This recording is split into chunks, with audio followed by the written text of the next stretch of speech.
Chapter 61. The scream of destruction and the scarlet light were the only background sounds of falling into the abyss. Lillian hugged the unconscious Athos tightly. The tearing pain in her back was like a maggot on her tarsal bone, and every breath involved the metal fragments embedded in her flesh and blood.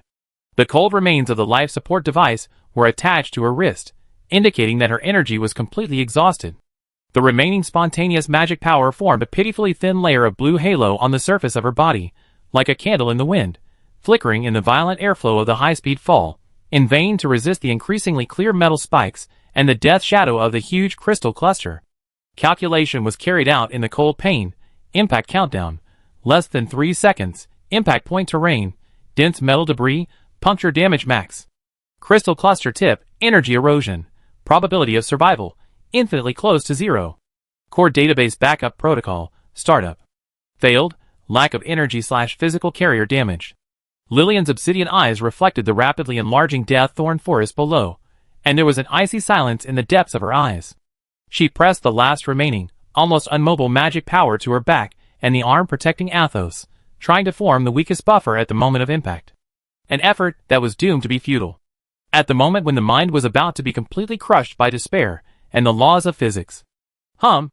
Hum. Hum. A completely different pulsation, so low that it seemed to come from the deepest part of the Earth's core, penetrated the piercing alarm without warning, the roar of collapse, the roar of energy turbulence, like the first heartbeat of a sleeping giant before waking up, heavily knocking on everyone's perception core. The whole space, no, the whole world, seemed to be in this pulsation. Trembling. Then, boom boom boom. It was no longer the breaking of metal or the explosion of energy, but the roar of the rock and the earth itself, which was so heavy that it was unimaginable and could tear the soul apart. The sound seemed to come from all directions, and it seemed to come from the infinite abyss under the feet, with a primitive, wild, and irresistible power. The entire collapsing and falling space was twisted and shaken by an invisible and terrifying force. The originally relatively vertical falling trajectory was instantly disrupted. Lillian only felt an irresistible horizontal force coming from below, like an invisible giant hand slapping her waist. She protected Athos's body tightly, and could not withstand this force. Flying sideways under control, she narrowly brushed past the tip of a huge crystal cluster that was piercing upwards and flashing with a cold purple light. The ambient energy remaining on the surface of the crystal cluster brushed against her arm, bringing a strange feeling of piercing coldness and burning pain. The jagged metal thorn held below, in this violent, tsunami-like shaking, issued a more intensive and harsh roar of metal twisting and collision. The huge metal wreckage collided, squeezed, and rolled with each other. The sharp fractures burst out dazzling sparks in the collision. The entire landing point instantly turned into a crazy rolling, stirring death blade metal meat grinder. Warning. Super large-scale ambient tidal fluctuations detected. Source. Suspected to be the core, the origin of the world. Fluctuation intensity. Exceeds the peak of historical records. Impact range. Global. Consequences. Crustal stress field is severely unbalanced. Geological structure stability. Collapse. The cold reminder, with an unprecedented red flashing frequency, forced into Lillian's painful and chaotic consciousness. It is the ambient tidal out of control. It is the ultimate backlash caused by the connection to the root. The collapse of the laboratory, Lillian's forced extraction of core energy, the rampage of the sample, the explosion of the lava demon, the purification of the elves. All the chaos and energy out of control, like tearing a huge, unhealable wound on the calm, relatively, energy network of the core. The planet's original energy that has accumulated for billions of years is gushing out from this wound in the most violent and disorderly way, venting. This is no longer a laboratory disaster. This is the entire planet's crust in the spasms and roars of the core's uncontrolled pulsation are truly the collapse of the heavens and the earth. Boom! Boom! Boom! The dull, heart-stopping noises come from underfoot, from the walls, and from above. It's no longer the cracking of metal, but the fracture and displacement of thick rock layers. The huge cracks are like the mouth of the abyss, tearing open the already shattered laboratory dome and walls, and even the pile of metal debris below. The hot, sticky, dark red magma with a pungent sulfur smell is like the boiling hot earth of the planet. Blood gushed out from some cracks, instantly igniting the metal and crystal cluster debris it touched, emitting a sizzling burning sound and a more violent explosion. The surging purple ambient mist was no longer a gentle diffusion, but under the violent tidal force, it formed a visible, physical energy hurricane. These purple energy hurricanes swept up the collapsed rubble, broken metal, and even some small mechanical beast debris that were unfortunately caught in it, and raged and collided wildly in the chaotic space. Ugh! Bloom's short scream came from afar. He and the huge wreckage he was trying to reinforce were hit hard by a torrent of magma that suddenly gushed out from the cracks in the side rock wall. The short figure was instantly engulfed by the scorching air waves and splashing lava, and it was unknown whether he was alive or dead. Ella's small golden figure, originally rolling helplessly in the chaos, was now swept up by a powerful ambient energy hurricane, spinning like a butterfly with broken wings, and was thrown screaming towards a newly torn, bottomless huge crust crack farther away. Element number 1, Elf type, had just recovered from the dizziness of the collision with the crystal cluster, and the data stream in the emerald eyes flashed wildly, trying to relock the environmental threat. However, an ambient hurricane carrying countless sharp rocks hit it hard, blowing it away again. The emerald green energy shield flickered and fell towards an area that was being rapidly submerged by magma, which was completely different from the direction Ella fell.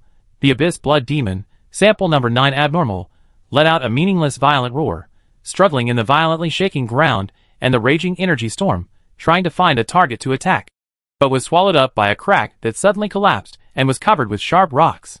The huge dark purple body of sample number 10, Abyss Demon type, also lost its balance in the violent ambient tide and crustal movement. Its huge mouth with spiral teeth roared angrily, and several pairs of limbs tried in vain to dig at the constantly breaking and collapsing ground. The huge body was slowly sliding towards a huge crack that was gushing with a torrent of purple energy. Moonlight Moss, sample 7, one of the initiators of destruction, was like taking stimulants in the violent ambient tide. The fluorescent green covering the metal wreckage spread wildly, thickened, and the speed of gnawing increased several times. It even began to greedily absorb the uncontrolled, high-concentration ambient energy in the air, emitting a more concentrated and deadly active enzyme poison mist.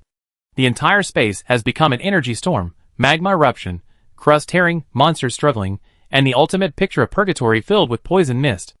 The collapse of the laboratory is just a prelude, and the uncontrolled pulsation of the core is the final chapter of destruction.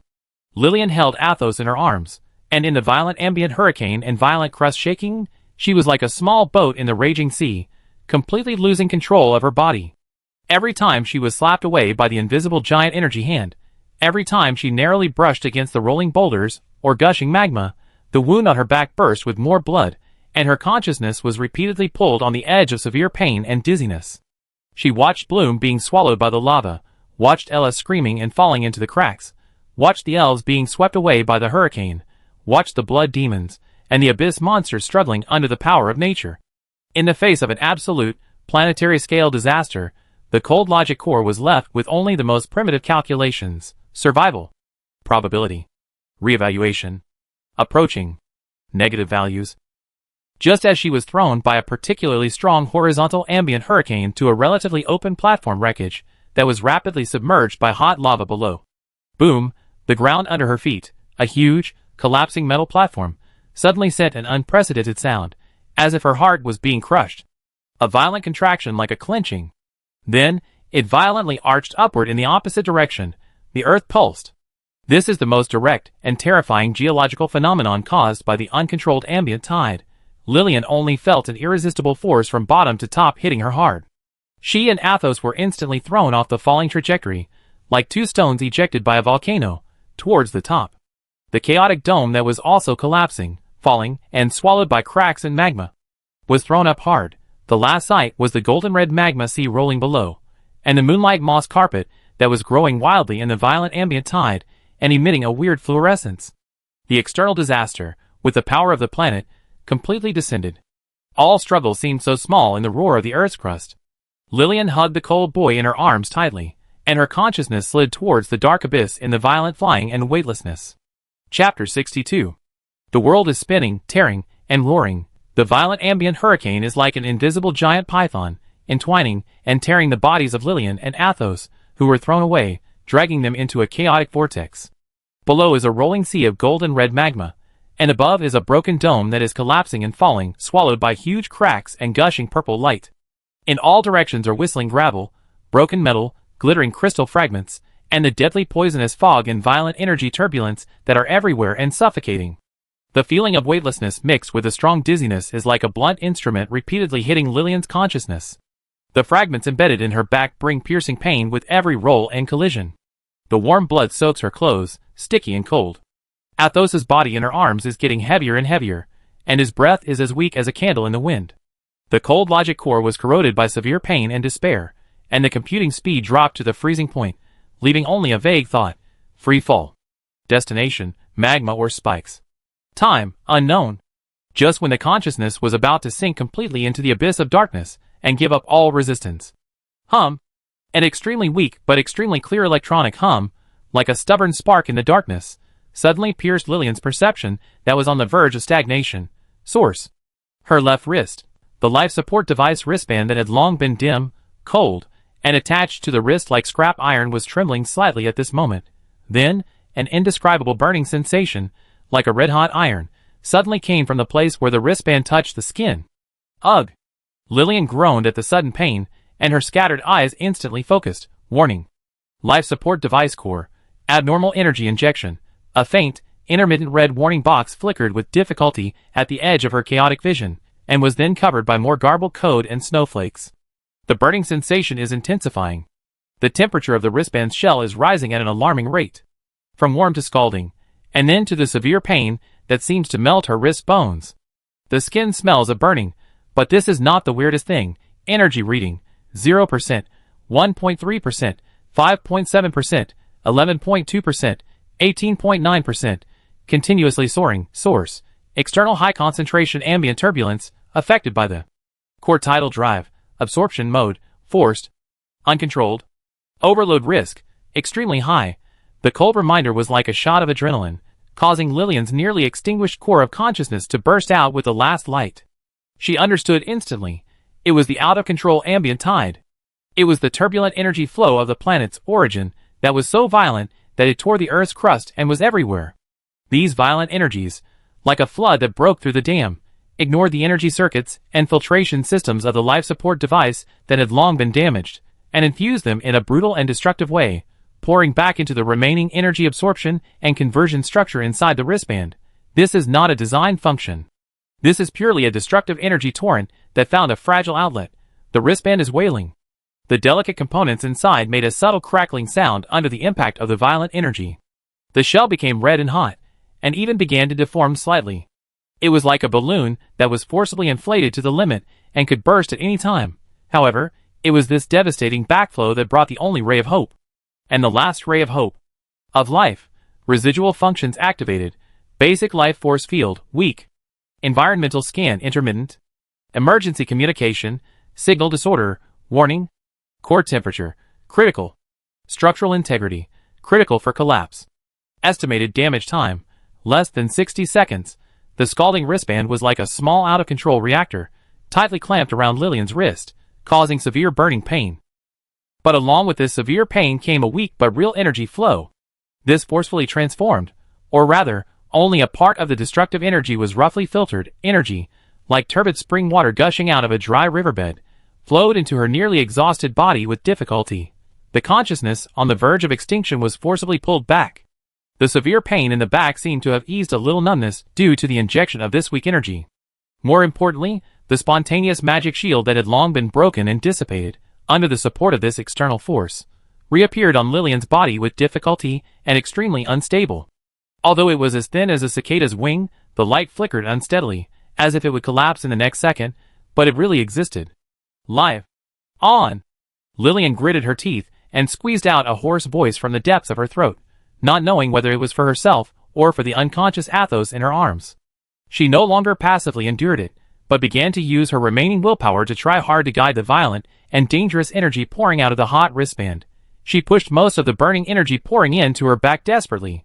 Not for attack, but to reinforce the shaky magic shield. This was the last buffer, the only hope in case of impact. At the same time, she used a little of her mind to try to control this energy and stabilize herself and Athos's rolling posture in the violent ambient hurricane.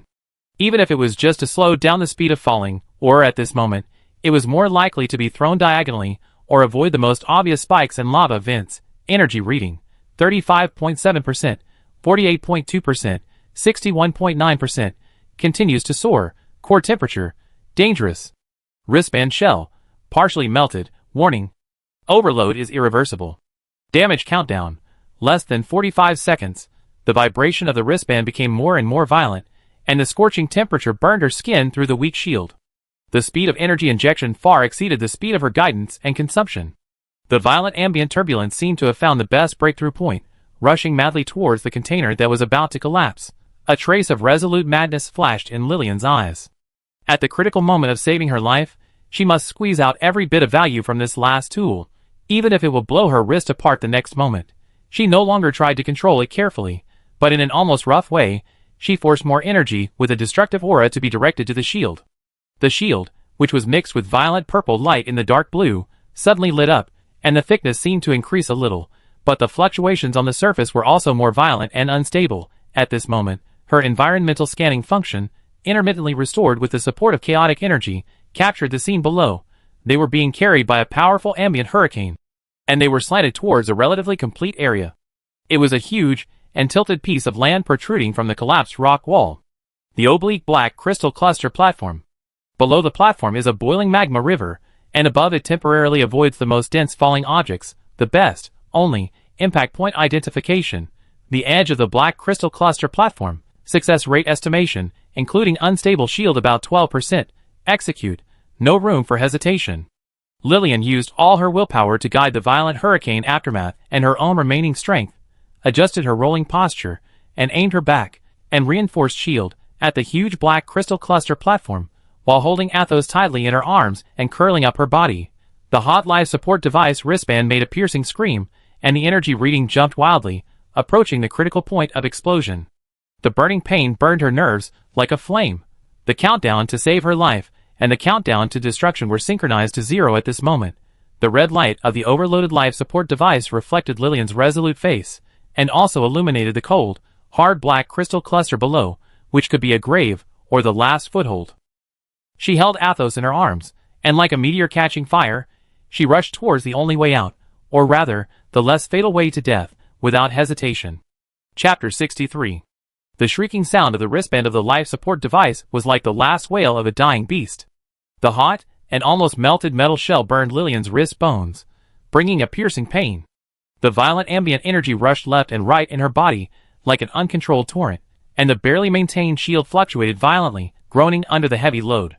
Below, the huge black crystal cluster platform rapidly enlarged in the field of vision, cold, hard, and angular, like the mouth of a giant beast with fangs. Impact, inevitable. Bang, a dull collision sound that made people's teeth ache sounded. Lillian used up the last bit of her will to gather the back shield, and the moment it touched the sharp corners of the crystal cluster, it shattered like fragile glass. The violent impact force was transmitted to her already scarred body without reservation. Puff! A mouthful of blood spurted out of Lillian's mouth uncontrollably, staining the cold black crystal cluster surface in front of her red. The severe pain swept through every nerve like a tsunami. She could clearly feel the fragments embedded in her back being hit deeper, and her ribs made a heart-pounding groan. The arm protecting Athos suffered a huge recoil, and almost lost consciousness. Fortunately, the huge tilt angle and relatively flat edge of the crystal cluster platform, compared to other places with spikes, as well as the shield that played a buffering role at the last moment, prevented them from exploding like watermelons. Like a broken sack, the two of them rolled and slid along the cold and slippery surface of the crystal cluster platform under the huge inertia, leaving a shocking trail mixed with blood and crystal debris, and finally hit a relatively concave corner on the inside of the platform, blocked by a huge broken crystal column, and stopped. Severe pain. Dizziness. Darkness repeatedly hit Lillian's consciousness like a tide. She curled up in the corner of the cold crystal cluster, her body convulsing uncontrollably due to the severe pain. Athos was protected by her. Although he avoided direct impact, the violent shock caused his already weak vital signs to decline again. Dark red blood foam overflowed from the corners of his mouth, and his breath was so weak that it almost disappeared. Physiological damage, aggravated. Internal bleeding. Multiple fractures.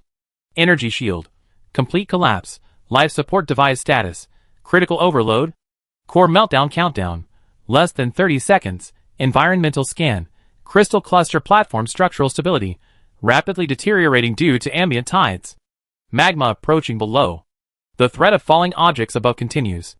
Moonlight moss diffusion signal. Enhanced. Conclusion. Survival window. Less than 1 minute. The cold reminder mixed with the severe physiological pain was like a heavy hammer hitting Lillian's remaining sanity. The scalding heat and shrieking of the wristband of the life support device were the death knell, while Athos's cold body and weak breath were the last straw that broke the camel's back. Conventional means? None. Pray for a miracle? The database does not have this option. Just as the consciousness was about to be completely swallowed by the severe pain and despair, and the life support device was about to self-destruct in the last few seconds, Lillian's black eyes, which were out of focus due to the severe pain, suddenly swept across the depths of the crystal cluster platform, an area half buried by a huge broken crystal column. There, an extremely thick metal pipe, flashing with unstable dark purple energy flow, with traces and cracks of moonlight moss on the surface, was pulsating weakly like the blood vessels of a dying beast. Identification: Arc Core, main energy transmission pipeline. Status: severely damaged, moonlight moss gnawing and structural stress damage. Energy dissipation: high. Core furnace status: unstable. On the verge of collapse. A crazy idea that seems equivalent to suicide in normal times, like lightning, struck Lillian's chaotic consciousness core. Energy. The life support device needs energy to maintain Athos and herself on the verge of collapse. The wristband is about to explode, and the external ambient turbulence is violent and uncontrollable. The only and last energy source is the pipe in front of you that is also on the verge of collapse and contains the last remaining huge ambient of the laboratory core. Extract it. Forcefully extract the last remaining ambient torrent of Arc Core and pour it into the wristband of the life support device that is about to explode. For the last life support risk, the life support device will definitely overload and explode. It is already in a critical state, and then pour in the violent Arc Core energy. It is highly likely that it will explode into pieces in an instant. Detonate Arc Core. Forcefully extracting the core energy on the verge of collapse is likely to be the last straw that breaks the camel's back, triggering a more terrifying explosion than the lava demon. She was torn apart by the energy torrent. The conversion circuit of the life support device has long been damaged, and the violent original ambient torrent directly poured into her body? The consequences are disastrous. Accelerate the collapse of the platform. The core energy is extracted, and the supporting structure may fail instantly. Benefits: the only, slim, theoretical possibility. In the brief moment before the life support device explodes, or before it is torn apart, use this forcibly injected, destructive energy torrent to temporarily hold onto her and Athos's last breath. Strive for a few seconds, or even more than 10 seconds, to find the almost non-existent turning point. Success rate? Lillian's logic core instantly gave a cold answer. Less than 3%. But 3%, in front of absolute 0%, is infinite. Execute. No time to hesitate, no time to weigh. Lillian used all her strength to suddenly raise her left hand wearing the hot, shrill and piercing life support device wristband. Her target is not the pipeline itself, but a huge crack on the pipeline formed by the gnawing of moonlight moss and structural stress, which is gushing with unstable dark purple energy flow. That crack is the interface leading to the source of destructive energy. Command: overload the residual absorption unit of the life support device. Target: forcefully establish an energy siphon link. Warning: physical structure cannot endure. Execute. A trace of almost crazy determination flashed in Lillian's eyes. She no longer tried to finally control the violent ambient turbulence in the wristband. Instead, she used a self-destructive method to direct the chaotic energy that was about to explode in the wristband, along with her last remaining will and magic power, to the energy absorption port of the wristband. Swish! A beam of energy that was condensed to the extreme, but extremely unstable, dark blue mixed with violent purple light, shot out from the wristband port like a dying venomous snake's tongue. It ignored the spatial distance and, with Lillian's desperate will, accurately pierced into the dark purple energy torrent gushing from the crack of the Arc Core pipeline. Buzz! The life support device wristband made an unprecedented, piercing sound like a dying scream. The hot shell instantly lit up like a red-hot iron, and even began to emit wisps of white smoke. The subtle sounds of the internal components bursting merged into one. The energy reading soared like a wild horse, instantly breaking through the safety threshold and approaching the theoretical limit. Warning: energy siphon established. Source: Arc Core, on the verge of collapse. Energy attributes: primitive, violent, unstable, absorption rate, max. Uncontrollable. Life support device core, overload. Overload. Overload. Damage countdown: less than 10 seconds. An indescribable torrent of terrifying energy that seemed to tear the soul apart followed the energy beam, like the water of the Styx bursting its dam, and rushed into the wristband of the life support device. Then, without stopping, like billions of red-hot steel needles, it fiercely pierced into Lillian's arms, body, and her tightly connected life support system. Ah! An uncontrollable, shrill scream that was not human voice suddenly burst out from Lillian's throat. It was a pain beyond the physiological limit. The violent original ambient energy rushed through her fragile meridians and life support circuits, and wherever it passed, the cells seemed to be burning, tearing, and annihilating. Her body twitched violently and uncontrollably, and an abnormal purple-red light appeared on the surface of her skin, and fine blood beads oozed from her pores. The light of the life support device wristband was extremely bright, like a small sun that was about to explode. It greedily and madly devoured Ark. The last energy of core is then transformed into a more violent destructive force, feeding back to its host. Or, in other words, the last sacrificial offering. At the moment when this energy torrent poured in, Athos, who was tightly protected by Lillian, also trembled violently. Although the main target of the life support device is Lillian herself, the close contact between the two and the partial life support field of the device itself, distorted and enhanced under the overload state, caused a trace of destructive energy aftermath to flow into the body of the young priest, who was on the verge of collapse. Oh! Athos uttered an unconscious, extremely painful groan, and an abnormal flush suddenly appeared on his pale face, and his body began to twitch slightly. Is this a life-saving shot of cardiotonic or a life-threatening poison? At the same time, hum, rumble, the Ark core pipeline, which was forcibly extracting core energy, made a duller and more ominous vibration. The crack on the surface of the pipeline expanded instantly. The gushing dark purple energy flow became more violent and chaotic. The entire huge black crystal cluster platform began to emit a tooth-grinding groan, like a glacier breaking because of the violent fluctuation and extraction of the core energy. The crystal clusters on the edge of the platform began to peel off in large pieces, and fell into the magma river below. In the extreme pain, Lillian's consciousness was stimulated to be unusually clear, or it could be said that it was a last glimmer of light at the end of her life. She saw the moment when the wristband countdown reached 0, saw Athos's body twitching in pain, saw the platform shaking violently and collapsing under her feet. The desperate and crazy decision was like igniting explosives on a steel wire in the abyss. The red light of the overloaded life support device reflected her pale face that was twisted in pain, but also with a desperate and crazy look. The energy torrent roared in her body, and the death knell roared in her ears. Will she be reborn from the ashes, or will she be reduced to ashes with this last foothold? The answer will be revealed in the next second. Chapter 64. Rage. Rip. Annihilation. The primitive and violent ambient torrent of the Ark core, which was on the verge of collapse, was like millions of red-hot steel cables, following the forcibly established siphon links, brutally pouring into the wristband of the life support device, and then rushing into Lillian's body without any obstruction. This is not energy replenishment, this is a backflow of destruction. Ah! Lillian's screams were abruptly blocked by the fishy sweetness that surged up in her throat, turning into painful sobs. Her body twitched and spasmed violently in the corner of the black crystal cluster platform, as if repeatedly pierced by high-voltage current. Every inch of muscle, every nerve, every cell was wailing under the heavy load.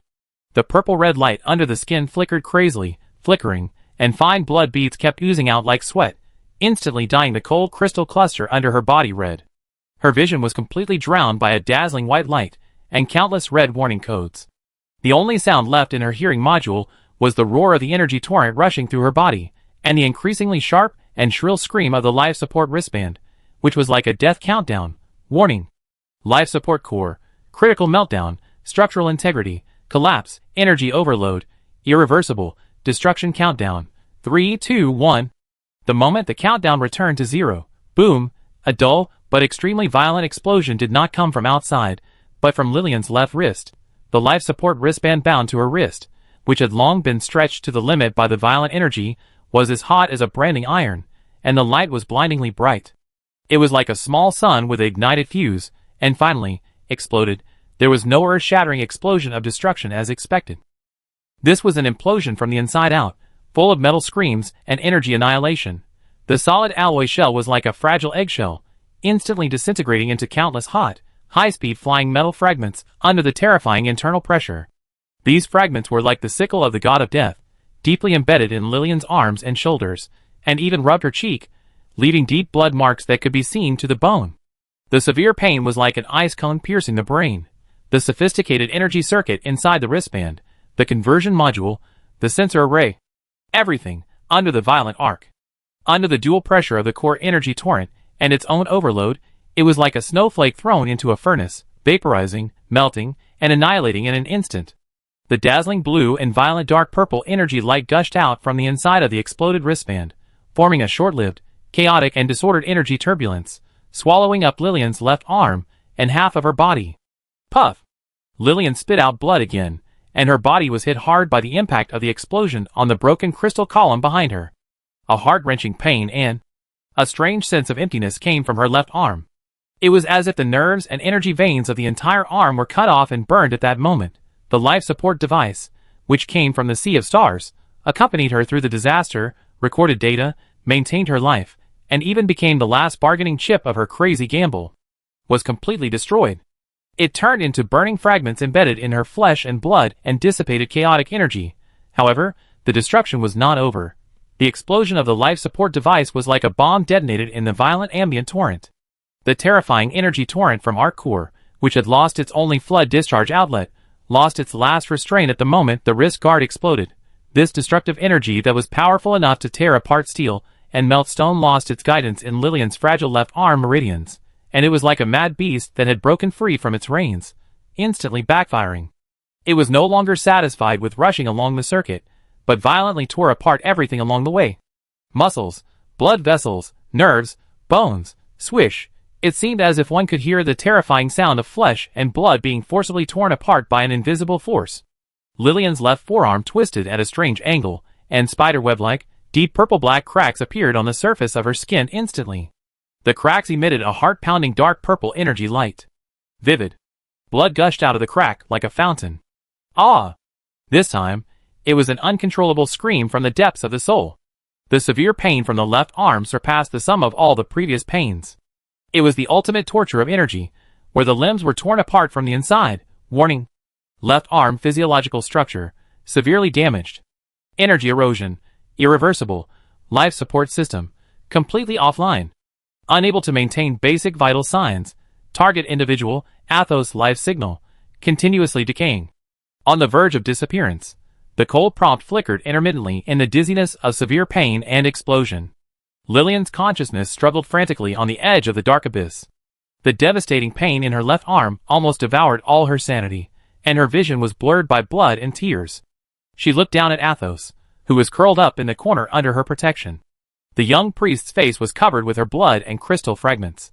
His originally pale complexion now turned a deathly purple. His breathing was so weak that it was almost unnoticeable. His body was no longer twitching, only cold and stiff. The destruction of the life support device also completely cut off the energy aftermath that barely maintained his life. Dead end. A real dead end. The life support device was destroyed. The left arm was useless. Athos's breath was disappearing. The crystal platform under her feet made more frequent and harsher cracking sounds under the dual effects of the arc core energy being forcibly extracted and the external ambient tide. The huge cracks spread wildly on the crystal clusters under her feet and around like black lightning. The platform was disintegrating, and in this absolute despair, in the abyss of severe pain, when her left arm was torn and the life support device was shattered into pieces. A completely different, vast torrent that was so cold that it seemed to freeze the soul, without any warning, with a posture that was 1,000,000,000 times more brutal than the previous violent energy, suddenly burst out from her torn left arm wound, from every cell in her body. Deep inside the cells, it surged back in. This torrent had no temperature, no attributes, only pure vast, as if connected to the origin of the universe, power. It instantly drowned the pain of the torn left arm. It drowned the impact of the explosion of the life support device. It drowned the weak feeling of the body on the verge of collapse. It was cold and dead, but it contained a terrifying power that was enough to reshape the stars. Lillian's broken body suddenly straightened under the impact of this cold torrent, and her pupils instantly shrank to the extreme. A noun imprinted in the depths of her soul exploded in her consciousness that was about to be extinguished. The core, the origin of the world, the ultimate source of the vast magic power, the destruction of the life support device, the forced tearing of the energy channel in the left arm, the desperate situation of being on the verge of death. All of this was like the last gap opened in the cracked dam. The cold, dead, yet boundless sea of the source of magic power finally found a channel to vent, and poured into her fragile container in the most violent way. Connection.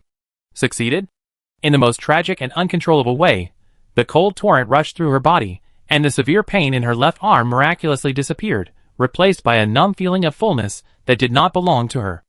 Athos's cold body pressed against her, and seemed to tremble slightly due to the indiscriminate influx of the source magic power. The weak breath that almost disappeared actually strangely stabilized for a moment, but Lillian had no time to feel this strange change. Her vision was completely submerged by the pure, cold, dark and vast data torrent that seemed like the vacuum of the universe. Consciousness was like a small boat in the raging sea, being carried by this cold source magic power, sinking into the bottomless abyss, sinking. The fragments of the life support device were scattered on the blood-stained crystal cluster, flickering the last bit of dim red light, like a candlelight for a memorial. And Lillian's body was slowly enveloped by a layer of cold, deep, dark light that seemed to swallow all light. The platform beneath her feet collapsed completely with a deafening crack. The two of them fell again along with countless falling black crystal fragments, toward the surging magma river and the endless dark abyss below. This time, her fall seemed to be gently and fatally embraced by the cold sea of magic source. Chapter 65. Darkness. It was not the darkness of nothingness, but the darkness of existence itself diluted to the extreme, infinitely extended, and filled with coldness. Lillian's consciousness, like dust thrown into the deep space of the absolute zero universe, lost its direction, weight, and self. The pain of the destruction of the life support device, the torture of the left arm being torn, the touch of Athos's cold body, the roar of the collapse of the crystal platform, the scorching heat of the magma, the scream of the alarm, all the sensory information belonging to the individual Lillian Zero, all the physical signals belonging to the collapsing laboratory purgatory, were completely and ruthlessly wiped out the moment they came into contact with the cold torrent pouring in from the wound on the left arm and the depths of the body. There was no pain, no fear, no temperature, no sound, no light. Only vastness. A boundless vastness that transcended the concepts of space and time. It was not a turbulent wave, but a dead and solidified one, like the infinitely stretched background of the singularity at the beginning of the universe. In this vastness, Lillian felt that she was so small that she was not even a speck of dust, just a tiny ripple that was about to be assimilated. Only cold. An absolute coldness that froze the soul and solidified the mind. It had no malice or kindness, but was simply the essential attribute of existence. It penetrated into the deepest part of consciousness, freezing all the restlessness, emotions, and fragments of memory belonging to life into pale ice crystals. Athos's sand painting? Roland's baked sweet potatoes? The wreckage of the interstellar spacecraft? The alarm in the laboratory? These precious data that once constituted the core database of Lillian quickly melted, blurred, and lost their meaning under the scouring of this cold torrent, like thin snow under the sun. Only a torrent. No, using the word torrent to describe it is too concrete and dynamic. This is a more essential and primitive form of existence. It is not liquid, not gas, not energy, but the cold, endless source magic itself that constitutes the most basic rules of the world. It is everywhere, and it is the cornerstone of existence. Lillian's consciousness, if the remaining, soon to dissipate self-perception can still be called consciousness, rises and falls in this vast and cold sea of roots. There is no struggle, because there is no place to put your strength, no fear, because the concepts have been frozen, and even no thinking, because the framework of logic is as fragile as paper in front of this source. She can't see, but she can feel. She feels that what constitutes this sea of roots is endless, cold and silent. Data. It was not the binary or quantum code she was familiar with, but the more primitive and essential cosmic constants, physical laws, vibration patterns of energy strings, topological structures of space and time. All the cold rules that can be understood and cannot be understood that constitute reality are directly imprinted in this vastness in a way that transcends language and symbols. Fragments of the life support device? That was just a trivial error parameter that had just been erased in this vast ocean of data. Athos? A weaker life signal parameter that was about to be extinguished. She herself? An abnormal variable that was about to be assimilated and formatted by the vastness. Connection. Successful? No, this was not a connection. This was drowning, dissolution, and formatting that returned to the cold origin of the world, individual consciousness, Lillian Zero. A cold, emotionless reminder that seemed to come from the universe itself sounded at the edge of Lillian's consciousness that was about to completely dissipate. Status: abnormal interface. Energy channel: forced establishment, damaged state. Assimilation process: start. Assimilation: become a part of this cold and vast world, lose all self, and become a bite of eternal silence that constitutes the rules of the world. At this last moment, the self-mark belonging to Lillian is about to be completely erased. Buzz? An extremely weak, but extremely warm disturbance, like a burning spark thrown into the deep sea of absolute zero, jumped without warning in the depths of Lillian's almost frozen consciousness. This disturbance comes from the outside. It penetrates the vast and cold torrent of magic power, ignores the absolute zero that freezes consciousness, and accurately touches the last mark of life that is about to dissipate in the depths of Lillian's consciousness. That feeling. Very faint, very vague, like the touch of fingertips, with a warm and moist feeling, and a familiar, reassuring smell of grass, trees, and soil. Athos. It was Athos's hand that was pressed against her body. It was the temperature left on his fingertips. It was the smell from the tribe's bonfire and forest that stained him. It was his life pulse that was extremely weak, but still stubbornly existed. This little warm disturbance, that was so weak that it was almost negligible, belonging to life and bond, ignited the last faint spark in the abyss of Lillian's consciousness that was completely submerged by the cold torrent.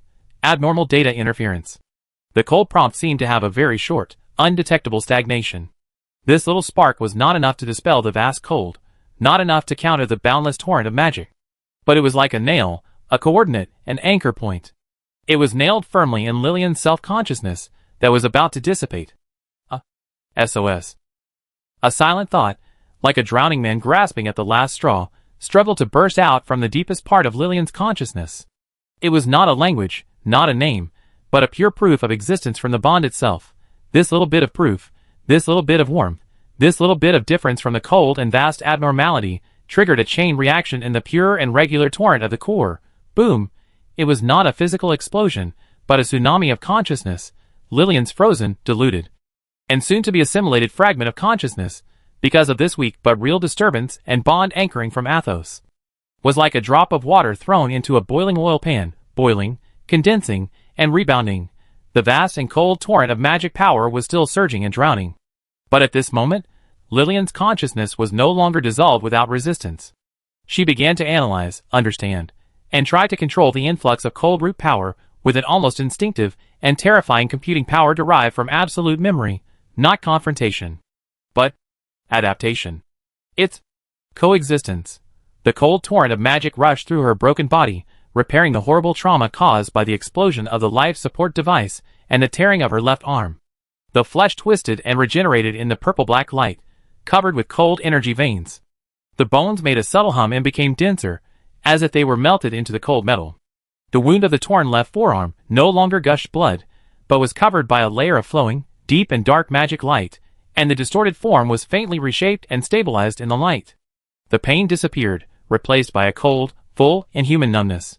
Her consciousness was floating in the cold torrent, sometimes like a cold god who controlled everything, analyzing the fundamental rules that made up the world, and sometimes being pulled by the faint warmth of Athos, struggling to maintain the existence coordinates of Lillian.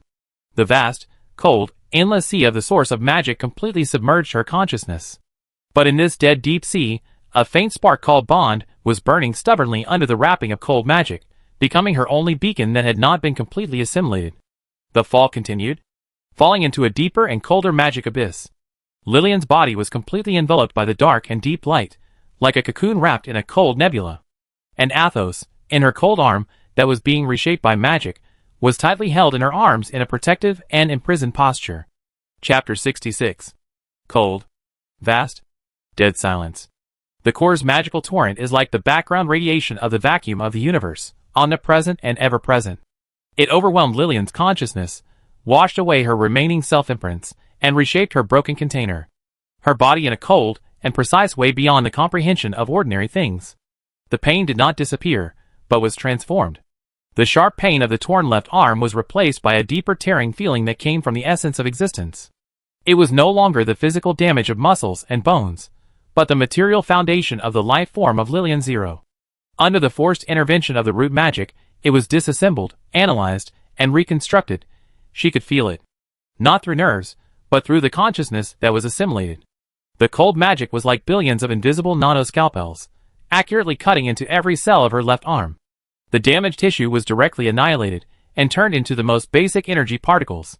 Healthy cells were forcibly injected with cold magic power, cell membranes were covered with subtle energy circuits, mitochondria were transformed into miniature magic furnaces, and bone calcium was replaced, strengthened, and integrated with cold metal elements, emitting a subtle, teeth-grinding hum. Nerve bundles were forcibly expanded and connected to the invisible magic network, transmitting no longer bioelectric signals, but cold energy flows. This is not healing, it is covering. It is upgrading. It is also alienation. The terrifying crack in the left forearm that was deep enough to see the bone no longer bleeds in the deep and dark magic light, but is covered and filled with flowing, purple-black energy veins, like liquid metal. At the edge of the crack, at the junction of the skin and the energy veins, new, strange tissues that are neither flesh nor gold are growing, spreading, and covering wildly. The severe pain was replaced by a cold, full and bursting feeling, as if a foreign object that did not belong to her was forcibly stuffed into her arm, and this foreign object was taking root and sprouting, forcibly welding with her life source. The metal fragments embedded in the back were accurately pulled out by the invisible hand of magic power. The wound stopped bleeding, and was also covered and repaired by the flowing purple-black energy veins. The broken ribs were forcibly reset and reinforced under the cold magic, as if wrapped in a layer of invisible energy armor. The damage to the internal organs was forcibly stabilized and repaired by the cold energy flow, but each repair was accompanied by a violent rejection reaction at the cellular level. The warmth belonging to life, and the cold belonging to root conflicted fiercely at every molecular level. This conflict brought a kind of severe pain that exceeded the physiological limit and originated from the essence of life. It was no longer a local wound pain, but a tearing feeling of ice and fire that permeated every cell in the body. Lillian's consciousness fluctuated violently and struggled in the cold torrent because of this severe pain, like a drop of water thrown into boiling oil. Physiological structure reorganization, in progress. Rejection reaction level, extreme. Energy overload risk, continuous existence. Individual consciousness stability, critical fluctuation. Cold prompts flashed intermittently in the vast data torrent. Lillian's body was twitching uncontrollably under the dark light, and purple-red energy lines kept appearing on the surface of her skin, and were quickly swallowed by the deeper darkness. The new, cold magic tissue and the old, warm human tissue were fiercely fighting for control, and every conflict brought a shudder from the depths of the soul. And in this purgatory where the body was forcibly reorganized by the cold magic and brought inhuman pain, a little warmth, like a candle in the wind, existed incomparably tenaciously. It was Athos. His body was pressed against her, and the extremely weak fire of life was like the only fire in the blizzard. His fingertips touched her cold arm that was being reshaped, and what he transmitted was no longer just temperature, but a kind of anchoring. This warmth, this weak disturbance belonging to life and bond, penetrated the torrent of cold magic power, penetrated the severe pain of body reorganization, and accurately touched the last core mark of Lillian deep in Lillian's consciousness. The imprint of the soul happened at this moment. The vast and cold torrent of magic power, carrying the endless cold data that constituted the origin of the world, tried to completely format her consciousness. But Athos's existence, the touch of his fingertips, his weak breathing, the smell of soil and grass on his body, and even the silent cry of stay alive before he fell into a coma. All these fresh, warm data fragments belonging to Athos are like the strongest firewall, guarding the block called bond in Lillian's core consciousness. The cold torrent of magic swept through, trying to analyze and assimilate these meaningless life data. But every time it touched the core bond block, the cold data flow would stagnate slightly, as if it encountered an incomprehensible and incompatible abnormal code. Individual memory database. Part of the data fragments. Target individual, Athos. Logical abnormality. Cannot be analyzed. Cannot be overwritten. Status. Isolated and reserved. The cold prompt was a little confused. All memories, perceptions, and emotional fragments of Athos. The sand paintings under the starry sky, the clumsy language teaching, the aroma of roasted sweet potatoes, the whisper of no words needed, and the warm touch brought by his weak life at this moment, were identified as abnormal data by the vast torrent of magic power, and could not be assimilated. Instead, they were forcibly imprinted in the deepest part of Lillian's consciousness, becoming her last bastion against complete dehumanization. This brand is not a sweet memory, but is accompanied by intense soul-burning pain. Every time the cold torrent hits the bond block, it is like a red-hot iron burning the soul. Protecting these memories and maintaining the existence of the self is a desperate tug-of-war with the vast source, which brings the tearing and burning pain of consciousness. The body is reorganized under the cold magic, bringing in human rupture and rejection pain. The soul is branded to protect the bond, and endures the pain of consciousness being torn and burned, double pain, internal and external. Lillian's consciousness is like an isolated island in the raging sea in the cold torrent, enduring the destructive scour. Sometimes she feels that she has transformed into a cold god who controls all data and understands the rules of the world, and sometimes she is pulled back by the warmth from Athos and the pain of protecting the bond, turning back into the scarred Lillian who struggles to survive. The new power grows in the cold pain. She could feel that the reshaped part of her left arm contained a terrifying power far beyond the past. The slight movement of her mind could cause the violent ambient energy around her to form a weak vortex. The fatigue and weakness of her body disappeared, replaced by a cold, endless energy. But at the cost of her body temperature dropping, her heartbeat became slow and powerful, like a cold engine. The emotional module seemed to be frozen, leaving only absolute rationality and the instinct to protect the bond block. Body reorganization progress, 78%. Soul imprint strength, stable fluctuation. Magic adaptability, exponential improvement. Individual consciousness, Lillian zero core imprint, retained, attached to the bond block. The fall continued. The dark magic light cocoon that enveloped Lillian and Athos, like a cold meteorite, penetrated the surging purple ambient mist, the raging energy hurricane and the rain of falling debris, and fell towards the churning magma river and endless darkness at the bottom of the abyss.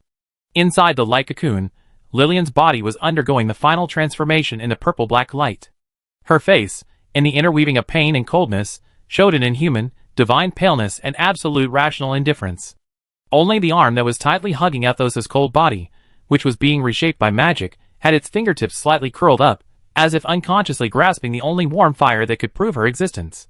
Pain is the firewood for transformation, and rebirth is forged in the cold magic. The soul is preserved because of the brand, and it also endures the pain of tearing forever because of the brand. When the fall reaches the end, the one who walks out of this cold magic cocoon will no longer be the daughter of the starry sky or the interstellar social animal, but an immortal who is connected to the root, carrying eternal pain and the only fetter. Athos.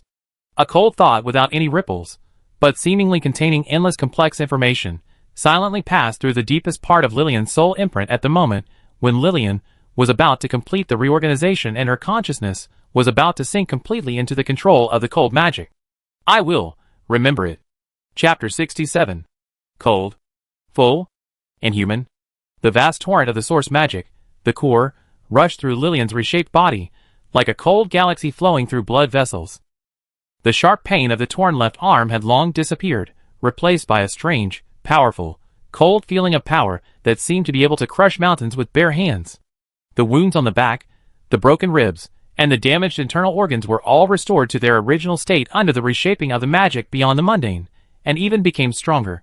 The body temperature dropped to close to the ambient temperature, and the heartbeat was slow and powerful, like a precise clock. The fluctuations of emotions were suppressed to almost freezing point, leaving only the absolutely rational cold core and the bond data block about Athos that was tightly guarded by the soul imprint. She hugged Athos's cold body, and the dark magic light cocoon wrapped around them was like a cold meteorite, penetrating the violent ambient hurricane and the rain of falling debris, and falling irreversibly towards the golden-red magma river at the bottom of the abyss, which was rolling and roaring, emitting terrifying high temperatures and pungent sulfur smells. The vision was completely occupied by the dazzling golden-red light below that was rapidly enlarged. The rolling magma bubbles burst, splashing out hot lava flow bullets. The air was violently distorted by the high temperature, making a sizzling burning sound. The deadly radiation heat wave penetrated the magic light cocoon, burning Lillian's new, cold skin. Falling in prediction, the surface of the lava river.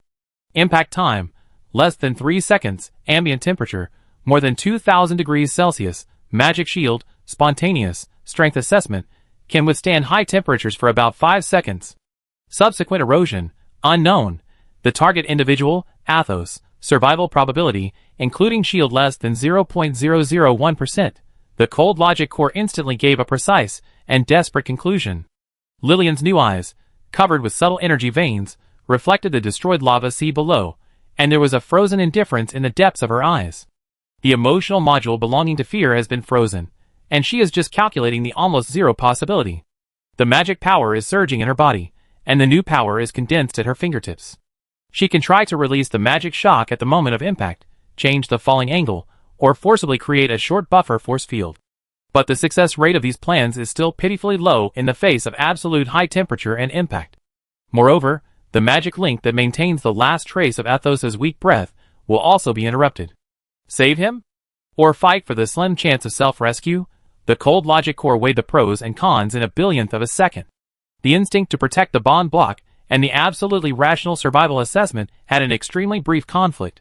At the moment when the consciousness was about to make a cold decision based on the calculation results, most likely to give up Athos and protect herself with all her strength. Buzz, Lillian's vision. The perception field filled with vast magic power and cold data. Without any warning, a familiar warning box with a glaring yellow exclamation mark popped up very abruptly. The style of this warning box is exactly the same as the old operating system on her interstellar spaceship. Warning. Important work is not completed. Project. Ambient 114 Planetary Environment Observation Annual Report. Status. Data collection progress 98.7%. Analysis not completed. Report not written. Archiving not executed. Deadline. 72 hours after Mothership Standard Time. Note. Failure to submit after the deadline will affect the annual performance rating and resource quota allocation. Serious warning. This warning box appeared so inappropriately, and so absurdly that Lillian's logic core dominated by cold magic power had a momentary, extremely rare freeze. Annual report? Performance rating? Resource quota? These trivial and realistic work pressures belonging to interstellar observer Lillian Zero that had long been sealed in the depths of the memory database with the crash of the spacecraft and the long observation.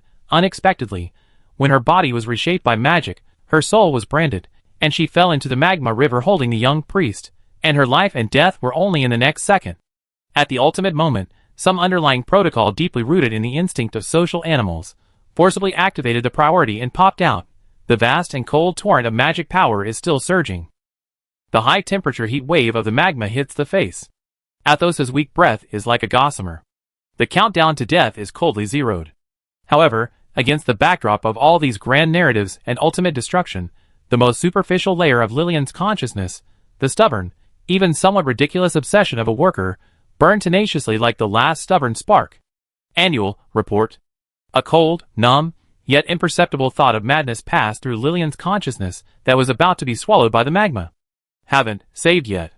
This thought was so real, so down to earth, it instantly diluted the inhuman feeling of magic reshaping, diluted the ultimate despair of falling into the magma, and even diluted the burning pain of the soul guarding Athos.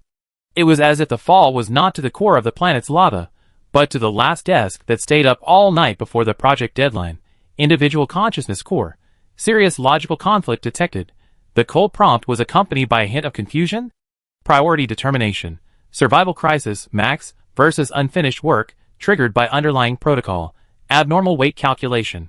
Under the dual impact of the magic torrent and the obsession of social animals, Lillian's consciousness core, which had just stabilized, fell into a brief, absurd chaos because of a warning that the annual report has not been filed. It was this moment of confusion and stagnation. Plop! The huge sound of falling into the water, or the sound of falling into the viscous and high-temperature liquid, did not come from Lillian and Athos. The dark magic-like cocoon that enveloped them was violently hit by a viscous and cold underground river water that erupted violently from a huge crack in the side rock wall at the last moment when it was less than 10 meters away from the boiling magma river surface. The water flow of this underground river is extremely cold and contains rich underground minerals, which forms a sharp temperature difference and collision with the scorching magma above. Boom! At the intersection of cold and hot, a violent explosion occurred. White high-temperature steam rose into the sky like a mushroom cloud. The violent shock wave and water vapor instantly disrupted the falling trajectory. The dark light cocoon where Lillian and Athos were located was hit hard by this sudden, cold underground river water column, an explosion shock wave, and hit a narrow platform covered with steam, relatively low temperature, and slippery black rocks at the edge of the magma river. Bang! Crash! The light cocoon shattered at the moment of hitting the rock platform. The cold dark river water mixed with the scorching steam, forming a hot rain mist that spread out. Lillian hugged Athos, soaked all over, and fell heavily on the cold and slippery rocks, rolling several times before stopping. Severe pain. This time it was a dull pain from a physical impact. But compared to the pain of magic reshaping she had experienced, it was nothing. The new body showed terrifying toughness, but the skin was scratched by the rough rocks in a few places, and it healed quickly under the flow of cold magic. She shook her dizzy head, the sequelae of magic overload and impact, and her cold eyes swept to her arms at the first time. Athos was still unconscious, soaked and cold, but his chest seemed to be very weak. That trace of life fire, after experiencing so many hardships, has not been extinguished. Although the magic link is weak, it still exists. Lillian raised her head and looked around. This is a narrow and wet rock platform surrounded by huge rock walls and boiling magma rivers. Above is the constantly collapsing and falling laboratory wreckage and the raging energy storm. Below is the rolling golden red river of death, and on the side is a huge crack gushing out a cold dark river. The deadly moonlight moss poison mist was temporarily diluted by the water vapor, but it still emitted a faint fluorescence on the crystal cluster in the distance.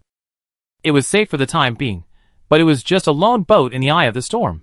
She supported her body and sat up, and the cold magic power flowed smoothly in her body, bringing infinite power. She looked down at her intact and even stronger left hand, and felt the smoothness of her back. Finally, her eyes fell on her left wrist. There was once a life support device there, and now there were only a few faint, rapidly disappearing burn marks. Annual report. Performance rating. Resource quota. The absurd warning box that popped up a second before falling into the magma, and the obsession of not saved yet, like an inappropriate and cold joke, reappeared in her absolutely rational consciousness. There was no expression on Lillian's face, which was more delicate after being reshaped by magic, but bloodless. She just pulled the corner of her mouth very slightly, almost imperceptibly. Archive. Failed. A cold, calm thought put a final period, or a cross, on the unfinished annual report in the depths of her consciousness. Then, she turned her gaze back to the unconscious Athos in her arms, and the cold magic flowed again, starting to scan and stabilize the boy's vital signs on the verge of collapse in a more detailed manner. The disaster in the outside world continued, but in this small, damp shelter, the journey of an immortal guarding the last spark of a mortal was unexpectedly continued with the absurd sound of archive failed. Chapter 68. Cold dark river water dripped down Lillian's newly born hair covered with fine energy veins, splashing tiny water droplets on the slippery black rocks below. The air was filled with a pungent smell of sulfur, the burning sensation of steaming water, and the disturbing sweet smell of moonlight moss in the distance. Temporarily escaped from the desperate situation of falling into the magma, but the crisis was far from over. Lillian half knelt on the narrow rock platform, and the cold magic power surged steadily in her reshaped body, bringing in human strength and absolute rationality. She held Athos's cold upper body steadily with one hand, and the other new left hand with a dark luster was pressing on the chest of the young priest. The cold magic power was like the most precise probe, carefully scanning his vital signs that were on the verge of collapse, and forcibly constructing an extremely weak but extremely stable energy cycle, like the thinnest silk thread, hanging the last wisp of life like fire. Target individual, Athos vital signs, weak stable. Physiological damage, severe, blood loss, internal injuries, energy shock. Maintenance protocol, minimum life support.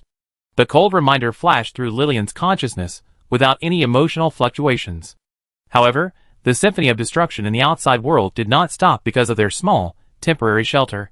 On the contrary, under the double backlash of the ambient tidal runaway and the arc core energy being forcibly extracted, it reached the final climax. Boom! It was no longer a local fracture or collapse, but the entire space, the core area of the nest of creation buried deep underground, emitted a holistic collapse sound like the last wail of a dying beast. Lillian raised her head suddenly, her cold eyes piercing through the diffused water vapor and surging purple mist, looking at the chaotic abyss above. As far as the field of vision reached, the scene was like the final chapter of the Doomsday scroll, the whale of metal, the huge alloy skeletons that once formed the magnificent dome of the laboratory, the supporting structure, and the platform pipelines, now seemed like toys being kneaded by invisible giant hands, making a deafening, teeth-grinding twisting and breaking sound. The thick beams and columns were twisted into twists by the huge stress like noodles, and then broke inch by inch. After losing support, the huge metal platform was like a giant beast with its skeleton removed, collapsing with a mighty force, rolling and colliding. Every collision erupted with a deafening metal roar, splashing hot sparks and twisted fragments all over the sky. This was the last, desperate wail of metal creations under the crushing of absolute power, the annihilation of crystal clusters, the huge black crystal clusters everywhere, under the dual pressure of the violent ambient tide and structural collapse, no longer a solid support, but an accelerator of collapse. They shattered and exploded in pieces like fragile glass. The broken crystals flashed dangerous purple light in the energy turbulence, like millions of flying poison daggers. Some huge crystal columns broke from the roots, like collapsed mountains, carrying destructive power to smash into the magma river or remaining platform below, causing more violent explosions and energy shocks. Energy doomsday. The uncontrolled ambient tide reached its peak. The purple energy hurricane was no longer a single vortex, but connected into pieces, forming a covering energy storm. In the storm, the broken energy pipelines gushed out uncontrolled, colorful energy flows, like the blood splashed by a dying beast, colliding and annihilating each other in the storm, erupting with light that was enough to blind people and destructive shock waves. The last remaining energy nodes in the core area of Arc Core, like a supernova explosion, lit up blinding light one after another, and then completely extinguished and annihilated. The energy environment of the entire space was violent and chaotic to the extreme, swallowed by darkness. With the complete collapse of the core structure and the annihilation of the energy nodes, the last bit of light supporting this underground space also disappeared. The warning lights embedded in the wreckage, the arc light of the energy pipeline interface, and even the faint fluorescence of the moonlight moss were quickly swallowed up in the continuous collapse and energy annihilation.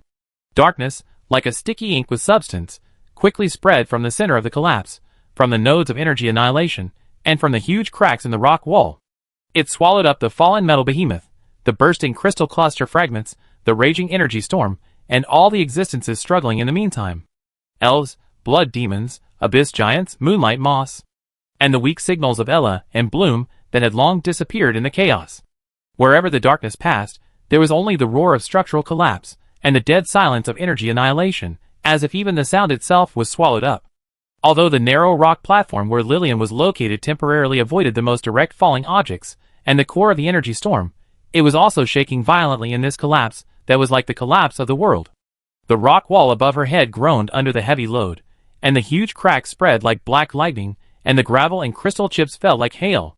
Below, the originally relatively calm magma river became more violent due to the massive influx of collapsed objects above, and the final release of crustal stress. The rolling waves, with the momentum of burning everything, constantly hit the edge of the rock platform, splashing hot lava rain. Warning. External environment structure stability, 0, collapse range, global, energy annihilation level, max, survival space, continuous compression. Estimated time for complete annihilation, less than 60 seconds. The cold reminder flashed in Lillian's consciousness, without any emotion, just stating the cold facts. She held Athos, standing firm as a rock on the violently shaking rock platform, and her new body easily offset the impact. Her cold eyes reflected the all-consuming darkness above, and the golden-red river of death below, as if she was watching a grand drama of destruction that had nothing to do with her. There was no fear, no sadness, and even no relief. Only absolute rationality was calculating how to find a glimmer of possibility to continue Athos' life in the last few tens of seconds before the darkness completely swallowed this area or the rock platform collapsed and fell into the magma. Her eyes swept across the inner side of the rock platform, where there was a narrow rock crack that was shaken open by the collapse and extended diagonally downward, which was only wide enough for one person to pass through. The deep part of the crack was pitch black, emitting a cold and damp underground breath, as if leading to a deeper and more unknown underground. Is this the only and last way to live? Or is it the entrance to another hell? Lillian did not hesitate at all. The cold logic core instantly made a judgment. Staying here would definitely lead to death. Entering the crack, there are unknown risks, but there is a theoretical probability of survival, even if it is only 0.1%. She no longer paid attention to the devastating collapse outside, and no longer paid attention to the final wail of metal and the swallowing of darkness. All her attention was focused on the weak flame of life in her arms. She adjusted her posture and held Athos's cold body more firmly in her arms, using her new, cold and tough body to shield him from most of the falling debris and scorching air waves. Then, she took a step forward, stepped on the violently shaking rock platform without hesitation, and headed towards the deep, cold, narrow rock crevice that exuded an unknown atmosphere, and lowered her head to crawl in. The next second after her figure disappeared in the darkness of the crevice. Boom! A loud noise that was much duller and heavier than any previous collapse, as if the heart of the earth had stopped beating, came from the core area of the laboratory. Along with this loud noise, the last remaining glimmer of light was completely extinguished. Rolling metal waves, raging energy storms, gushing magma, struggling monsters. Everything was completely swallowed up by the boundless, sticky and cold darkness. Nest of creation. This ancient ruins that gave birth to angels, elves, dwarves, and also bred moonlight moss, lava demons, vampires, and even abyss giants. This laboratory that Lillian restarted and buried with her own hands, indirectly, in the wailing of metal and the wailing of energy, in the gentle embrace of darkness, completely turned into an eternal, dead ruin deep underground. The echoes of the collapse echoed for a long time in the empty underground, and finally fell silent. Only the gurgling sound of the magma river rolling in the depths of darkness, like the slow pulse of the planet, announced the end of an era and the beginning of another unknown era. And Lillian, holding Athos, had disappeared into the crack leading to deeper darkness, and embarked on a long corridor leading to 100 years of sleep. Chapter 69. Cold, damp, and absolutely dark. The narrow rock crevice was like the esophagus of a giant beast, sloping downward and winding, barely enough for one person to pass through. The rough rock wall rubbed against Lillian's new skin covered with energy veins, making a slight rustling sound. The air was filled with a strong smell of earth, water vapor, and a cold and corrupt smell unique to the deep underground. Behind her, the heart-pounding roar of the collapse, and the dead silence of the energy annihilation that engulfed the entire nest of creation were isolated by the thick rock layer, leaving only the dull vibration like the heartbeat of the earth. Lillian held Athos, and walked steadily in the absolute darkness. The cold magic rushed in her reshaped body, not only providing infinite power, but also giving her a dark vision beyond the mundane. In her eyes, this narrow crack was not completely dark, but a cold, data-based clear picture composed of countless subtle energy flows, rock structure, and temperature differences. Athos was still unconscious, and his cold body was as light as a feather in her arms. She maintained a minimum magic connection, like the most sophisticated life support system, forcibly hanging on to the boy's last weak life. His heartbeat was slow and weak, and every beat affected the fetter block guarded by the soul imprint in the depths of Lillian's consciousness, bringing a faint but clear fluctuation. Environmental scan, rock crack structure stability, medium, affected by external collapse, slight vibration. Air composition, low oxygen, containing trace amounts of inert gas and unknown spores, harmless. Path prediction, there is a fork in the road after extending downward for about 127 meters, left, unknown void energy reaction, right, continue downward, leading to a deeper mantle heat source. The cold logic core continued to analyze environmental data and plan the most optimal escape route, maximizing the probability of survival. The emotional module was frozen, and she just instinctively moved towards the unknown void on the left, where theoretically it was more likely to find a relatively stable space and maybe an exit. Just as she turned a nearly vertical steep corner, carefully lifted Athos up, and prepared to climb down. Boom! A muffled sound that was much closer and more violent than the heartbeat of the earth behind her suddenly came from the upper rock layer they had just passed. Severe vibration. It was like being hit hard by an invisible giant hammer on the rock layer above. Warning. The upper rock layer is overloaded. Structural point, L7. Collapse risk, immediate. The cold reminder flashed instantly. Lillian's reaction was extremely fast. At the moment the vibration came, she had forcibly twisted her body and protected Athos tightly under her body, the back pressed against the relatively solid side wall. The newly born magic power instinctively surged to the back, forming a layer of condensed dark shield, clatter, like a mountain torrent. A large amount of loose weathered rock layers, sharp gravel, mixed with cold groundwater, like a mudslide bursting a dam, poured down from the top of the rock crack torn by the violent vibration. The collapse came too fast and too violently. There was nowhere to hide in the narrow space. The cold muddy water and sharp gravel instantly submerged the two. Lillian only felt an irresistible force hitting the shield on her back. The shield fluctuated violently, making a harsh groan, barely resisting the fatal impact, but the huge force still pushed her forward. The cold muddy water wrapped in gravel instantly filled the narrow rock crack passage. Ugh! Lillian groaned, almost suffocated by the mud flow. But she gritted her teeth, if this action still made sense to her, and her arms were like the strongest shackles, tightly holding Athos in her arms, protecting his entire body between her body and the rock wall, using her reshaped body and magic shield to forcibly support a small, fragile living space in the mud flow. The muddy water was turbid and cold, and the gravel kept hitting the shield. The darkness became more viscous. Lillian could feel that the energy of the shield was rapidly consumed, and the magic power that maintained Athos' life link also became unstable due to this sudden impact.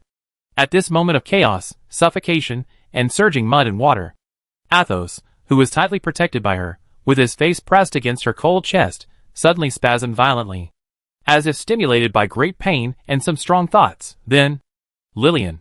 A hoarse shout that almost broke the voice, which used up all the strength of life, suddenly penetrated the surging sound of mud and water, the collision of gravel, and the humming sound of the shield, like a lightning that tore through the sky in the dark night, and fiercely pierced into Lillian's hearing. Block, it was Athos' voice. He had miraculously woken up briefly in this fatal mudslide and near-death coma. He was not calling God, but her name. The name he taught her clumsily, she mastered in an instant, but rarely used. Lillian. This shout was full of the purest concern and worry that the young priest had for the daughter of the starry sky who had fallen from the sky, was powerful and fragile, alienated, and was clumsily approached by him at the last moment of his life, beyond faith. Because of this shout, Lillian's absolutely rational consciousness core, which was dominated by cold magic, experienced an unprecedented violent shock for a moment. The bond marked deep in her soul seemed to be thrown into boiling oil, bursting out with burning pain. The block data stream guarding Athos's memory flickered wildly, and became disordered. Athos! Don't move! Lillian's cold thoughts subconsciously passed over, trying to stabilize him. However, at the moment when she was distracted, boom! The collapsed rock layer above shook more violently again. A huge rock block, much larger than the previous one, as big as a small truck, was swept by the mud flow and smashed into the magic shield that Lillian was trying to support with great force. Crack! It was like the sound of broken glass. The magic shield, which was already bearing the impact of the mud flow, was instantly covered with spider-web-like cracks under the crushing of this absolute force, and then collapsed. The terrifying impact force was transmitted to Lillian's back without reservation. Severe pain. The new body also felt. She groaned in disbelief. She was thrown forward by the huge force. Her arms, which were tightly holding Athos, inevitably loosened a little under the huge impact. Ugh! Athos let out a short cry of pain in this lightning moment. The muddy mud flow rushed in from the gap between Lillian's arms like a violent python, and fiercely wrapped around Athos's already weak body. No! For the first time, Lillian's cold mind was almost filled with shock and anger. She grabbed back. The new left hand burst into a dark light, as fast as lightning. However, it was too late. The power of the mud flow was magnified to the extreme in the narrow space. Athos's light body was like a fallen leaf in the wind. At the moment when Lillian's fingertips were about to touch the corner of his clothes, he was swept away by the violent mud flow. He instantly disappeared behind the surging mud and falling rocks. The vision was completely obscured by the turbid mud. In the perception, the weak but tenacious life link signal was broken. Lillian. The last cry of Athos with endless worry seemed to still be in the narrow, dark, and death-filled space. The sound echoed in the cracks of the rocks, but was quickly drowned out by the roar of the surging mudslide and the crash of falling rubble. Athos. Lillian's cold, unruffled mind roared silently for the first time, but it seemed to tear the soul apart. She rushed towards the direction where Athos disappeared, regardless of everything, against the violent mudslide. The dark magic power burst out wildly around her, forcibly pushing away the blocking mud and rubble.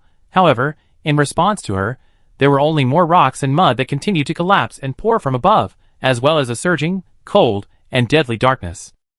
The figure of the young priest, along with his last cry full of concern, completely disappeared in the collapsed rock layer and the swallowing of darkness. Only the aftermath of that call, like a cold chisel, fiercely chiseled on the imprint of Lillian's soul, bringing far more intense and eternal pain than physical trauma. The collapse of the rock crevice gradually subsided, leaving only the whimpering sound of the muddy water flowing slowly. Lillian stood stiffly in the cold mud, her new left hand stretched out in vain towards the darkness in front of her, her fingertips trembling slightly. The cold magic power rushed through her body, but she could no longer sense the familiar, weak fire of life. What is the fate of Athos? Swept away by the mud?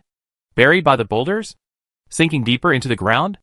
Or, the absolute darkness and silence swallowed up the answer, leaving only a cold, bloody suspense and a scar on the soul of the immortal that could never be healed. Chapter 70. Athos. The silent roar of the mind echoed in a narrow, cold, dark rock crevice filled with the smell of muddy water, but it crashed into the rough rock wall and shattered into cold despair. Lillian stood stiffly in the knee-deep muddy water, her new left hand with a dark luster stretched out in vain towards the surging darkness in front of her. The fingertips still had the cold touch of mud, but could no longer grasp the faint body temperature. The severe pain from the soul brand was far more painful than the pain of the broken back shield and the magic power reshaping the body. It was not a physical injury, but the logical collapse and tearing caused by the sudden disappearance of the target, which constituted the core of Lillian's existence and was forcibly branded and protected. The cold magic rushed violently in the body, trying to fill the logical loophole, but it was like trying to extinguish the fire of the soul with ice water, which would only bring more intense conflicts and pain. The protected target disappeared, and the brand lost its meaning, leaving only empty coordinates and endless burning pain. Warning. Soul brand logic conflict.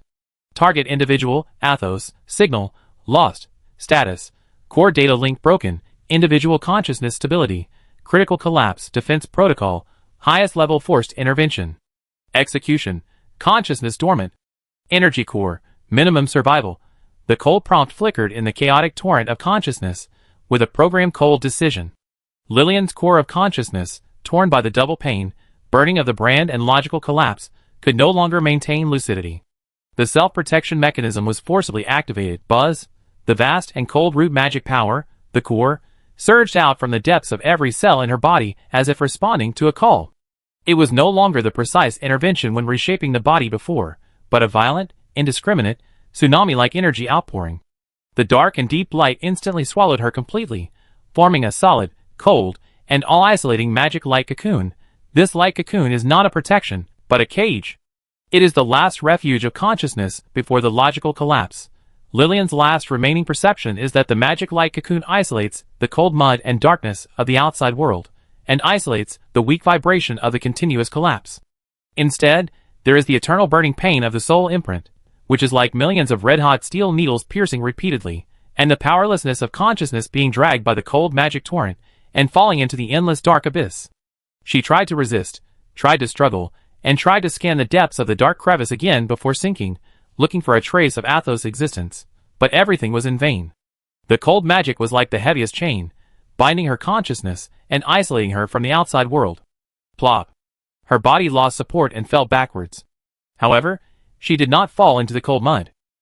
The violently surging magic light cocoon seemed to have substance, steadily supporting her fallen body, and gently placed her in a relatively dry depression deep in the rock crevice, half hidden by a huge inclined rock slab. The light of the light cocoon slowly converged, becoming introverted and deep, like black amber wrapped around a sleeping seed. Lillian curled up in the center of the light cocoon, her eyes closed, her face showing an inhuman, divine paleness and absolute calmness under the dim light. Her black hair was like a waterfall, scattered on the cold rocks, and a few strands of hair even floated strangely in the magic field.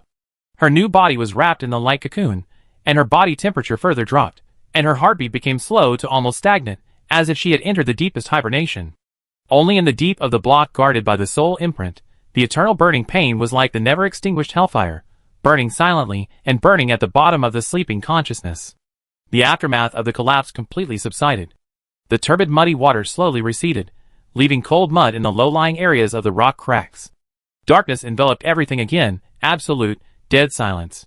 However, this darkness was not nothingness. This was deep underground, one of the nodes, where the magic veins of the core, the origin of the world, were relatively rich. The magic light cocoon where Lillian was sleeping was like a huge vortex, unconsciously, and slowly attracting the free ambient energy in the surrounding space, as well as the deeper earth vein magic. These cold energy flows were like trickles, silently merging into the light cocoon that wrapped her, and then penetrating into her sleeping body. They no longer brought the pain of reshaping, but were like warm spring water, nourishing her body that had changed in essence due to the connection to the root, maintaining the minimum state of survival, and also subtly deepening her connection with the core. Magic became the hotbed for her sleep. Time lost its meaning here. 1 day, 1 month, 1 year. 10 years. The dripping sound at the top of the crack is the only pendulum that records the passage of time. Year after year, the cold water drops fall on the light cocoon that wraps Lillian, splashing tiny ripples, and then slide down the smooth energy surface, carving circles of subtle, almost imperceptible mineral deposits on the rock below the light cocoon. Occasionally, there will be tiny underground creatures, blind insects, pale ground lizards, attracted by the weak energy fluctuations emitted by the light cocoon, curiously approaching, but scared away by the cold, lifeless breath. The entrance of the crack has been slowly blocked by the collapsed rubble and sedimentation of soil above for a long time, leaving only a tiny gap, allowing extremely weak airflow and the colder breath from deep underground to penetrate. 100 years of time slipped away quietly like quicksand between fingers. Lillian was still sleeping in the cold magic cocoon. Her body was undergoing extremely slow but irreversible changes under the warmth of magic. Her skin became whiter and more translucent, like the finest jade, and the energy veins underneath became clearer and deeper, like a flowing galaxy. Her long hair, like crow feathers, grew silently, covering the rocks under her, like a flowing ink-colored stream. Her curled posture was like an eternal sculpture, and only the eternal burning pain deep in the soul imprint, like the magma surging under the sleeping volcano, proved that the existence of Lillian had not been completely frozen. The surface of the magic cocoon, under the infiltration of 100 years of underground magic, was covered with a thin layer of crystal dust that flickered with faint purple light. That was a seal written by time and magic. The roar of the laboratory collapse had long since turned into a legend deep underground. The bonfire of the Athos tribe, the sand painting under the starry sky, the clumsy language teaching. All have been blurred and distorted in the long river of time, and finally replaced by new legends. Elves built city-states in the forest, dwarves hammered anvils deep in the mountains, humans ignited the fire of magic, and angels wandered in the clouds looking for traces of sugar. A new era that Lillian had never known was quietly unfolding on the surface. And deep in this forgotten crevice underground, wrapped in the cold hotbed of magic and the dust of time, Lillian Zero, the immortal connected to the root, is still sleeping. Her consciousness rises and falls in the cold abyss of magic, and the burning pain of the soul brand is the only beacon. Until a certain moment, some external disturbance, or the subtle echo of the bond guarded by the brand itself in the long river of time, can she be awakened from this century-long sleep. Sleeping is a pause of pain, and the breathing of new life. When the black-haired god opened her eyes again, the world was no longer what she remembered. And finding the boy who disappeared in the dark mud would become her first and eternal obsession in her long eternal life. Chapter 71. Absolute darkness. Absolute silence. Time lost its scale here, leaving only the silent flow of magic and the mineral rings carved by dripping water, which were accumulated for hundreds of years, and were so subtle that they were almost non-existent. The magic-like cocoon that wrapped Lillian was like a cold black amber deep underground, covered with a thin layer of crystal dust that flickered with faint purple light. Inside the light cocoon, there was eternal sleep. Her body became more perfect and more inhuman under the infiltration of 100 years of magic. Her skin was as white as the finest cold jade, and the energy veins covering it were like a flowing dark purple galaxy, deep and restrained. Her long hair like crow feathers spread out like ink-colored silk, maintaining a static flowing posture in the solidified magic field. She curled up, like a sculpture of a god forgotten by time, with only the eternal burning pain deep in the soul imprint, like the never-extinguished flame deep in the core of the earth, burning continuously and silently at the bottom of the abyss of consciousness. 100 years have passed, and the outside world has changed dramatically. But deep in this forgotten crevice, only darkness, coldness, and eternal burning pain accompanied her. Until, an extremely weak disturbance that did not come from the physical world, like a speck of dust thrown into an absolutely still lake, gently touched the deep part of Lillian's sleeping consciousness, the bond block called Athos, that was guarded by eternal burning pain.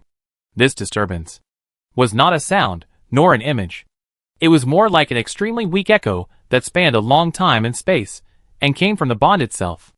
It was as if someone was devoutly drawing the pattern of the starry sky on the distant surface, as if a bonfire was lit in a tribe, and the warm light reflected the similar night sky, as if there was a vague silhouette of a young priest, flashing very briefly in the reflection of the long river of time. Insignificant, but real. It was this tiny echo that was barely detectable, like a spark thrown into boiling oil, that instantly ignited the instinct of protection that had been dormant for 100 years deep in the soul imprint. Boom! It was not a physical explosion, but a tsunami at the level of consciousness. The sleeping core of consciousness wrapped in the cold torrent of magic suddenly boiled up because of the weak disturbance from the bond itself. The burning pain of the soul imprint was instantly amplified billions of times, no longer a low hum in the background, but turned into a thunder that tore through the darkness and awakened the sleeping. Warning. Soul imprint, high-intensity fluctuation, target correlation disturbance, weak signal detected, historical wavelength match, defense protocol, release, awakening sequence, 4 start, energy core, activation. The cold prompt was like a lit fuse, instantly brushing over Lillian's chaotic resurrected consciousness. The crystal dust covering the surface of the magic light cocoon seemed to be shaken by an invisible force, falling down, revealing the deep and dark cocoon wall below. Inside the cocoon wall, Lillian's jade-like fingers trembled very slightly. Then, a faint, yet extremely pure blue light, like a star awakening in the darkness, quietly lit up at the fingertips of her curled left hand. This light was no longer the energy of the life support device, nor was it the cold purple light of the core magic power, but the life magic power of Lillian Zero. It was the most original vitality that she awakened after sleeping for 100 years and being nurtured by magic power. Although the light was weak, it was like a key that was inserted into the locked core that had been imprisoned for 100 years. Crack. Crack. A subtle sound, like ice breaking, came from inside the magical light cocoon that enveloped her. The deep and dark energy barrier on the surface of the light cocoon began to show spiderweb-like fine cracks with the glimmer of her fingertips as the center. The cracks emitted brighter and brighter blue light. At the same time, dong, a dull, slow, but extremely clear beating sound sounded in the absolutely dead darkness. It was a heartbeat. Lillian's heart, which had been stagnant for nearly 100 years, was driven by the magic of life, like a rusty engine being forcibly ignited, and it beat violently. Dong! Dong! The heartbeat gradually accelerated, from slow and sluggish to stable and powerful. Every beat was like a heavy hammer hitting the silent rock wall, announcing the return of an existence. The cold blood accelerated in the reshaped blood vessels, bringing a long-lost, or brand-new, sense of life. The glimmer of light on the fingertips became brighter and brighter, and the blue light flickered like breathing, dispelling the darkness inside the light cocoon and illuminating Lillian's closed eyes. The crystal dust covering the surface of the light cocoon completely disintegrated under the impact of the light. The cracks in the light cocoon expanded rapidly and spread. Boom! A sound of energy that was not loud but full of power. The entire magic light cocoon was like an eggshell that had completed its mission. It instantly shattered into countless tiny energy fragments that flashed with faint blue light and dissipated in the dark air. The bondage was lifted. The slumber ended. Lillian Zero suddenly opened her eyes. The obsidian eyes, under the faint light of the faint blue fingertips, were clear, cold, and deep, as if they contained the entire sea of stars. 100 years of sleep did not leave any tiredness, only a kind of inhuman tranquility and absolute rational indifference after precipitation. However, under the ice layer of absolute rationality, the burning pain in the depths of the soul imprint that was rekindled by the echo of fetters was like an awakened volcano, surging silently, slowly, with a feeling of stiffness like a newborn.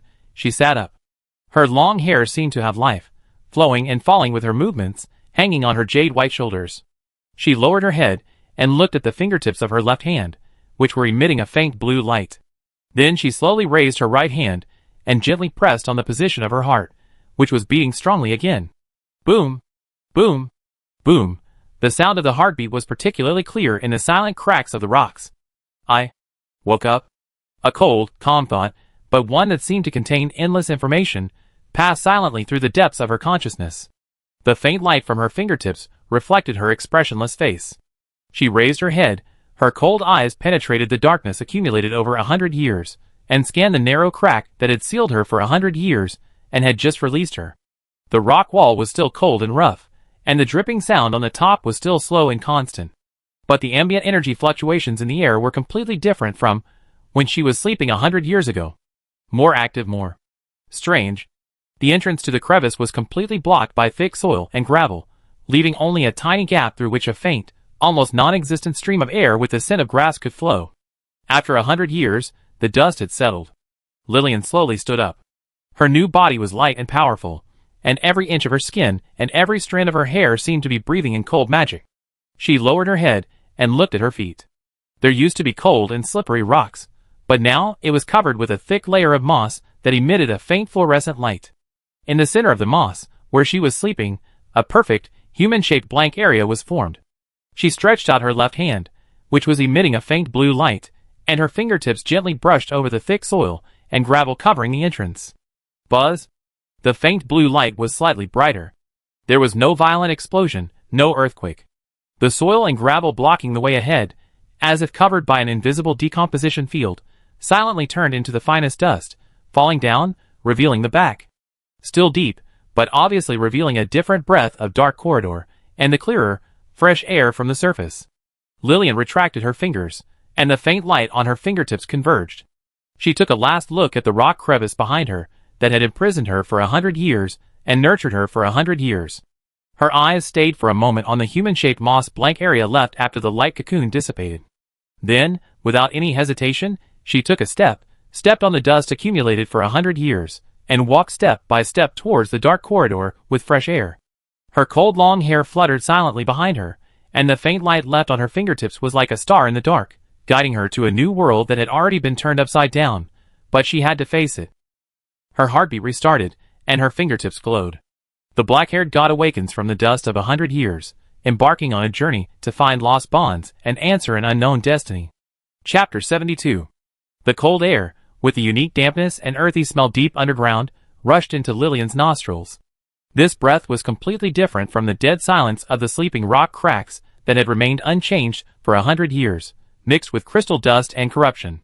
It carried a faint freshness belonging to the surface vegetation. She walked steadily along the narrow, tilted upward dark corridor.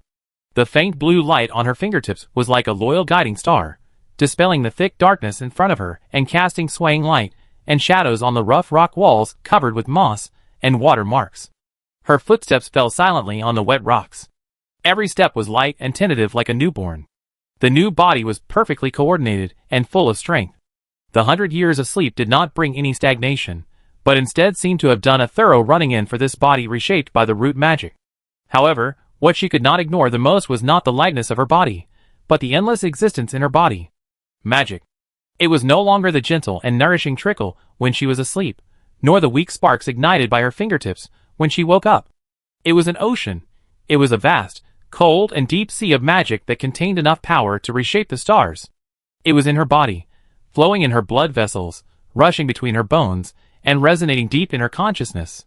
This feeling was so clear and so magnificent that with every step she took, she could hear the silent roar of the magic wave washing over the embankment. Lillian stopped, and the blue light on her fingertips stabilized, illuminating a small area in front of her.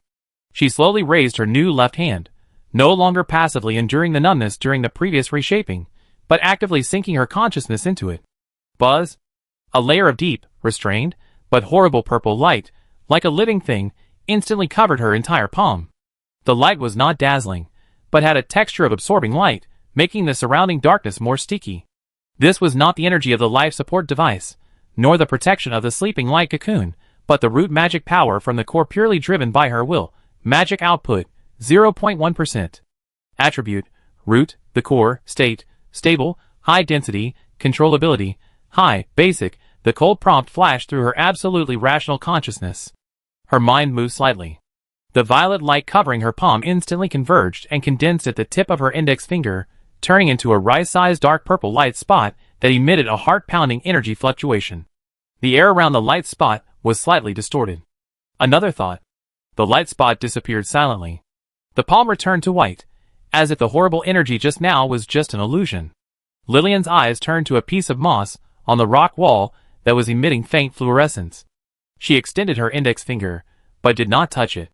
She just moved her mind slightly, and a faint stream of magic power, almost negligible, extended from her fingertips, like the most precise probe, gently brushing across the surface of the moss. Instant. Target. Fluorescent moss. Unknown variant. Physiological structure. Scan completed. Energy circuit. Analysis completed. Weakness. Strong light can inhibit its fluorescence activity. Transformation plan. Inject a small amount of fire attribute magic power to stimulate its chlorophyll, which can temporarily increase the brightness by 300%. The effect lasts about 12 seconds. Execute/no. The cold data stream instantly flooded into her mind. All the information about this moss was as clear as an open book. This was not the result of active scanning, but the information passively fed back to her when the vast sea of magic in her body interacted naturally with the external environment energy. The ability of absolute memory, with the blessing of the root magic, evolved into a nearly omniscient environmental perception. She did not choose to transform the moss, but just took back the magic. The moss still emitted a faint fluorescence, as if nothing had happened. Lillian continued to move forward. The corridor began to become wider, and there was a faint sound of water flow and a clearer smell of grass and trees in front. She tried to sink her consciousness into a deeper level of the sea of magic. Boom! An indescribable vision unfolded instantly. No longer relying on the eyes and fingertips, but through the surging sea of magic in the body, directly perceiving the energy flow in the surrounding space. She saw the slowly flowing earth vein magic deep in the rock layer, like a dark golden lava river. She saw the free ambient energy particles in the air, dancing like purple fireflies.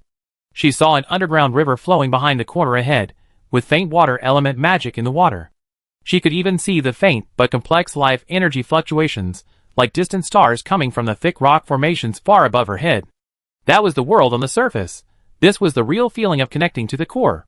She was no longer an observer who needed tools, life support devices, to analyze the world. She herself became a powerful magic node, a living world sensor. Endless magic was like an inexhaustible source, and power was at her fingertips wherever her mind went. A cold, all-controlling sense of power overwhelmed Lillian like a tide. This feeling was so strange yet so natural, as if this was the power she deserved. She raised her hand again, this time to a protruding hard rock half a person's height on the side wall of the corridor. There was no complicated spell, no accumulation of energy, just a thought. Buzz, the left palm covered with a faint purple light, like a red-hot iron block pressing butter, embedded in the hard rock without any hindrance and silently. There was no splashing of gravel, no loud noise. Under the erosion of the root magic power, the hard rock was like being decomposed into the most primitive particles, and was easily penetrated by the palm. Lillian could even clearly feel every gap inside the rock, every uneven density. She pulled out her palm. A palm print pit with smooth edges, like a mold casting, was left on the rock. The inside of the pit showed subtle traces of crystallization, emitting weak residual heat and magic fluctuations. Physical strength test. Rock, basalt, compressive strength, exceeds record value. Magic erosion efficiency, 98.7%. Energy consumption, negligible. The cold assessment was completed in the mind. Lillian looked at her jade-white palm, which had just penetrated the hard rock without any damage, and felt the still vast and surging sea of magic in her body, as if she had just scooped up a handful of water. This is her power. Infinite magic. Connect to the root. The power of the immortal. There was still no expression on her cold face, but the deep obsidian eyes reflected the blue light of her fingertips and the smooth palm print on the rock, as if it contained a slowly rotating, cold galaxy. She retracted her gaze, and the faint light on her fingertips also converged, leaving only the surging sea of magic in her body roaring silently. She took a step forward, and continued to walk towards the direction where the smell of grass and trees, and the sound of flowing water came from, towards the unknown surface world 100 years later. Every step she took seemed to resonate more deeply with the earth beneath her feet, and the vast sea of magic power in her body. Power was as natural as breathing. And how to use this power to find the answer lost in the dark mud flow was the first issue she had to face after waking up. Chapter 73. The sea of magic power surging in the body is like a cold galaxy, bringing an unprecedented sense of power and control. Lillian walked along the increasingly wide dark corridor, with a stronger smell of grass and trees, and the faint blue light on her fingertips steadily dispelled the darkness in front of her. The new body was light and full of power. Every step seemed to step on the tide of magic power, resonating faintly with the earth veins. However, this vast power was like a heavy sword without a blade, powerful but difficult to control its exquisiteness. The ease of penetrating hard rock with bare hands made Lillian decide to conduct a more systematic strength test. The cold logic core requires precise data to evaluate the performance boundary of this new body. She stopped, and on the side of the corridor in front of her, a huge, angular, dark gray granite that had obviously collapsed from the dome blocked nearly half of the way like a roadblock. The surface of the rock was covered with cracks from impact and moss marks from the years, and the texture was unusually hard. Target: granite boulder, long axis about 3.5 meters. Structural scan: there are multiple stress cracks inside, usable. Strength test plan: physical destruction by bare hands, not erosion by magic. Lillian fixed her eyes on the boulder. She took a deep breath, although this action was no longer necessary for her reshaped respiratory system, temporarily suppressed the vast sea of magic in her body, and only relied on the pure physical strength reshaped by magic. She walked to the boulder, opened the 5 fingers of her jade-white right hand, and pressed on the cold and rough surface of the rock. There was no accumulation of power, no shouting, just a slight movement of the mind, driving the muscle fibers to burst out with terrifying power. Crack! Snap! The teeth-grinding sound of rock breaking suddenly rang out. With her palm as the center, the hard dark gray granite surface was instantly covered with spiderweb-like cracks. The cracks spread rapidly like living things, and instantly covered the entire surface of the boulder. Then, boom, a dull bang. The huge granite weighing several tons, under Lillian's seemingly light touch, was like being bombarded from the inside by an invisible heavy hammer, and it exploded instantly. It turned into countless rubbles of different sizes, flying around like cannonballs. Smoke and dust filled the air, Lillian stood in place, and the flying rubble was bounced away by an invisible, extremely weak magic shield, instinct trigger, just an inch away from her body. She retracted her right hand, and her palm was still as white as jade, without even a trace of dust. Looking at the messy rubble on the ground, data streams flashed in her cold eyes. Physical force output, estimated peak value is greater than 50 tons, conservative. Bone strength, muscle fiber toughness, beyond the limits of known biological materials. Energy consumption, physical level, extremely low. Magic shield, passive trace. Conclusion, basic physical destructive power, S level. The test was successful. The result far exceeded expectations. But this is only the first step. Lillian's eyes turned to a slender, crystal-like translucent stalactite hanging from the rock wall. It was only the thickness of a finger, and a crystal droplet of water that was about to fall was condensed on the top, shining softly under the faint light of the fingertips. Target, slender stalactite, calcium carbonate crystal. Test plan, find magic control remove the top water droplet, without damaging the stalactite structure. This is the real challenge. Destruction is easy, but controlling the subtleties is the difficulty. Lillian concentrated her mind, and carefully mobilized a tiny wisp of the vast sea of magic power in her body. She concentrated her thoughts on her fingertips, trying to simulate the precise energy control of the life support device. Like the most dexterous tweezers, gently picking up the drop of water. Buzz! A faint, almost invisible purple light lit up at her fingertips, slowly reaching towards the water drop on the top of the stalactite. Just as the light was about to touch the water drop. Puff! A slight muffled sound. The slender and fragile stalactite, at the moment when the insignificant magic fluctuation of Lillian's fingertips touched it, was like being crushed by an invisible heavy pressure, and instantly turned into a pile of fine white powder. The water drop on the top also evaporated and disappeared, without even leaving any water vapor. Warning. Fine magic control, failed. Output power, exceeded the target's tolerance limit, 1,000 times. Reason, insufficient magic perception accuracy, power output calibration failed. Suggestion, conduct low-level microcontrol training, priority, high. The cold reminder carried a hint of expected. Lillian looked at the purple light remaining on her fingertips, which was rapidly dissipating, and then looked at the abrupt gap on the rock wall, which was left with only a trace of white powder. A rare flash of helplessness flashed across her cold eyes. The power was too strong. It was so strong that her insignificant thought, the trace of magic power mobilized, was a devastating tsunami for the fragile target. This was as ridiculous as asking a giant who could dismantle a Gundam with his bare hands to try to thread a needle with an embroidery needle. Troubles, a kind of cold trouble belonging to overpowered people, began to emerge. She didn't believe in evil. Her eyes swept across the ground and fell on a fingernail-sized, tender green fern that grew tenaciously from a crack in the rock not far away. Its leaves were delicate and trembled slightly in the humid environment. Target, micro-fern. Test plan, find magic nourishment, injection of trace life attribute magic, promote growth.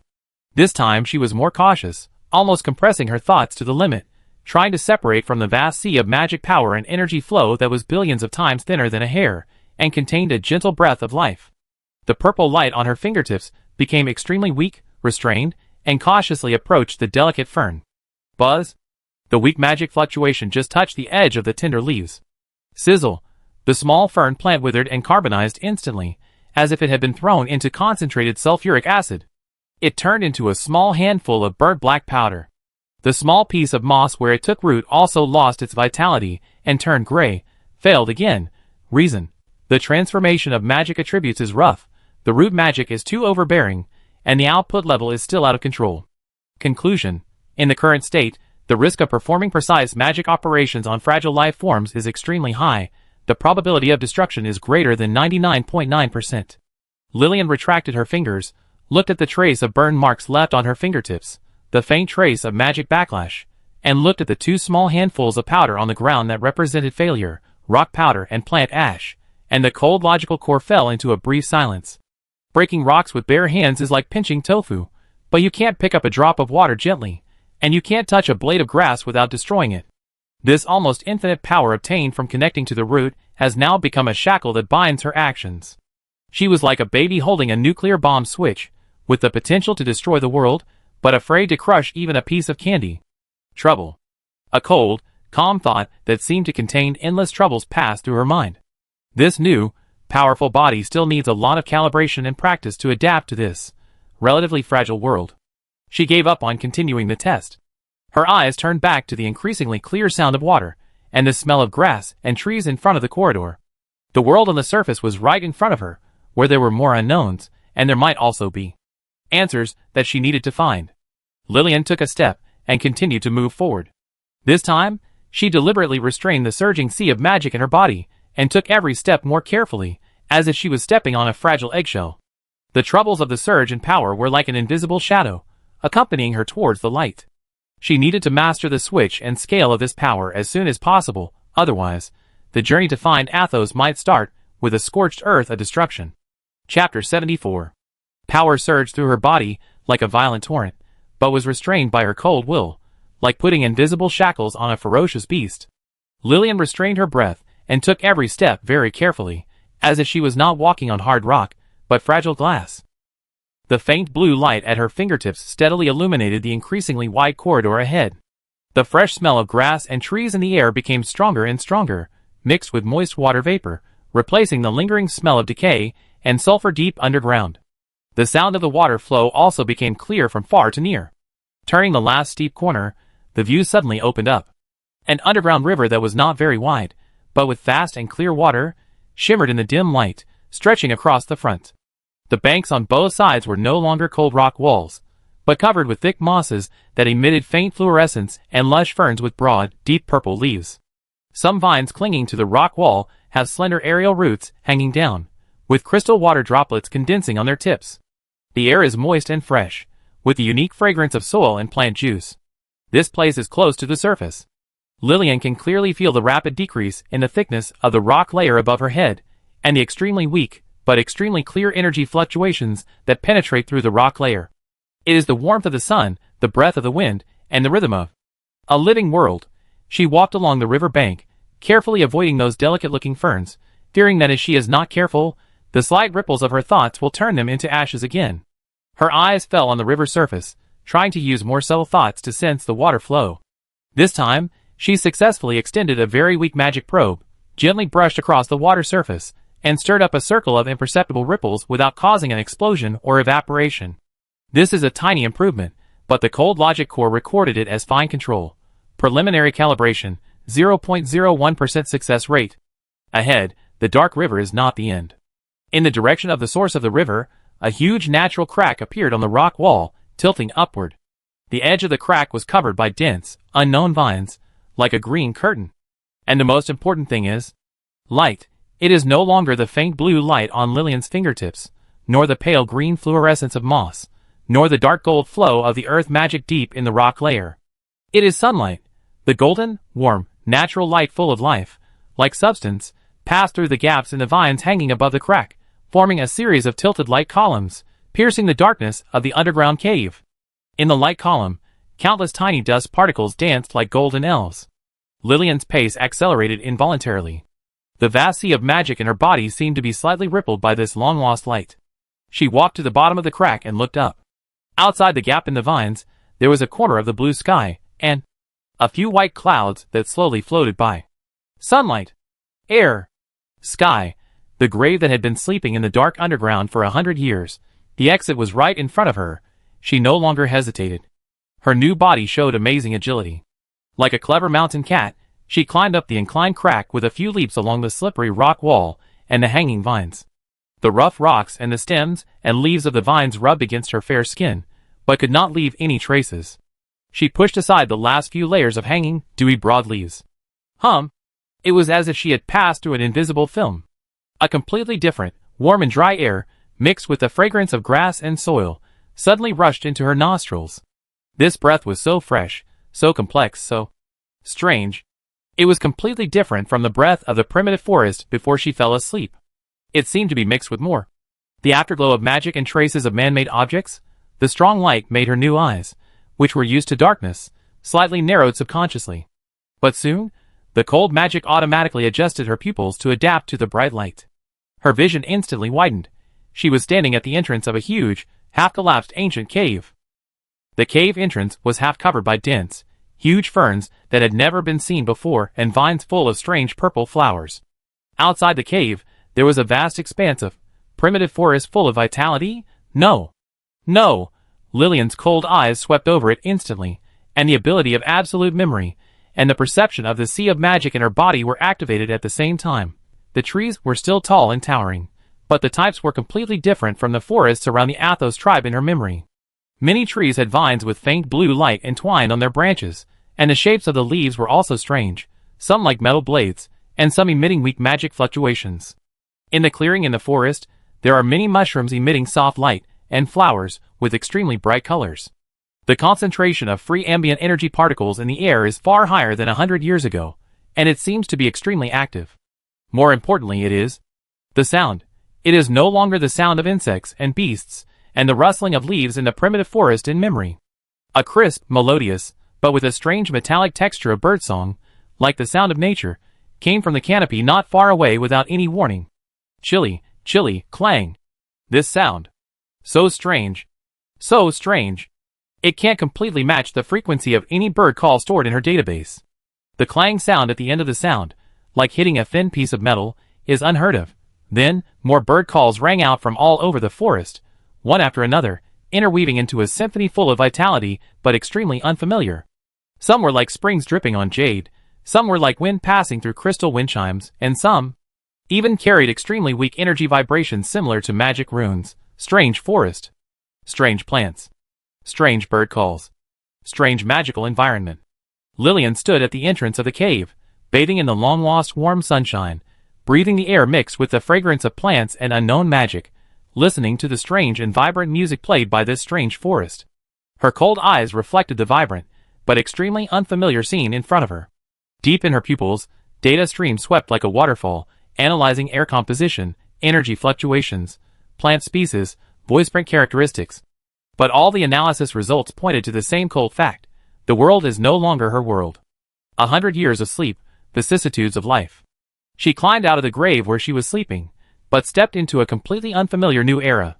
The sun was still warm, the air was still fresh, but the whispers of the forest, the singing of the birds, and even the pulse of magic had all changed to a brand new melody. Lillian slowly raised her new left hand, which was still faintly radiant in the sun, and gently caught a strange leaf with fine serrations and faint green light on the edge, which was blown by the breeze and swirled down. The leaf lay quietly in her cold palm. The journey to find Athos has not yet begun. The first problem that came to her was to understand this strange new world that had quietly changed while she was sleeping. And the strange bird calls, like a greeting from the new era to her, were also like a puzzle waiting to be solved. Chapter 75. The warm sunlight sprinkled on Lillian's fair skin, bringing a long-lost, physical touch. She stood at the entrance of the half-collapsed ancient cave, like a pale sculpture awakened from the ground, her cold eyes, like the most sophisticated scanner, greedily capturing every detail of the strange world in front of her. The strange giant tree was entangled with glowing vines, the strange mushrooms emitted soft light, the active ambient particles in the air were like purple mist, and the strange birdsong with a metallic texture. All of this was frantically refreshing the old data in her absolute memory database. Location, calibration. A cold thought passed silently in the depths of her consciousness. She needed to determine her position on the surface. She closed her eyes, no longer relying on vision, but sinking her consciousness deeper into the vast sea of magic in her body. The magic was like an invisible tentacle, with her as the center, quickly spreading to the surrounding space. Sensing, environmental energy field scan, start.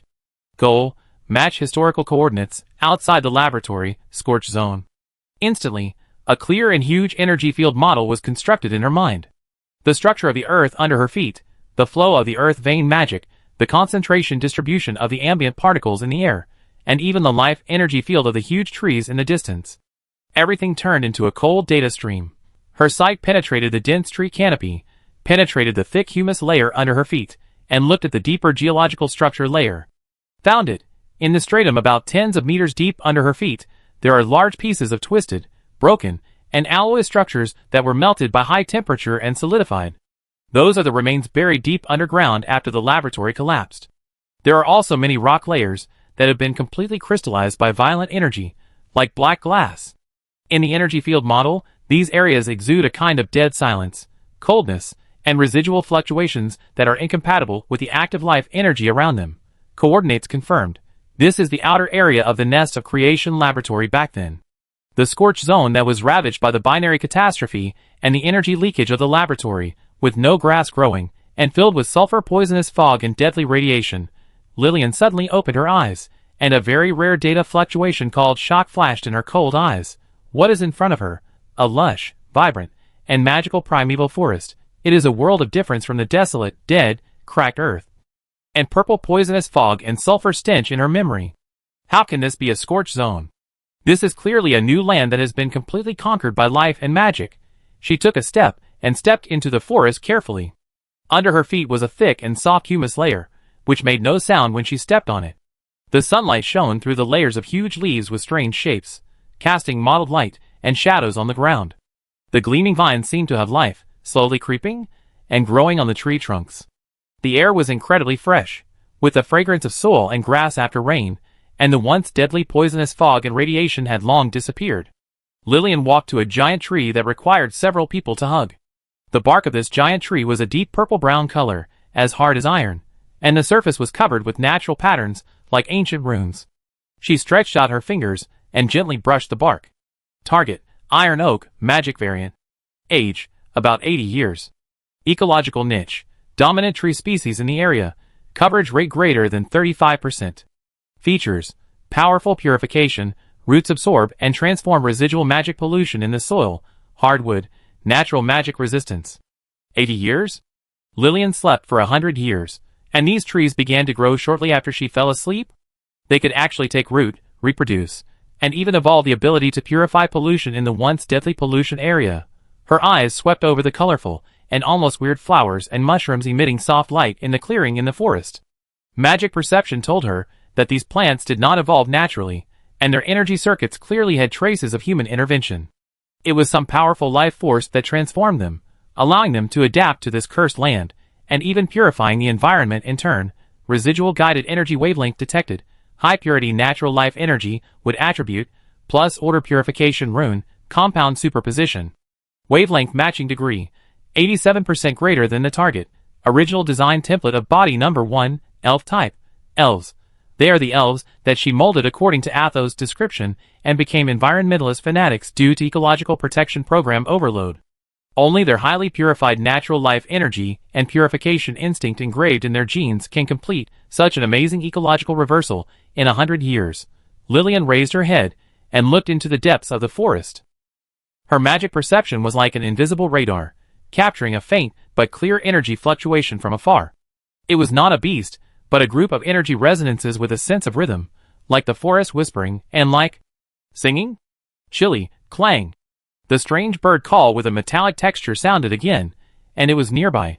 Lillian looked in the direction of the sound. I saw a few birds I had never seen before perched on the branches of an iron oak tree not far away.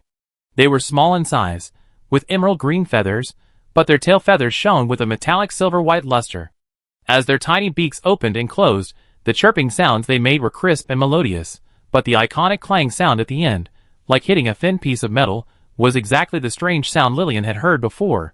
Target: green-feathered steeltail sparrow, new species. Ecology: inhabits the purified demonic forest, feeds on demonic insects rich in metal elements and specific luminous moss spores. Song characteristics: the vocal cord structure is mutated, and can emit high-frequency metallic vibrato, used for courtship and driving away natural enemies.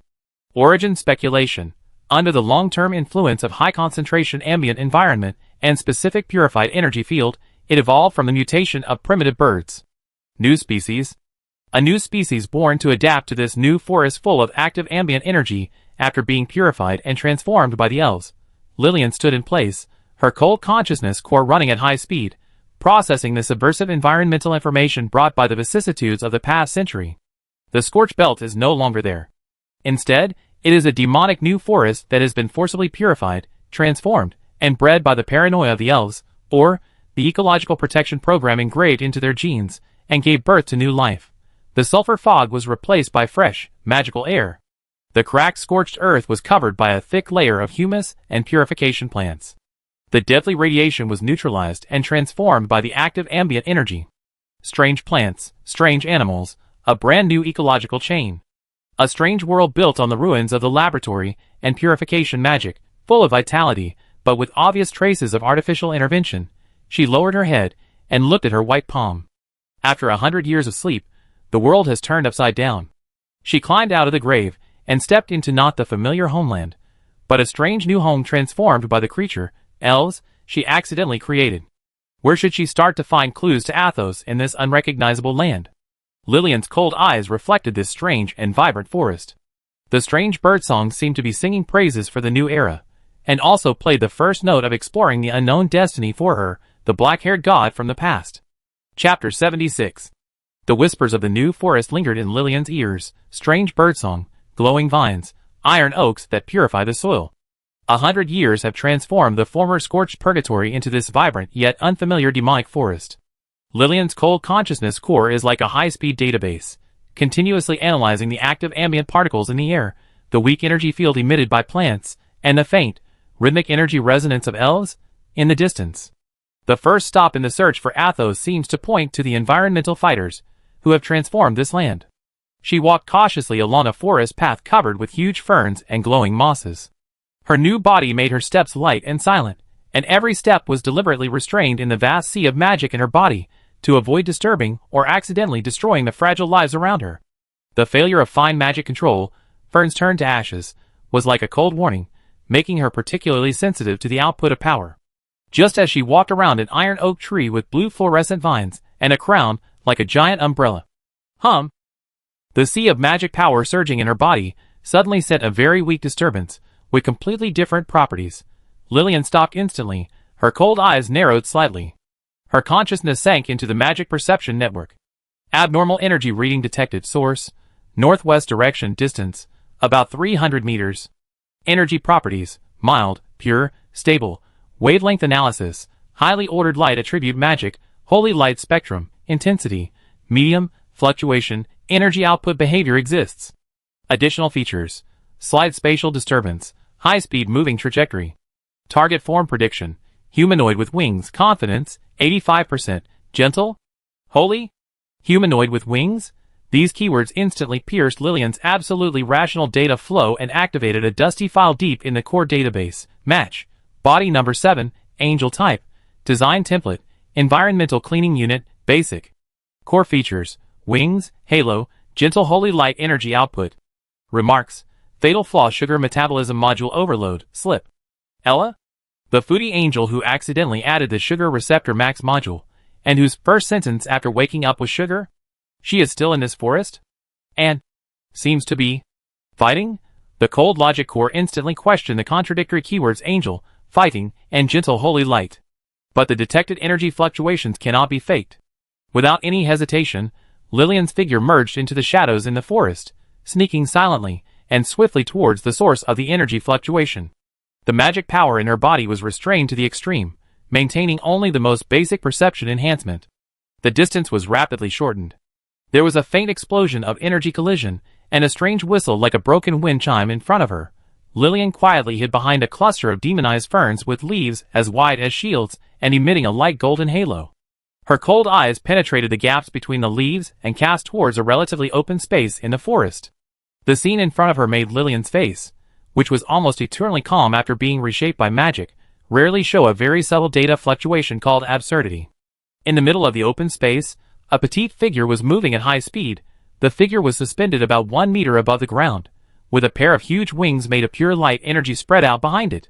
The wings were not static, but fluttered violently as the figure turned, dived, and pulled up rapidly, scattering tiny golden light particles. Above the figure's head, a halo made of soft white light was suspended, emitting a stable and gentle holy breath. It was the source of the gentle holy light detected by Lillian. It was an angel. There was no doubt. And it was an angel-type individual that was highly similar to the body number 7 she had molded back then. But at this moment, this angel, who was supposed to be the environmental cleaning unit, was trapped. Extremely unserious battle. Her opponents were not hideous monsters, nor were they evil invaders, but a group of thumb-sized, crystal-clear, dragonfly-like wings, but with bodies that kept changing colors like concentrated syrup. These little guys were as fast as lightning, emitting a shriek like a broken wind chime, and were fearlessly, like miniature bombers, launching a suicide charge at the soft holy light shield emanating from the angel's body, and the angel's fighting style almost caused Lillian's cold logic core to crash. she did not use any powerful holy light judgment or purification light spear. Theoretically, this was the design function of the angel. On the contrary, she was waving a mini-sized insect net made of condensed holy light with a small net bag on the top. "Go away! Don't grab it! This is mine!" The angel shouted anxiously and aggrievedly, softly, and the voice was exactly the same as the body that shouted sugar. In Lillian's memory, the light wings behind her flapped rapidly, and her figure was like golden lightning. The light insect net in her hand accurately swung at a colorful syrup hummingbird that tried to bypass the shield and pounce on a small rattan basket on her waist. Snap! The light net covered the hummingbird. The holy light flickered, and the hummingbird caught in the net instantly turned into a small ball of colorful light mist that exuded a rich and sweet fragrance, and then was absorbed and purified by the light net. Energy conversion efficiency, 17%. Serious waste. Lillian's cold mind subconsciously evaluated this cost-effective fighting method. However, the angel's goal was obviously not to eliminate these hummingbirds. Every time she swung the net, she accurately intercepted the hummingbirds that pounced on the rattan basket on her waist, and at the same time, she had to be careful to avoid those of the same kind who had no intention of attacking and were just flying around. Her eyes were fixed on the rattan basket, which seemed to contain something extremely precious. Lillian's magic perception instantly locked onto the rattan basket. Target: rattan basket, inside. Contents: high-purity sugar crystals, natural honey concentrate, energy reaction, highly active, fire/earth attribute refining, status: being identified as a high-value honey source by the colorful honey bees, new species, and madly coveting it. Sugar crystals? Honey? Lillian understood instantly. These colorful hummingbirds, honey bees, were attracted by the high-purity sugar crystals, honey, in the angel's basket. They were not attacking the angel, but robbing her sugar. The angel was like a child protecting food, using an extremely inefficient method, light insect net, to drive away these sugar thieves. This battle scene is more of a funny offensive and defensive battle about sweets than a battle. Sugar. Supply. Target locked. Disperse. The angel shouted again, as if she was a little flustered by the harassment of the hummingbird. The halo above her head flashed slightly, and a gentle but wide-ranging holy light shockwave spread out from her as the center. Buzz. Wherever the holy light passed, those fearless colorful honey bees were pushed away by an invisible wall, flying away in a daze, unable to get close for the time being. But the power of the shock wave was extremely delicately controlled, and it only dispersed the hummingbirds, without harming the delicate luminous plants around them. Just as the angel was trying to close the lid of the wicker basket in a hurry, while the hummingbirds were being dispersed, a slightly larger and faster hummingbird king, like a colorful stream of light, suddenly jumped out from behind a huge glowing mushroom in the blind spot of the angel's vision. It gave up directly attacking the wicker basket, but cunningly shot out an extremely thin, sticky colorful energy thread, accurately stuck to a corner of the wicker basket lid, and suddenly pulled it back. The lid was opened a crack. The rich sweet fragrance that could not be dissolved instantly spread. "Ah! My honey!" the angel cried out. With a cry of surprise, he no longer cared to drive away other hummingbirds. The light wings behind him burst out at an astonishing speed, like a moth flying into a flame, and swooped down towards the hummingbird king who had opened the lid. The light insect net in his hand covered it fiercely with a sound of breaking through the air. However, just when the light net was about to touch the hummingbird king, a cold, vast, deep and calm magic wave like the background of the universe, but with a hint of indescribable familiarity, like a stone thrown into a calm lake, spread out from the ferns behind the angel without any warning. This wave was so unique and rooted that it instantly disrupted the angel's highly concentrated mental power and the operation of holy light energy. Her action of swinging the net froze for a moment. The hummingbird king took the opportunity to cleverly turn around and avoid the light net. With a sticky thread of colorful energy, it swooshed into the dense canopy and disappeared. The angel pounced in vain, her petite body suspended in midair, holding the light net in one hand and reaching in vain with the other hand in the direction where the hummingbird king disappeared. Her face was full of grievances, regrets, and a trace of confusion and suspicion about the sudden, cold and vast magic wave just now. She turned her head suddenly, and her pure, sapphire-like eyes, with vigilance and a subtle sense of familiarity, instantly locked onto the huge fern where Lillian was hiding. The four eyes met. Lillian slowly walked out from behind the fern, her cold black eyes calmly watching the angel floating in the air, her light wings slightly folded, her sapphire eyes full of shock and disbelief. Her eyes swept over the soft halo above the angel's head, the huge wings of light behind her, the funny light insect net in her hand, and the golden honey crystals exuding an alluring sweet fragrance in the wicker basket on her waist. The cold thoughts, with a trace of accurate recognition that could not be erased by 100 years, clearly passed over. Angel number 7 body. Sugar metabolism module overload. Energy utilization rate, low, 17%. Identification confirmed. Administrator authority Lillian 0. Ella's sapphire eyes instantly widened, her mouth slightly opened, and the light insect net in her hand fell to the ground with a click, turning into bits of light and dissipating. She seemed to have seen the most incredible illusion and murmured, trembling, to confirm, You know my number? You are Ms. Lillian? Chapter 77. Ella's pure sapphire eyes were wide open, and her mouth was slightly open, like a statue frozen in time. The insect net in her hand, which was condensed by holy light, fell to the ground with a click, and turned into warm golden light particles that dissipated in the humid air of the forest. She was suspended in the air, and her huge wings of light subconsciously folded slightly, like a frightened bird, staring at the black-haired figure walking out from behind the huge fern in disbelief. You know my number? You are Lillian Sama? Her voice was trembling, and her softness was filled with extreme shock and an instinctive awe buried deep in the core program. Lillian 0, the first existence she saw when she was born, the vague yet clear figure like the creator in her chaotic memory, actually walked out from the depths of the forest that she, and the elves, had purified 100 years later? This is even more incredible than discovering a forest made entirely of sugar crystals. Lillian stood in place, her obsidian eyes calm and unruffled, reflecting the angel's shocked look. She nodded slightly, and her cold thoughts were transmitted again, as accurate as a scalpel. Identification confirmed. Status scan, body number 7, Ella, energy level, stable, 85%, core protocol, running, ecological cleaning module, low load. Her eyes swept over the golden honey crystals exuding a rich and sweet fragrance in the rattan basket on Ella's waist. Current behavior mode, sugar resource protection? Ella's face turned red, because of Lillian's frighteningly accurate scan, and the sugar evaluation that went straight to the core, although the angel's skin was originally with a faint golden halo. She flew to the ground like a cat whose tail was stepped on, and hurriedly closed the lid of the wicker basket, as if she was afraid that Lady Lillian would snatch her honey like those colorful honey bees. No. Lady Lillian. Ella waved her hands quickly, her wings fluttering nervously, dropping bits of light dust. This is work. It's supplies. Very important. Work. Data streams flickered in Lillian's cold eyes. The scope of responsibility of the ecological cleaning unit does not include sugar collection and protection. It's work in the human town. Ella explained hurriedly, her pure sapphire eyes lit up, with a hint of strange excitement.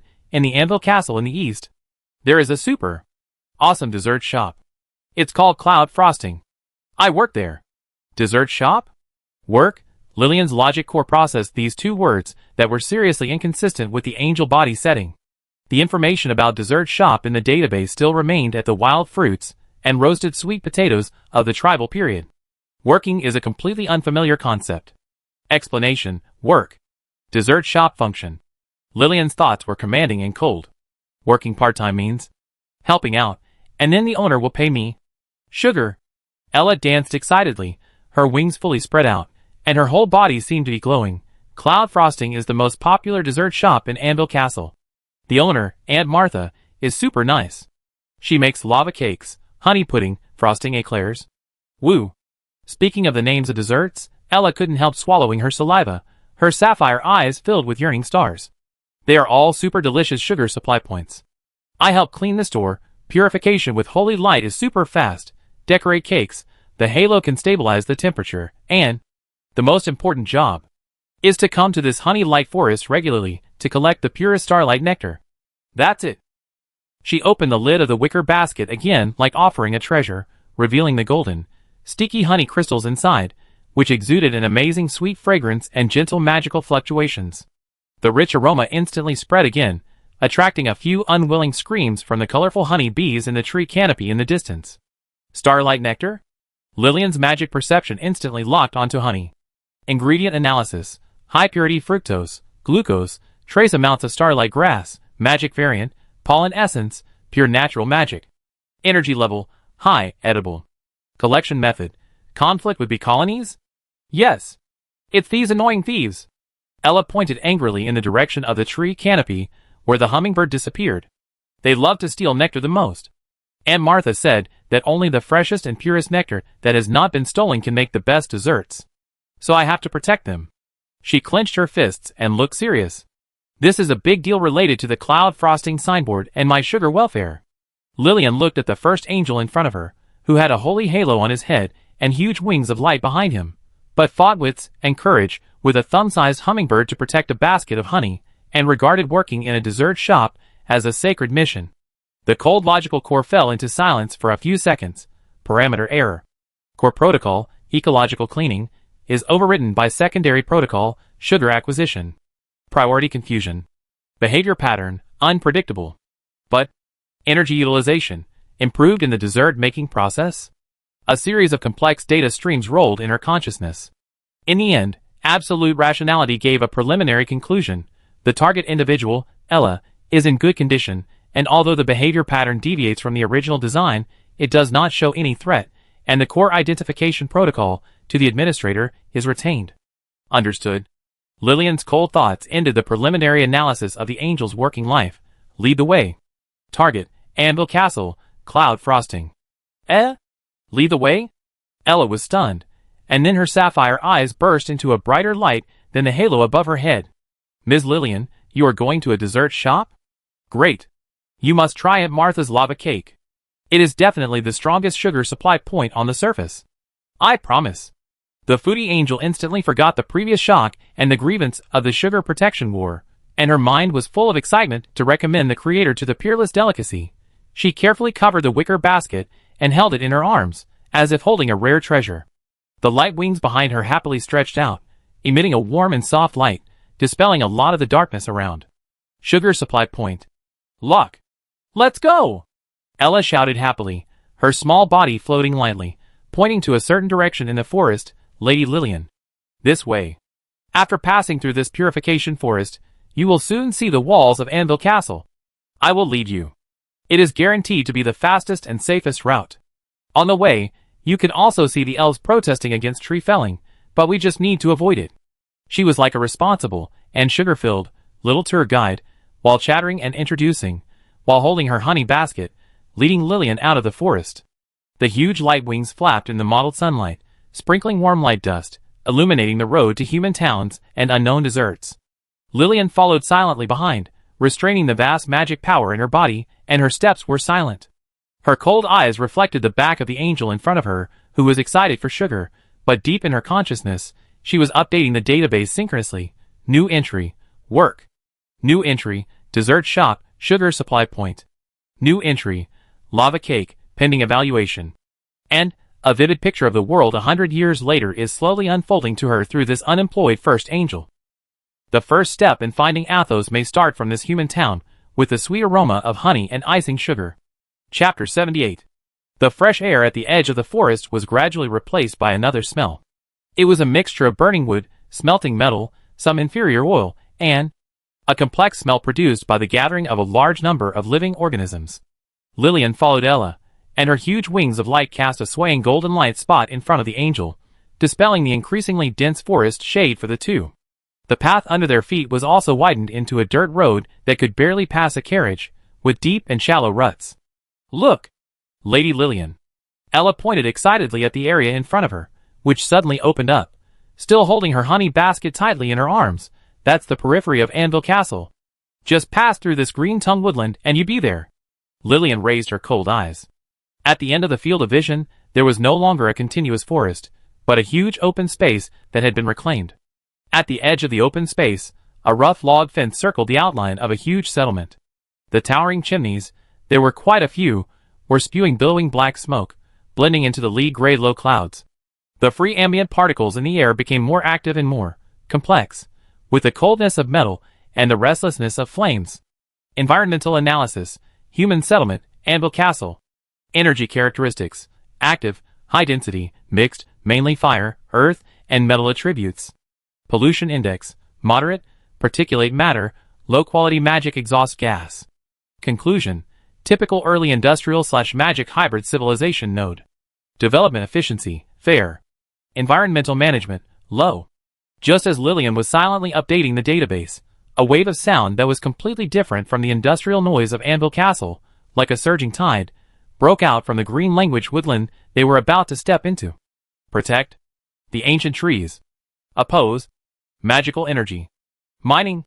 Natures. Whispers. Cannot be. Desecrated. The slogans were uniform and carried a strange rhythm, penetrating the forest. Then, there were more noisy sounds, sharp wooden whistles, some kind of crisp knocking sound similar to wind chimes, and the rustling sound of leaves rubbing violently. Isla's light wings instantly folded a little, and the excited expression on her face collapsed. She whispered, "Ah." It started again. "It's Legolas and the others." Lillian looked in the direction of the sound. On both sides of the forest road ahead, the originally dense trees seemed to be given life, and the thick branches stretched outward at an angle that violated the laws of physics, interweaving into a natural arcade. And under the arcade, a strange team was marching slowly and firmly. The main body of the team was dozens of elves. They were tall and handsome, wearing clothes woven from plant fibers and flexible bark in dark green, and moss colors, dotted with fresh leaves and vines. They held up huge placards written in glowing moss. "Stop cutting. Every leaf is crying. Magic mining equals cancer of the earth. Stop immediately. Listen to the whispers of nature, not the noise of gears." The leading male elf had long silver-white hair like a waterfall under the moonlight, tied behind his head, revealing a sharp and cold profile. His green eyes were as sharp as an eagle, and his tightly pursed thin lips revealed an unquestionable severity. He did not hold a sign in his hand, but held a longbow with an ancient shape and entangled with emerald green vines. Every step he took was steady and full of power, as if he himself was the embodiment of the will of this forest. Lillian's magic perception instantly locked onto him. Target: elf individual, high purity natural life energy. Core protocol fluctuation. Ecological protection module, overload state, activity, max. Matching degree, 99.8%. Target: body number 1, elf type, original template derivative individual. Note: environmental paranoia, gene setting. Sure enough, Lillian's cold thoughts passed silently. This strong purification instinct and ecological protection obsession are exactly the same as the first elf she made back then. It seems that 100 years have not erased the core settings of these creatures, but may have become worse due to environmental pressure, such as the industrial development of Anvil Castle. In addition to the elves, there are also some humans and a few dwarves in the team. Most of them are dressed simply and look angry. They are obviously inspired by the ideas of the elves. The whole parade exudes a contradictory aura of high order, but full of natural wildness. They used whistles to simulate bird calls, specially made wind chimes to imitate the gurgling of streams, and even through some kind of collective weak magic resonance, the leaves on both sides of the road moved automatically without wind, making a neat rustling protest. Lady Lillian, shall we take a detour?" Ella shrank her neck and tried to pull the corner of Lillian's clothes to get into the bushes next to her. Captain Legolas hates pollution sources approaching their purified forest the most, especially things with high concentrations of sugar. She glanced at the honey basket in her arms with a guilty conscience. However, it was too late. "Stop!" A cold, metallic-like penetrating rebuke sounded. The silver-haired elf in the lead, Legolas, with his sharp eyes like a real arrow, instantly locked onto Ella, who was trying to sneak, and Lillian, who was wearing a cloak beside her, and whose aura was restrained but still looked out of place. He stopped, and the entire parade stopped with him, and hundreds of eyes focused on him. High concentration of external energy disturbance detected. Legolas' voice was cold, like the morning frost in the forest, and unnatural sugar aggregates. He glanced at Ella's basket with disdain. "This is the green-tongue woodland, the pure land of natural will. Unpurified pollution sources are prohibited from passing." Ella was so scared that she almost dropped the basket on the ground. "Look, Captain Legolas. We are just passing by. We are going to Anvil Castle. This is Lady Lillian. She is not a pollution source." She tried to argue, but her voice seemed unconvincing under the powerful aura of the elf captain. Lillian stood calmly in place. The shadow of the hood covered most of her face, revealing only her delicate chin. She ignored Legolas's oppressive gaze and the vigilant eyes of the elves around her, and her cold eyes quickly swept over the slogans written on the glowing moss. Logical analysis. The core of the slogan appeals. Ecological protection. Contradiction focus. The damage to the forest caused by human magic mining activities. Elf behavior pattern. Nonviolent protest. Currently, Highly organized, using environmental resonance to enhance momentum. Threat assessment, low currently. However, the core protocol, ecological protection overload, is unpredictable. Source of pollution? Lillian finally spoke, her voice clear and calm, without any ripples, but clearly penetrated the noise at the scene. The definition is vague. Basis? Legolas frowned, as if he did not expect the other party to be so calm and directly question the definition. He raised the longbow in his hand slightly and pointed at Lillian. Your existence itself disrupts the pure ambient flow of this forest. The energy field is like a calm lake thrown into a piece of cold metal. He tried to find an appropriate metaphor, and his tone became more unhappy. And what you carry? He looked at Ella's basket again with disgust. That kind of highly purified sugar crystals that destroy the natural balance. This is all blasphemy against the green-tongue forest. Blasphemy? Lillian's tone remained flat, as if she was stating an objective fact. According to the law of conservation of energy, matter and energy can only be transformed. Sugar comes from starlight nectar, and its essence is the aggregation of natural magic. As for my energy field, she raised one hand slightly, and there was no light on her fingertips, but the ambient particles in the air around her, which originally fluctuated regularly due to the resonance of the elves, seemed to be calmed by an invisible force, and instantly became more stable and orderly, and even made the elves feel inexplicably comfortable, just like the hot wind suddenly became cool. Legolas and the elves behind him flashed a trace of doubt on their faces at the same time. This kind of effortless control of the energy field. Unheard of. Lillian put down her hand and added lightly. It's just a different form of existence. It can't be called pollution. What is inefficient is your way of perception. You? Legolas was choked by this calm knowledge crushing, and was speechless for a while, and anger rose in his green eyes. The elves behind him were even more excited, and the rustling of leaves became rapid and sharp. Just as the atmosphere was tense, Ella took advantage of Legolas's attention being attracted by Lillian, secretly took out a small piece of golden honey crystal from the basket, quickly stuffed it into her mouth, and squinted her sapphire eyes happily. Crack. The extremely slight crisp sound was like thunder in the highly sensitive hearing of the elves. Legolas turned his head suddenly, and his sharp eyes were like a searchlight on Ella's mouth, which had not yet completely closed, and the shining honey mark at the corner of her mouth. Angel body number 7.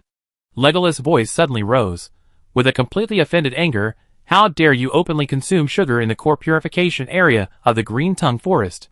This is the most naked pollution and provocation to the will of nature.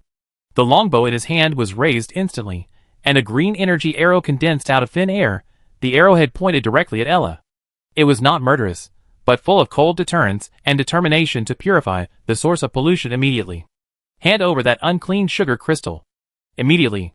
Legolas' order was decisive. Ella trembled with fear, subconsciously hid the entire honey basket behind her, her face pale. No, no. This is Aunt Martha's. It's an important supply. The atmosphere of the parade team was instantly tense to the extreme. The elves' wooden whistle sounded a sharp alarm, and the leaves swayed wildly. Legolas' arrow flashed with a dangerous light, locking onto the trembling but eager to protect the food angel. Lillian stood between the two, her eyes under the hood calmly swept over the angry elf captain, and then looked at the foodie angel behind her holding the stolen goods with a fearless look. Behavior pattern confirmation. Elf, environmental overload increased aggression. Angel, sugar protection increased defense. Conflict source. Cognitive differences and core protocol conflicts. Solution.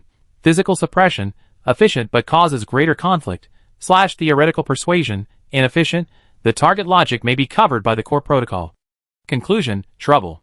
She sighed almost inaudibly, and her cold voice sounded again, clearly overwhelmed all the noise.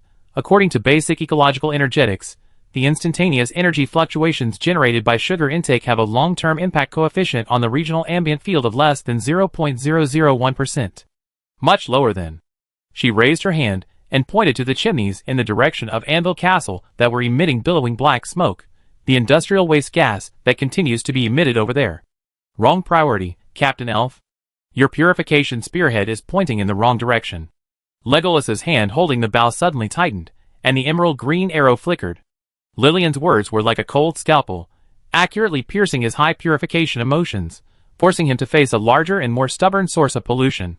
Anger, and a kind of embarrassment of being exposed intertwined on his handsome face. In this moment of stiffness, Ella seized the opportunity, holding her honey basket, and hid behind Lillian, only half of her head sticking out, muttering softly, "That's right. Lady Lillian is right. The chimney over there stinks." Lillian ignored Ella and just looked at Legolas calmly.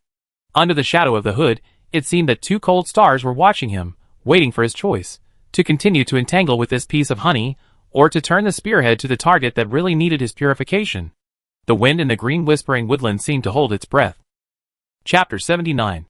The air at the edge of the emerald wood seemed to freeze. The emerald arrow in Legolas's hand flickered, and the target locked on the arrow tip moved from the honey basket in Ella's arms to Lillian, who was standing in front of the angel with a calm and almost weird aura. In the elf captain's green eyes, the anger of being exposed to the priority, and the suspicion of being shocked by the other party's energy control methods fought fiercely. The elves behind him were even more angry. The rustling of leaves became like a storm, and the wooden whistle blew. Ella hid behind Lillian, holding the basket she regarded as a treasure. Her sapphire eyes nervously glanced back and forth between Legolas and Lillian, her little face pale. Risk of conflict escalation, medium.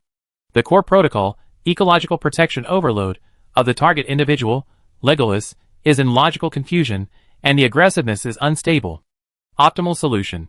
Introduce a third-party variable to break the stalemate. Lillian's cold logical core made a judgment instantly. Just as she was about to speak and convince, or completely anger, this environmentalist with more cold data again. "Hey! Over there! What are you making such a fuss about?" A rough and loud roar with obvious impatience, like thunder from the ground, suddenly came from the direction of Anvil Castle, instantly drowning out the noise of the elves' wooden whistles and leaves. Then, there was a heavy and orderly sound of footsteps. A team of human guards wearing leather armor inlaid with rough metal pieces, holding spears and crossbows, led by a team leader with a beard that almost covered half of his face, aggressively separated the crowd of onlookers, mainly Anvil Castle residents and vendors attracted by the elf parade, and strode over. The team leader had a thick-backed machete hanging on his waist, and his eyes vigilantly scanned between the elf team and Lillian and Ella. "You pointy-eared guys again." The captain frowned and pointed at Legolas unceremoniously. "Why are you blocking the city gate every day to purify and protest? Are you going to let people do business and transport goods? The city lord said that protests are allowed, but traffic cannot be blocked. And you can't use force." His eyes fell on Legolas's bow, an arrow ready to be fired, and his tone became more severe. "Put the thing away. Otherwise, don't blame us for being rude." Legolas's face instantly became uglier, as if covered with a layer of frost.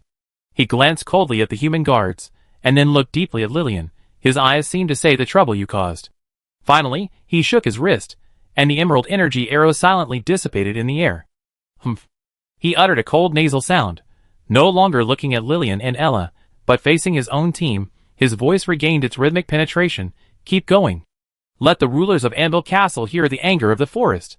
The parade team restarted, and the slogan sounded again, but this time, the elves deliberately avoided the position of Lillian and Ella, as if they were two stones emitting strange smells. Legolas walked in the front. His back was upright and proud, but the knuckles holding the longbow were slightly white, showing his inner restlessness. "Huh?" Ella took a long breath and patted her chest. "I was scared to death. I thought my honey was going to be lost." "Thank you, Lillian." "And thank you, Uncle." She showed a sweet, slightly flattering smile to the captain of the guards. The captain of the guards was shaken by Ella's smile, and then looked at Lillian, who was calm and covered with a hood. His brows were still furrowed, but his tone was a little softer. Okay, hurry into the city if you have nothing to do. Don't stand at the city gate. Things are not peaceful recently. Don't cause trouble." He waved his hand and led the guards back to the city gate, continuing to stare at the elf parade to prevent them from really attacking the city gate. Lillian ignored the guards. Her eyes calmly swept over Legolas's departing back, and updated the information. "Elven Captain, Legolas, the stability of the Environmental Protection Corps protocol is questionable, and the logic is easily disturbed to the database." Then, she turned to Ella. "Lead the way. Target, sugar supply point." "Oh! Okay. This way." Ella immediately revived with full blood, holding the basket, happily leading Lillian, and finally stepped into the huge city gate hole of Anvil Castle, which was made of rough logs and huge stones, and exuded a mixed smell of rust, sweat, and fireworks. The light in the city gate suddenly dimmed, and was soon drowned by the noisy sounds and more complex smells in the city. The interior of Anvil Castle, like a rough and vivid early steampunk painting, slowly unfolded in front of Lillian. The streets were narrow and crowded, paved with uneven stone slabs, smoothed by wheels and countless footprints. On both sides were rows of houses, most of which were low and solid, built with a mixture of wood and stone, and the roofs were covered with thick, soot-blackened thatch or tiles. Various signs extended from the eaves and swayed in the wind. A barbecue shop dripping with grease, a tavern exuding the aroma of malt, a grocery store piled with metal ingots and ores, and shops with signs of enchantment and potions flashing with faint magical light. The air is hot and turbid. A huge furnace spews red flames, and billowing black smoke deep in the street, dyeing half of the sky dark red. Steam pipes are like twisted giant pythons, climbing along the walls and simple brackets, making a hissing sound, and condensed water droplets keep falling. The air is filled with the sound of ding-dong, and the sound of iron hammering one after another, as if the whole city is being hammered repeatedly on the anvil. This sound is the background, the pulse, and the soul of the Anvil Castle. Environmental noise level, high, continuous. Main sound sources, metal collision, steam eruption, noisy human voices. Visual information overload, low buildings, messy signs, steam pipes, crowds, mainly humans, a small number of dwarves, elves. Avoiding. Energy field analysis, highly active and chaotic. Fire attribute, furnace, earth attribute, or metal attribute, forging, energy dominates, natural energy, ambient, is strongly suppressed and polluted. Preliminary assessment, resource-driven primary industry/magic hybrid society. Survival pressure, high. Development speed, fast. Environmental sustainability, low. Ella was obviously very familiar with this place. Like a nimble little fish, she shuttled through the crowded crowd, and from time to time she had to avoid the swearing strongmen pushing heavy or carts, or avoid the sparks flying from the blacksmith shop on the street.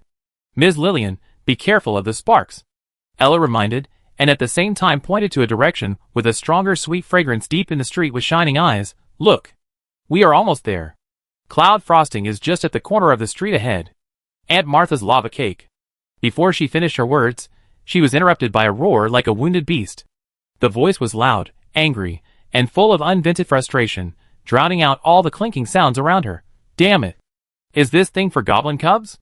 The feel is totally wrong. It's too small. It's as light as a feather. How can it smash the black-lined rock? The roar was extremely penetrating, with a thick, gravel-like dwarf accent, which instantly attracted the attention of Lillian and Ella. The source of the sound was an exceptionally spacious and noisy blacksmith shop on the side of the road. The huge door was open, with no door panels, only a heavy fireproof leather curtain half rolled up. The scorching air waves rushed out from inside, carrying sparks and the smell of coal ash. The sign hanging at the door was a somewhat deformed anvil pattern, with Bronzebeard Workshop written in crooked words next to it. Lillian's eyes passed over the few people who were peeking out at the door to watch the excitement, and cast into the workshop. The fire was blazing, reflecting the entire workshop in red. An extremely sturdy figure was standing in front of a huge anvil with his back to the door. He was only about as tall as the chest of the human helper next to him, but his horizontal volume was almost as big as two strong men. His gnarled muscles bulged like granite, stretching the leather apron covered with coal dust and sweat. His iconic thick beard, red like a burning flame, was tied into several strands with a few rough brass rings, hanging down to his chest, rising and falling with his angry breathing. At this moment, the dwarf blacksmith was holding a heavy-looking mining hammer with both hands. The hammer head of the mining hammer was a circle larger than an adult's head, and was made of some kind of metal with a dark luster. However, the dwarf master was weighing it with great dissatisfaction, as if he was waving a fire stick, and every deep wrinkle on his face was full of anger and frustration. Master Bloom, this is already the largest standard mining hammer in our workshop. A young human apprentice said timidly beside him, holding a piece of red-hot iron in his hand. The largest size? The dwarf named Bloom turned around suddenly, his red beard almost stood up. His eyes, like copper bells, were wide open, and there was a raging anger in them. Bullshit. The handle of this hammer is as short as a joke. The hammer head is so light that it can't even knock out a slime. Look at the proportions. Look at the center of gravity. It's totally wrong. This is not the weight of the mountain-shaking hammer passed down by my great-grandfather. He became more and more angry, and suddenly swung the light mining hammer, with a sound of breaking through the air, and smashed it hard on a piece of black grained, or the size of a human head waiting to be forged on the anvil. Clang. A deafening sound that seemed to be able to shatter the soul burst out. Sparks flew like fireworks. However, the hard black grained ore was only hit down a little, and a few fine cracks appeared on the surface, and it was far from being shattered by a hammer. However, Bloom's hand holding the hammer handle was numb, and even trembling because of the excessive force and the wrong feel of the hammer. The huge reaction force made his sturdy body shake. "Did you see it? Did you see it?" Bloom was so angry that he jumped up and down, his red beard trembling violently, pointing at the tenacious oar, and roaring at the apprentices and onlookers. "If it were my grandfather, shake the mountain. This kind of broken stone, one hammer. Just one hammer. It can turn it into powder. Now? It just breaks off some slag. This hammer is just a toy that hasn't been weaned. The feel is completely ruined. Ruined." He angrily threw the unqualified mining hammer next to the anvil with a clang, splashing more sparks. The huge noise caused the hammering sounds of several nearby blacksmith shops to pause for a moment. The bone density download failed due to the device jam. Lillian's calm voice, like a drop of ice water thrown into boiling oil, clearly sounded above the noisy background sound at the entrance of the workshop. Bloom's roar, like a volcanic eruption, came to an abrupt end. He turned his head suddenly, and his copper bell-like eyes instantly locked onto the source of the sound. The black-haired girl standing in the shadow of the door, with a hood covering her face and a restrained breath. The girl's eyes were terribly calm, but seemed to see through everything. "You? What did you say?" Bloom's voice was filled with a hint of uncertainty for the first time, and his huge body subconsciously took a step forward, and his red beard stopped shaking. That cold, precise, and core-pointing sentence, like a key, instantly pierced through his century-long frustration and confusion, and accurately inserted into the depths of the huge mystery of feel and weight that troubled his bloodline inheritance. Chapter 80. The hot air in the Bronzebeard workshop seemed to have solidified. The fire was still blazing, and sparks crackled in the dull silence. Bloom's copper bell-like eyes stared at Lillian in the shadow of the door. His red beard no longer trembled with anger, but was replaced by a kind of almost solidified horror. The cold, precise words that pointed directly to the century-old pain deep in his blood. "Bone density download failed due to device jamming," echoed in the workshop like an oracle, shaking his soul. "You, what did you say?" Bloom's voice was dry and hoarse, and his huge body leaned forward slightly, as if to confirm that he had heard it correctly. His thick fingers unconsciously rubbed the cold edge of the anvil, and his knuckles turned white due to the force. The mystery that troubled him all his life, and the entire Bronzebeard clan for 100 years. Why can't the Mountain Shaker hammer regain the weight of splitting mountains and rocks described in the ancestral notes? Why do all newly made mining hammers feel light? Could the answer be hidden in the understated words of this mysterious black-haired girl? The impact of this cognition shocked him more than the fact that he couldn't smash the black-lined rock just now. Lillian calmly endured the shocking look of the dwarf blacksmith that could almost melt through steel. Under the shadow of the hood, her eyes swept over Bloom's body, which was obviously shrunk by about 50% compared to the standard dwarf template, and then fell on the huge mining hammer that he threw next to the anvil with disgust, which was actually much heavier than the human limit. Target individual, Bloom physiological characteristics matching geological stability unit, dwarf type body. Observation data, average height, muscle density, bone strength, are all about 45 to 50% lower than the original design parameters. Related events. Laboratory creation process record unknown freeze/error encountered when downloading dwarf body data. Conclusion. Equipment failure caused incomplete download of key physiological parameters, bone density, muscle group, resulting in a general weakening of body shape and strength. It meets the physical basis of the complaint of feeling wrong. Just when Lillian was about to use a colder data stream to thoroughly analyze Bloom's confusion. Boom! A dull thunderous sound with a sharp tearing feeling suddenly came from the northeast of Anvil Castle. The sound was so loud that it instantly overwhelmed all the clanging iron sounds, steam eruptions, and human voices in the city. Then, there was a clear vibration from the ground under my feet. The dust on the ceiling of the workshop fell down, and the fire swayed violently. The crowd watching the excitement at the door exclaimed, and turned their heads to look in the direction of the loud noise. Lillian and Bloom's eyes were also instantly attracted. On the northeastern skyline of Anvil Castle, a thick column of light intertwined with red and pale white, like an angry giant python, suddenly tore through the lee-gray low clouds and soared into the sky. The core of the light column was dazzling, as if it could burn the retina, and the edge was wrapped with a rolling, ominous dark red energy flow. The light column lasted for less than 2 seconds, and then suddenly collapsed inward and annihilated, leaving a brief afterimage of light spots. But following closely, there was a circle of visible shock waves with a burning breath, like an invisible giant ring, spreading violently along the horizon. Wherever it passed, the trees in the distance were destroyed, and smoke and dust rose into the sky. Although the shock wave was weakened by the distance and the city wall, it still brought a scorching wind when it reached the Bronzebeard workshop, making the fireproof leather curtains rustle and blowing Ella's long hair and light wings back suddenly. She screamed and hugged the honey basket in her arms tightly. Enemy attack? It's the east of the city, near the Blackrock mine. Magic. Such a strong magic fluctuation. Is the Demon King's army coming? After a short silence, the streets of Anvil Castle exploded instantly.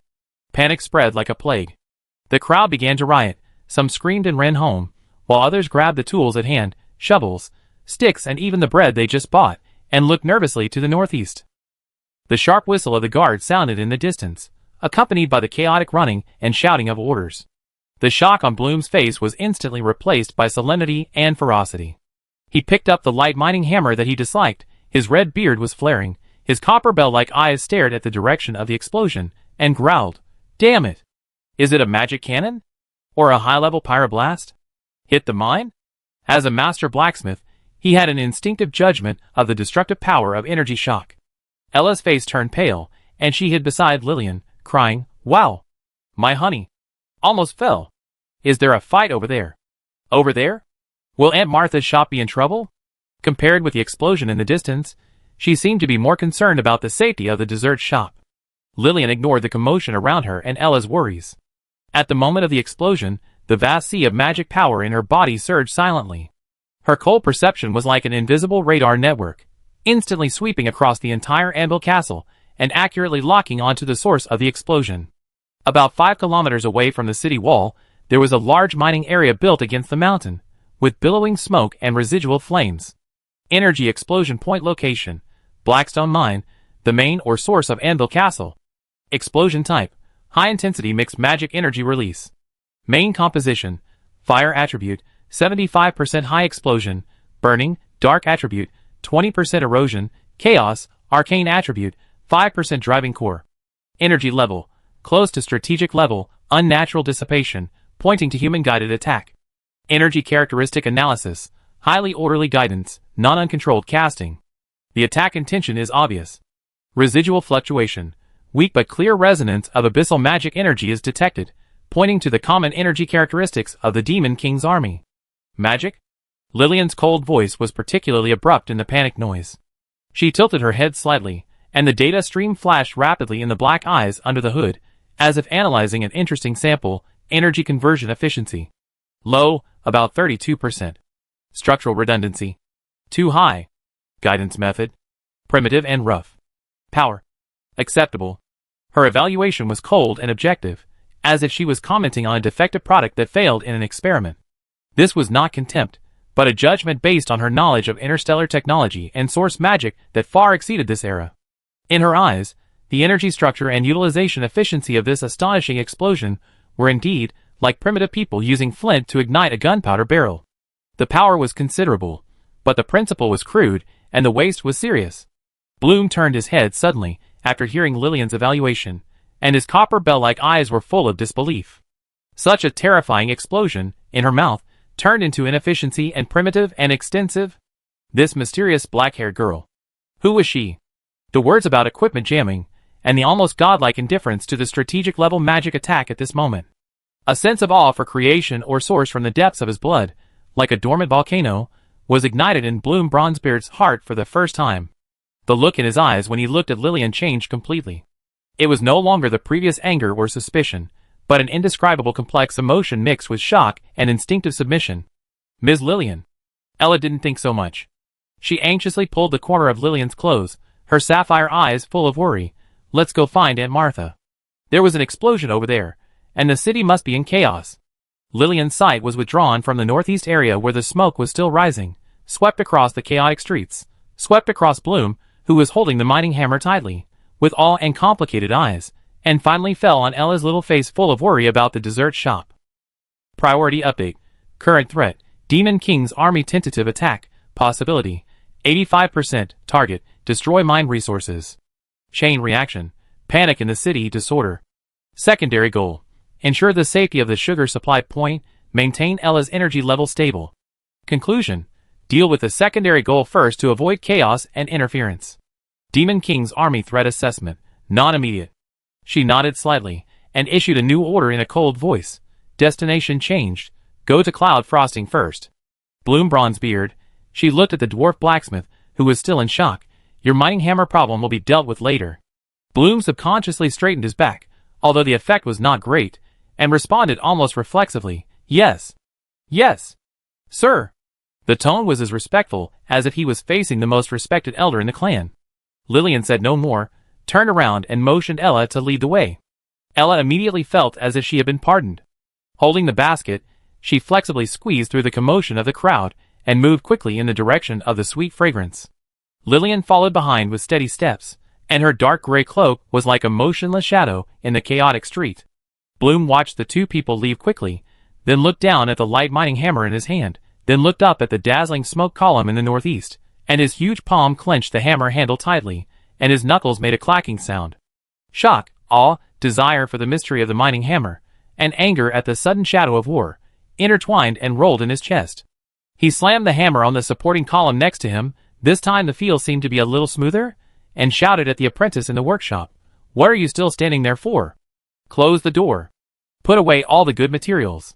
Prepare the weapons. It's time to fight. The chaos in the Anvil Castle has just begun, and the black-haired god is walking towards her lava cake. However, her database has clearly engraved the label signs of human magic civilization, primitive, efficient destructive power, low energy utilization, and a more urgent note, signs of the Demon King's army's activities have been confirmed. War status, escalated. Chapter 81. The Cloud Frosting Dessert Shop, as its name suggests, is a sweet and soft cloud that is incompatible with the rust, coal dust, and sweaty canvas of Anvil Castle. The copper bell that was driven when the door was pushed open made a crisp jingle, instantly isolating the panic noise caused by the explosion in the distance. A warm, rich, and sweet fragrance that almost makes people secrete excessive saliva came like a wave. It was the caramelized aroma of baking flour, the mellowness of melting butter, the pure sweetness of frosting, and the complex symphony of various jams and spices. The air was filled with the heat of happiness. The store is not big, but it is decorated very warmly. The original wood-colored tables and chairs are polished and covered with checkered tablecloths. The walls are hung with brightly colored hand-painted dessert pictures. Inside the huge glass counter, there are all kinds of desserts that look like works of art. Lava cakes covered in chocolate sauce that look like lava flowing slowly inside, berry tarts stacked with fresh berries and creamy and fluffy like clouds, and eclairs sprinkled with gold powder that are as delicate as jewelry. Each one exudes an alluring luster and magical fluctuations, literally and figuratively.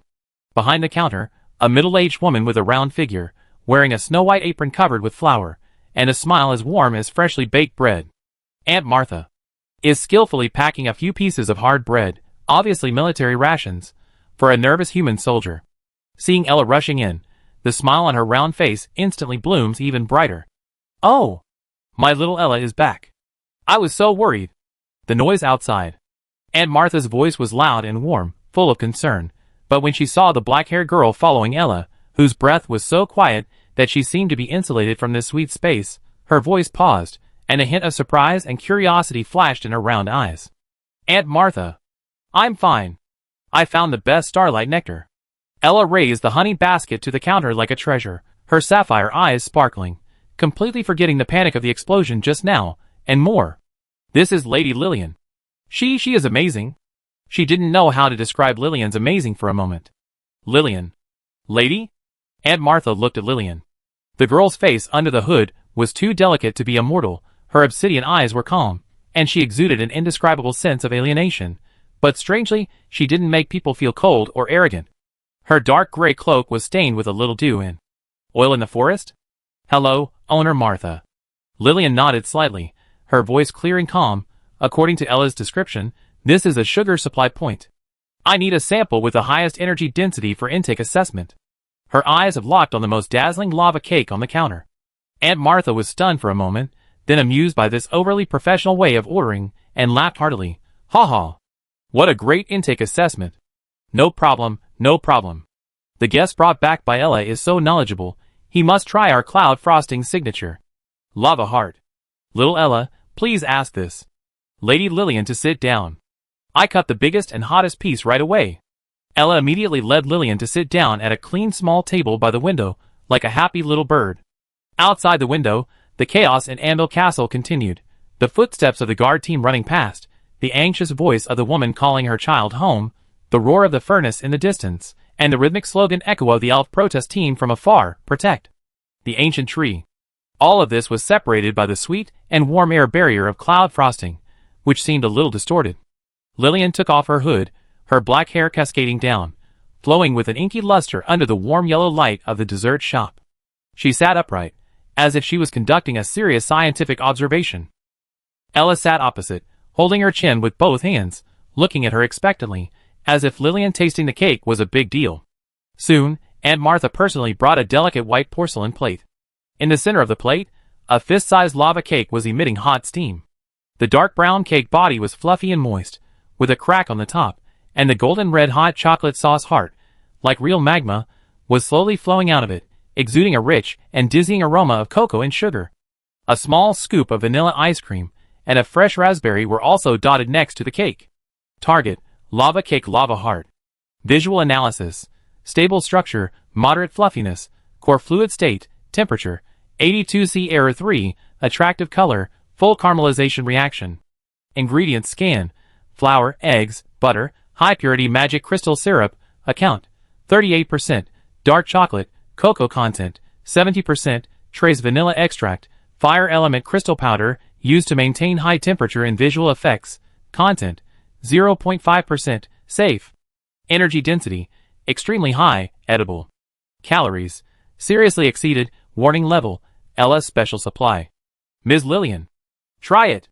While it's hot. It tastes best when the magma inside flows out. Ella urged impatiently, and she couldn't help licking her lips.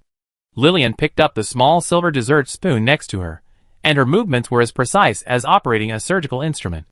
She carefully scooped up a small piece of the edge of the cake, along with a little flowing magma and a little melting ice cream. The spoon was put into her mouth. Instantly, the taste sensor is activated. Taste feedback: the outer layer of cake, crispy and burnt. Maillard reaction is sufficient. The inside, moist and soft. The core fluid, silky, hot, and rich. The ice cream, cold and smooth. Taste analysis: sweetness, 9 out of 10, very high. Bitterness, cocoa 3 out of 10, body, 8 out of 10, complex layering, excellent. Neurofeedback: slight pleasure, dopamine secretion increased by 15%. Associated memory retrieval, keyword sugar. Ella, supply? Keyword warm fluid. Baked sweet potato, weak association. Conclusion: high energy replenishment efficiency, strong sensory stimulation. Meet the core function of sugar supply point. Recommended intake: 1 piece/week for this body. Lillian still had no exaggerated expression on her face, but in her obsidian eyes, there seemed to be extremely subtle ripples under the frozen lake. She chewed very slowly, and then scooped up the second spoonful.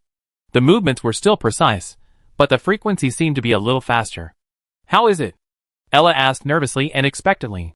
The energy conversion efficiency is qualified. The sensory stimulation exceeded expectations.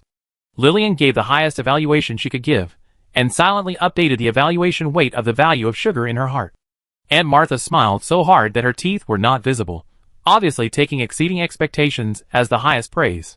Ella cheered even more, and after getting Lillian's tacit approval, she immediately rushed to the counter to collect her own supply. Lillian ate the cake in small bites, looking through the clean glass window at the noisy, chaotic, but lively Anvil Castle outside. Her vision seemed to be divided into two completely different pictures. Inside the window, warm, sweet, and peaceful. Ella was happily chewing cake, like a little squirrel, with icing on the corners of her mouth. Aunt Martha was humming a tuneless ballad while wiping the counter. The air was filled with a tempting aroma of food and the sound of satisfying chewing. Outside the window, steam pipes were spewing white smoke, and the furnaces were reflecting half the sky red. The clanging sound of iron was the never-tiring background sound. The crowds on the street were in a hurry, with anxiety about the approaching war. In the distance, the green flags of the Elves' parade could still be vaguely seen waving, and the slogans of protest were torn apart by the wind. Further northeast, the black smoke column symbolizing destruction and war still stubbornly rose to the lead-gray sky. Her absolute memory, like a sophisticated projector, began to uncontrollably replay the short but information-filled journey after waking up. The original forest turned into a demonic new forest. She climbed out of the ruins and saw not the scorch belt, but a strange forest that the elves had forcibly transformed with purification magic, and even the birds chirping had a metallic texture. Angel became a dessert shop worker. Ella, the angel who was supposed to be an environmental cleaning unit, said sugar, when she woke up, and her life goal was to protect honey and lava cakes. Elf became an environmental terrorist. Unsuccessful, the elegant forest symbiont she pinched became Legolas, an environmental fighter who blocked the city gate, protested with the rustling of leaves, and almost purified the angel for a piece of honey. Dwarves collectively complained about the shrinkage of mining hammers.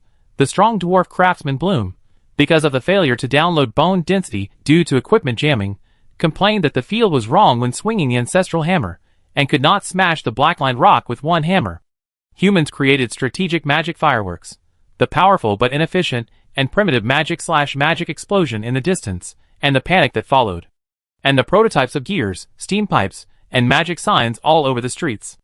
All this formed a ridiculous, dramatic, and jaw-dropping contrast with the primitive world before she fell asleep, with bonfires, stars, sand paintings, and the young priest Athos teaching her clumsily what happiness was. 100 years, for her who connected to the roots and gained eternal life, was really just a short system maintenance hibernation in her long life.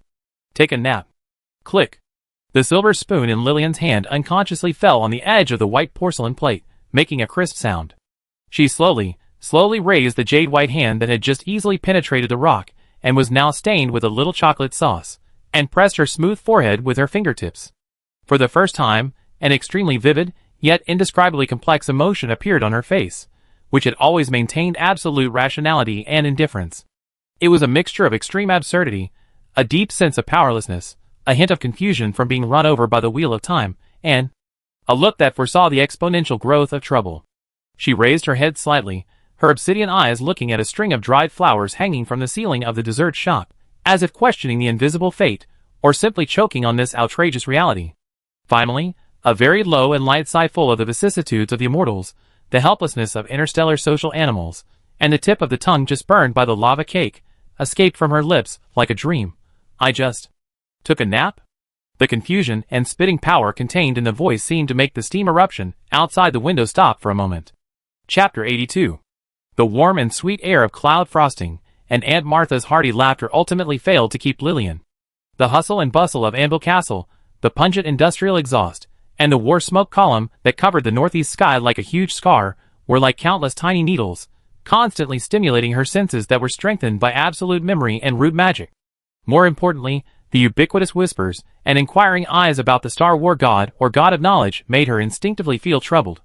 Conclusion: environmental parameters of human settlements: Anvil Castle, high noise, high pollution, high social density, high risk, war, identity exposure. Survival strategy: avoidance.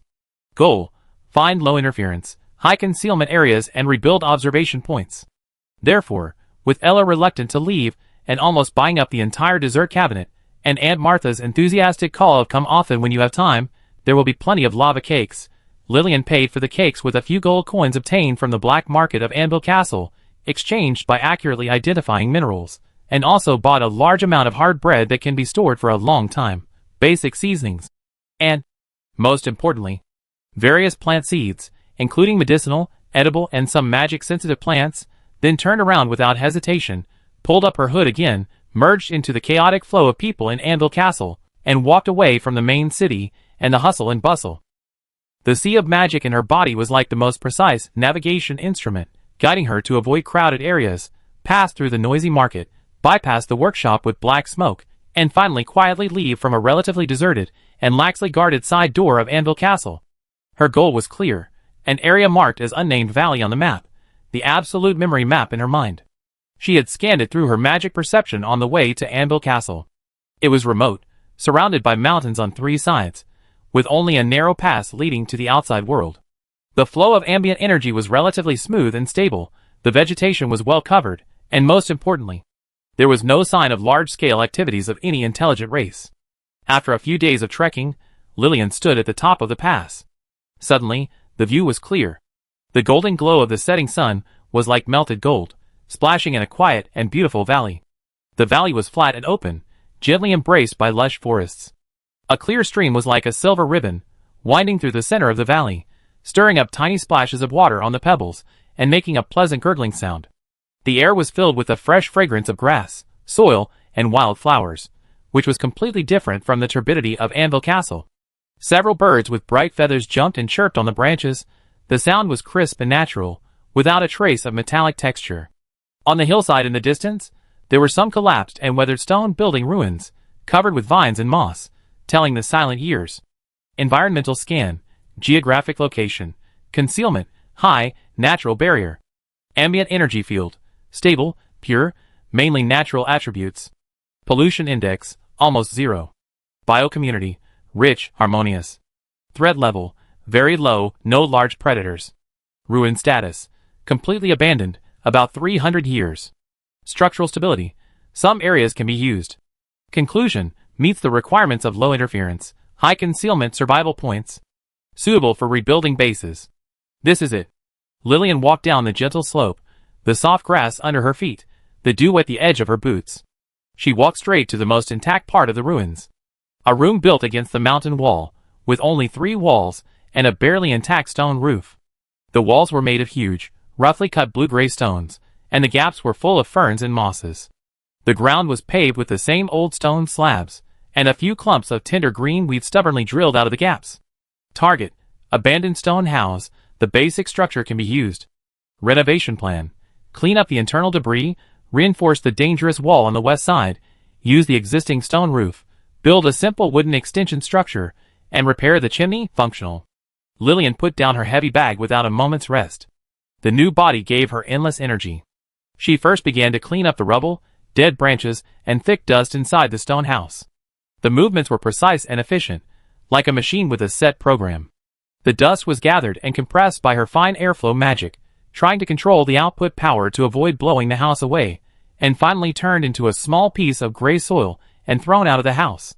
After cleaning up, she walked to the stream outside the house. The stream water was cold and clear, with the unique sweet smell of mountain springs. She squatted down, stretched out her white palm, and gently brushed the water with her fingertips.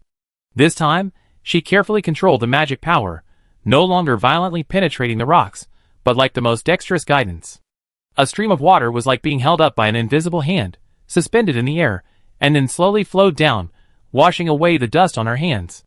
Fine control, tiny progress. Then, she chose a piece of flat land next to the stone house with plenty of sunshine, close to the water source, and fertile soil. This is the site for her herb garden. She took out the seed she bought, and based on the herbal knowledge accumulated during the Athos tribe period in her absolute memory, combined with the precise analysis of soil composition by magic perception, she began to plan the planting area. Medicinal Garden Division. Area A, Sun Goldenthorn, Hemostasis and Anti-Inflammatory, Sunflower, Pain Relief and Refreshing. Requires sufficient light and good drainage. Area B, Semi-Shade Moonlight Moss, Weak Inversion, Environmental Indicator/Weak Purification. Requires moderate shade and humid environment. Area C, Shade Snake Root, Detoxification, Shadow Mushroom, Sedative/Trace Hallucination. Requires high humidity and humus soil. Area D, General Basic Vegetables, Cabbage, Carrots, Seasoning Plants, Scallions. Time. Survival Guarantee. She rolled up her sleeves and used a fairly solid flat stone that she picked up as a tool to start turning the soil, making ridges, digging holes, sowing seeds, covering the soil, and watering. Every step was meticulous, as if she was conducting a precise experimental operation. The afterglow of the setting sun stretched her figure very long, and her black hair fell on her cheeks, stained with a little dirt. This scene formed a strange contrast with her image of easily breaking rocks with her bare hands and indifferently commenting on strategic magic. When the last few seeds were carefully buried in the moist soil, Lillian stood up and looked at the neat and uniform herb garden that had just taken shape in front of her. A very faint data fluctuation called satisfaction seemed to flash across her cold eyes. Night fell. The valley fell into a deep tranquility, with only the whisper of the stream and the occasional chirping of insects. The stars were like broken diamonds scattered across the velvety night sky, so clear that they seemed to be within reach. This scene reminded her of the night when Athos took her to see the stars, and the picture on the sand that did not need words. She returned to the stone house, and lit a small bonfire made of dry branches. The jumping flames dispelled the chill of the night, and cast swaying light and shadows on the ancient stone walls. She sat on a flat stone, and took out the most important tool from her bag. A complex wristband made of brass gears, mithril wires, and several gleaming rune stones. Device, magic inhibitor, first prototype. Function, actively restrain, stabilize the surging sea of the source magic, the core, in the body, reduce disturbances to the external energy field, and avoid accidentally destroying vulnerable targets. Status, continuously running since awakening. Current efficiency, 76.3%, continuously decaying. Fault location, the tranquility node of the core rune circuit is worn, caused by energy scouring, and the meshing clearance of the third gear set is increased, material fatigue. Warning, if the efficiency is lower than 60%, the failure rate of fine magic control, such as planting, water flow guidance, will rise sharply. If it is lower than 40%, there is a risk of passive energy dissipation, causing local environmental changes. Lillian put the wristband on her knees, and her white fingers were like the most dexterous surgeon. A faint blue magic light condensed on her fingertips, and she carefully reached the core tranquility rune stone engraved with complex circuits inside the wristband. She needed to repair the worn circuit. Buzz! The weak magic probe just touched the surface of the rune stone.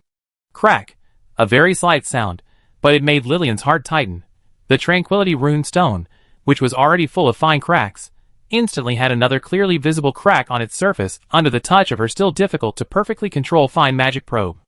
Several weak energy flows escaped from the cracks uncontrollably, making a slight crackling sound in the air. Repair attempt. Failed. Reason. Insufficient precision of fine magic control. The current level cannot handle microscopic rune damage. Fault aggravation. Tranquility rune efficiency decreased by 5%. Total efficiency, 71.3%. Suggestion, find alternative materials or higher precision tools. Risk, self-repair may lead to complete damage. Lillian looked at the new crack on the wristband, and then looked down at her left hand, which had just been carefully sowing seeds, but now could not even complete the most precise surgery. In her cold eyes, for the first time, she clearly reflected the jumping bonfire, and a faint shadow called frustration in the depths of the flames. The night in the valley is very quiet and beautiful. The stream is whispering, and the stars are blinking.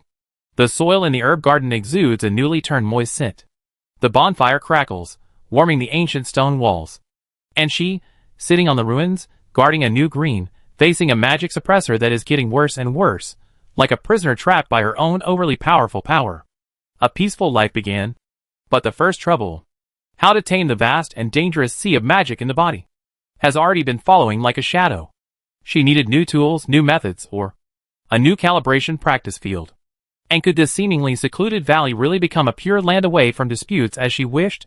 The light of the campfire danced in her calm black eyes, reflecting the glaring crack on the rune stone, and also reflecting the invisible shadow of the war spreading outside the valley. Chapter 83. The dawn of the valley was awakened by the birdsong and the stream. The pale golden morning light penetrated the mist and gently sprinkled on Lillian's nascent herb garden. The tender green buds had just broken through the moist dark brown soil, stretching their waists full of vitality in the slightly cool air. The air was filled with the refreshing smell of soil, grass and morning dew. Ambient energy was like a gentle stream, flowing smoothly in the pure natural environment. Lillian sat cross-legged on a smooth bluestone in front of the stone house, with her white hands facing up and pressed on her knees. She closed her eyes, and her thick eyelashes cast a faint shadow on her fair cheeks. The vast sea of magic in her body was not asleep, but under the control of her strong will, it slowly operated along extremely subtle and complex circuits, as if performing a silent, never-ending precision dance. On her wrist, the brass rune wristband, magic suppressor, with a new crack gave off a slightly warm touch, and its efficiency barely maintained at the critical point of 71.3%. Magic control training, microscopic guidance. Goal: maintain a pure water droplet with a diameter of 0.5 mm suspended 1 cm above the palm, stable shape. Current state: water droplet exists. Shape: ellipsoid, not an ideal sphere. Stability: slight vibration, frequency: 3 Hz. Energy consumption: very low. Mental load: high, continuous calibration. Risk of failure: water droplet evaporation, energy dissipation, / water droplet explosion, energy out of control, / water droplet falling, gravitational interference. This is a new topic that Lillian set for herself. Since the suppressor cannot be repaired, she will use more intensive practice to forcibly improve the accuracy of her control over power. This small water droplet is her whetstone, and the scale of her cage. Time passed quietly in absolute concentration. The sun dispelled the mist, dyeing the valley with a brighter golden color. The tender buds in the herb garden seemed to grow a little taller. The stream gurgled and the birds chirped. This was almost the closest moment to Lillian's ideal tranquility since she woke up. Until, woo, hum, an extremely sharp, air-breaking whistle with strong energy vibrations tore through the sky outside the valley pass without warning. The frequency of the sound was extremely high, like countless steel needles piercing the eardrum. Lillian's tightly closed eyes suddenly opened. The obsidian-like pupils shrank instantly. The trembling water droplet suspended above the palm of the hand, with a light puff sound, instantly evaporated into invisible water vapor. Warning. High-energy projectile approaching. Direction. Southeast, outside the pass. Speed. Supersonic. Trajectory prediction. Non-directional. Stray bullet. Landing point. Edge of the valley. Probability. 78%. Energy characteristics. High concentration of dark attribute magic energy plus unstable fire attribute burst core. Abyss magic flame bomb. Threat level. Medium. Non-precision attack. To individuals, low. To the environment, medium-high, burning, corrosion. As the cold reminder flashed through her consciousness, Lillian's figure had disappeared from the bluestone. She was like a shadow blending into the wind. In a few flashes, she appeared behind the stone house, under the shadow of a huge rock near the mountain wall. Her movements were so fast that only a faint afterimage was left.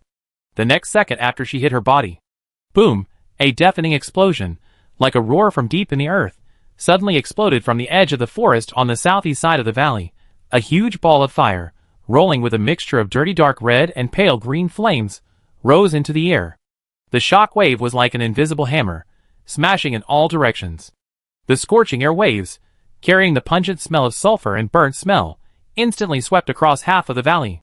Countless broken trees, burning branches and leaves, and charred soil were thrown into the air like a rainstorm, and then fell down with a crackling sound. At the core of the explosion, a charred deep pit with a diameter of more than 10 meters suddenly appeared. The soil and rocks on the pit wall appeared like glass after being melted by high temperature, and then rapidly cooled, emitting curling black smoke. Within a few dozen meters around the pit, the vegetation was completely burned, leaving only the burning black debris. The air was filled with a strong smell of burnt, and the disgusting sulfur smell unique to the abyss magic. A few frightened birds screamed shrilly, fled from the burning treetops in a hurry, and rushed into the sky. The originally harmonious and pure ambient energy field in the valley was torn apart by the sudden violence, like a calm lake being smashed into a boulder, stirring up chaotic and dirty ripples. Lillian walked out slowly from behind the rock, with a few scattered ashes on her dark gray cloak. She looked expressionlessly at the burning mess, the rising smoke polluting the originally blue sky, and the most delicate seedlings in her herb garden that were close to the explosion direction were blown to the ground by the shock wave, with the edges of the leaves slightly scorched. Environmental damage report. Forest coverage, decreased by 0.3%. Soil pollution, moderate, dark attribute magic energy remains. Ambient purity, decreased by 12%. Estimated recovery time, 7 days, natural purification. Seedlings in Area A of the herb garden, golden thorn grass minor physical damage, recoverable. Conclusion, local ecological damage. Threat source, abyssal flame bombs, standard weapon of the Demon King's army. In the distance, beyond the pass, there were faint explosions that were more intensive and more distant, as well as some kind of low, violent, inhuman roar. The iron hoof of war was approaching this forgotten corner step by step. Lillian walked to the herb garden, squatted down, and carefully straightened a golden thorn grass seedling that was blown crooked with her white fingers. The extremely weak and warm green life magic flowed from her fingertips, smoothing the scorched edges of the leaves. The movements were so gentle that it seemed as if she was treating a rare treasure, which formed a sharp contrast with her inhuman calmness and speed when she faced the explosion just now.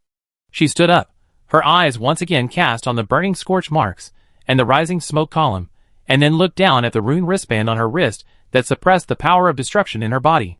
Finally, her eyes fell on the young shoots that stood stubbornly in the herb garden. The Tranquility Index. Redefined.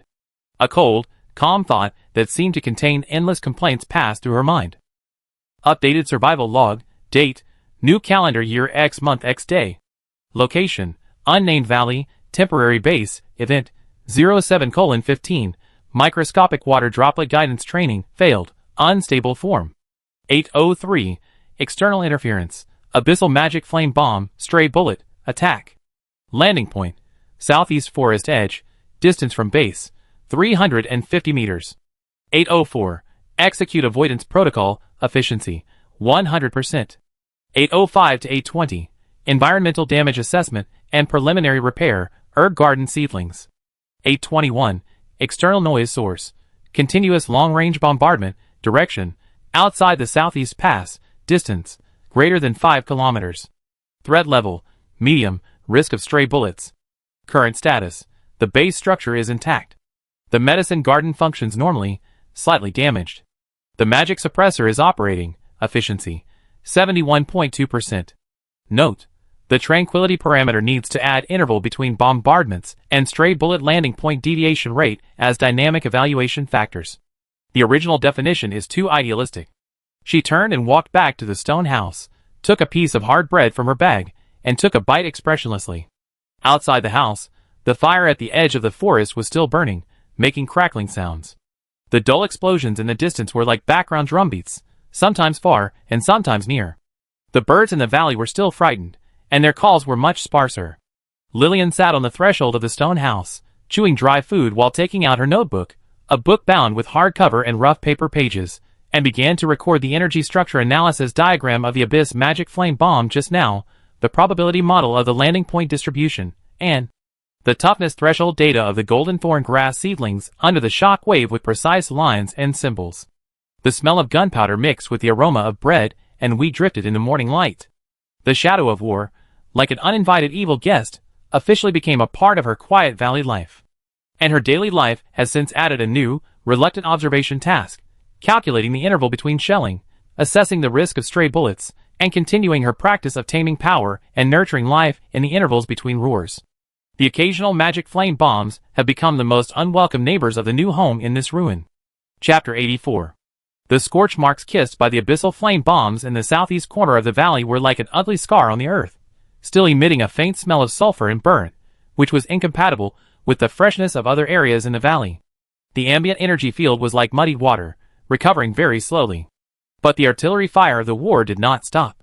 The dull explosions in the distance were like thunder rolling in the depths of the dark clouds, sometimes close and sometimes far away, becoming the new background sound of this valley.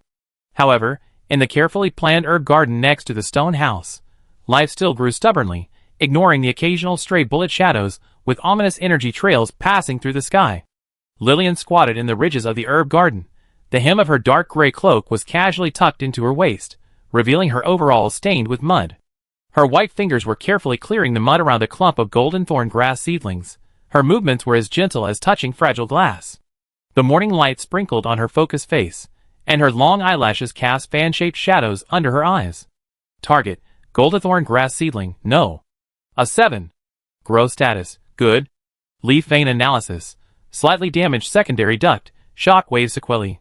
Treatment, trace life attribute magic channeling, promote self-healing. At the fingertips, a ray of emerald green magic light, thinner than a hair and as gentle as a spring stream, quietly overflowed and accurately penetrated into the damaged veins of the seedling. The leaves of the seedling stretched out at a speed visible to the naked eye, and the traces of scorch on the edges faded and disappeared, and the whole plant glowed with more intense vitality. This is not the knowledge of the Athos tribe. The priests of the tribe may be able to sense the state of the plant, but it is impossible to carry out such subtle energy intervention. This is an improvement method that Lillian has figured out by combining the vast root magic, the core, in her body with the observation data of the flow of life energy in the absolute memory. But the herb garden itself was the legacy left to her by Athos. Lillian's eyes swept across the neatly divided areas. Area A, golden thorn grass. The serrated edges of the leaves shone with a metallic luster in the sun. Athos once used crushed golden thorn grass mixed with animal fat to make an effective hemostatic plaster, which was applied to the wounds of tribesmen injured in hunting. Lillian remembered the emerald green of his fingers stained with grass juice, and his tightly pursed lips when he was concentrating on grinding the stone mortar. Area B, moonlight moss weakened version. These mosses emitting a faint silver glow crawled on the specially built, cool hillocks piled with wet stones. They are very different from the terrifying original version in the laboratory that can spray the devil to death, but they retain a weak purification property. In the tribal period, this moss was used to purify water sources and repel mosquitoes. Athos called it the gift of the starry night. Area C, snake root, shadow mushroom. The twisted and tangled rhizomes of snake root are buried deep underground, and the leaves are narrow and purple. Shadow mushroom grows in deeper shadows, and the cap is a strange blue-purple color. These are the materials used by tribal witch doctors to prepare powerful potions, or poisons, and they are used with extreme caution. When Athos taught her to identify them, his eyes were always very serious. Lillian, remember, what can save lives can also kill. Respect the choice of nature. Area D, cabbage, carrots, chives, the most plain and unpretentious, but also the most important. It is the guarantee of survival. When Athos roasts sweet potatoes, he occasionally throws a few washed chive leaves into it flavor. The strange smell mixed with caramel and onion fragrance once caused Lillian's database to have a brief pleasure fluctuation. Each plant carries a memory fragment, with the temperature of a campfire behind a cold data stream. When Lillian was sowing, weeding, and watering, the scenes of how Athos identified, collected, and explained the medicinal properties were automatically played in her database of absolute memory like high-definition images, without any error. She is not only a grower, but also the most stringent recorder and optimizer. Record. After applying a trace amount of life magic, 0.1 unit per day, the growth rate of golden thorn grass, area A, increased by 15%, and the concentration of the effective ingredient, hemostatic factor, increased by 8%. Record. The absorption efficiency of moonlight moss, area B, for residual dark attribute magic energy, magic flame bomb pollution, in the soil, 0.03% per day, weak but continuous. Record. In the symbiotic area of serpentine root, area C, and shadow mushroom, area C, the environmental humidity requirement decreased by 5%, and the mycelium activity increased. Optimization plan. Adjust the intercropping distance between chives and cabbages in area D, and use the weak insect repellent properties of chives to reduce the risk of cabbage pests, under trial. She even used the materials she could find at hand. A few abandoned metal pipes, suspected to be remnants of ruins, some flexible vines, and a low-quality magic crystal stone engraved with simple guiding runes, purchased on the black market in Anvil Castle, to make a simple but effective automatic irrigation device. The core of the device is a miniature water wheel, designed by Lillian, driven by the difference in ambient energy, connected to a water channel made of metal pipes and vines. When the flow of ambient in the valley reaches a certain threshold, the water wheel rotates, drawing stream water from a low place, and evenly dripping it to different areas of the herb garden through the water channel, perfectly simulating natural rainfall. Device. Simple environment-driven irrigation system Unit 01. Operating status. Stable. Efficiency. Save 87% of manpower watering time. Improvement direction. Add rune-regulating valves to achieve precise control of water volume in different zones. At this moment, this small device is making a subtle click sound, and a small water droplet drips from the end of the vine water channel, accurately soaking the root of a carrot seedling. The sunlight passes through the water droplets, reflecting colorful light. Lillian looked at the scene, and then looked down at her muddy fingers, and the rune wristband on her wrist with cracks, which suppressed the power of destruction. An extremely subtle feeling grew in her cold logical core. Compared with breaking rocks with bare hands or indifferently commenting on strategic magic, this feeling of nourishing life was subtle magic, building practical devices with discarded materials, and optimizing the new home with ancient knowledge. Seems to be closer to the difficult-to-define satisfaction mentioned by Athos. Of course, this satisfaction was soon broken by reality. Woo! Hum! The familiar, heart-pounding whistle that broke through the air once again toward the tranquility of the valley. Lillian's eyes shone, and she stood up instantly, moving as fast as lightning. But she did not look for cover, but rushed to the herb garden. She pressed her hands to the ground, and an extremely thin, but extremely tough, dark blue energy shield instantly unfolded with her as the center, like an inverted bowl, covering the entire herb garden and the small irrigation device. Boom! Another abyss flame bomb exploded on the hillside closer to the valley. The scorching air waves, and the splashing gravel and soil hit the energy shield fiercely, making a dull bang-bang sound. The shield fluctuated violently, but did not move at all. Smoke and dust filled the air, and the aftermath of the explosion caused ripples in the stream. Inside the energy shield, the herb garden was safe and sound. The leaves of the golden thorn grass stretched quietly under the blue halo, and the water drops from the irrigation device continued to drip in rhythm. Lillian removed the shield, and shook off the dust on her cloak expressionlessly. She walked to the edge of the herb garden, and carefully checked each plant to confirm that it was not affected by the shock wave. Then, she took out her notebook and turned a new page. Date, New calendar XXXX year X month X day. Event. External interference abyss magic flame bomb, stray bullet, attack. Landing point, north slope, distance from base, 280 meters. Response. Herb Garden Shield activated, energy consumption, 0.5%. Status, intact. Note. The deviation rate of stray bullet landing point is decreasing, threat level increased. Passive monitoring of the rune array coverage needs to be strengthened. She closed her notebook and looked outside the pass, where the sound of artillery fire was more intense. In the wind, there seemed to be a faint, noisier sound different from the explosion. Crying? Running? Metal collision? Lillian did not investigate further. She turned around, squatted back between the ridges, picked up the flat stone, and began to loosen the soil for a few slower-growing sunflowers. Her movements were still meticulous, as if the explosion just now was just a slightly stronger wind passing over the herb garden. The herbal knowledge of the Athos tribe, preserved by her absolute memory and improved by the root magic, quietly revived in this valley shrouded in the shadow of war. This small herb garden is not only a guarantee for survival, but also an ark for her to anchor that warm memory in the long era of eternal life and chaos, and the first non-violent defense line to deal with the trouble that may be needed in the future.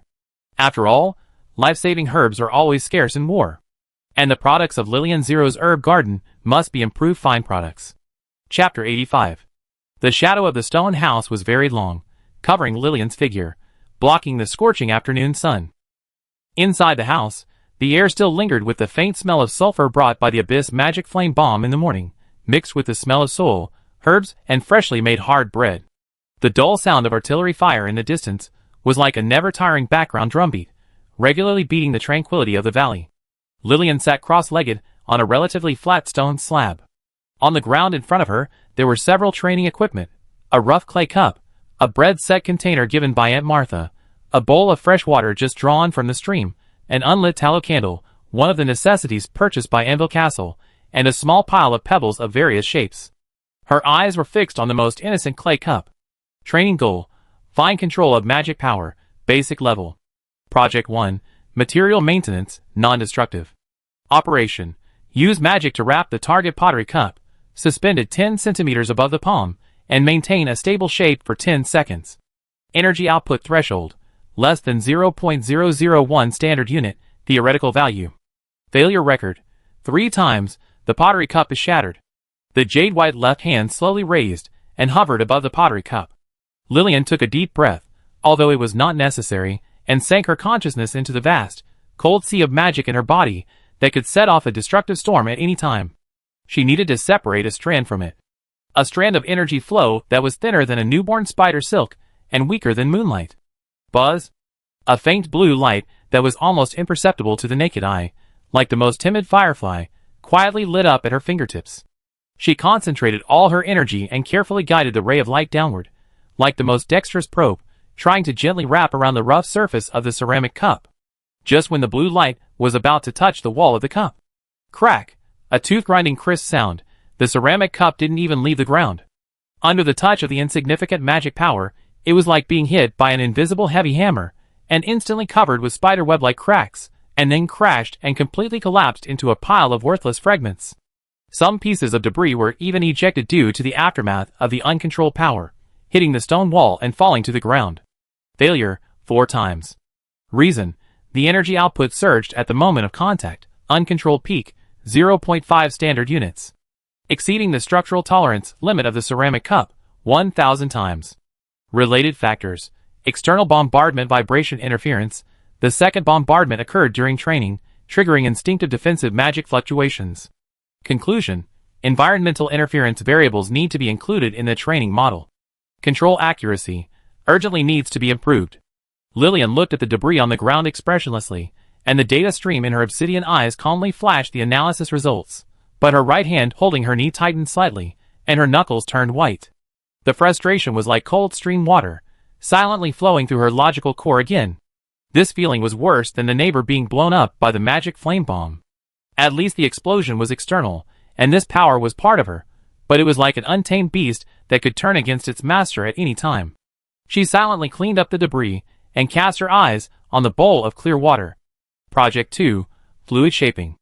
Operation: guide the magic probe into the water, shape a stable water ball with a diameter of 1 centimeter, and maintain it for 5 seconds. Energy output threshold, less than 0.0001 standard unit. Failure record, 2 times, water bowl exploded/water ball exploded. This time, she was more cautious. The faint blue light on her fingertips became almost transparent, and she carefully probed into the clear water surface. The water rippled. She concentrated her attention, and tried to use her mind to control the water flow and condense it into a ball. Puff! Water splashed everywhere. The glimmer of light was like a miniature bomb thrown into the water, and it exploded suddenly. The water in the bowl was blown up half a foot high, turning into a mist, soaking Lillian's trouser legs and the ground in front of her. Although the bowl did not break, good quality, it also swayed and splashed a lot of water. Failure, 3 times. Reason: fluid interfacial tension interference caused a nonlinear surge in energy output. The fluid dynamics model needs to be optimized and calibrated. Note: trouser leg humidity, 37%. Lillian wiped the water droplets that splashed on her face, and her cold eyes swept across the wet ground and trouser legs. She silently picked up the water bowl, walked outside, poured out the remaining water, and drew another bowl from the stream. Back on the stone slab, she did not immediately try a third time, but closed her eyes. In the database of absolute memory, every detail of the moment of failure just now began to be replayed at high speed. The angle of the magic probe touching the water surface, the diffusion pattern of energy flow in the fluid, the curve of the change of interfacial tension. The cold data stream washed over her consciousness core like a waterfall, trying to build a more accurate fluid control model. Outside the house, there was another distant artillery roar.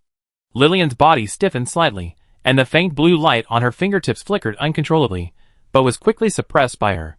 Environmental interference, bombardment triggers a slight ripple in the magic sea. Suppressor load, slightly increased, efficiency, 71.1%. She opened her eyes, and reached her fingertips toward the water again. This time, the faint blue light was more restrained, and the angle of contact with the water surface was also fine-tuned. The water waves rippled gently, and a circle of ripples spread out. In the center of the water, a soybean-sized, trembling bubble slowly swelled and took shape, although it was only the size of a soybean, although the edge was still fluctuating violently, although it only lasted for less than a second before it burst and disappeared with a pop. It did exist briefly. Success. Partial the shape of the water ball was temporarily stable, 0.87 seconds. Breakthrough point. Optimize the fluid contact model and reduce the initial energy injection rate. Conclusion. The theory is feasible. Repeated practice is required, number of times. More than 1,000 times. In Lillian's cold eyes, there was no joy, only a kind of calmness of experimental parameters verified successfully. But this tiny progress, like lighting a star in the endless darkness, gave her a glimmer of hope to tame this sea of power. She temporarily gave up the water ball, and turned her attention to the tallow candle, and a small pile of pebbles. The ceramic cup and the water ball require shaping and maintenance, while lighting the candle requires extremely subtle energy conversion and heat output. Project 3. Energy conversion and release, precision level. Operation. Use magic to stimulate the high-speed friction of air molecules at the candle wick to generate heat and light the candle. Energy output threshold, less than 0.00001 standard unit, continuous and stable. Risk. Energy out of control may cause instant vaporization of the candle wick/candle explosion/local fire. This is more than 1 order of magnitude more difficult than suspending water droplets. Lillian concentrated her thoughts on the dry cotton wick of the candle, just like dismantling a most sophisticated bomb. The faint blue light on her fingertips lit up again. This time, she tried to convert magic power into an extremely weak, but high-speed oscillating heat energy particle beam. First attempt. A small cluster of dazzling electric sparks suddenly sprang up from the top of the wick, making a light crackling sound, and then went out, leaving a little charred mark. Failure. Energy attribute conversion deviation, static discharge. Second attempt. The air temperature around the wick suddenly rose, and the surface of the candle butter even began to melt and drip, but the wick itself was motionless. Failure. Energy escape, low thermal efficiency. Third time, fourth time. The wick was scorched more, and a small pool of wax oil dripped. The air was filled with the smell of melted butter, but the expected warm flame was nowhere to be seen. Lillian was not discouraged. Like the most stubborn scientist, she adjusted the frequency of energy conversion, the vibration speed of particles, and the focus of output again and again. Fine beads of sweat oozed from her forehead. This was a physiological reaction simulated by the body, resulting from high-intensity mental load, sliding down her smooth cheeks. The sound of artillery fire outside the house seemed to stop for a moment, and the valley fell into a brief silence before the storm. In this moment of silence, Lillian made her 21st attempt. The faint blue light on her fingertips became extremely weak and stable, flickering like breathing. A beam of energy with extremely high-frequency vibrations, which was almost imperceptible to the naked eye, was accurately injected into the extremely small area at the top of the candle wick. Hiss. An extremely slight sound, like a sigh. A faint orange-yellow flame the size of a soybean, which seemed to be blown out at any time, began to jump tenaciously and tremblingly at the top of the candle wick. Success. Duration. 3 seconds. Stable candle flame. Energy output. 0.000008 standard units, in line with expectations.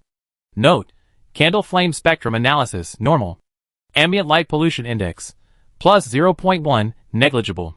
The flame lasted only 3 seconds before it went out because of Lillian's momentary relaxation of her mental power, leaving behind a wisp of blue smoke and a tiny, warm orange-red ember at the top of the candle wick. Lillian slowly retracted her fingers, and the faint light on her fingertips completely went out. She looked at the embers, and then looked down at her hand that had just lit the candle, but had easily crushed the rock and the ceramic cup. There was still no smile on her cold face, but deep in her obsidian eyes, she reflected the warm embers that had not yet completely disappeared, as if the ice had quietly melted a crack. She picked up a pebble and placed it in her palm. This time, she did not try to suspend or destroy it with magic, but just felt the cold and rough touch of the stone. From crushing the cup to lighting the candle, a cold thought passed through her consciousness, with a subtle confirmation called progress. Efficiency increased, about 10 times. Although it is still far from perfect control of the vast sea, and although every success is accompanied by countless embarrassing failures, broken pottery, exploding water, scorched candle wicks, but in this ruined valley dotted with the sound of artillery fire, in the smell of tenacious growth of herbs, Lillian Zero, the immortal connected to the root, is learning little by little, with the paranoia of a scientist and the tenacity of an interstellar social animal, how to become a person who is a little gentler and does not easily destroy the world. She picked up the candle that had been successfully lit and put it to her nose. In addition to the smell of butter, there seemed to be a hint of fireworks. Well, it smells much better than the smell of the Abyss magic flame bomb. Chapter 86. The morning mist in the valley has not yet completely dissipated, and it is like a veil wrapped around the lush forest. Lillian has finished another round of failed pottery cup suspension training, fragment record, +1, and is squatting in Area C of the herb garden, carefully examining several shadow mushrooms with strange blue-purple umbrellas poking out of the moist humus soil. Her fingertips are lingering with extremely weak life magic light used to stimulate the release of spores for observation. In the distance, the intermittent sound of artillery fire is like background noise, reminding that the valley is not a real paradise. At this moment, an extremely subtle disturbance that is incompatible with the natural rhythm of the valley touched the edge of Lillian's highly alert perception. Environmental scan. Abnormal energy fluctuations. High-purity natural life energy. Direction: northwest forest, near the scorch mark area of the magic flame bomb. Movement trajectory: disordered, panic, non-lurking approach. Target form prediction: elf individual, confidence, 99%, threat assessment, low, disordered energy field, no attack intention. Behavior pattern: suspected of being lost. Lillian instantly gathered the magic power at her fingertips, and the release of the spores of the shadow mushroom came to an abrupt end. She retreated silently into the shadow of the huge doorpost of the stone house, like a statue blending into the morning mist, and her cold eyes locked onto the source of the energy fluctuations. Rustle. Snap. A series of embarrassing sounds of breaking dead branches and pushing aside dense bushes came from far away. Then, a figure stumbled out from the edge of the northwest forest line and plunged into the relatively open valley grassland. It was an elf. And it was an elf that Lillian knew. The silver-white long hair had lost its former luster, and was messily stained with a few leaves and grass debris. There was even a conspicuous bloodstain scratched by thorns, which hung awkwardly on the handsome but pale cheek. The iconic dark green clothing, woven from plant fibers and flexible bark, was now torn in many places, stained with mud and dark red stains that seemed to be magical pollutants. The longbow behind him was still tightly held in his hand, but the bowstring was loose, and the quiver was empty. It was Legolas, the captain of the Elven Environmental Fighters, who shouted purify the source of pollution at the gate of Anvil Castle, and almost purified Ella for a piece of honey. At this moment, he had lost all the aloofness and awe-inspiring momentum of that day. He held onto the trunk of an oak tree that had survived the magic flame bomb, panting heavily, his green eyes full of fatigue, panic, and a kind of anger that was seriously offended. He looked around the unfamiliar valley vigilantly, and when his eyes swept across the scorch marks in the southeast that still exuded an ominous aura, his brows were tightly knitted, and his face showed an expression of disgust and pain without concealing it. Filth. Disgusting abyss breath. The forest is bleeding. He cursed in a low voice, his voice with a hint of dryness and hoarseness. Then, his eyes were involuntarily attracted by the incompatible, neat, and uniform herb garden next to the stone house. Especially the moonlight mosses in Area B that emit a faint silver glow in the morning mist, and the golden thorn grass in Area A that is full of vitality and has metallic veins. Pure, natural power? A trace of surprise and disbelief flashed in Legolas's tired eyes. On the edge of this valley polluted by magic flame bombs, there are such pure and even carefully cultivated natural plants. This is simply against his ecological common sense. The natural life energy in his body is instinctively attracted, like a thirsty traveler seeing a clear spring. Almost subconsciously, he dragged his tired body and staggered towards the herb garden, completely ignoring the existence of the stone house and Lillian in the shadows. His eyes were fixed on the moonlight moss, as if it was a beacon in the dark. Such a pure purification property, although it is weak, the direction is extremely pure, and this golden thorn grass, its growth trend is incredibly perfect. He muttered to himself, with the elf's unique obsession with plants, and even temporarily forgot his own embarrassment and the danger of the environment. He stretched out his hand, wanting to touch a leaf of moonlight moss, with a faint green natural magic lingering on his fingertips, trying to perceive it more clearly. Just when his fingertips were about to touch the tender, silvery moss. Warning, unauthorized access. Target, Area B sample, moonlight moss improved. A cold, calm voice, like a system prompt ringing next to the ear, suddenly sounded behind Legolas. Legolas was like a cat whose tail was stepped on. He shuddered and turned around instantly. He raised his longbow reflexively, although there was no arrow, and his green eyes were as sharp as a knife, locking onto the source of the sound. When he saw the girl with black hair and black eyes, whose breath was as calm as a deep pool, slowly walking out of the shadows, the expression on his face froze instantly, from shock and anger to extreme astonishment and disbelief. "It's you? That human with the sugar pollution source?" Legolas' voice rose with surprise, with a hint of cracking. He could never have imagined that he would meet the mysterious girl who had defeated him at the gate of Anvil Castle again in this desolate valley affected by war. Moreover, this pure herb garden that surprised him was actually hers. Lillian calmly walked to the edge of the herb garden, just blocking Legolas and moonlight moss. Her eyes swept over the elf's miserable appearance, the bloodstains on his face, and the magic stains on his clothes, and finally fell on his empty quiver. Target, Legolas, Elven Body Number 1 Derivative Individual. Status, Moderate Fatigue, Energy Level, 65%. Minor Physical Damage, Facial Scratches. Clothing Contamination, Moderate, Residual Abyssal Magic Energy Corrosive. Weapon System, Failure, Arrows Exhausted. Behavioral Analysis, Disorientation, Core Protocol, Ecological Protection Overload Stimulated by Severe Environmental Pollution. Current Intention, Contact the medicinal garden plants, non-destructive. Threat Level, Low. Definition Error. Lillian's voice was still calm. First, I am not human. Second, sugar is not a source of pollution. Third, this is a private area. Unauthorized creatures are prohibited from touching the samples. She pointed to the medicinal garden, especially the moonlight moss coveted by Legolas. Legolas was choked by Lillian's series of cold and precise definitions and prohibitions, and his face turned pale. He put down his longbow, because there was really no threat, but anger rekindled in his green eyes, mixed with offended pride. Private domain? This valley belongs to the forest. It belongs to the will of nature. You are opening up here. Opening up this artificially cultivated area, which is itself a disturbance to the balance of nature. And these plants. He pointed at the moonlight moss and golden thorn grass, questioning with a tone of heartache. They are forcibly gathered here, out of their original ecological niche. Isn't this another form of imprisonment and distortion? Lillian looked at him expressionlessly, as if she was looking at a program with serious bugs in its running logic. Logic is confusing. Sample aggregation improves management efficiency by 72%. out of the original ecological niche, but the growth state is optimized. The concentration of the active ingredient of the golden thorn grass is increased by 8%, and the purification efficiency of the moonlight moss is stable. Conclusion: improvement is successful. Better than the disordered wild state. Better than? Legolas seemed to have heard the most blasphemous remarks, and his silver hair stood up in anger. Natural selection is the only perfect one. Any human intervention is a destruction of balance. Look at this valley, it has been tainted by those dirty magic flame bombs. And what is the difference between your practice and those human miners who only know how to plunder and destroy? It's all a rape of nature. The difference is, Lillian's eyes swept across the wound on Legolas' face that was scratched by thorns, and fell on the magic stains on his clothes that were slowly eroding the fabric. My rape can stop bleeding and purify. Your natural balance is being corroded by the magic of the abyss. Efficiency comparison, obvious. Her voice was flat, but like a cold scalpel, it accurately dissected Legolas' most embarrassing and most unwilling to face current situation.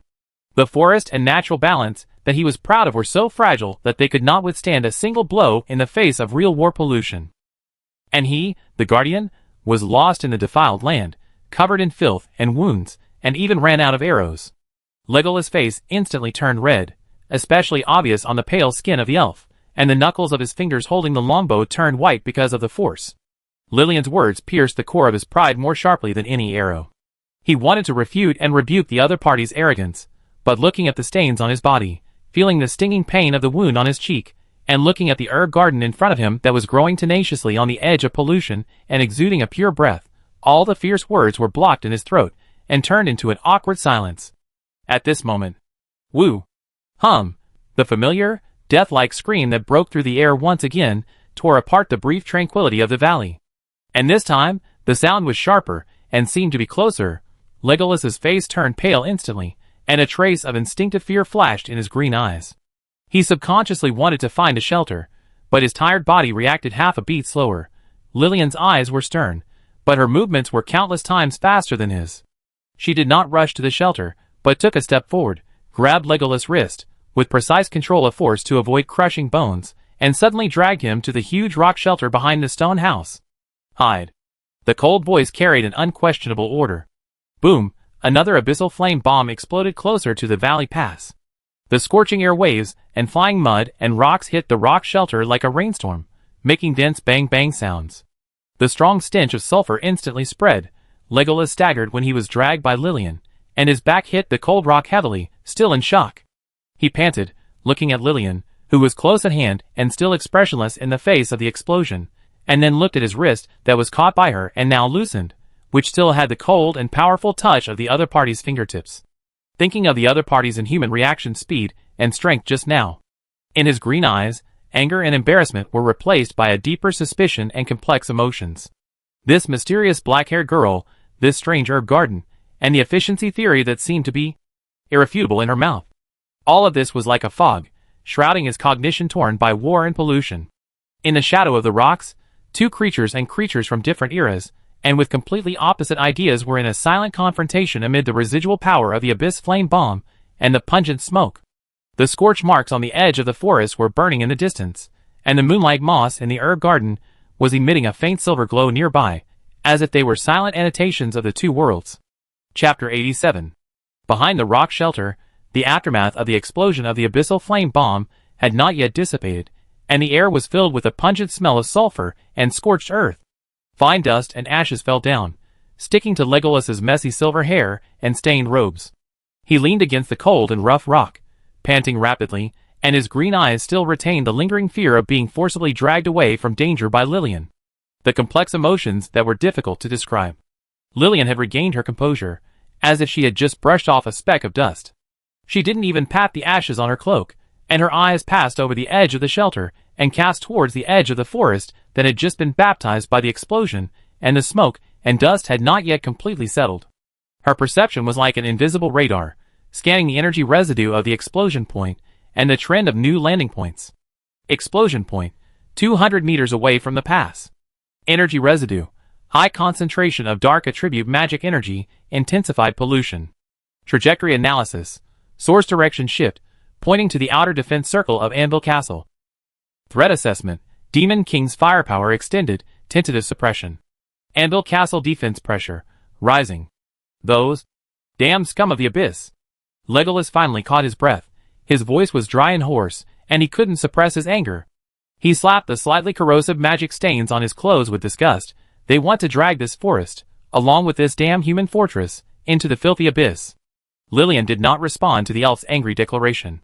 She turned around, her eyes calmly swept across the bloody scratch on Legolas' face, and the stubborn stains on his clothes, and finally fell on his empty quiver. Your status: low energy level, weapon system failure, lack of sense of direction.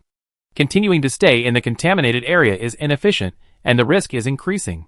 Legolas was choked by Lillian's cold and precise status report, and a trace of embarrassment flashed across his face, which was then covered by a strong self-esteem. I was just lost for a moment. The ambient in this area is seriously polluted, which interferes with my forest perception. As long as I leave this damn energy quagmire. Leaving direction: southeast, core pollution area? Northwest, unknown area. Lillian interrupted him, accurately pointing out Legolas's predicament of being lost. The best path: climb up to observe. Obtain global information and reposition. She said no more, and walked straight to the relatively gentle hillside behind the stone house. There was a wide view there, overlooking the entire valley entrance, and the direction of the Anvil Castle in the distance. Legolas looked at her back, then looked down at his embarrassed appearance and empty quiver, gritted his teeth, and finally followed with his tired body. The proud elf captain had to admit that in this polluted area full of unknowns and dangers, this mysterious girl seemed to know better than him how to survive efficiently. At the top of the hill, the view suddenly opened up. The morning mist had not yet completely dissipated, and it covered the valley below and the plains beyond like a veil. Lillian stood on a protruding rock, her dark gray cloak gently swaying in the cool morning breeze. Legolas stood a few steps behind her, holding on to another rock to catch his breath, looking into the distance with a complicated look. The first thing that came into view was the wider scene beyond the valley pass. The plain forest that should have been lush was now like being painted by a huge, dirty brush, with large areas showing charred, withered, or sickly dark purple. That was the trace of the abyss magic pollution and continuous artillery fire. Thick smoke rose from many places, like festering wounds on the earth. Some broken outlines that seemed to be villages were vaguely visible, with only broken walls and unextinguished embers left. And further away, where the diffused smoke and the morning mist that had not yet dissipated intertwined, the outline of a huge, rough city, crawling on the ground like a wounded beast, was clearly revealed. Anvil Fort. Even at a considerable distance, the hustle and bustle of the human fortress seemed to penetrate the air. Visual. The huge furnace chimneys with billowing black smoke seemed to be more than when Lillian left last time, like black fingers pointing to the dirty sky. On the simple stone and wood walls, ant-sized figures can be seen running, and some rune turrets flashing with magical light are adjusting their angles. Above the city, occasionally magic cannonballs with tail flames whizzed out and fell to the farther front line covered by smoke and dust, causing dull explosions. At the same time, there were also magic flame bombs with dark red tails coming from the direction of the Demon King's army, smashing into the city walls or the outskirts of the city like meteorites, exploding dirty fireballs. Hearing, enhanced perception dense, like the clanging of countless blacksmiths hitting anvils at the same time, forging frenzy inside the city, the sharp eruption of steam pipes, the vague orders and rallying shouts of human soldiers, the faint wailing of the wounded, and the never-ending background from the farther front, like the continuous artillery roaring like thunder rolling over the earth. Energy field. Chaos. Furious. Like a boiling pot of energy soup full of impurities. Fire attribute, furnace, artillery fire, earth attribute, earth tremor, gold attribute, weapons, armor, arcane attribute, magic defense, attack, and the dirty abyss dark attribute magic energy that was constantly eroding like a maggot on the tarsal bone. Various energies collided violently, annihilated, and dissipated, dyeing the sky above the Anvil Castle into a depressing, constantly changing color energy vortex. Look! That's what humans call a fortress. Legolas pointed in the direction of the Anvil Castle with undisguised disgust and criticism, a huge source of energy pollution. A monster that constantly devours the forest, squeezes the earth, makes noise and kills. Their greed and that damn magic technology are the root cause of this disaster. They can't hear the cry of the forest at all. He looked at the remains of the forest polluted by war and magic energy on the distant plain with great sorrow. Lillian ignored the elf's accusation. Her cold eyes were like the most sophisticated observation instrument, quickly scanning the current situation of the Anvil Castle, city status, War mobilization, highest level. Defense system, activated, wall reinforcement, rune turrets in place. Energy consumption, peak operation, furnace, defense, attack. Pollution output, synchronous increase, smoke, magic energy dissipation. Population flow, abnormal, dense influx of people can be seen in the direction of the city gate. Refugees? Troops replenishment? New facilities, large temporary camps outside the city wall, scale expansion. Hanging flag, Human Kingdom Golden Lion flag with crossed hammer emblem, Anvil Fort Guard. Significant changes. A giant notice board newly built was erected in the central square area of the city. Content, blurred, needs higher resolution observation. Her eyes were focused on the newly erected huge notice board. Although the distance was far, combined with the magic-enhanced perception and the details of absolute memory, the graphic information on the notice board gradually became clear in her consciousness. In the center was a striking pattern painted with rough brushstrokes and dark red paint. A giant sword burning with flames, piercing a twisted skull that symbolizes the devil. There is a huge title on the top. Recruitment of Brave Warriors. There is a slightly smaller text, content summary, below. The kingdom is in danger. The Demon King's army is rampant. All my passionate compatriots, regardless of status, who are over 16 years old, can apply. Those who hold the Holy Sword Starlight are the destined brave warriors. Lead us to recover the country. Application location, Anvil Castle Central Square. Honor and future, fight here. Below the billboard, there are crowds of people. You can see many young, even a little immature faces, wearing coarse clothes, carrying simple bags, queuing in a long line, registering something in front of some human officers, or clerks, wearing standard leather armor. Their faces are mixed with fear, confusion, and the fanaticism of being incited and desperate. Information confirmed. The official Brave Warrior plan of mankind has been fully launched. Core strategy. Find/shape holy sword holders, starlight high-frequency particle knives, and recruit soldiers on a large scale. Risk assessment.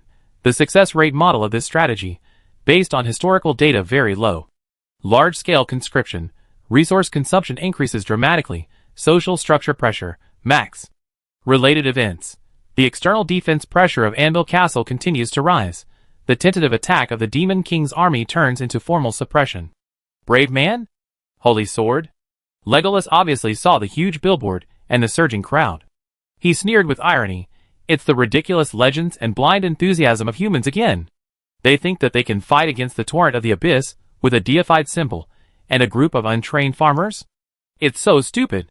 In the end, it will only cause more death and pollution. He reiterated his core argument, as if to prove the correctness of his theory to Lillian. Lillian retracted her gaze, without commenting on the elves' irony, nor did she make any further comments on the human brave plan. She just silently engraved the hustle and bustle, chaos, desperate struggle and blind hope of Anvil Castle at the moment, along with a huge brave recruitment order, into the database of absolute memory. In the distance, another magic flame bomb exploded near the wall of Anvil Castle, and a new column of smoke rose. The dull sound of the explosion, passing through the long distance, shook the rocks under Lillian's feet slightly. War intensity, continued escalation. Resource demand, forecast medical supplies, herbs, basic food, shelters. Demand surges. Associated risks. The scope of the conflict expands, and the probability of affecting this area rises to 45%. She took a last look at the human fortress struggling in the smoke and hustle and bustle, turned around, and walked down the hillside. The dark gray cloak drew a neat arc in the mountain wind. Data collection complete. Return to base. The cold voice seemed to put an end to this distant view. Legolas looked at Lillian's back as she left without any reluctance, and then looked back at the Anvil Castle in the distance that was like a boiling furnace, and the devastated forest on the plain. In his green eyes, under the anger and criticism, there was a trace of imperceptible worry. The human fortress was crumbling under the attack of the abyss, and the forest he was proud of was being devoured by war and magic. The future of this land seemed to be full of suffocating unknowns, just like the dirty energy vortex. He took a deep breath of air mixed with gunpowder, sulfur and grass ash, and finally dragged his tired steps to catch up with the black-haired figure walking towards the stone house in the valley. At least, the pure breath emitted by the strange herb garden could temporarily comfort his polluted and stimulated senses. As for this mysterious girl and her efficiency theory, for the first time, the elf captain had some thoughts of exploring it in his heart, rather than pure rejection. Chapter 88. The wind on the hillside brought the smoke and the residual heat of the Anvil Castle in the distance, blowing Lillian's dark gray cloak. Legolas stood a few steps away, his green eyes swept across the human fortress that was crawling like a wounded beast in the smoke and dust, and then fell back on the black-haired girl beside him whose breath was as quiet as a deep pool. Lillian's cold words, data collection completed. Return to base. Seemed to put an end to this distant view. She turned around and walked along the gentle slope towards the stone house deep in the valley, with steady steps and no nostalgia. Legolas opened his mouth and wanted to say something. Maybe about the forest polluted by magic energy, or maybe about the absurd and dangerous brave recruitment order at the foot of the mountain, but in the end it just turned into a sigh mixed with fatigue, anger, and a trace of indescribable desire to explore. He glanced at his empty quiver and stained clothes, and then glanced at Lillian's cloaked back, and finally followed with heavy steps. At least, the pure natural breath of the herb garden could give his senses, which were constantly stimulated by the abyss magic, a moment of respite. Back to the stone house, the tranquility of the valley, if the intermittent background sound of artillery fire in the distance is counted, seemed to isolate the noise from the outside world. Lillian walked straight to the herb garden, squatted down, and began to check several moonlight mosses near the explosion direction. Her movements were precise and focused, as if the war mobilization and fanatical conscription she had just witnessed were just an insignificant video data in the database. Legolas did not approach the herb garden. He leaned against a relatively clean boulder, closed his eyes, and adjusted his breathing, trying to calm the disordered natural life energy in his body, and at the same time dispel the slightly corrosive magic stains left on his clothes. The air was filled with the mixed smell of soil, herbs, and a hint of sulfur. Material reserve assessment. Basic food. Hard bread. The stock is below the minimum survival threshold, 15%. Magic suppressor core components. Tranquility rune alternative materials. No stock. Need to purchase high-purity moonstone powder and stable magic conducting secret silver thread. Medicine garden supplement. Serpentine root seeds are exhausted, and the base of shadow mushroom spore culture liquid, humus essence, needs to be replenished. Special needs. High sugar energy blocks for Ella's contract. Lava cake ingredient simulation data needs to be updated. New products in Aunt Martha's store? In Lillian's vision, a cold list is automatically generated. Secluded life cannot be self-sufficient, especially when she continues to conduct high-precision magic control training, consuming a lot of mental power, and the valley environment has become unstable due to stray bullet attacks. Going down the mountain to purchase has become a must-do, but extremely troublesome task. Task: procurement of materials for Anvil Castle. Core principles: high efficiency, low interaction, and avoidance of identity association. Risk factors: high, panic in the city, war mobilization, population density increased dramatically, refugees, new recruits, potential identity exposure, vague legend of daughter of the starry sky. Medium, possibility of the elf Legolas traveling with her, interference source plus unstable variables. Low, regular transaction risk, price fluctuations, inferior products. Trouble. A cold thought flashed through her mind. She stood up and walked towards the stone house. Disguise is necessary. She took out a wide-brimmed straw hat with worn edges from her simple bag and pressed it against her thick black hair.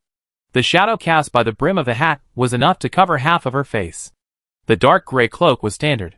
She carefully checked the depth of the hood and the degree of wear on the edges to ensure that it could effectively block her sight and facial features. Finally, she took out a small clay pot, which contained a paste mixed with soil and some herbal juice. She took a little bit with her fingertips and smeared it on her cheeks, neck, and other exposed skin in a few random places to cover up her overly fair and lustrous skin, creating the image of a herbalist exposed to the wind and sun. Disguise: a peasant girl who collects herbs, common, not easy to attract attention. Visual deception: medium, for ordinary human observers. Energy shielding: a faint confusion rune is added to the cloak, a function provided by the suppressor, which reduces the perception of magic. After getting ready, she carried a half-worn burlap backpack, which contained items for trading. A few pieces of metal ores, with decent purity but inconspicuous, found near the ruins, a few small packages of dried, common herbs with mild medicinal effects, goldthorn grass, sunflower, and a small can of concentrated purification solution weakened by moonlight moss, experimental product. Maybe it can be exchanged for some money. When she walked out of the stone house, Legolas had already opened his eyes. He looked at Lillian's fully armed herbalist outfit, and a trace of surprise flashed in his green eyes, which then turned into a kind of ironic understanding. "Oh, is this what you call returning to the base? Going to the center of human noise and pollution?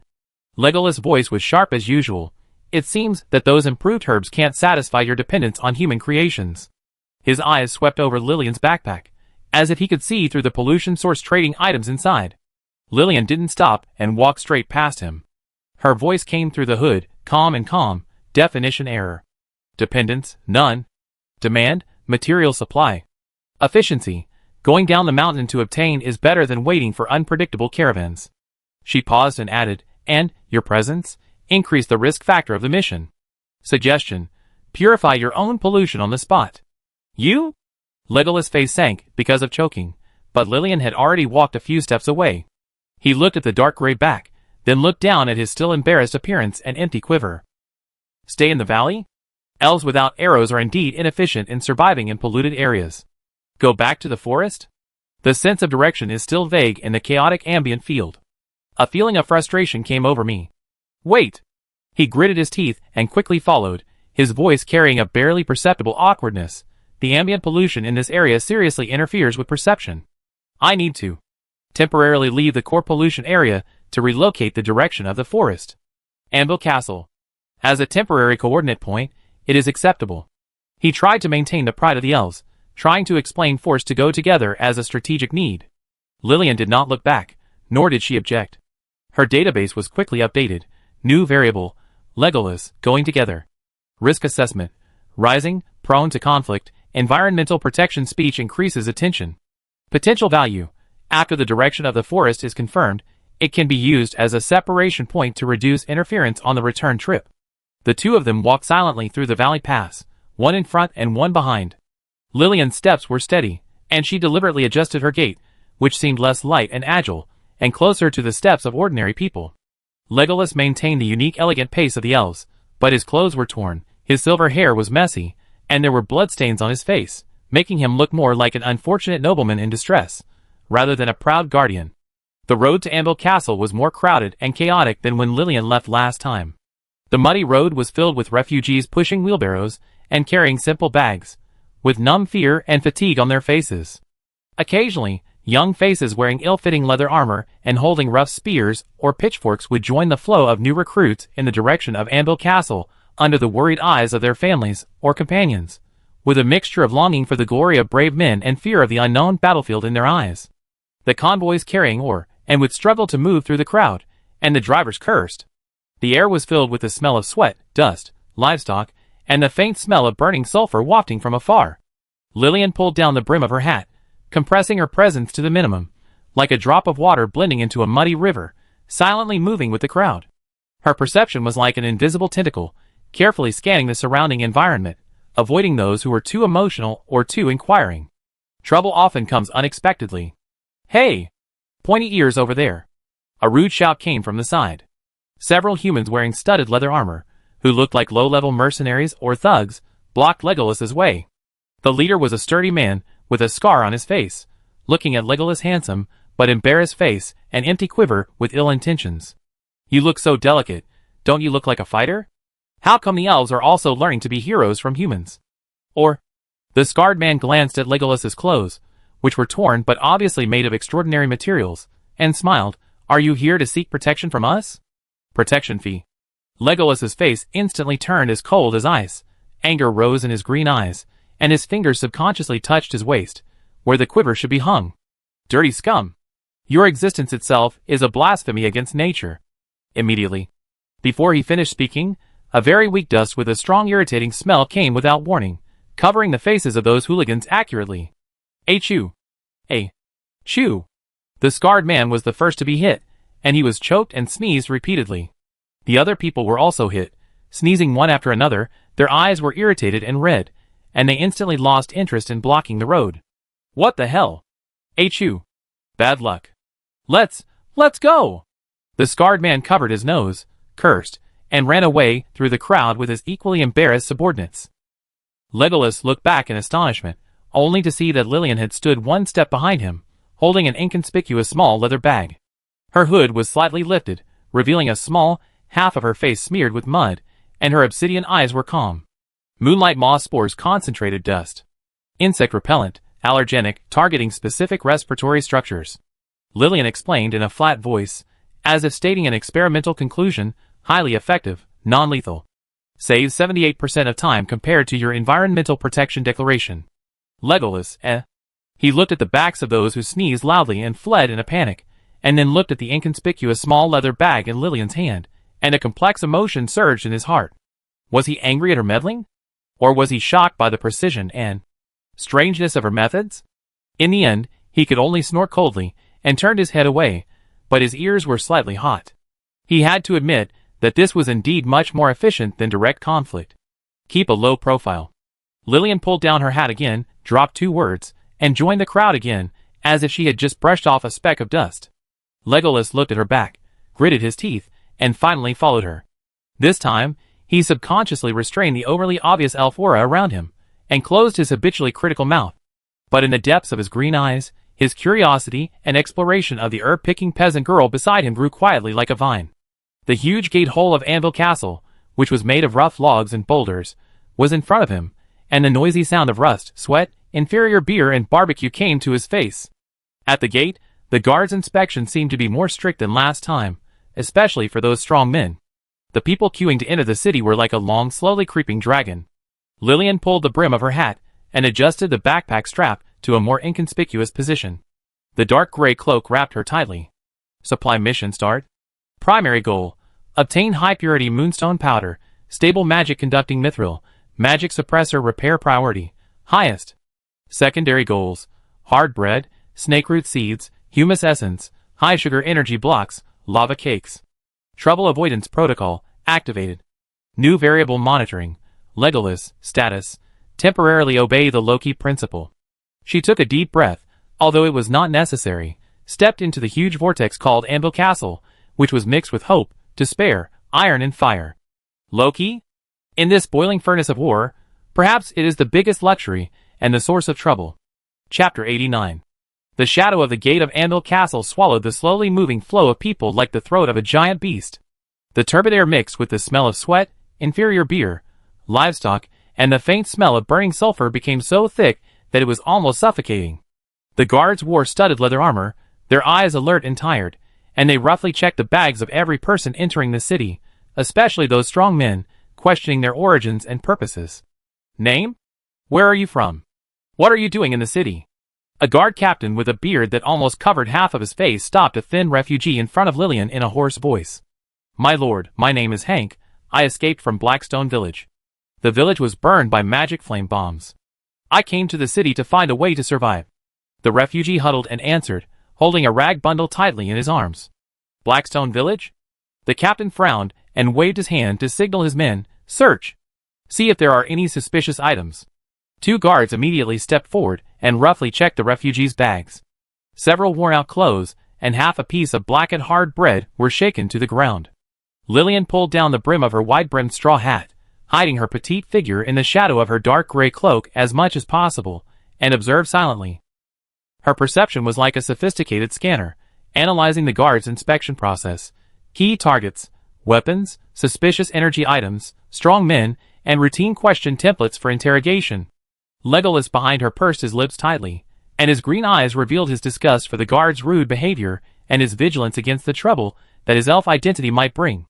He subconsciously pulled the collar of his torn robe again, trying to cover the outline of his overly conspicuous pointed ears. It's their turn. The guard captain's scrutinizing eyes first fell on Legolas. The elf's outstanding, even if embarrassed, appearance and temperament were out of tune with the dusty refugees around him, and his empty quiver also looked suspicious. You? The captain pointed at Legolas with a suspicious tone. Pointy ears? Where did they come from? You don't look like a warrior, nor a businessman. What's wrong with the tattered clothes on your body? Where are your weapons? Legolas frowned and was about to speak, but the familiar anger with the elf's criticism almost broke through his throat. He is my brother. A calm, slightly hoarse, deliberately lowered disguise, female voice sounded before Legolas. Lillian took a half step forward and blocked Legolas' side. Only the mud-stained chin was exposed under the shadow of the wide brim of her hat. She raised her hand and pointed at the thorn scratch on Legolas' face that had not yet completely healed, and the dark red magic stain on his clothes. I was collecting herbs in the mountains, encountered a monster, ran away, and lost my things, and got lost. The captain of the guards looked suspiciously between Lillian, dressed as an inconspicuous herbalist, and Legolas, an elf who was embarrassed but could not hide his nobleness brother and sister? One with pointed ears and the other. TSK, they don't look like half-father. Lillian's voice was still steady, as if she was stating a very ordinary fact. He takes after his elf father, and I take after my human mother. Go into the mountains to collect snake root and moon moss to supply the old employer's pharmacy. She patted her half-worn burlap backpack at the right time, which contained herbs and minerals for trading, making a slight collision sound. At the same time, she extremely concealedly extended a finger from under her cloak, with a faint, almost imperceptible wisp of natural life energy with a cool herbal scent, simulating the characteristics of herbal farmers, lingering on her fingertips, gently brushing the captain of the guard's arm. The captain's arm skin felt slightly cool, and his irritability seemed to be soothed by this cool feeling. He looked at the bloodstain on Legolas' face, and the obvious stains on his clothes with signs of corrosion, which matched the statement of encountering a monster. As for the hybrid of elves and humans, although it is rare, it is not completely impossible. The most important thing is that the herbalist in front of him looks harmless. Although her brother looks eye-catching, he is empty-handed, tired, and, well, seems a little silly. Legolas didn't adjust his expression for a while after Lillian interrupted him. Bad luck. The captain spat and waved his hand impatiently. Go in, go in. Don't block the way. The city is in chaos recently. Don't cause trouble. He obviously put more energy on the few young men behind him, who looked strong and powerful, who were potential brave men or troublemakers. Lillian nodded slightly, pulled Legolas' sleeve, who had not yet fully reacted, and quickly passed through the city gate. Just as they passed through the heavy shadow, a larger, noisier sound and breath mixed with metal, fire, magic and human desires slammed into the two of them, like a violent tide. The vision suddenly became clear, but it was instantly filled. Compared to the last time Lillian took a quick glance, the interior of the Anvil Castle was more crowded and noisy, and it also more clearly showed a rough and vigorous, strange style of magic and early machinery forcibly blended together. The prototype of the gears was roaring. The huge furnaces were no longer isolated individuals, and the number seemed to be greater. They were like the heart of the city, distributed everywhere, spewing red flames and billowing smoke, dyeing half of the sky into a depressing dark red. What is even more striking is that some of the larger furnaces have simple mechanical devices supported by rough iron, and with structures and driven by huge belts or chains. They make a deafening clang, clang sound, sending red-hot metal ingots under the forging hammer or lifting heavy ore to a high place. The huge flywheel slowly rotates under the impetus of steam, transmitting primitive mechanical power. The air is scorching, filled with thick coal smoke, rust, and the pungent smell of water vapor produced by quenching. The clanging sound of iron forging is no longer a background, but the omnipresent and never-ending pulse of this city. Observation. The process of primary industrialization is accelerating. Energy source, mainly fire, furnace, supplemented by human and animal power. Transmission efficiency, low, high belt/chain loss, serious noise pollution. Application, focus on forging, or processing and other heavy manual labor replacement. The sign of magic is flashing. On this canvas filled with steam, black smoke and metal roar, another force is dotted in a more dazzling way, although Lillian's efficiency is also worrying. On both sides of the street, various hanging signs not only have store names, but are also inlaid with rune stones or inferior magic crystals that flicker faintly. Old John enchanted weapon. On the sign, the shadow of a rough iron sword is surrounded by runes of flame and lightning, with full light and shadow effects, but Lillian's skin shows that the rune structure is loose and the energy dissipation rate is as high as 65%. Wind Express, magic blessing. The sign is a running human figure, with a simple acceleration rune array under his feet. The light is sometimes bright and sometimes dim, obviously not very stable. Constant temperature potion, frost rune refrigeration. A medicine bottle pattern is surrounded by several snowflake-shaped runes, emitting a faint chill, but Lillian can sense that the internal temperature fluctuation exceeds the error of 5°C. Clean and fresh, dust removal. The sign is a rotating broom light and shadow, with a fluctuation of the breeze rune. These signs, like toddlers showing off their newly learned tricks, are full of pragmatic roughness and the desire for the primary application of magical power, but they also add a bit of weird vitality, or light pollution, to this gray and heavy city. Observation. There are extensive attempts to civilianize arcane energy. Technical level, low rough rune carving, low energy utilization, unstable effect. Purpose, commercial promotion, basic function assistance, refrigeration, cleaning, acceleration, special effect display. Energy field interference. Increase the ambient chaos of the urban environment. Recruitment notices are everywhere. However, what really dominates the visual and spiritual atmosphere of this steampunk magic test field is the ubiquitous and shocking Brave recruitment order. The huge billboard not only stands in the central square, but is also copied and pasted on every relatively intact wall, the inside of the city gate, and even on the pillars of the tavern. The pattern of the giant sword burning with flames and piercing the devil's skull is painted with dark red paint, which looks particularly hideous and inciting against the gray background. The huge title Brave Recruitment Order hits the eyes of every passerby like the roar of a war drum. There is always a crowd under the billboard. Human officers, or clerks, wearing standard leather armor and looking serious or feigning excitement sat behind a simple table to register the young people in line. The line was winding, with young boys who were still childish and had fanatical eyes, poor people with pale faces and thin bodies trying to grab a life-saving straw, and a few mercenaries with determined eyes and family weapons. They pressed their handprints, took a rough iron badge, symbolizing prepared brave men, and were roughly divided aside to wait for formation. The air was filled with the smell of cheap beer. It seemed to be the farewell wine provided by the government, sweat, and a desperate, tragic, and blind excitement. Lillian's eyes swept across the young and confused faces, and then fell back to the deified Holy Sword Star pattern on the signboard. The cold database instantly called up a comparison image. The silver tool used to cut samples in the laboratory, high-frequency oscillation, simple and smooth appearance. High-frequency particle cutting knife. She calmly updated a note, history distortion +1. Weapon function description exaggeration, 300%. Data related to the cause of death of the owner Kane, respiratory obstruction cake. Foolish. Legolas' voice, suppressed by anger, rang softly in Lillian's ears, with the unique coldness and sharpness of an elf. Filling the abyss with illusory legends and blind sacrifices? This will only create more deaths and pollution. Look at these children. They have no idea what is waiting for them ahead.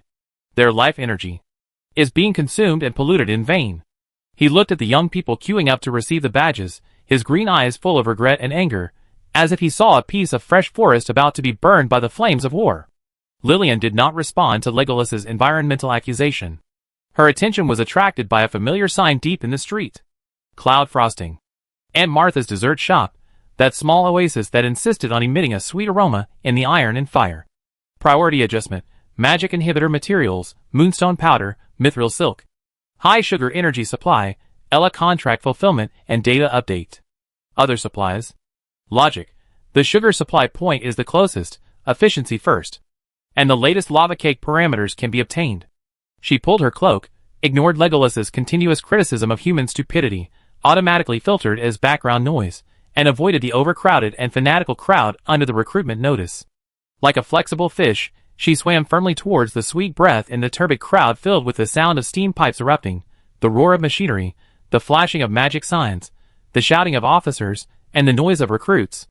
Although Legolas was full of resentment, in the unfamiliar, polluted human city, he could only frown, endure the discomfort of noise and chaos, and closely follow the dark gray figure who seemed to be able to open up an efficient path in this chaos. The impression of the Anvil Castle. The rough prototype of the gear, the flashing magic sign, the ubiquitous recruitment notice, were engraved into Lillian's database like a brand. This is a human fortress that is a clumsy combination of magic and machinery, driven by war fanaticism, and struggling madly on the edge of despair and hope. And she, the immortal from the stars, was going deep into the center of this boiling vortex for some lava cakes and parts to repair the suppressor. Trouble? No, it was just a regular item on her supply day list. Chapter 90. The familiar sweet aroma at the entrance of the cloud frosting dessert shop was like a piece of pure land in the chaotic battlefield, temporarily dispelling the sulfur, sweat and metal burning smell that filled the streets of Anvil Castle. Lillian could even feel that Legolas's tense breath behind her seemed to relax a little because of this pure sweet fragrance. Although the elf's face was still full of disgust for the surrounding sources of pollution. The door of the shop was pushed open, and the crisp copper bell rang. The warm yellow lights, the checkered tablecloths, the desserts like works of art in the glass counter, and Aunt Martha's round and warm smile immediately isolated most of the noise outside the door. Oh! Welcome. Hey! It's you, little girl. Aunt Martha was packing a few pieces of hard bread, obviously for lunch, for a human worker in oily overalls. When she saw Lillian pulling down her hat, she immediately smiled brighter on her round face, with a hint of surprise. The starlight nectar you brought last time was great. The berry tarts made from it were so fragrant that they could take people away. What good stuff did you bring this time? And who is this? Her eyes fell curiously on Legolas, who was elegant but in a mess behind Lillian. Newly collected moon moss concentrate, weak purification type, dried golden thorn grass. Lillian said briefly, took out 2 small pottery jars and an oil paper bag from her backpack and put them on the counter, her voice still deliberately lowered and hoarse. And exchange for lava cake, the largest portion. 2 portions. She pointed to herself and Legolas behind her. The elves obviously have zero demand for sugar pollution sources, but the spirit of the contract requires her to provide basic energy supplies. Moonlight moss? Golden thorn grass? Oh my god! It's still processed. Aunt Martha picked up the pottery jar and looked at it carefully, and then smelled it. Her eyes brightened as if she had found a treasure. Good stuff. Absolutely good stuff. Medicine is very expensive in the city now. Wait, I will cut the biggest and warmest lava heart for you. She warmly invited Lillian and Legolas to sit down, and turned around to prepare the cake. Legolas frowned, looking at his robe stained with mud and traces of magic energy, and then looking at the clean and tidy tables and chairs in the store. He seemed a little cramped. The elf's cleanliness and instinctive rejection of unnatural sweets made him feel uncomfortable. In the end, he chose to stand near the door, in a relatively ventilated position, with his back to the store, and his eyes vigilantly scanned the still noisy and chaotic streets outside the door, as if he was guarding something, and as if he was trying his best to draw a clear line with this sweet pollution area. Lillian sat down at the small table by the window without hesitation, took off her wide-brimmed straw hat, and put it aside, but the hood of her dark gray cloak was still hanging down, covering most of her face. She needed to update the data. Soon, Aunt Martha brought 2 steaming white porcelain plates. The dark brown cake was fluffy and moist, and in the cracks at the top, the golden and hot chocolate sauce was flowing like magma, and the rich sweet fragrance instantly occupied the entire olfactory space. There was still a small scoop of vanilla ice cream, and a bright red raspberry on the side. Eat it while it's hot. If it cools down, the magma will not flow. Aunt Martha greeted enthusiastically. Legolas glanced at the plate of objects emitting evil heat and sugar, his mouth twitched, and he turned his head firmly to continue his door god duties. His energy supplement only required pure ambient and occasional berries. This sugar bomb made by humans was no different from poison to him. Lillian picked up the silver spoon, scooped up a small piece of cake with a little magma and ice cream mixed on the edge with precise movements, and put it into her mouth. The hot, silky, extreme sweet, and bitter interweaving and the cool and smooth touch from the tip of the tongue instantly activated the taste database. Target: Lava Cake Lava Heart, Martha Special Edition. Visual/taste: in line with historical records, fluffiness increased by 2%, core fluid temperature, 85°C error 2. Ingredient scan: flour, eggs, butter, high purity magic crystal syrup, account, 40%. Increase: dark chocolate, cocoa content, less than 65%, trace vanilla extract, fire element crystal powder, content, 0.7% increase, safe. Energy density: extremely high, edible type. Calories: seriously exceeded, warning level, LS Special Edition. Neurofeedback: pleasure, dopamine secretion increased by 18%. Associated memory retrieval, keyword sugar. Ella, contract fulfillment. Conclusion: high energy replenishment efficiency, sensory stimulation maintained at a high level. The proportion of syrup increased by 5%, the cocoa content decreased by 5%, and the surface caramelization reaction was more complete. Aunt Martha optimized the formula. She ate in small bites and efficiently.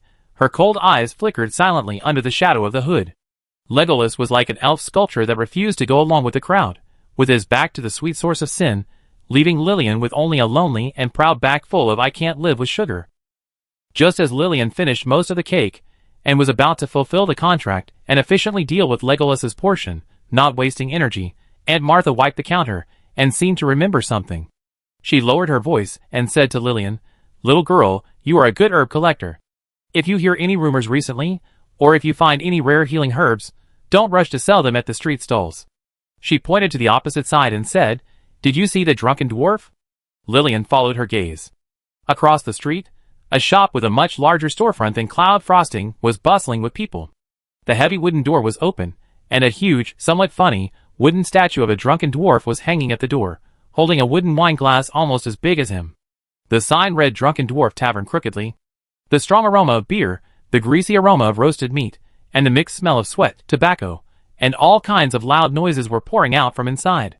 That place looks messy, Aunt Martha whispered, but it's well informed. Mercenaries traveling north and south, camel caravans traveling for business, and even wounded soldiers rotating from the front. All like to gather there. The boss Bruno is an old dwarf.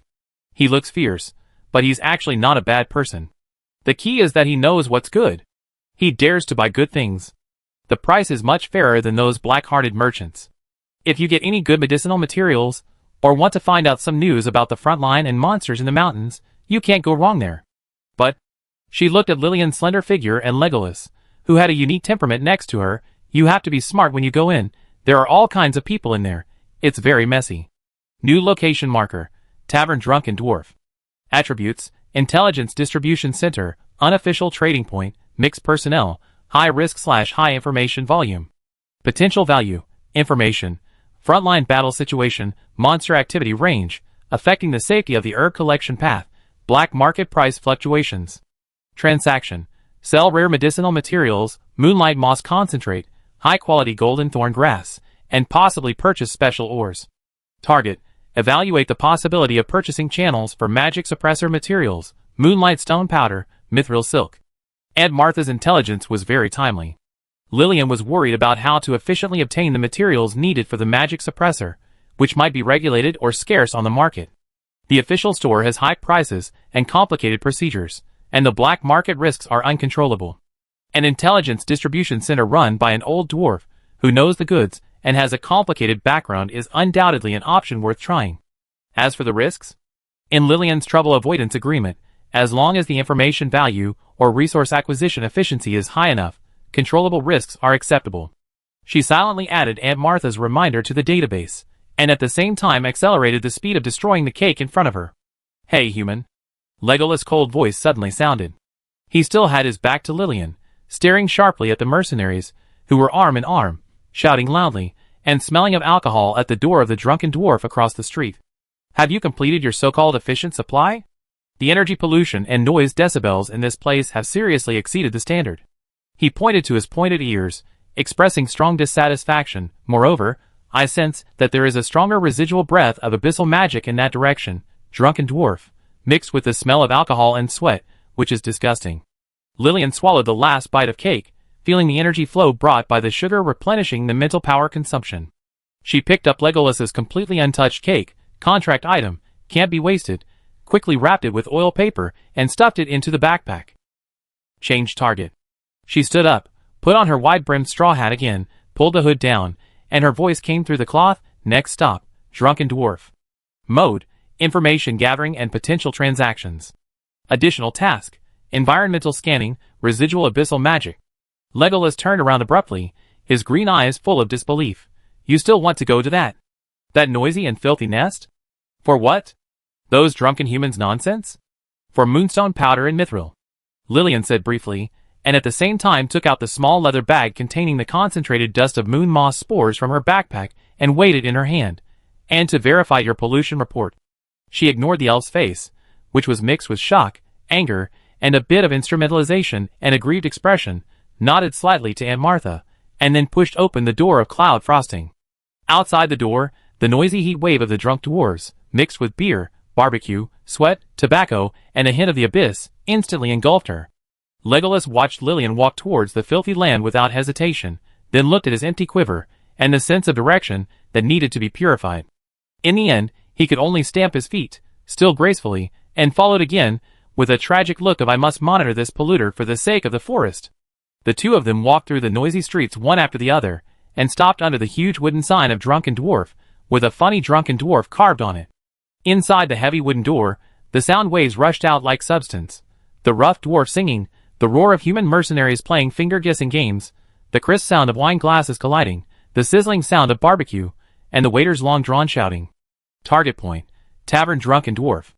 Environmental scan, high noise, continuous, high odor pollution, beer, barbecue grease, sweat odor, tobacco, complex energy field, fire attribute, earth attribute, weak abyss magic energy residue. Entering protocol, activated. Alert level increased. Lillian took a deep breath, not necessary, and stepped into the intelligence melting pot called Drunken Dwarf, filled with beer, barbecue, sweat, tobacco, and secrets. The dark gray cloak wrapped her tightly, like a drop of ice water thrown into a boiling oil pot. Chapter 91. Pushing open the heavy wooden door of the Drunken Dwarf, a heat wave of biochemical weapon level mixed with the sour smell of inferior beer, the smell of burnt barbecue fat, strong tobacco smoke, sweat odor, and the faint smell of blood and ointment, slapped Lillian and Legolas' faces. Legolas held his breath instantly, and his green eyes were full of physiological disgust and shock, as if he had stepped into the filthiest quagmire in the world. He subconsciously took a half step back, but was pushed by the crowd behind him, and had to step into this noisy ocean. Lillian tightened her hood, and her cold perception swept the entire space like a radar, forcing the chaotic information flow into order. Environmental scan. Vision. The light is dim, illuminated only by the flames of the fireplace and a few swaying oil lamps. The thick log beams support the low ceiling. The hall was crowded, and the rough wooden tables and benches were filled with all kinds of people. The bare-chested and loudly noisy dwarf blacksmiths gathered together to clink glasses. The mercenaries wearing worn leather armor and scarred on their faces talked loudly, looking tired, and the wounded soldiers wrapped in dirty bandages silently drank beer, and there were also dusty vendors and alert spies. The air was shrouded in thick blue smoke, a mixture of low-quality tobacco and fireplace smoke. Hearing, the decibels were off the charts. The rough singing of the dwarves, the shouting of the human mercenaries, the crisp sound of the violent collision of the wine glasses, the long-drawn shouting of the waiters, the quarrels in the corners, the groans of the wounded. All kinds of sounds mixed into a deafening wall of noise. Smell. Sour beer, the smell of burnt roasted meat, the smell of sweat, the pungent smell of tobacco, the smell of blood, the pungent smell of low-quality ointment, and the faint remnants of the abyss magic. Legolas sensed it correctly. The source was scattered, the intensity was weak but stubborn. Energy field. Extremely chaotic. Fire attribute, fireplace, barbecue, earth attribute, dwarves, drinkers, metal attribute, weapons, arcane glimmer, weak amulets on some drinkers, dirty abyssal dark attribute magic, like ink dripping into clear water. The source is to be investigated. Ambient energy is completely muddied. Lillian accurately locked onto the residual point of abyssal magic that Legolas had sensed before. Sitting at a few tables against the wall, there were several silent figures wrapped in thick cloaks, exuding a faint dark attribute breath mixed with blood and sulfur. They were obviously wounded soldiers, who had just been rotated down from the front line of the scorched zone. Their silence was incompatible with the surrounding noise. In the center of this chaos, on a small platform slightly above the ground at the innermost side of the tavern, a figure attracted the attention of most of the drinkers, and temporarily suppressed some of the noise. He was a tall and thin man, wrapped in a dark blue velvet cape that was washed white and frayed at the edges. The cape was covered with dust and suspicious stains. He was holding a lyre that looked a bit old. The wood of the lyre was warm, but some of the strings seemed to be newly replaced. He had messy brown curly hair and uneven stubble on his chin. His face was tired and weathered from a long journey, but his dark brown eyes were unusually bright in the dim light of the oil lamp, flashing a professional look, trying to catch the audience's eyes.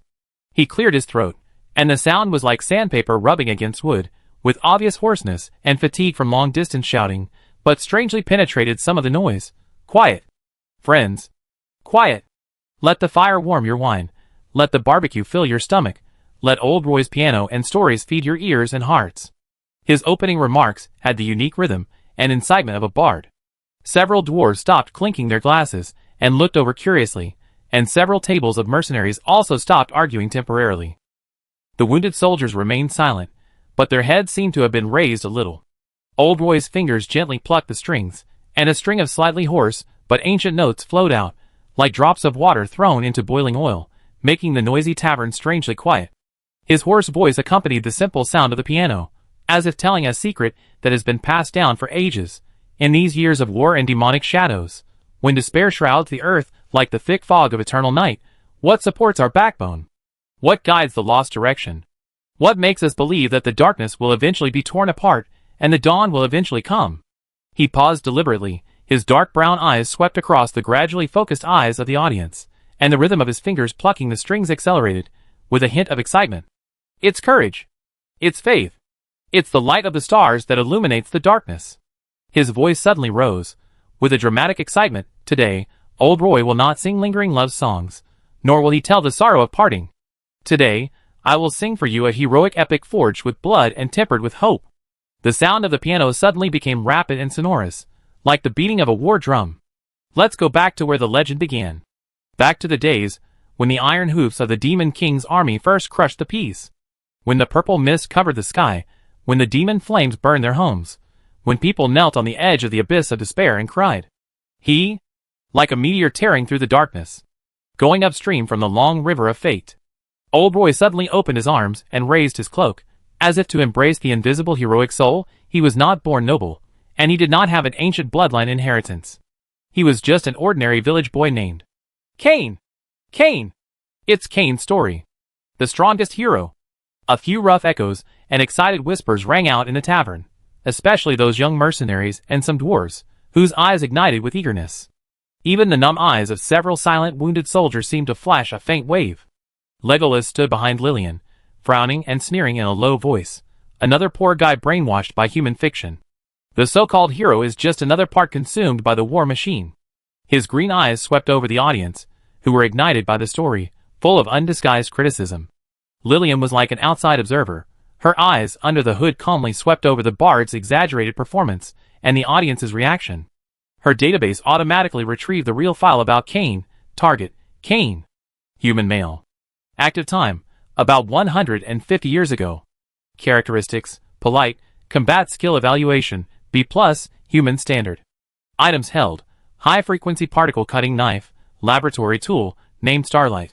Death record, died at the celebration banquet on the eve of the final battle, cause of death, respiratory obstruction, choking on cake.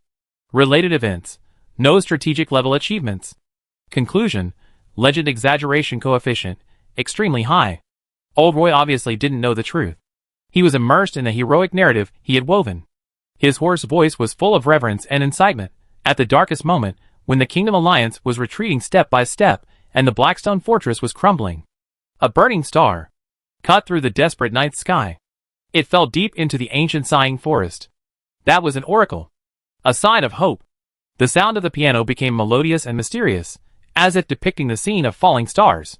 Young Cain, guided by the light, with a sincere heart to protect his homeland, stepped into the cursed land occupied by monsters alone. Old Roy's voice was full of tension. The forest was filled with poisonous fog and full of demonic shadows. But he was fearless. His faith was like a torch, lighting the way forward. He fought with the ferocious shadow wolf. He outsmarted the cunning swamp poison ivy. Lillian listened to the bard describing Cain's brave and unparalleled adventure in the forest with gorgeous words, and her heart was calm as she updated the note. Psy Forest refers to the new forest in the Scorched Zone, outside the laboratory ruins. Cain's actual path: avoid the main monster area, encounter one shadow wolf, dispel, and bypass the poison ivy area. Combat intensity assessment: low. After going through countless hardships and dangers, surviving a near-death experience. Old Roy's voice suddenly rose, and the strings of the harp were swept across by him, emitting a high-pitched tremolo. He finally came to the core of the falling star. There, inserted on the ancient trial stone, bathed in the sacred light. He paused suddenly, and the whole tavern was instantly audible, and all eyes were fixed on him. Even the dwarf's action of pouring wine was frozen. The firelight of the fireplace jumped, casting the slender shadow of the bard on the mottled wall, like an ancient prophecy silhouette. Old Roy took a deep breath, exhausted the strength of his chest, and his hoarse voice exploded like an oracle. Holy sword. Starlight. Starlight. It's the holy sword Starlight. The tavern instantly erupted with deafening cheers, and the sound of wine glasses hitting the table. The fanatical atmosphere spread like a substance. It was as if the legendary holy sword was right in front of them, emitting a light that dispelled darkness. Legolas frowned at the sudden huge sound and covered his ears in disgust. He looked at Lillian, as if he wanted to find a trace of recognition of this stupid fanaticism on the face of this mysterious companion. Lillian was still calm. Her eyes did not even stay on the passionate bard, but penetrated the crowd and landed accurately behind the bar. There, an old dwarf with a very strong figure, a red beard like burning flames, and a leather apron stained with wine. Obviously the boss Bruno was holding a wooden wine glass as big as his head, drinking while looking at the enthusiastic crowd with interest with his eyes that were as hot as a furnace, but with the shrewdness of a businessman, and seemed to have a subtle, sophisticated, and playful smile on the corner of his mouth. Target locked. Bruno, the tavern owner. Intelligence/trading priority. Upgrade. Action plan. Wait for the poet's intermission and contact the target. Lillian ignored the exaggerated lyrics behind her about how the starry holy sword could split mountains and purify the miasma, and also blocked Legolas's constant elven criticism of energy waste and spiritual pollution. She was like a piece of ice thrown into boiling water, in the center of the frenzy and noise, calmly calculating how to efficiently approach the real target, who might have the information and material she needed. The legend of the strongest hero echoed in the hoarse voice and hoarse piano sound, igniting the cheap hope in the tavern. And the real god of knowledge was quietly making plans in this quagmire of beer, barbecue, sweat, legends, and lies for a few grams of moonstone powder and a piece of mithril. Chapter 92. Starlight. The fanatical roar that erupted in the tavern almost overturned the low log roof. The wine glasses were hit violently, and the beer foam splashed everywhere. The young mercenaries flushed and waved their fists excitedly, as if they could rush to the battlefield immediately and establish immortal merits by holding the legendary holy sword. Several dwarves pounded on the table, making a dull dong-dong sound, and shouted in dwarven language for glory. Even the wounded soldiers wrapped in cloaks in the corner, exuding the breath of the abyss, seemed to be burned by the fanatical atmosphere. A faint light appeared in their numb eyes, and they subconsciously clenched the broken weapons on their legs. The bard Old Roy looked at the fire he had lit with satisfaction. His tall and thin figure was set off by the jumping firelight of the fireplace, like a prophet guiding the light. He plucked the lyre again, and the sound became distant and sacred. His hoarse voice, with great reverence, pushed the story to a climax. The holy sword Starlight. It is not made of ordinary iron. Its light is the core of the stars. Its sharp edge is the thunder that cuts through the darkness. Old Roy's voice was full of appeal, as if he had witnessed a miracle with his own eyes, when the young Cain, with a pure heart and fearless courage, held the sacred hilt with his hands devoutly. He deliberately prolonged the tone to create suspense. The tavern suddenly became quiet, leaving only the crackling of the firewood in the fireplace and the heavy breathing. All eyes were fixed on the poet. Buzz! A strange tremor, as if it came from the sky, sounded under the simulation of Old Roy's strings, with a little crack. The holy sword responded to its destined master. Old Roy shouted loudly, swinging his arms as if to sprinkle the invisible holy light on everyone. In an instant, the dazzling starlight shot up into the sky. It tore apart the magical miasma above the sighing forest. The holy light washed Cain's body. He is no longer that ordinary village boy. He is the brave man destined by heaven. The dawn of the dark age. Roar! The tavern was boiling again. The enthusiasm reached its peak. People seemed to have witnessed the sacred coronation ceremony with their own eyes. Legolas covered his ears, his face turned blue, and the elf's keen senses were tortured by the air mixed with noise, sweat, sour beer and fanatical mental pollution. He couldn't bear it anymore and whispered to Lillian, "It's ridiculous. Such energy-wasting sound and light pollution. And holy light washing? It's purely mental induction and group hypnosis. Are these human brain circuits corroded by sugar and alcohol?" Lillian ignored the elf's environmental accusation. Her steps did not pause at all, like a slippery fish, nimbly shuttled through the gaps of the crowded, noisy, and emotional crowd, and approached Bruno, the old dwarf with a red beard holding a huge wooden cup behind the bar with a clear goal. However, the dramatic description of Old Roy. Burning stars guide heroes, starlight soars into the sky, holy light washes.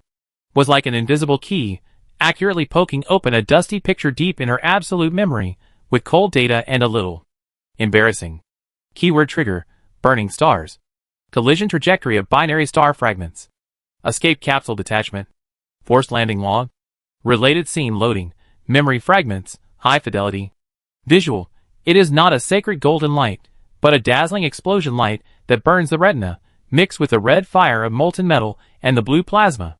The huge escape capsule is like a fallen leaf in the wind in the terrifying energy turbulence, and the alarm lights flash wildly, reflecting the small cabin in blood red. Hearing. Soul-tearing metal-twisted whine. Ear-piercing decompression alarm. And the cold and rapid synthesized voice of the main control AI. Warning. Impact is inevitable. Impact point. Planet G114, unnamed. Coordinates locked. Life support system running at maximum power. Physical sensation. The world is spinning. The violent overload force pressed her tightly against the cushioning seat, and her internal organs seemed to be displaced. The pungent smell of ozone and burning metal filled her nasal cavity. External observation. the last image sent back by the external camera of the escape capsule, the huge metal wreckage, the main body of the spacecraft, burning with long flames and thick smoke, like an out-of-control meteorite, smashed fiercely into a green planet covered with primeval forests below. That scene was more like a catastrophic fall of cosmic garbage than burning stars guiding heroes. And the small escape capsule she was riding in was like an insignificant dust, thrown to the other side of the planet by the shock wave of the explosion. Plop! A dull, loud noise replayed in memory. It was the sound of the escape capsule breaking countless thick branches, and finally falling into the muddy swamp in an extremely ungraceful posture. Conclusion: burning stars equals the wreckage, main body, of the interstellar spacecraft arc. Guiding heroes equals calculation of the escape capsule's forced landing path. Randomness 87%. Holy glory equals escape capsule engine overload explosion / life support system failure strong light. Radiation warning level. Related notes. 3.7 seconds after the forced landing, the main energy source was interrupted. Remaining energy of life support device, 12%. External environment scan initiated, ambient concentration, abnormally high, G114 planetary characteristics. Heh. A very low, very light, nasal sound with an endless sense of absurdity, almost drowned in the frenzy of the tavern, escaped from the shadow of Lillian's hood. It was not an exclamation, but more like a cold mockery of a system's serious logical error. At the same time, old Roy's chanting continued, pushing the separation between legend and reality to a deeper absurdity. Bathing in the blessings of the stars, the brave Cain, holding the holy sword Starlight, embarked on the journey to expel darkness. His first stop was the Blackstone village occupied by evil and full of misery. Old Roy's piano sound became sad and passionate there. One of the most brutal generals under the Demon King's army is entrenched. Bonebreaker Mog. Lillian has silently squeezed to the edge of the bar. The bar is very high, almost to her chest. She raised her head slightly, and her eyes under the shadow of the hood fell calmly on Bruno's eyes as hot as lava. The old dwarf was holding his big wooden cup, watching the poet's performance with interest, and the playful smile on his lips seemed to deepen. He seemed to notice the little man who squeezed in front of him and whose aura was so quiet that it didn't fit in with the surroundings. Lillian didn't waste words, and got straight to the point. She stretched out her white hand, not conspicuous in the dim light, and spread out a few minerals in her palm that shone with a restrained luster under the light of the oil lamp on the bar, as well as a small piece of moss sample, moonlight moss concentrate tablets, that emitted a faint silver glow. Her voice was very low, but strangely penetrated the surrounding noise, and was clearly heard by Bruno. High purity thorium, or moonlight moss purification matrix, weak concentrated type. Exchange for moonstone powder, stable magic guiding mithril thread. In stock? Bruno raised his red eyebrows high, and his furnace-like eyes instantly retracted from the poet. His sharp eyes swept over the ores and moon moss in Lillian's palm. His thick fingers, there was still oil stains embedded in the nails, picked up an ore very deftly, put it in front of his eyes to take a closer look, and then put it under his nose to sniff the moon moss. The playful smile on his face was restrained, replaced by a kind of scrutiny, and a hint of surprise unique to an expert. At this moment, the hoarse and excited voice of old Roy was describing how Cain used the Starlight Holy Sword to release the starlight that purified all filth in Blackstone Village, turning Bone Crusher Mog and his minions into ashes. Lillian's cold eyes flickered slightly under the shadow of the hood, and the database automatically linked Bone Crusher Mog, demonized giant body. Real event. Accidentally touched the high-voltage energy network in the laboratory leakage accident, and the carbonization rate was 99.8%. Time: 50 years before Cain's active period. Location: Area B, lower level of the laboratory. Relevance: none.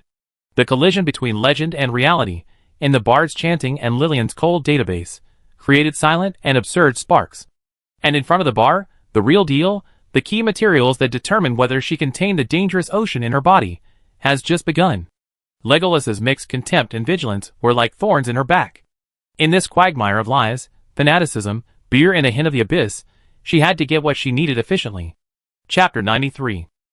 Under the dim oil lamplight at the bar, the old dwarf Bruno's furnace-like eyes sharply examined the ore and moon moss concentrate in Lillian's palm. He picked up the moss that emitted a faint silver glow with his rough fingers, put it next to his iconic red beard, took a deep breath, and closed his eyes for a moment. When he opened his eyes again, the playful smile completely disappeared, replaced by a solemnity of an expert encountering a treasure, and a trace of surprise that was difficult to conceal. Thorium ore, good quality, few impurities, is hard currency. Bruno's voice was low and deep, with a dwarf's unique accent, as if it contained gravel, easily penetrating the passionate chanting of the poet behind him, and the hustle and bustle of the tavern. His eyes were fixed on the moon moss concentrate. This moss is weirdly pure. It smells a bit like moonstone powder, but more lively? Good stuff. Where did you get it? In the mountains. Lillian's answer was concise and cold, without any ripples. She had no intention of explaining, and asked directly, moonstone powder, stable magic guiding mithril. Are there any in stock? What's the price? Bruno raised his red eyebrows again, as if he was surprised by the directness and accuracy of the little man in front of him. He put down the moon moss piece, and did not answer immediately. Instead, he picked up his huge wooden cup and took a big sip of beer. His Adam's apple rolled, and he made a satisfied gurgling sound. He wiped the foam from his beard and glanced at Lillian's face covered by the shadow of the hood, as if to penetrate the disguise. As for the goods, Bruno dragged out his tone. With the cunning unique to dwarf traders, yes, there are, but these days, the front line is tight, and magic workshops are all rushing to make military supplies. This kind of delicate stuff is in short supply. As for the price. At this moment, the bard old Roy's hoarse voice suddenly rose, like a broken gong beating in the hot air of the tavern, forcibly inserting into the transaction, with the holy sword star in hand. The brave Cain is even more powerful. Wherever his prestige goes, the demon army is invincible. Old Roy's strings were swept across by him, making a harsh sound. Look at the broken ridge canyon. There are cliffs on both sides. The demon fortress is entrenched in it like a cancer, spewing filthy magic miasma, blocking the kingdom's reinforcements. He imitated the sound of a sharp sword breaking through the air. Cain! He stood alone in front of the canyon, facing the iron wall, facing the magic miasma that covered the sky. He was fearless. He just raised the holy sword star high. Old Roy's voice was full of dramatic tension, as if the air in the entire tavern had solidified. He paused, took a deep breath, and roared with all his strength, then cut it down. The strings made a simulated, tearing sound. Boom! Old Roy stomped his feet on the ground, imitating the collapse of the mountains and the cracking of the earth, the light of the holy sword. Like the divine punishment of the creation of the world. A brilliant torrent of light connecting heaven and earth, pouring out from the sword. Fiercely slashed on the cliff. The mountains collapsed. The earth trembled. The indestructible demon fortress, together with the mountaintop it occupied, under the majesty of the holy sword, like the remaining snow under the scorching sun. In an instant, it turned to ashes. The filthy demon miasma that permeated the canyon, in front of that sacred light. It was like seeing its nemesis. It let out a shrill scream. It was completely purified, dissipated into nothingness. Broken Ridge Canyon. It's open. Roar. The enthusiasm in the tavern was instantly ignited to a new peak. The mercenaries jumped onto the table and waved their weapons excitedly, and the dwarves smashed the wine glasses so loudly that even the wooden cups on the bar counter vibrated. The miracle of the holy sword slashing mountains and splitting rocks and purifying the miasma was like a cardiac stimulant injected into every soul that longed for victory. Bruno was also infected by this atmosphere, and his red beard trembled with the vibration of the tavern. He grinned, revealing a mouthful of yellow teeth, as if he wanted to roar along, but his eyes touched Lillian, who was in a calm breath, and he held it back, but the brilliance in his eyes became stronger. And under the shadow of the hood, Lillian's inner OS flowed calmly like an ice spring. Broken Ridge Canyon event-related records loaded. Location: Iron Ridge Mountains, Geological Fault Zone. Time: Cain active period, about 152 years ago. Observed phenomenon: large-scale landslide. Cause: continuous heavy rain and unstable geological structure. Related: mountain collapse. Volume of landslide: about 780 million cubic meters. Destroyed a demon outpost, small base. Natural geological disaster, non-energy attack. Purification of magic miasma. Landslide caused abnormal acceleration of mountain wind, canyon wind effect, dispersing the ambient inert energy group accumulated in the local low-lying areas, mistaken for magic miasma. Duration: 3 hours. Holy sword glow. High-frequency particle cutting knife, starlight. Status at the time: Cain was camping nearby and was using it to cut the rock-fixing piles under the barbecue grill. Record: the rock is medium-hard sandstone. Cutting efficiency: high, smooth incision. Conclusion: cut the mountain exaggeration. Infinite, natural power.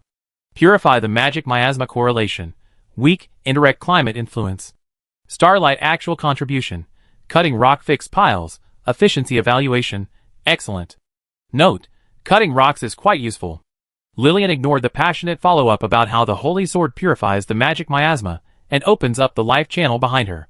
Her eyes penetrated the shadow of the hood and calmly locked on Bruno. Price? Bruno was brought back to reality by Lillian's calmness that was completely unaffected by the legend. He smacked his lips, looking at the few fine silver ores and the extremely pure moonlight moss in Lillian's palm, his eyes flashing, as if he was quickly calculating the gains and losses. He lowered his voice, leaned forward slightly, and breathed in the smell of beer. Little girl, your moonlight moss is not ordinary. Old Bruno knows the goods. Moonstone powder top quality, akin the size of a fingernail. 3 stable magic guiding mithril threads, guaranteed to guide the fireball spell of high-level wizards without exploding. In exchange for all your thorium ore plus 3 pieces of this moss. This price is undoubtedly a lion's mouth. Thorium ore itself is valuable, and moonlight moss concentrate is even rarer. But Lillian did not bargain. The time cost and potential risks, exposure, legalist instability, are higher in her assessment. She needs to get the materials to repair the suppressor as soon as possible. Deal? The cold voice did not hesitate at all. She put all the thorium ore in her hand on the greasy bar, and carefully took out 2 small oil paper bags from her backpack, each containing a piece of moonlight moss concentrate, including the previous piece, exactly 3 pieces, and pushed them over. Bruno's eyes flashed with surprise, followed by great satisfaction. He didn't expect the other party to be so straightforward. He chuckled, and without further ado, he turned around and fumbled under the bar, making a sound of metal and wooden box colliding. Soon, he took out a small, well-sealed tin can and a long strip-shaped bag carefully wrapped in soft leather. Check the goods. Bruno pushed the things in front of Lillian generously. Lillian opened the tin can, and a pure and soft energy fluctuation with a slightly cool moonlight breath emanated. At the bottom of the can was a shallow layer of fine powder with a silver starlight. It was high-purity moonstone powder. She unzipped the bag again, revealing 3 metal wires that were slightly thicker than a hair and sparkled with the unique cold luster of mithril. The structure was uniform and dense, without any flaws. It was the mithril wire for stable magic conduction. Target items confirmed. Moonstone powder, purity, 93%. Stable magic conduction mithril wire, quality, excellent. Transaction completed. Loss: thorium ore X7 unit, moon moss concentrate X3 unit. Conclusion: efficiency loss, 30% premium. But time cost and risk avoidance, worth it. Lillian quickly put the tin can and small leather bag into the pocket under her cloak. The core goal was achieved, and she was ready to evacuate this noisy quagmire. However, just as she turned around, an inhuman roar, full of extreme pain and brutality, suddenly exploded from the table in the corner of the tavern where several wounded soldiers with abyssal breath were sitting. Instantly overwhelmed the chanting of the bard and the noise of the tavern. One of the wounded soldiers suddenly lifted the thick cloak wrapped around him. Half of his body was wrapped in bloody bandages, and his exposed skin was an ominous purple-black color, and his muscles were abnormally bulging and twisted. His eyes were red, and he had completely lost his human sanity, leaving only the madness of a beast. A far more dense and filthy abyssal magic power than before, like a black flame, suddenly burst out from him. Demon. Demonized. Erosion by the abyss. He can't hold on. The drinkers around screamed in fear, and chaos broke out in an instant. Tables and chairs were knocked over, and wine glasses shattered. People retreated in fear and huddled together. The demonized wounded soldier made a strange cry, and with his only remaining intact arm, he suddenly grabbed the heavy wooden stool next to him, and with a whistling sound, he smashed it hard into the crowd closest to him. And in that direction, there happened to be a few young recruits, who were unable to dodge, and were stunned with fear. The tragedy was about to happen. Trouble. Lillian's thoughts flashed coldly.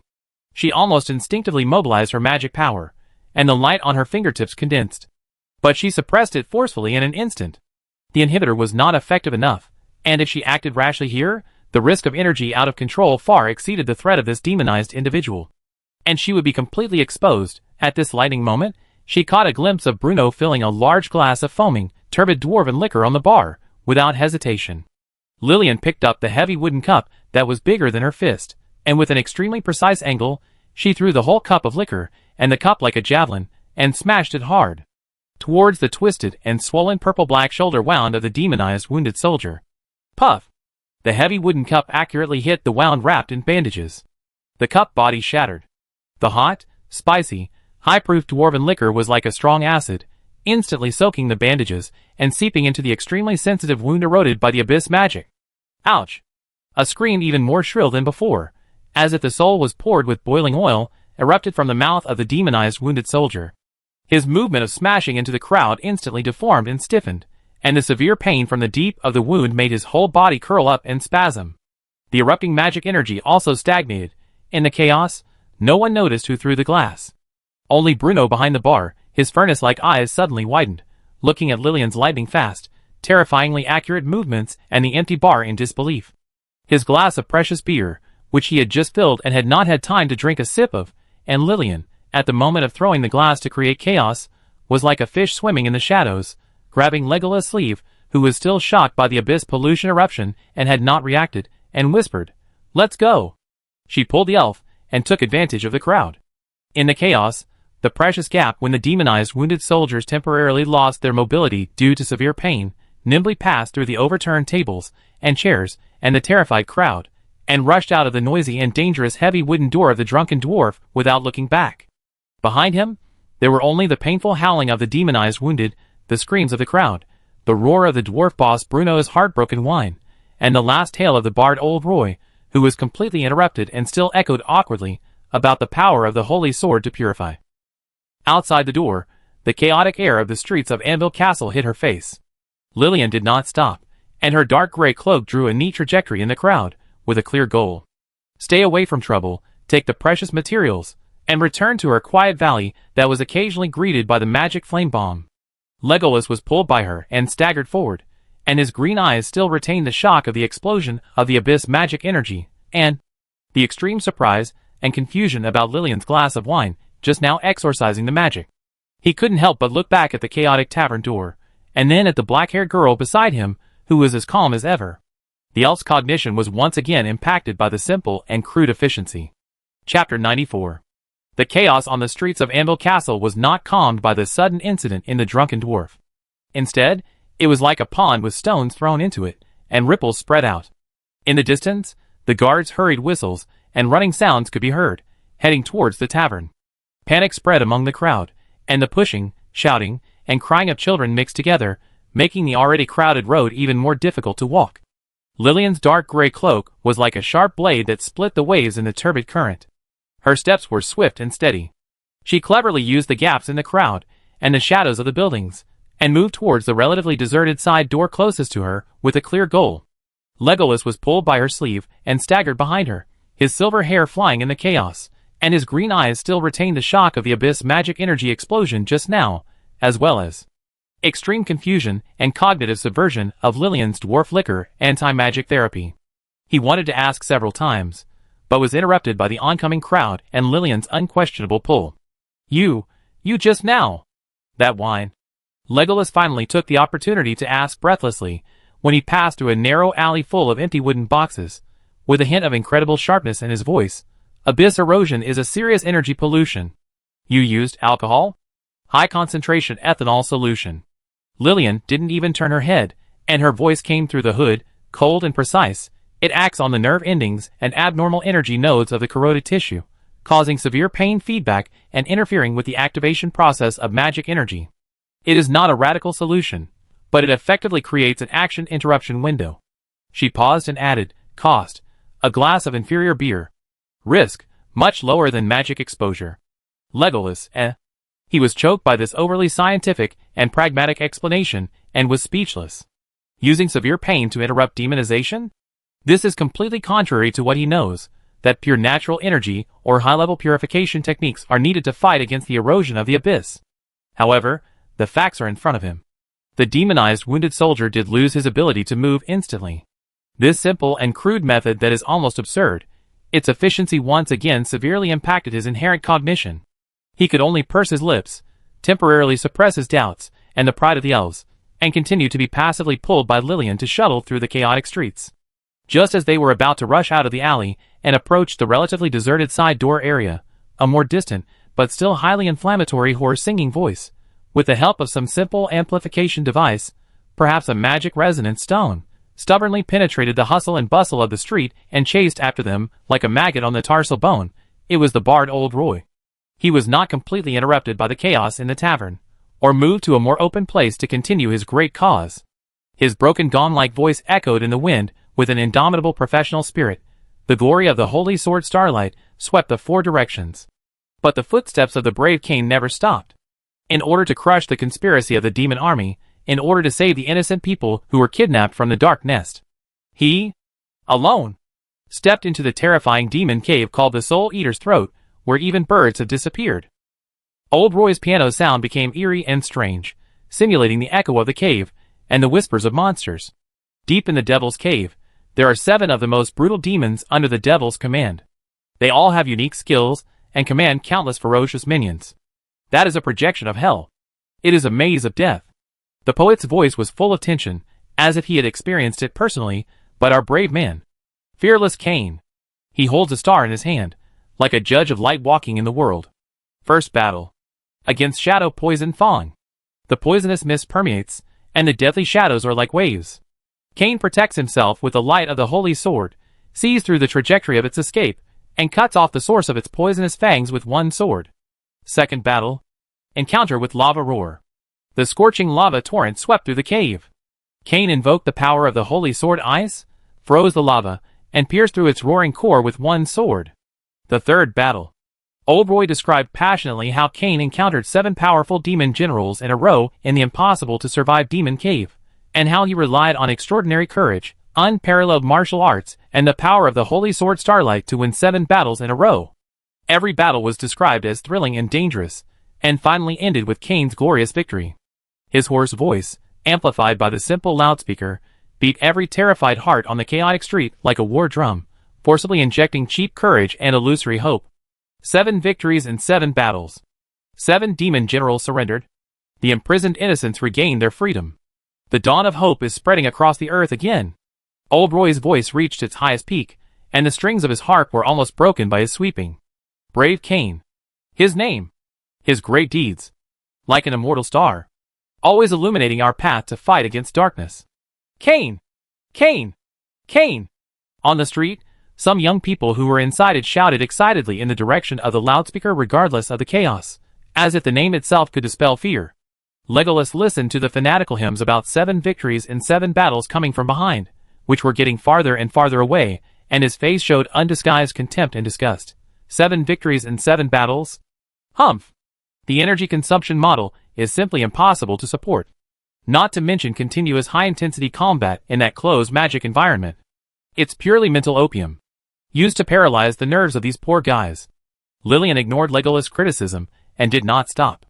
She pulled the elf and finally squeezed out of the relatively sparse crowd at the side door and stepped onto the path leading out of the city. Away from the hustle and bustle of the core of Anvil Castle, the air seemed to be a little fresher, although the dull sound of artillery fire could still be heard in the distance. However, Old Roy's words 7 victories in 7 battles were like a stone thrown into a calm lake, creating a ripple in her absolute memory database, linking a fragment of records that were not very magnificent, and even had a bit of life. Keyword trigger, Cain. Active period log. Behavior pattern analysis. Combat records / daily observations. Related scene loading, memory fragments, standard definition. Location, not the mouth of the Soul Eater Magic Cave, but the predecessor of Anvil Castle. A relatively prosperous human town tavern developed based on the Blackstone Mine, Old Anvil Tavern, the predecessor of Aunt Martha? Time, the middle of Cain's active period. Visual, young Cain, wearing half-worn leather armor, not the legendary golden armor, with a tired face but bright eyes, sitting in the corner of the tavern. In front of him is not a celebration banquet delicacy, but a basin-sized, roasted and fragrant cake covered with thick honey and chopped nuts. A giant cake, auditory. The tavern is full of people, celebrating that Cain's team has once again successfully repelled a group of monsters that harass the mine. Scale, team level. Amid the noise, Cain is using his high-frequency particle-cutting knife, which his companions call Starlight, to carefully cut the huge cake in front of him, as if performing a precision surgery. The blade cuts through the soft cake body, and the flowing honey filling inside, making an extremely subtle sizzling sound, and the cut is as smooth as a mirror. Lillian's perspective, at that time she happened to pass by the town and conducted an ambient scan outside the tavern, routine work. The corner of the scanning window captured the scene of Kane cutting a cake in the tavern. Database notes, at that time target, Kane, human individual. Behavior, use a high-frequency particle cutting knife, star, to divide food. Object, large honey nut cake, structural analysis, moderate fluffiness, stable fluid sandwich layer. Operation accuracy, high, smooth incision, no dispersion of sandwich layer. Energy utilization, low, no high-frequency vibration is required to cut food. Related evaluation, the tool, star, has excellent processing efficiency for non-metallic/mineral soft materials. Notes, it is very useful for cutting cakes. Follow-up, related loading shortly after Lillian's scanning window was closed, a louder noise and exclamation broke out in the tavern. Scan log follow-up supplementary records. Target Kane, abnormal fluctuations in vital signs, severe coughing, airway obstruction. Emergency rescue, companion Heimlich maneuver. Recovery. Event characterization, eating accident, choking on cake. Related items, giant honey nut cake. Conclusion, going into the Devil's Cave alone, the location does not match tavern. 7 battles and 7 victories. The scale and frequency of the battles are exaggerated, squad-level defense battle. Holy Sword glory, actual application scenario. Cutting cake, efficiency evaluation, excellent. Related notes. This individual, Kane, does have high combat literacy, squad-level defense evaluation, B+, but has a significant fatal weakness. Weak awareness of eating safety, cake event risk level, high. He is really good at fighting. And extremely weak, almost inaudible thought passed through Lillian's consciousness. Behind the cold data stream, there seemed to be an invisible ellipsis, the efficiency of cutting the cake. This unspoken complaint was like the most absurd footnote to the heroic epic of 7 battles and 7 victories that was gradually fading away behind her and still echoing in the wind. The legendary holy sword that slayed demons and won 7 battles and 7 victories was conscientiously carrying out the great cause of cutting a giant cake into fragments of her memory, and its owner almost became the first brave man in history to be killed by a celebratory cake. Legolas finally got rid of Lillian's traction. He tidied his messy robes and looked at the relatively quiet path leading to the valley in front of him. He looked back at the outline of the city of Anvil Castle that was burning in the twilight like a huge wound, and the fanatical echo of the brave man's great cause faintly coming from the city. The green eyes were filled with complex emotions: disgust for war, hatred for pollution, contempt for human fanaticism and fictional legends, and deep fear in a hint of indescribable exploration of the endless, simple and crude but extremely efficient methods of the mysterious girl beside him. Thumph, I finally left the source of noise and filth. Legolas' voice regained the coldness of the elves, but it seemed to lack some of the absolute certainty before. Now, I need a place with pure energy to recalibrate my forest perception. Lillian did not respond, she just quickened her pace. The dark gray cloak fluttered in the rising evening breeze.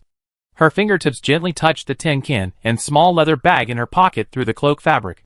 The slightly cool touch of the moonstone powder and the flexible outline of the mithril thread were like anchors, pulling her back from the absurd legends and chaotic reality. In the valley, her herb garden was waiting.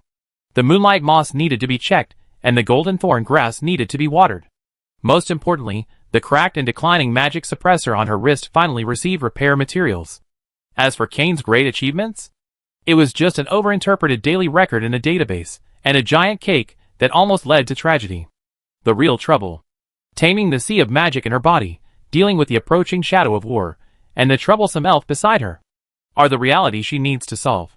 The dusk fell, stretching the figures of the 2 people, one in front and one behind.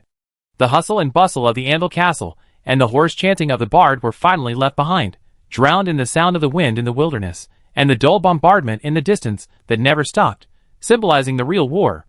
Chapter 95. The dusk was like diluted ink, slowly infiltrating the wilderness. The light of the burning furnace and magic signboard of Anvil Castle shrank into a huge and dirty ball of light behind him, mixed with a faint clamor, like the uneasy breathing of a giant beast. The sound of artillery fire in the distance still rolled dully across the earth, reminding that this land has not yet achieved true peace. The path leading to the valley was rugged and quiet, with only the rustling sound of the wind blowing through the dry grass, and the footsteps of 2 people, mainly Legolas. Legolas deliberately lagged behind Lillian by a few steps, his silver hair fluttering slightly in the evening breeze. He closed his eyes and frowned, as if trying to sense the natural energy flowing in the wind, trying to re-anchor the sense of direction of the forest disturbed by the chaotic ambient field of Anvil Castle.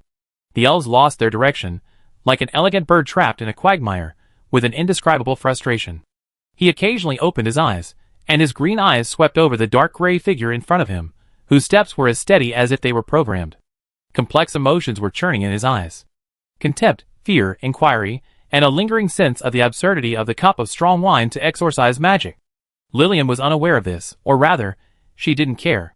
All her attention was focused on sensing the safety of the environment, scanning for tracking or ambush, and planning the work sequence after returning to the valley. First, repair the magic suppressor, materials are ready. Second, maintain the medicine garden, check the impact of the magic flame bomb, replenish water. Third, analyze the residual samples of the abyss magic energy taken from the clothes of the wounded, trace amount collected. However, that hoarse ghostly voice, with the help of the evening breeze, stubbornly caught up again. The bard Old Roy's indomitable professionalism, or his obsession with a few copper coins, made him move to a certain battlement of the city wall. The simple amplification device, probably a broken speaker, amplified his singing several times, echoing in the empty wilderness, seeming particularly abrupt and harsh, the glory of 7 victories in 7 battles. Like a blazing beacon, it ignited the fighting spirit of the Kingdom Coalition. The iron hoof of the Demon King's army was curbed. The dawn of hope illuminated every town shrouded in fear. Old Roy's piano sound became grand and exciting, like a trumpet of victory, the final decisive battle. Like a call of fate. It kicked off on the ever-dark plains. The Demon King is here. The demonic energy is overwhelming. That is the ultimate battlefield that determines the fate of the world. The sound of the piano suddenly became heavy and sad, like a funeral elegy. Old Roy's voice also became low, full of endless sorrow and regret. Our brave man. Fearless Cain. He led the way, holding the holy sword Starlight. Like a golden meteor, he rushed into the supreme darkness without hesitation. His light illuminated the entire battlefield. His courage inspired every warrior. Every time he fought with the devil, it was like the collapse of the sky and the crack of the earth. The stars trembled. His voice trembled with sobs. The battle lasted for 3 days and 3 nights. The earth was stained red with blood. The sky was covered by the devil's flames. Cain! He fought bloody battles. Scarred. But never took a step back. He burned his life, just to fight for a glimmer of hope for this world. The fanatical shouts in the tavern, through the loudspeaker, came faintly, as if accompanying the poet. But, Old Roy's voice suddenly became tearful, and the strings of the harp plucked a long sad note, on the eve of the final battle. At the moment when the dawn of victory was about to pierce the eternal darkness, a despicable curse from the shadow hit the exhausted brave man. No! A coordinated, indignant cry came from the direction of the tavern. That curse. It eroded the brave man's light. It tarnished the glory of the holy sword. Old Roy's voice was full of dramatic pain. Cain. He fell. He fell before dawn. He fell on the land he fought for and was about to win. The holy sword star fell to the ground, making a mournful cry. The whole battlefield lost its voice. The whole world cried for it. The sound of the piano turned into sobbing, and Old Roy used all his strength to hoarsely roar out the last sad song. The hero fell. The stars are dim. But the spirit of the brave is immortal. The glory of the holy sword will last forever. Pick up the weapons he left behind. Inherit his immortal will. Fight. Fight on. Until the darkness is completely dissipated. Cain. Immortal. Cain. Immortal. Pick up the holy sword. Fight to the end. A tragic roar like a tsunami erupted from the direction of Anvil Castle, mixed with crying, roaring, and the roar of weapons hitting shields. It was as if the whole city was bidding farewell to the legendary hero, who fell tragically, and swore to inherit his legacy. On the path in the wilderness, Legolas stopped, opened his eyes, and looked towards the direction of Anvil Castle, which was shrouded in tragic waves with his green eyes, with a look of extreme absurdity and deep pity on his face. He shook his head, and his cold voice was particularly clear in the twilight. What a elaborate arrangement. Using fictitious tragedy to inspire cheap courage and hatred. The curse of the shadow? Death from exhaustion? Humph, the energy exhaustion model can't stand scrutiny. Humans always like to use such sensational lies to cover up the cruelty of reality and their own incompetence. This will only make more lives, like moths to the flame, thrown into the meaningless furnace of war, and turned into a new tragic footnote. He looked forward and still walked, as if the moving song behind him was just the buzzing of mosquitoes and flies. Lillian couldn't help but ask with a hint of provocation, "What about you? Observer from the starry sky?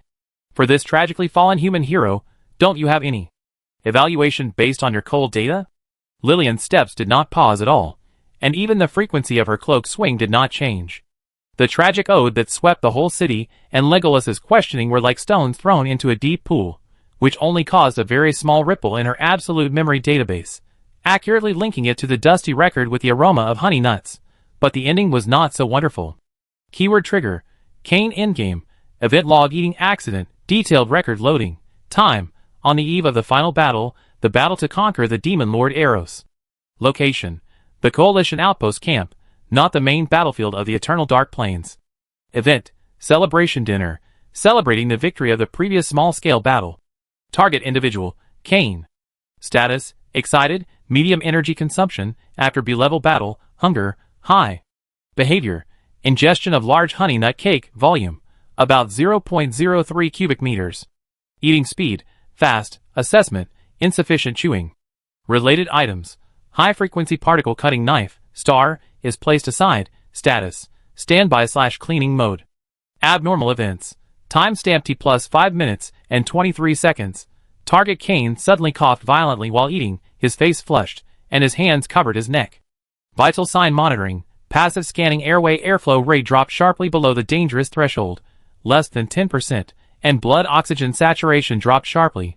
Diagnosis, foreign body obstruction of the respiratory tract, high probability, large pieces of cake/chopped nuts. On-site reaction, companions tried the Heimlich first aid method, irregular movements, low efficiency. Timestamp T plus 7 minutes and 15 seconds. Target's vital signs disappeared, brain activity stopped. Confirmed cause of death, asphyxiation due to complete airway obstruction. Related item status, star high-frequency particle cutting knife, not activated, no energy response. Conclusion, hero fell on the eve of the final battle. The time is consistent, the eve of the battle. The location is inconsistent, frontline camp versus Everbright Plain. Despicable curse, no traces of energy/magic attack. Death from exhaustion, physiological indicators show fatigue after the battle, but it is not the main cause of death. Tragic death in battle, actually death from asphyxiation caused by eating accidents. Core lethal factor, airway obstruction, cake. Lillian's cold voice, like reading a boring autopsy report, penetrated the twilight of the wilderness and the faint tragic echoes of the city behind him, and clearly reached Legolas' ears. Data record, target individual, Kane. Time of death, 1915 on X month X day of XXXX year in the new calendar. Location, Allied outpost camp, coordinates, XXXYYY. Direct cause of death, complete obstruction of the respiratory tract. Obstruction ingredients, high-density carbohydrates, honey cake, plant fiber, chopped nuts. Related events, eating behavior, risk assessment, extremely high, insufficient chewing. Conclusion, accidental suffocation. Legolas, The handsome face of the elf was completely stiff in the twilight, as if it had been hit by the most powerful petrification magic. The green eyes were wide open, filled with extreme astonishment, disbelief, and a sense of absurdity that was choked by the outrageous truth and speechless. A tragic heroic epic? Died of exhaustion in a decisive battle with the devil? Cursed and plotted against? The result? The result was choking to death on a piece of celebratory cake? This is 10,000 times more ridiculous than Lillian pouring beer to enchant the wound. He opened his mouth, wanting to refute, wanting to say that this was impossible, wanting to rebuke Lillian for blaspheming the dead. But looking at her calm profile, just stating the data, thinking of her previous accurate and cold exposures, the falling of stars, the holy sword cutting stones, the truth of 7 victories in 7 battles, a chill mixed with a deeper sense of absurdity instantly drowned all the elf's words. He could only stand stiffly on the path shrouded in dusk, like a weathered elf stone sculpture, watching Lillian's dark gray back blend into the deepening darkness, without stopping, and go away in the direction of the valley. In the direction of Anvil Castle, the tragic hymn and the roar of inheriting the legacy were still echoing in the evening breeze in vain, trying to ignite the cheap fire of courage. In the wilderness, there was only the whimpering of the wind blowing through the dry grass, and the silent echo of the elf's worldview being smashed to pieces by a piece of cake that choked the brave to death. Lillian did not look back. Through the fabric, Her fingertips felt the coolness of the moonstone powder and the flexible outline of the mithril thread in her pocket. The outline of the valley was vaguely visible in the twilight. There was no smoke from the chimney of the stone house, and the herb garden was waiting to be tended. On her wrist, the cracked rune wristband continued to send a weak warning vibration that the efficiency was less than 71%. The real trouble. Repairing the suppressor, dealing with the shadow of war, and the tranquility in the valley that might be greeted by the magic flame bomb again, are her eternal and urgent tasks. As for the brave Kane whose adventure story was ended by the cake, it was just a daily record with a slight black humor in her long database, marked as accidental suffocation. Tragedy belongs to legend, but reality often chokes people in silence. Chapter 96. Dusk completely engulfed the wilderness. Lillian's dark gray figure was like a shadow blending into the night, walking steadily along the familiar path, returning to her valley that was occasionally greeted by the magic flame bombs. Behind her, the tragic hymns and oath-like roars from the direction of the iron fort were like the embers of a bonfire that gradually extinguished, and were eventually replaced by the increasingly clear, dull artillery sounds from the distant battlefield, leaving only the sound of the wind sobbing in the void. The outline of the stone house appeared in the darkness, quietly nestling against the mountain wall.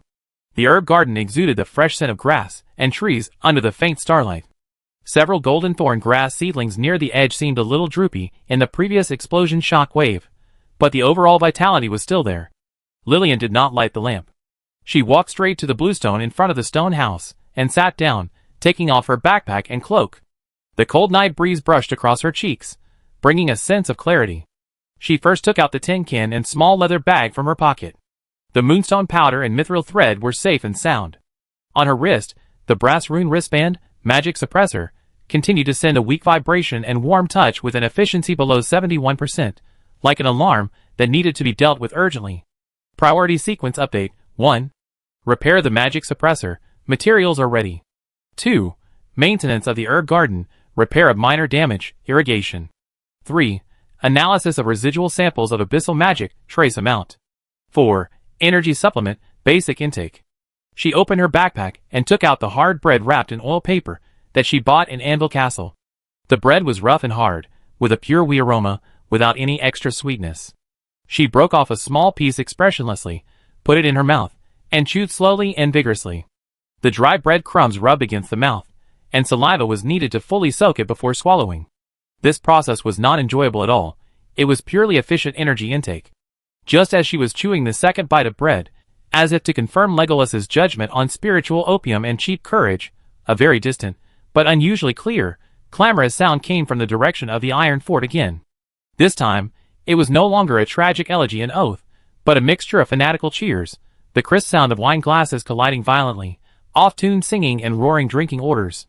It was from the direction of the Drunken Dwarf Tavern.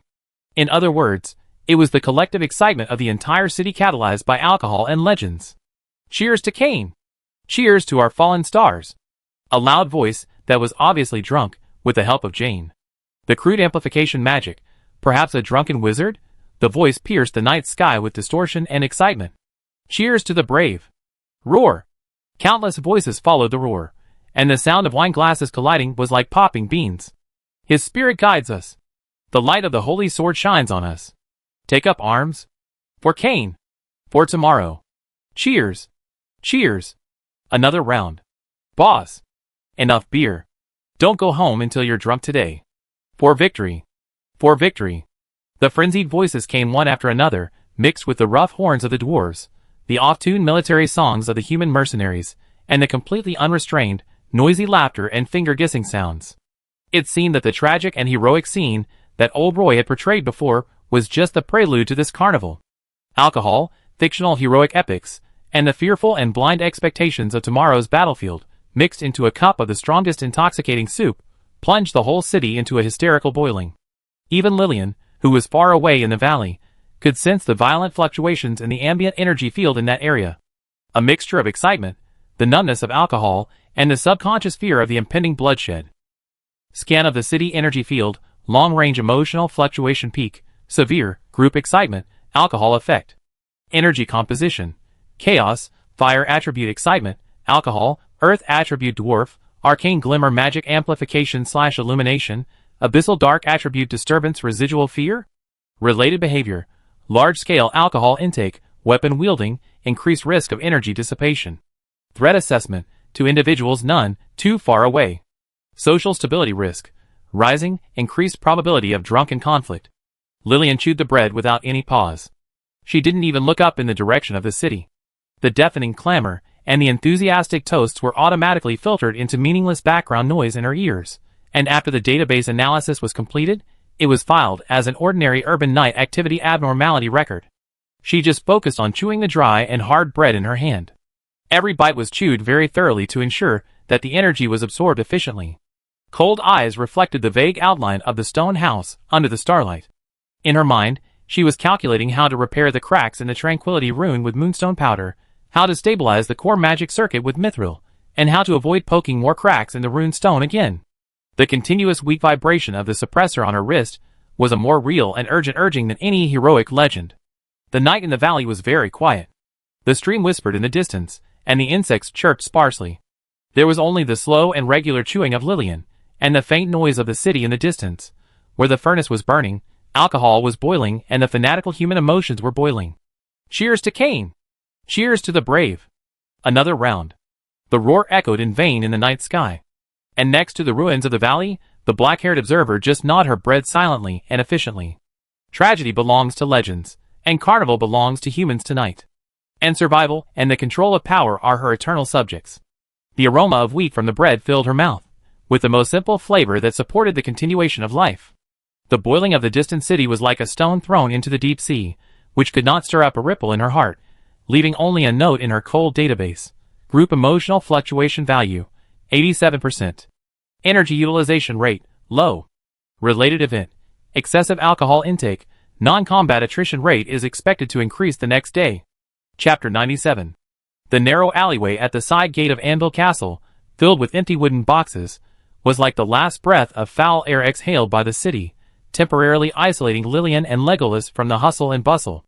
Behind them, the riotous sound from the direction of the Drunken Dwarf Tavern, the sharp whistles of the guards, and the tragic aftermath of the bards in the depths of the city that quickly turned into chaotic carnival, all gradually blurred and distorted as they moved away from the city gate, and were finally torn into intermittent background noise by the evening wind rising in the wilderness. Legolas finally got rid of Lillian's unquestionable pull, and stopped abruptly. His long silver hair was slightly messy in the twilight, and his green eyes still retained the shock of the explosion of the abyss magic energy, and the lingering absurdity of Lillian's dwarf liquor anti-magic therapy. He took a deep breath, trying to capture the pure natural energy in the wind and re-anchor the sense of direction that was completely disrupted by the filthy ambient field of Anvil Castle. The elves lost their way, like a precise compass disturbed by strong magnetism, with an almost elegant anxiety. He straightened his wrinkled robes, and his eyes swept across the dark gray figure in front of him with complex eyes. She was walking along the familiar path leading to the valley without stopping, as if the chaos she had just experienced was just a trivial system log. Finally, I left the source of noise, filth and mental pollution. Legolas' voice regained the unique coldness of the elves, but the absolute certainty seemed to be cracked by Lillian's endless efficiency methods. Now, I need a place with pure energy to completely remove the contaminated turbid air and recalibrate my forest perception. He deliberately emphasized the word pure, and his eyes swept across the sparse vegetation in the wilderness, which was also stained by the smoke of the distant war. Lillian did not respond, and even the frequency of her footsteps did not change at all. The hem of the dark gray cloak brushed against the dusty grass stems, making a slight rustling sound. Through the cloak fabric, her fingertips clearly felt the outlines of two hard small objects in her pocket. A tin can filled with moonstone powder, and a small leather bag wrapped in mithril thread. The cold metal touch and the flexible texture of the metal wire, like an anchor, pulled her back to a clear reality sequence from the absurd legends, chaotic transactions, and the filth of the abyss. Primary task sequence. Repair the Tranquility magic suppressor, materials are ready. Maintain the medicine garden, assess the impact damage of the magic flame bomb, replenish water. Analyze the residual samples of the abyss magic energy taken from the clothes of the wounded, a trace amount has been collected. Basic energy intake, remaining hard bread. On the wrist, the brass rune wristband continued to send a weak vibration and warm touch with an efficiency below 71%, like a never-tiring alarm. In the valley, her herb garden was waiting. The goldenthorn seedlings needed water, and the moon moss needed to be checked for growth. More importantly, she had to repair the inhibitor, and rebuild the fragile dam that isolated the surging sea of magic in her body. However, just as Lillian was about to completely block the city behind her, which was burning with furnaces, boiling with alcohol and fanatical emotions, her keen perception caught a new abnormality. Not a sound, but a flow of people. In front of the trail, the fork in the road leading to the depths of the wilderness, which was originally relatively deserted, became bustling at this moment. The flow of people was not scattered to escape or work, but formed a slow-moving tide with a clear direction, pouring out from the other side of the Anvil Castle. Not the side door they had just left, and merging into this main road that led to the deeper part of the valley, but would eventually turn in another direction. Lillian slightly raised her eyes from under the hood. In her field of vision, the team had a strange composition, full of a kind of tragic and blindness that had been carefully incited. The most conspicuous were the young people. Many of them had childish faces, with almost fanatical flames burning in their eyes, tightly grasping the rough, newly issued iron badges, preparatory heroes, wearing ill-fitting standard leather armor or simply their own old clothes. They talked loudly, and the topics were inseparable from Holy Sword Star, Kane's great deeds, expelling monsters, making achievements, and their voices were mixed with longing for the future and fear of the unknown. Mixed in with the young faces were some relatively strong mercenaries or adventurers with frost and scars on their faces. Their expressions were relatively complicated, with a bit of yearning for legends, but more of calculations for real rewards and a subtle numbness. They looked around and their companions vigilantly, and their weapons were also better maintained. There were some silent figures in the team. Ragged, pale, and skinny poor people. They didn't have the enthusiasm of young people, but only the desperate hope of grasping a life-saving straw. Becoming a brave man might be the only slim hope of escaping hunger, debt, or despair. They walked heavily, their eyes were empty, and they just followed the flow of people mechanically. Lillian even saw a few limping wounded soldiers wrapped in bloody bandages, supported by their companions, with cloudy eyes, numbly joining the torrent. They might have been rotated down, or their wounds might have been rekindled by the tragic slogan of inheriting the will of the brave before they were healed, or they might just have nowhere to go. In the crowd, crude flags with a flaming giant sword piercing a skull were raised high, fluttering in the twilight. The dark red paint on the flags was like coagulated blood, which looked particularly glaring and hideous under the gray sky. It was a simplified version of the brave recruitment order, and now it became a totem to guide the direction. The air was filled with the smell of sweat, dust, and inferior leather, as well as an indescribable mixture of cheap beer, blind excitement, and a tragic feeling of deep despair. This smell was stronger than the recruitment point in the Anvil Castle, and more suffocating. Legolas also noticed this flow of people. His handsome face showed undisguised contempt and a trace of cold pity.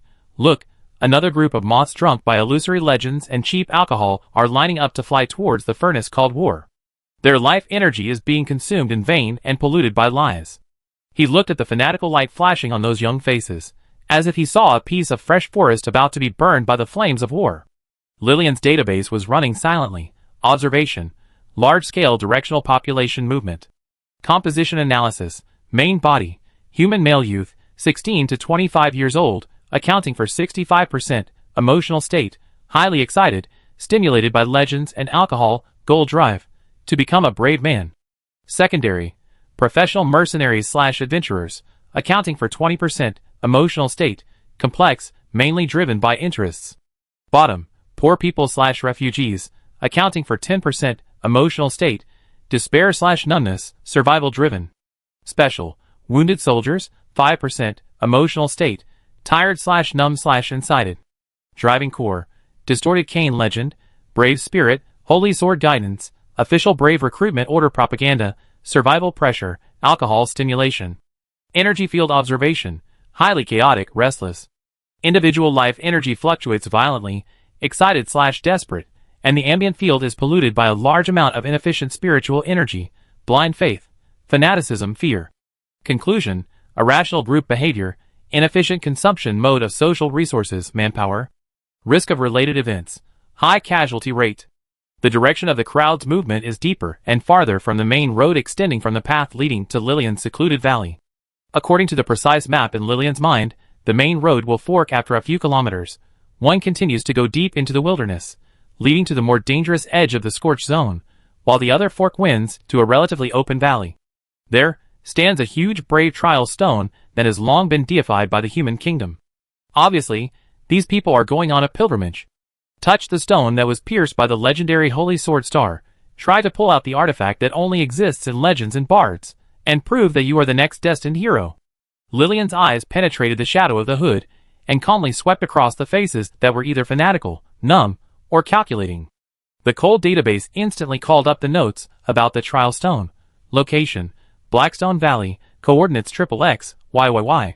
Geological composition: basalt, hardness 7. Central slot: depth 1.2 meters, width 0.3 meters. Item: high-frequency particle cutting knife, star, status, standby/low power consumption. Security protocol: biometric lock, iris/gene sequence binding, Lillian 0. Notes: unauthorized access attempt record, more than 100,000 times. Success rate: 0%. Trouble. A cold thought flashed through her mind. This frenzied flow of people just blocked the entrance to the fastest path for her to return to the valley. Detoring means increasing time cost and potential risks, encountering monsters or patrols. Without hesitation, Lillian pulled down her hood and hid her petite figure deeper in the shadow of the cloak. She ignored Legolas's constant criticism of human stupidity, automatically filtered as background noise, and avoided the center of the densest flow of people. She was like a dark gray shadow flowing along the ground, deftly cutting into the shadows of the bushes and earthen ridges on the side of the road, using the undulating terrain and the cover of dust to start executing the most efficient path planning. With minimal contact and the shortest time, she'd bypass this boiling blood torrent and return to her quiet valley that was occasionally greeted by magic flame bombs. Legolas watched Lillian choose to keep a distance from this source of pollution without hesitation, physically, and a subtle flash of approval flashed in his green eyes. At least it was a choice that was in line with his environmental protection concept. He frowned, resisting the discomfort of the spiritual pollution in the air, and followed Lillian's example, trying to restrain his own clear natural breath, like a ghost blending into the environment, closely following the dark gray figure who always found an efficient path in the chaos. Behind them, the pilgrim team composed of fanatical youths, exhausted mercenaries, desperate poor people, and numb wounded soldiers, still under the guidance of the simple Holy Sword flag, rushed to the depths of the wilderness shrouded in twilight, to the stone that was destined to be unable to be pulled out by them, and to a future full of blood and fire carefully woven by fictional legends and war machines. The real god of knowledge is quietly lurking on the edge of this boiling blood journey for a few grams of moonstone powder and a piece of mithril thread, in order to repair the fragile tranquility on his wrist. Chapter 98. Lillian's dark gray figure was like a ghost blending into the dusk, clinging to the shadows of low earthen ridges and sparse bushes, and executing the detour plan efficiently. Legolas followed closely behind. The elf's light footsteps made almost no sound, his green eyes vigilantly scanning the surroundings, while showing undisguised disgust for the increasingly strong fanatical spiritual pollution in the air. They avoided the slowly creeping pilgrimage torrent on the main road, which was a mixture of hope and despair, and chose a more rugged path close to the edge of the wilderness. This path was overgrown with weeds and gravel, and was obviously rarely visited, but it could bypass the most densely populated area in a shorter distance, and go straight back to the fork in the road leading to the valley. As they moved quickly, the smell of sweat, dust, inferior leather and cheap alcohol in the air did not weaken, but was engulfed and amplified by another larger sound wave, beating over like an invisible tide. Roar! For Cain! For the Holy Sword! For the Kingdom! Pull out the stars! Drive out the darkness! The next hero! It's me! The deafening slogans were no longer the sporadic enthusiasm in the tavern, but the sound waves that were roared out by thousands of throats together, like a real thing. This sound wave was full of blind excitement, cheap courage, and a desperate gamble on an illusory future. It echoed repeatedly in the wilderness where dusk was gradually falling, superimposed, forming a kind of heart-pounding collective hypnosis. Lillian stopped behind a slightly higher earth slope. With the cover of a few stubborn thorns and a wind-eroded boulder, her eyes penetrated the shadow of the hood and cast towards the source of the sound. The view suddenly became clear, but it was filled up in an instant. Below, there was a relatively open valley. Blackstone Valley. At this moment, it was no longer a desolate scene, but a huge, noisy, chaotic open-air inspirational, suicidal scene. Sea of people. As far as the eye could see, there was a sea of black heads, spreading from the mouth of the valley to the bottom of the huge basalt platform in the center. The number of people far exceeded what was seen on the main road just now, and there were obviously more coming from other directions. Young faces dominated the mainstream, with flushed faces, waving fists or simple weapons, and their eyes were burning with flames completely ignited by legends and alcohol. Mercenaries, poor people, wounded soldiers. All the types seen on the main road were magnified and mixed here, forming a boiling, primitive, and restless sea of people. Simple stage. In the center of the valley, the huge basalt rock called Hero Trial Stone, marked in Lillian's database as coordinates XXX, YYY, hardness 7, was manually cleaned out to form a rough platform. The platform was surrounded by torches with flames and simple flags with the pattern of burning holy sword piercing skull. The flames jumped, casting long, twisted shadows on the huge rock and the figures in the uniforms of the kingdom officers on the platform. Slogans. On the platform, a burly human officer wearing a scarlet cloak was roaring at the top of his lungs, using a simple amplification magic device, not very effective, with harsh noises, to throw inflammatory words at the crowd below. Look at this boulder. Look at the traces left by the holy sword. He pointed fiercely at the deep, smooth-edged slot in the center of the trial stone, depth 1.2 meters, width 0.3 meters. This is the mark left by the hero Cain. This is the proof of God's choice. The minions of the devil are ravaging our homeland. The warriors of the kingdom are fighting bloody battles on the front line. Now we need new heroes. We need new starlight. Take up your courage. Hold your faith. Walk to the sacred boulder. Put your hands on the place where the holy sword once stayed. Feel the unyielding will. Feel the power to dispel the darkness. If you are the chosen one, if you have the same sincerity and fearless courage as Cain, then the holy sword star will respond to your call. Reappear in the world. Let us. To victory. Roar. Star. Star. Star. The chosen one. The chosen one. The sea of people below was like an ignited gunpowder barrel, erupting in a tsunami-like response. Fists were raised like a forest, and simple weapons hit shields or the ground, making a chaotic and deafening roar. The fanatical atmosphere was like a real flame, burning everyone's reason. Inspirational scene. On one side of the platform, there is a long line that is barely kept in order by the kingdom soldiers. In the line are those young people who are eager to become the chosen ones. One by one, with a pilgrimage-like mood, under the gaze of countless eyes, they step onto the platform, walk towards the huge basalt, and walk towards the central slot. When everyone approaches the slot, they will burst out with all their momentum and belief. Some people roar like beasts, their faces are red and their necks are thick, and they use all their strength to make a gesture of drawing a sword towards the empty slot, as if they are fighting against invisible resistance, and finally fall to the ground exhausted and are dragged away by the soldiers with expressionless faces. Some people kneel before the slot devoutly, put their hands together, close their eyes and pray, mutter something, tears and sweat flow down, as if praying for divine enlightenment. After a long time, they stand up dejectedly, with empty eyes. Some people imitate the heroic posture of Cain in the legend, jump up suddenly, and try to pounce on the slot with a leap of faith, but they often fall down in a mess, causing laughter or sighs below. A few people who are more gorgeously dressed, probably children of minor nobles, will take out their family emblems or amulets in full view of the public, stick them on their foreheads or chests, and then solemnly draw their swords, and the results are naturally no different. Every attempt ends in failure. But every failure seemed to be cleverly transformed into new inspirational material by the officers on the stage. See? How harsh is the test of the holy sword. How great is Cain's will. But failure is not terrible. What is terrible is losing the courage to challenge. Next. Maybe it's you. The hero who awakens the sleeping holy sword. Think about your family. Think about the village burned by the magic flame. Think about the soldiers on the front line. Where is your courage? Where is your faith?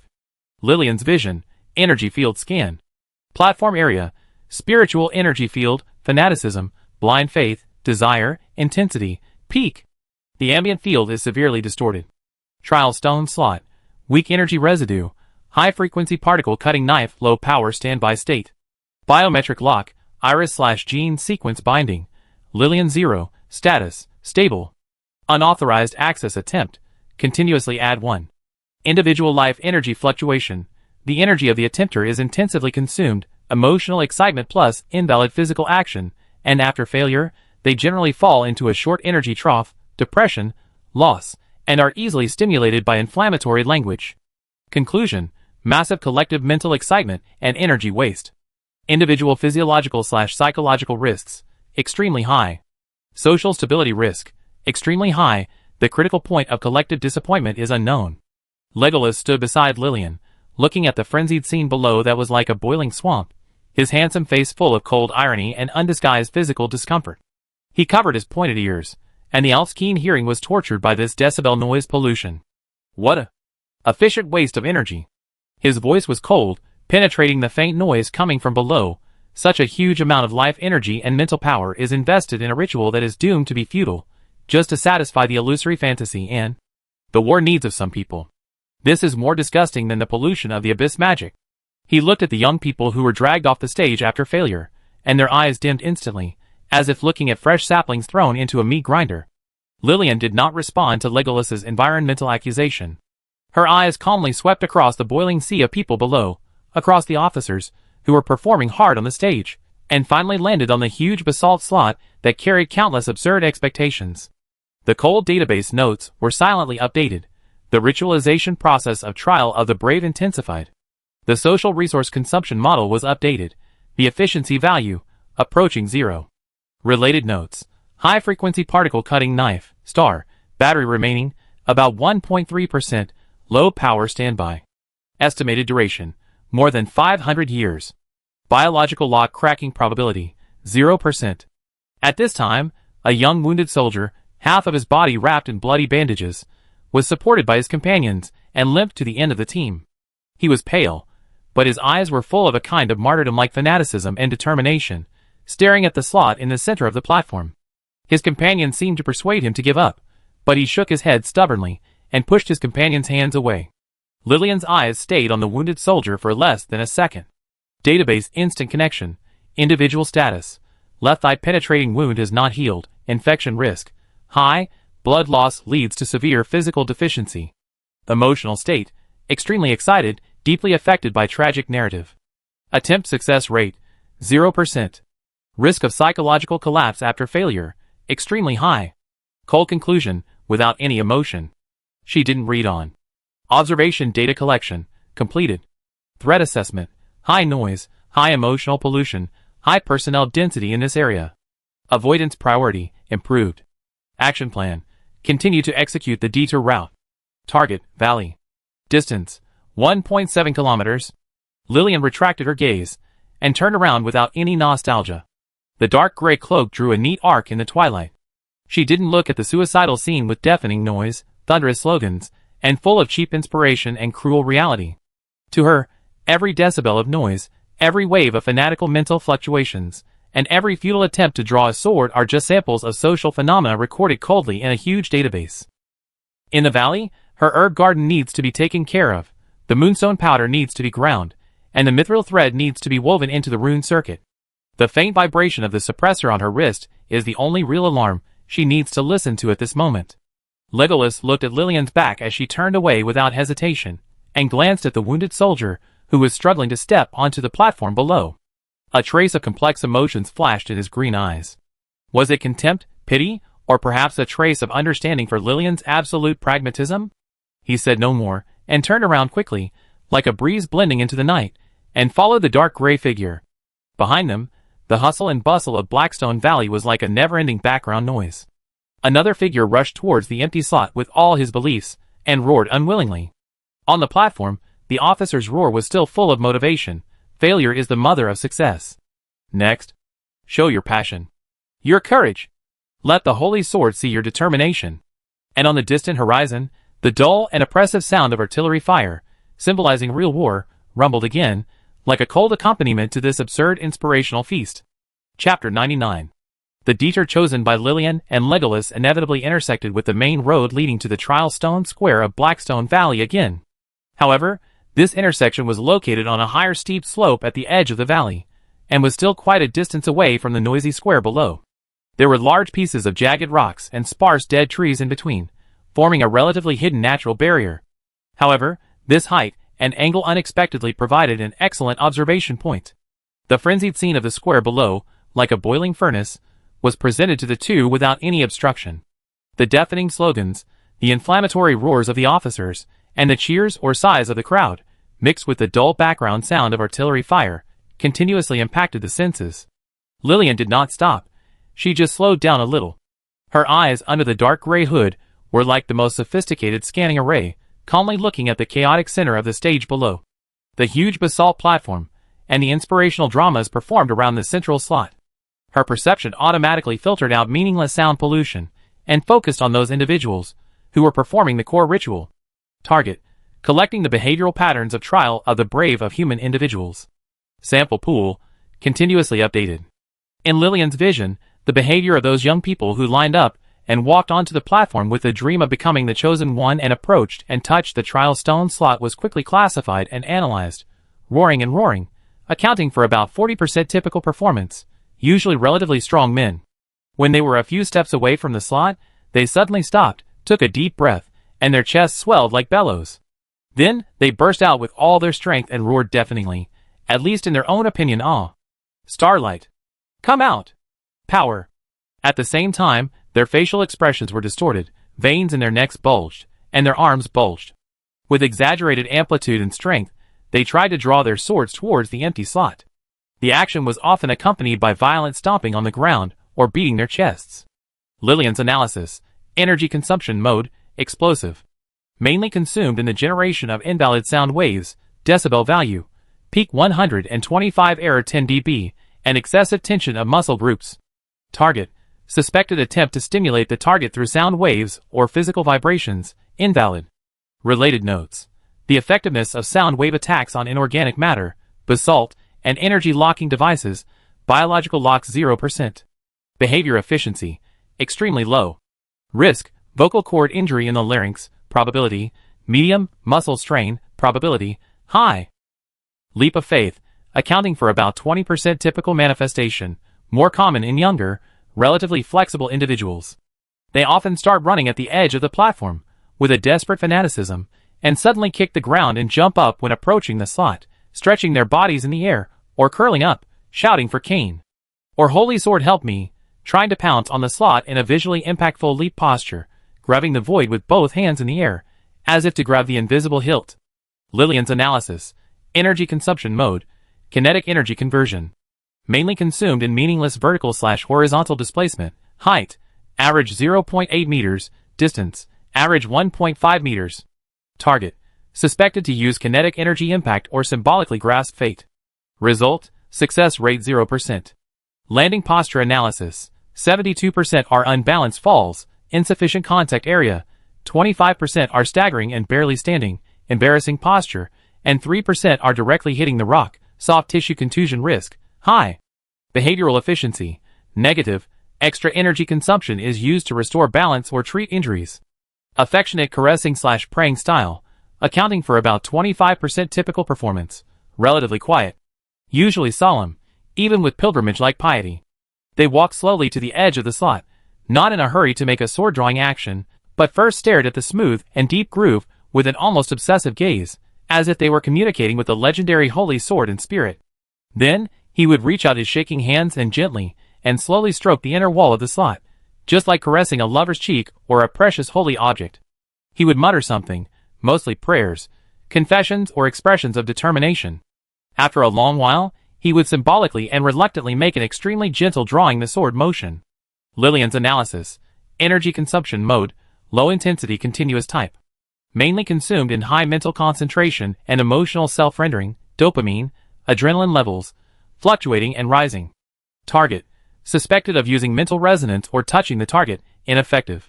Behavior efficiency: low, output per unit time is 0.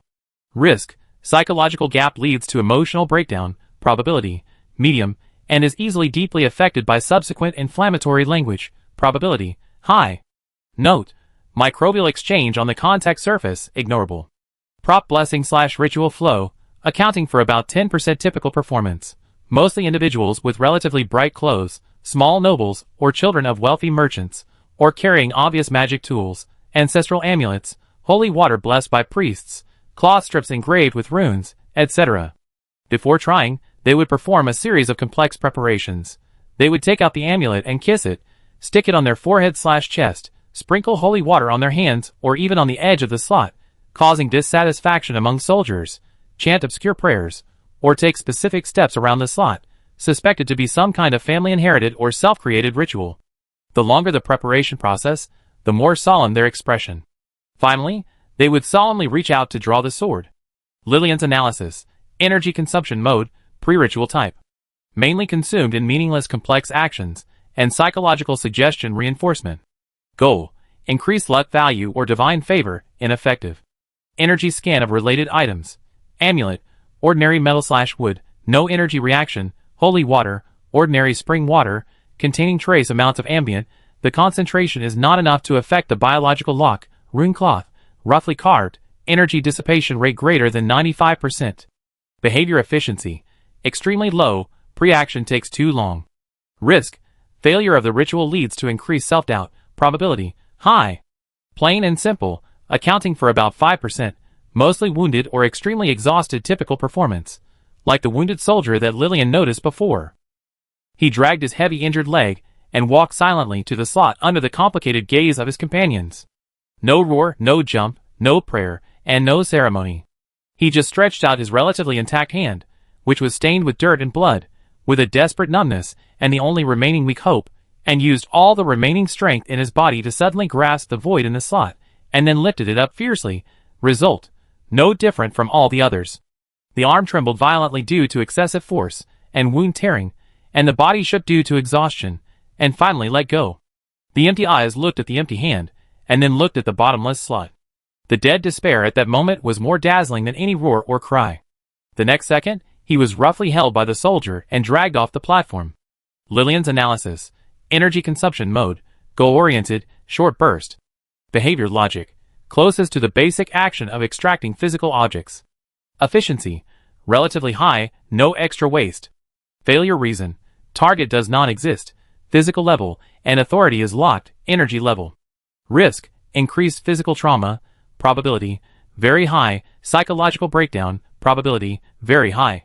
Observation conclusion, when facing unintelligible/uncontrollable goals, human individuals tend to develop diverse, inefficient, and usually high-risk symbolic/ritual behavior patterns to make up for cognitive/ability deficiencies, or seek psychological comfort. Current sample behavior library richness, high. Behavior effectiveness, always 0. TSK. A very light, nasal sound with endless absurdity escaped from Lillian's hood. This was not a mockery of a certain individual, but more like a cold footnote to the absurdity of the huge behavioral sample library in front of him. The diversity of stupid behavior always exceeds the imagination of the forest. Legolas's cold voice sounded beside him, with the unique harshness of the elves, roaring, jumping, stroking the stone. These energy-wasting postures are like saplings broken by the wind, with different postures and the same ending. They become the nutrients that nourish the poisonous tree of war. He looked at the wounded soldier who was dragged away, and a trace of cold pity flashed in his green eyes, and then was covered by deeper disdain. Even the most basic instinct of nature to seek benefits and avoid harm has been lost. Lillian ignored Legolas's evaluation. She retracted her gaze. Database update completed. Drawing the sword behavior pattern library has added new entries for categories, roaring, jumping, stroking, ritual, and several detailed sub-items. The cold record covered all the noise, enthusiasm, and despair below. Path confirmation. No obstacles ahead. Target point, valley. Distance, 1.2 kilometers. Action, speed up.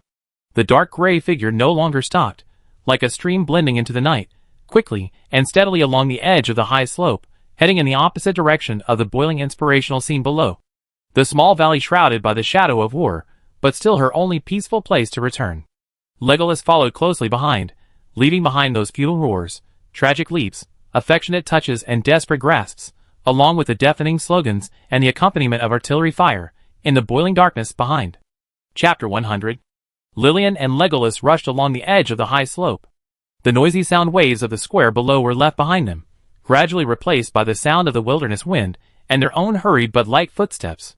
However, the relatively hidden path they chose was not completely isolated from the aftermath of the square. Passing around a pile of rugged rocks, the path dropped sharply and approached the outer perimeter of the west side of the square. There was no crowd at the main entrance, but it became a temporary place for those losers who had just experienced the baptism of the sacred ceremony and were judged as non-chosen people to be roughly dealt with. The air suddenly became turbid and oppressive. The sour smell of inferior beer, the sour smell of sweat, the smell of blood, from the scratches of the loser who tried to leap of faith, or the wound of the wounded soldier, and a strong and indissoluble despair and frustration, mixed together to form a suffocating filth. There were no torches here, only the dim light of dusk. Human figures were squatting, sitting or lying, like discarded broken dolls. The failed brave men gathered here, forming a huge mental quagmire that exuded negative emotions. Lillian's footsteps did not stop at all, but her perception was like a precise probe, instantly capturing and analyzing the chaotic information flow in this area. The silent majority, many young people slumped on the ground, staring at the ground with empty eyes, or looking blankly at the still noisy center of the square in the distance. The huge psychological gap drained their strength and spirit, leaving only numb bodies. Sweat soaked the cheap leather armor or coarse cloth clothes, sticking to the skin, making them look even more embarrassed. Low sobs, suppressed, intermittent sobs came one after another. Some relatively young boys covered their faces, their shoulders shrugged silently. Tears mixed with dust and sweat on their faces, leaving dirty marks in the dim light. This is a silent collapse. The most instinctive reaction after the dream is instantly shattered. Impotent rage. A few people transform failure into anger at the outside world. They pounded the ground with their fists, kicked the gravel around them, and let out meaningless, beast-like roars. The object may be unfair fate, ruthless holy sword, or even the equally unlucky companion next to them. A man dressed as a mercenary suddenly threw the rough iron badge that he had just received, which symbolized the identity of preparatory hero, to the ground, stepped on it to deform it, and cursed uncleanly. Just as Lillian and Legolas were about to cross the edge of the loser camp, a heart-wrenching cry filled with extreme pain and unwillingness, like the cry of a wounded beast, suddenly tore through the suppressed lowness. Woo! Why? The source of the voice was the wounded soldier that Lillian had briefly noticed before. He was half supported by two equally dejected companions at this moment. The bandage wrapped around his left thigh had been completely dyed dark red by blood and mud, and his body was shaking violently due to severe pain and exhaustion. But he seemed to be unable to feel the pain of the flesh. All the despair was concentrated in his bloodshot, almost cracked eyes, staring at the trial stone platform, which was only a huge outline in the twilight.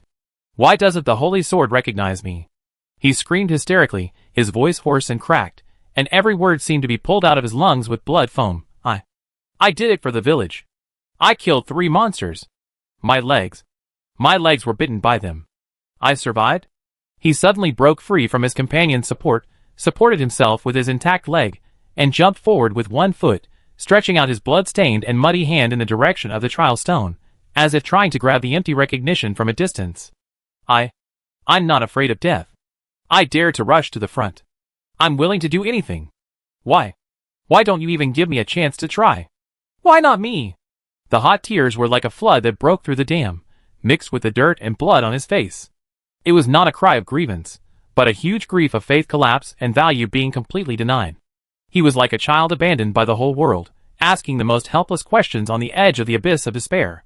Lord Cain, open your eyes and take a look.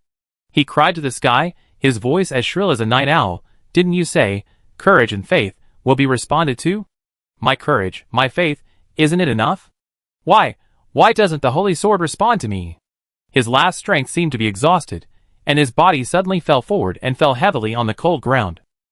His face was buried in the dust, his shoulders twitched violently, and only the extremely suppressed whimpering like a dying little animal was left. His companions hurried forward to support him, but he pushed them away powerlessly. The iron badge representing reserve hero fell out of the tattered clothes at some point, fell into the mud, and was dim. Lillian's vision. Target individual status update. Physiology. The penetrating wound on the left eye worsened, infection risk, extremely high, and the violent emotional fluctuations caused abnormally high blood pressure, risk, cerebral hemorrhage/shock. Physical fitness, on the verge of exhaustion. Psychology. The collapse of extreme beliefs leads to acute mental breakdown. Self-worth is reduced to 0. Suicidal tendency risk assessment, high, the current environment inhibits action. Energy field, violent fluctuations, despair, resentment, self-denial, ambient field pollution source, high-intensity negative mental energy dissipation. Related notes. The core of individual cognitive bias. There is a logical break between courage/belief and target, holy sword, response, the target has no feedback mechanism. Incitement propaganda, Cain legend, officer speech, is the main inducing factor. Legolas paused slightly, his green eyes swept over the figure twitching desperately in the dust, and his brows were furrowed. The elf's keen perception allowed him to clearly capture the suffocatingly dense energy of despair. He sneered in a low voice, "What a ironic cycle. Use fictional legends to ignite the fire of hope, and then use cold reality to extinguish the flame and the life that burned it. This despair pollution is more stubborn than any miasma. There was a subtle disgust in his voice, not directed at the wounded soldier, but at the source of all this.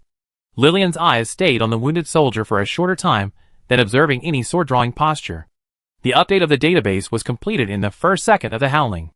The cold conclusion covered all the pain, questioning, and unwillingness. Emotional expression sample collection, extreme negative emotional outburst, crying, questioning, self-value denial of failed individuals, severely injured. Behavior pattern classification, typical stress response after the collapse of faith, high energy consumption, high risk. Threat assessment, the concentration of negative mental energy in this area has increased sharply, which is easy to cause group emotional contagion, chain collapse risk. Avoidance priority, maintain unchanged, already on the edge. Path ahead, no obstacles. Action, maintain speed. Target point, valley. Distance, 0.8 kilometers. The dark gray figure did not stagnate at all, like a cold wind passing over the edge of a swamp, smoothly and quickly passed through the edge of the loser camp filled with tears, despair, and silent curses. Legolas retracted his gaze, suppressed the complex emotions in his eyes, and quickened his pace to keep up. The heart-wrenching why, the suppressed sobs, the angry curses, and the despair that was as heavy as substance behind him, along with the still deafening fanatical slogans and the inflammatory roars of officers in the square in the distance, were left in the gradually deepening twilight. Only the endless, dull sound of artillery fire in the distance, like a cold metronome, beat the unchanging rhythm for this absurd tragedy that never ends. Chapter 101. Bypassing the outer camp filled with the despair of losers, Lillian and Legolas' path finally completely escaped the direct influence of the huge and noisy field of the Blackstone Valley Trial Stone Square. The wind in the wilderness seemed to be a little fresher, although it was still mixed with the dull vibrations of the distant artillery fire and the faint aftermath of the never-tiring slogans in the center of the square. The terrain ahead became more familiar. The jagged rocks decreased, replaced by low hills and gradually dense bushes. The path meandered and began to tilt downward, pointing to a relatively narrow valley mouth. There, it was the last section of the journey to Lillian's secluded valley. However, this most convenient path inevitably required extremely close passing by the huge basalt platform that had been worshipped by countless fanatical eyes and futile hands. The brave trial stone itself. As the distance got closer, the huge oppressive feeling of the rock that was dormant like a black behemoth in the twilight became clearer. The rock surface was rough, covered with traces of weathering and moss, but the deep slot in the center, with its smooth edges, reflected a cold and hard luster in the dim light, like the closed eye slits of a giant beast. At this moment, the inspirational drama on the platform was still going on. A young nobleman wearing brand new leather armor, and with a meticulously combed hair was performing his sword-drawing performance. He did not choose to roar or jump, but adopted a variation of the affectionate caressing style. He knelt on one knee in front of the slot, one hand gently stroking the surface of the rock, like stroking the back of a lover's hand, and the other hand gracefully suspended above the slot, chanting a rhythmic, aristocratic oath, as if performing a sacred night canonization ceremony. The crowd below seemed to enjoy this elegant performance, and cheered even more enthusiastically than before. Lillian and Legolas figures, like two silent ghosts, passed quickly along the edge of the huge shadow below the platform.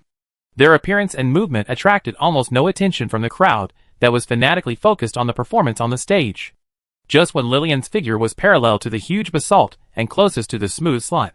Passive scan trigger, target, high-frequency particle cutting knife, codename Starlight. Status, low power standby, energy reading, weak and stable. Location, inside the basalt slot, depth, 1.2 meters.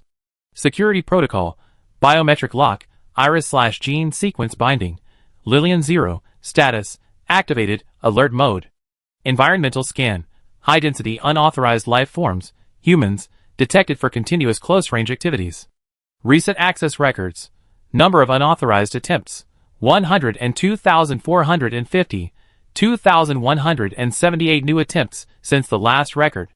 Attempt method, physical contact, 100%, energy injection, 0%, mental resonance, pseudo, 0%.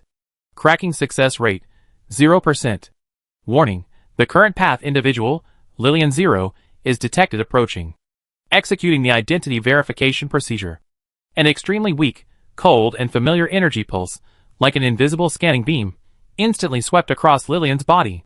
This pulse was not an attack, but an identity recognition request at the highest level of authority, directly locking her unique gene sequence and iris features. Lillian's footsteps did not pause at all, and even her breathing frequency did not change. Under the dark gray hood, her sight did not even shift to look at the slot that was close at hand, carrying countless blood, tears, and fanaticism. Authentication request received. Source Star Security Protocol. Verification method, gene sequence comparison, real-time, iris feature scanning, passive. Verification result, meets the characteristics of the highest authority administrator, Lillian 0. Matching degree, 100%. Access rights, granted, full function. Security protocol status, alert lifted. Standby mode maintained. System log update, timestamp, dusk of x/x/x/xxxx in the new calendar. Event, Administrator Lillian 0 approaches the access point. Authentication passed. Operation, no command input. Remarks, the path is a detour and does not stop. Related external events, high density of unauthorized individuals watching. A cold thought flows calmly in Lillian's consciousness, like a line of records across the database. Biometric lock, unauthorized access attempt, add 2178. Authority verification, passed, administrator. No operation instructions. Path maintained. She did not activate the starlight, did not try to remove it from the slot, and did not even cast a curious or emotional look.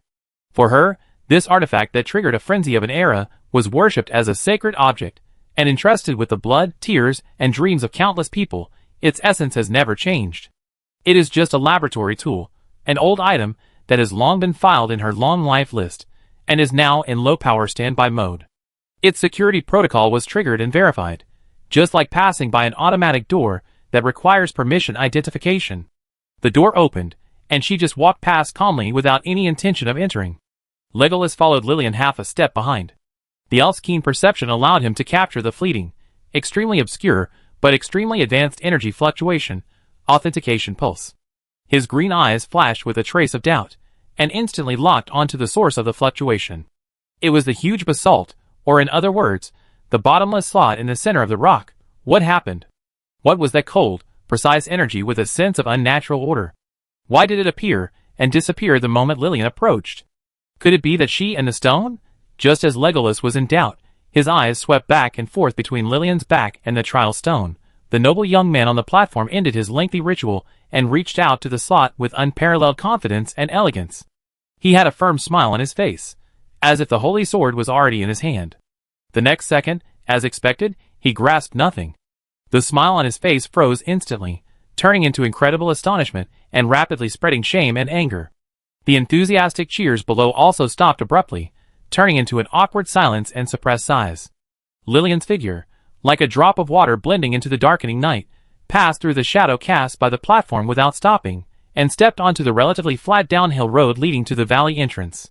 The huge rock, the stiff back of the noble youth on the stage, the disappointed sighs of the crowd below, and the inquiring eyes of the elves behind her were all left there.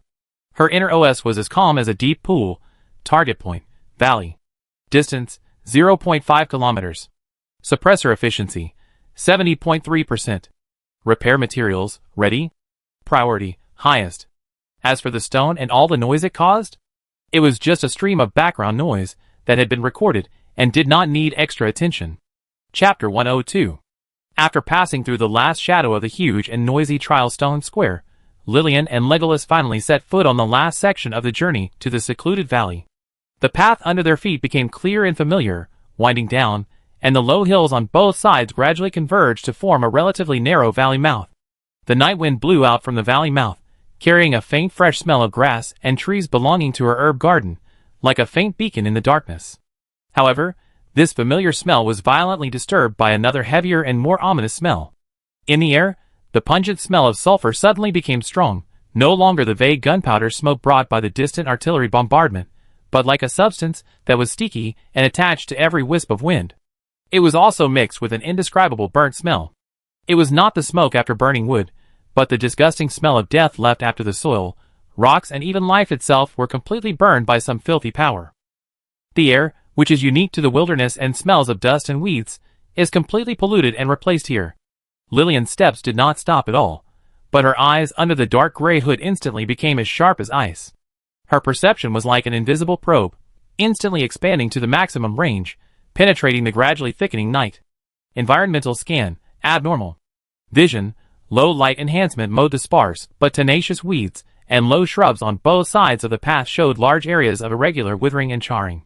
This charring is not the uniform carbonization of burning flames, but a more thorough gray decay, as if all moisture and vitality have been drained. The color of the soil has also changed, showing an ominous purple-black color, and a thin layer of dark red crystal particles similar to salt frost, residues of sulfur and abyssal magic, condensed on the surface. Smell, high concentration of sulfur, source, in front, deep corruption of organic matter, burnt smell core, faint smell of blood, old, and the unique smell of the abyss magic, like the foul smell of rust mixed with rotten swamps. Energy field scan, the ambient field is seriously polluted. The inert natural energy is forcibly dispersed and suppressed by the violent and dirty abyss dark attribute magic. Pollution source, the direction of the valley entrance in front, intensity, medium spreading. Pollution mode, highly corrosive and corrupt. Legolas's reaction is more intense than Lillian's. He suddenly stopped, his green eyes shrank instantly, as if he had encountered the most deadly miasma. For the first time, an expression of near horror appeared on his handsome face, no longer the previous contempt for human stupidity, but the disgust and vigilance from the racial instinct, as if facing a true natural enemy. The scorch marks of the abyss. Legolas' voice was trembling with an uncontrollable tremor, which was the deepest pain of the children of the forest when facing the complete extinction of life. The filthy magic power is gnawing at the life of the earth. So rich. So close. His slender fingers unconsciously clenched the empty quiver, as if to grab a non-existent weapon. The elf's perception of natural energy is far superior to that of humans. What flooded into his perception at this moment was the silent wailing of the land under his feet, and the rapid decay and death process of plants and trees under the erosion of magic power. This made him feel more chilling and angry than the noise of Anvil Castle and the fanatical pollution of the crowd. Lillian did not respond to Legolas's horror. Her eyes were fixed on the ground near the valley entrance in front. With the help of low-light vision, some strange traces clearly appeared in her vision. Huge, three-toed claw marks, deeply embedded in the charred soil, with faint sulfur vapor emitting from the edges. The claw marks were widely spaced, showing the owner's huge body and heavy steps. The ground near the claw marks showed the characteristics of vitrification after being melted at high temperature and then cooled rapidly. Sticky drag marks. Like the traces of a giant slug crawling, the purple-black mucus traces with a foul smell are winding and tortuous. The mucus is highly corrosive. Wherever it passes, the grass and trees wither and burn instantly, and even the soil sizzles and emits pungent white smoke. Scattered black shell fragments with jagged edges, of varying sizes and sharp edges. It seems that some kind of crustacean monster fell off during fierce action. There are faint fluctuations of abyssal magic energy on the fragments. The short tree that was violently broken, leaving only a charred stump. The fracture is uneven, and there are traces of gnawing teeth and strong acid corrosion. Analysis of monster traces. Type 1, claw marks lava lesser demon, speculation. Features, huge size, adult body height is about 3 meters, huge strength, claws attached to the high temperature of lava, low intelligence, strong aggressiveness. Threat level, medium, upgraded if clusters appear. Type 2, mucus drag marks corrosive giant worm, speculation. Features, long strip-shaped soft-bodied monster, secretes highly corrosive mucus, moves relatively slowly, and likes to ambush and attack. Threat level, medium, strong environmental destructiveness. Type 3, shell fragments shadow blade beetle, speculation. Features, medium-sized shelled monster, fast-moving, sickle-shaped forelimbs, hard shell, often used as a vassal of inferior demons or higher-level monsters. Threat level, low to medium, determined by quantity. Activity time, according to the freshness of the traces, sulfur vapor activity, mucus corrosion persistence, the time when the monster passed through was judged, 6 to 12 hours ago. Activity direction, the traces extend from the outside of the valley, the direction of the scorch mark belt, and clearly point to the inside of the valley entrance. Association, highly consistent with the magic energy pollution characteristics of the shelling sound source area in the direction of the Anvil Fort. Conclusion, traces of activity of a small reconnaissance/harassment force of the Demon King's army. Target area, including Lillian's secluded valley. A cold conclusion took shape in Lillian's mind. Warfront, confirmed to advance to the outskirts of the valley. Threat level, increased. Target point, valley security status, destroyed. Primary task, repair of inhibitor environmental risk factor, high. Execution priority, maintain the highest, need to establish temporary defense/early warning as soon as possible. She did not hesitate at all, but instead quickened her pace. The dark gray figure was like an arrow from a bow, no longer deliberately concealing its whereabouts, and rushed straight to the valley mouth filled with sulfur and death.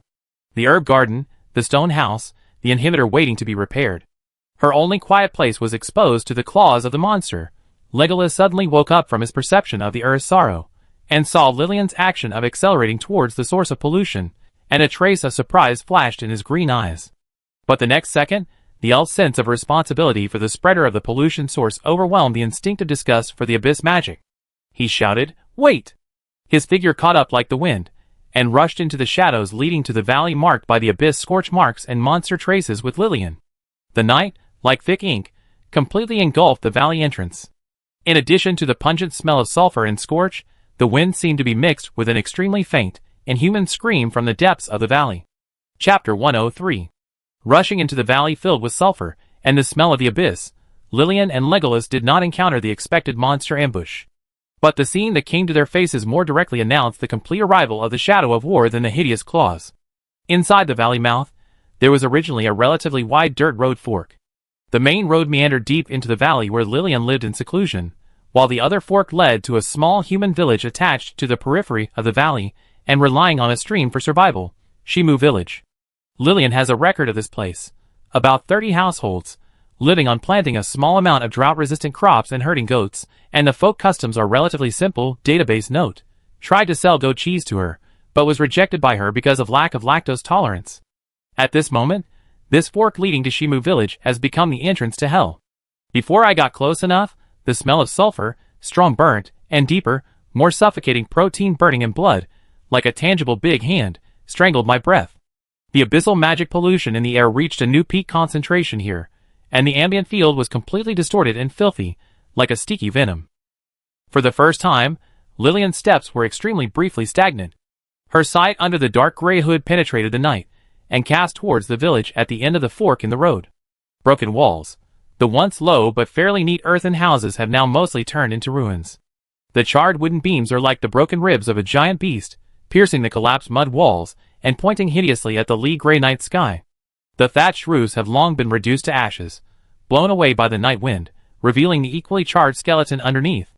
Some relatively lucky houses still have some walls, but they are also covered with huge claw marks, dents from impact, or terrible holes corroded by strong acid. Scattered on the ground were pieces of crushed pottery, broken farm tools, torn coarse cloth, and some charred remains that could not be recognized. Unextinguished smoke. In several large-scale ruins, dark red flames were like the eyes of a demon, licking tenaciously between the cracks of burnt charcoal and rubble, struggling to refuse to be completely extinguished. Thick black smoke with a pungent smell of burnt and sulfur rose continuously from these fire points, hovering in the windless low sky, condensing, forming a piece of oppressive, slowly moving dirty smoke.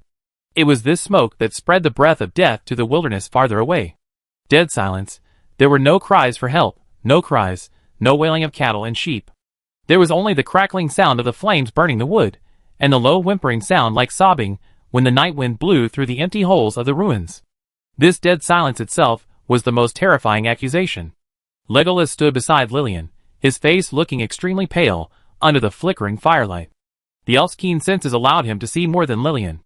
The last struggle of the embers of life buried under the rubble before they were completely extinguished, the painful groans of the land corroded by magic, the soul fragments of innocent creatures floating in the air, full of fear and despair. All of this was like countless cold needles, piercing the depths of his soul as a child of the forest. He pursed his lips tightly, and his green eyes burned with unprecedented anger. That anger was no longer just directed at the stupidity of humans, but directly at the abyss that brought all this destruction. He clenched his empty hands into fists, and his knuckles turned white due to the force. Lillian's perception was like the coldest searchlight, sweeping across this purgatory on Earth. Visual scan, weak light heating imaging confirmed vital signs. No heat signal of survivors under the ruins, temperature below the critical value. Activity target, 0, except for rodents fleeing quickly. Destruction mode, physical destruction, claws, impact, accounts for 60%, energy destruction, high temperature melting, strong acid corrosion, accounts for 35%, and flame burning, follow-up, accounts for 5%. Residual magic energy characteristics. Consistent with the traces at the mouth of the valley, lava inferior demon, corrosive giant worm, shadow blade beetle.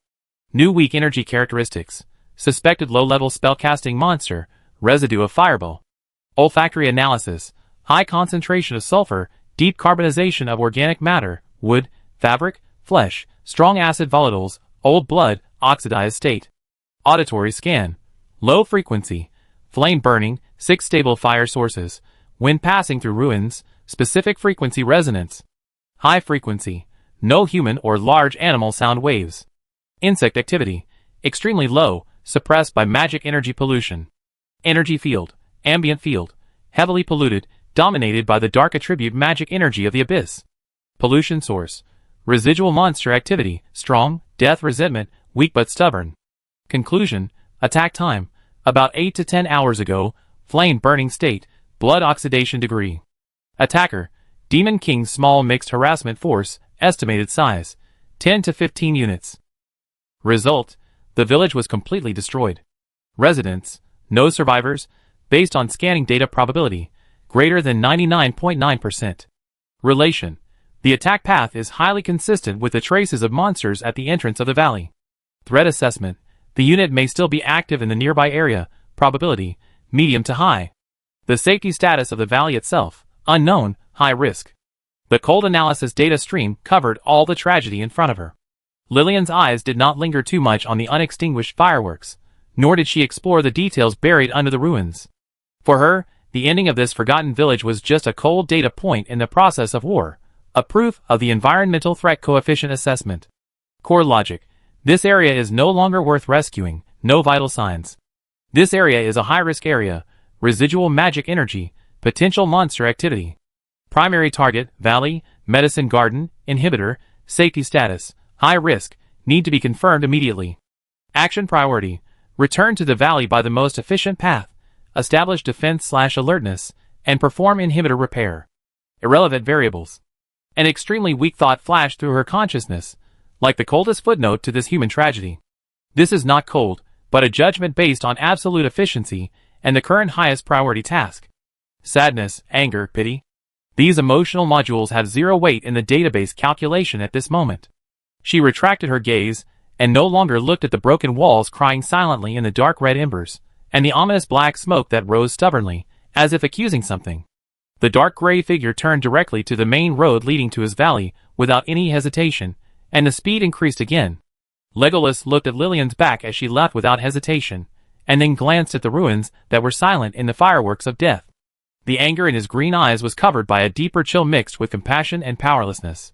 He took a last look at the remains of Shimu village, as if he wanted to engrave this forgotten destruction into his memory, and then turned around, with unprecedented solemnity and vigilance, and followed Lillian. The elf's footsteps stepped on the soil stained with ashes and dark red crystals, as if stepping on accursed land. Behind them, the few wisps of smoke from Shimu village were still rising lonely and stubbornly in the dark night, like the silent weeping of blood on the earth. And Lillian's way home led to the deep valley, that was also shrouded in the shadow of war, and whose unknown fate was waiting to be revealed.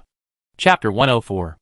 Leaving behind the ruins of Shimu village, which was filled with death fireworks and dead silence, Lillian and Legolas rushed along the familiar dirt road leading to the depths of the valley.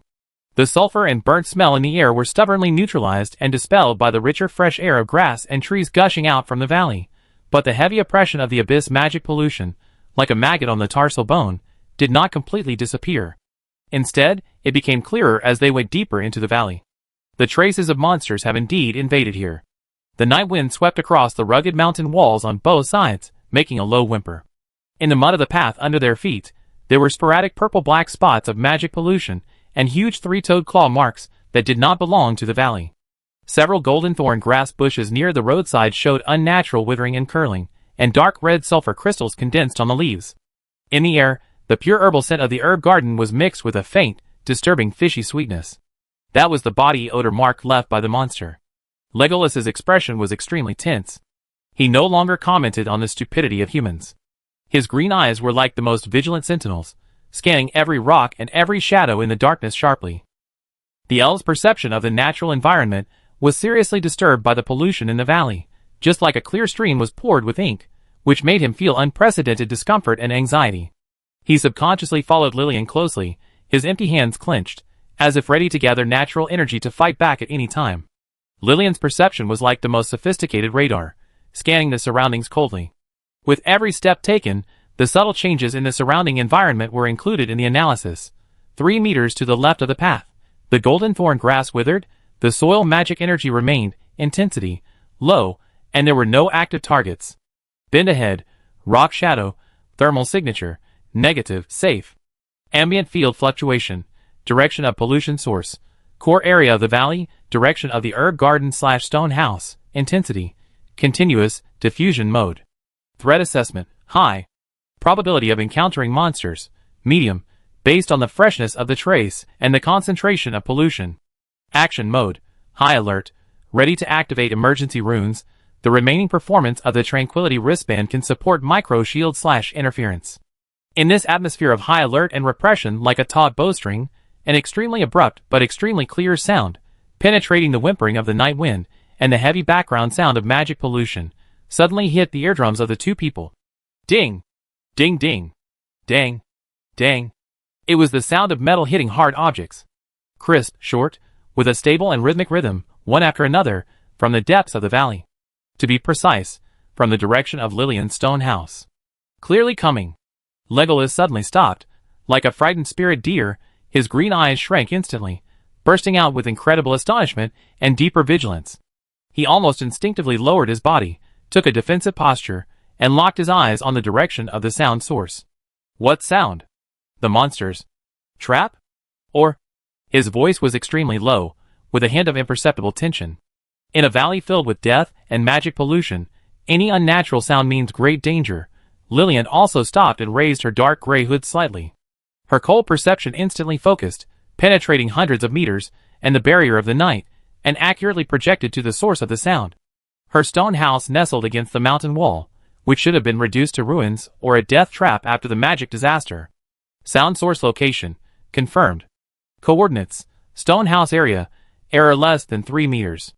Sound wave analysis, frequency, medium-high frequency, short, knock interval, 0.8 seconds, error 0.1 seconds. Material characteristics, metal, medium carbon steel, hitting hard rock/mineral, speculated, stone house bedrock or roof slate. Strength, stable, uniform, non-destructive. Rhythm, strong regularity, no chaotic fluctuations. Visual scanning, ultra-long-range low-light heating imaging stone house outline, complete, no signs of structural collapse. Heat source signal, 1, medium size, human range. Location, stone house roof area. Action mode, the target individual is in a half-squatting posture, with arms repeatedly raised and dropped, knocking action. Several small heat sources, metal, wood, are scattered around. Energy field, the target individual has no significant arcane/magic fluctuations, ordinary human. The intensity of ambient pollution around the stone house, medium, consistent with the path, but the pollution concentration in the stone house area, slightly lower than the surrounding area, slightly disturbed. Database matching, action pattern library retrieval.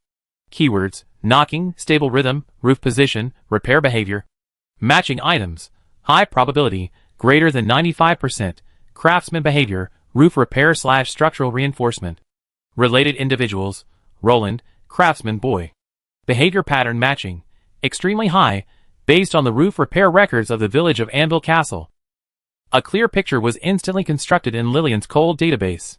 The young craftsman with cold dust on his face, focused eyes, and a hint of sadness, was half kneeling on the roof of her stone house, holding a hammer and some metal fasteners, nails, in his hands, knocking steadily and attentively, repairing tiles or wooden beams that might be damaged by the shock wave of the magic flame bomb or falling rocks. Logical paradox, environmental status, high risk, traces of monster invasion, pollution spread. Individual behavior, non-combat/non-escape. Perform low-priority tasks, structural repair. Risk factor, extremely high, exposed state, no defense capability. Motive, unknown, no reliable prediction model in the database. Legolas looked at Lillian suddenly still back and whispered nervously, Is it a monster? Or a survivor? He clenched his fists, and natural energy flowed weakly at his fingertips, ready to deal with any emergency. Lillian was silent for a moment. The cold analysis conclusion covered all doubts. Threat assessment update, sound source target, Roland, threat level, extremely low, non-hostile, no energy reaction. Environmental threat, maintained at a high level, monster traces point to the valley, potential activity risk has not been eliminated. Core task, suppressor repair environmental risk factor, high. Target point, stone house, status, there are controllable variables, Roland. Action plan, maintain the path, be on high alert, contact the target variable, expel if necessary. Irrelevant variable. Her cold voice came through the hood, answering Legolas' question, and also seemed to have concluded her own logical paradox, keep going. Mode, silent. The dark gray figure started again, no longer galloping, but in a more concealed and vigilant posture, like a predator blending into the night, quietly sneaking towards the stone house, towards the continuous ding-dong sound that seemed particularly abrupt in the silent and dangerous valley. Although Legolas was full of doubts, his vigilance against the monsters overwhelmed his curiosity, and he immediately restrained his breath and followed like Lillian's shadow. The steady and rhythmic knocking sound, in the night sky full of sulfur and the threat of death, stubbornly echoed, like a small but tenacious signal, announcing that in this ruined land shrouded in the shadow of war, there is still some kind of incomprehensible persistence. Chapter 105. Lillian and Legolas were like two silent shadows, sneaking in the night filled with the smell of sulfur and grass ash. The steady and clear ding-dong sound became the only signpost in the darkness. As the distance got closer, the outline of the stone house gradually became clear in the dim light, along with the figure of Roland on the roof, who was concentrating on his work. As they got closer, the scars of war were clearly imprinted on this peaceful haven that Lillian regarded as the kiss marks of the magic flame bomb, the medicine garden fence, near the side of the stone house. The simple wooden fence that originally neatly surrounded the medicine garden was now torn apart by an invisible giant hand. A section of the fence that was 5 or 6 meters long disappeared completely, leaving only a few charred wooden stakes on the ground and burnt charcoal fragments scattered in the soil of the medicine garden. The wood thorns on the edge of the fractures showed the characteristics of instant carbonization at high temperature. The edge of the herb garden, the area next to the disappeared fence, where the once vibrant golden thorn grass and a few newly emerged moonlight moss seedlings were now reduced to a charred ash. The soil showed glass crystals after being burned by high temperature, forming a sharp boundary with the normal dark brown soil around it. Several pieces of twisted metal fragments, magic flame bomb fragments, with melted edges and solidified dark red magic crystals were half embedded in the scorched earth, emitting a faint but stubborn abyss breath. The main body of the stone house. The solid stone wall seemed intact, but Lillian's scan instantly captured several minor damages. Near the northwest corner of the roof, a thick stone slab that was originally tightly fitted was cracked, and a clear crack stretched down like a black centipede for more than half a meter. The stone house was originally covered with a thick and durable thatched roof. At this moment, a charred hole with a diameter of about 1 meter appeared in the area near the northwest corner, corresponding to the position of the cracked stone slab below. The thatch on the edge of the hole showed radial burn marks, and only a few bare, blackened roof beams were left in the center. The burnt smell came from here. The wooden door of the stone house, thick oak, was inlaid with several deep scratches with burn marks, as if it was scratched by high-temperature claws. Damage assessment, stone house structural stability. Slightly damaged, the load-bearing capacity of the cracked stone slab area decreased by 15%, and reinforcement is required. Functional damage, the roof was damaged, area, about 1.2 square meters, causing the interior to be exposed to the environment, rain, dust, magic pollution.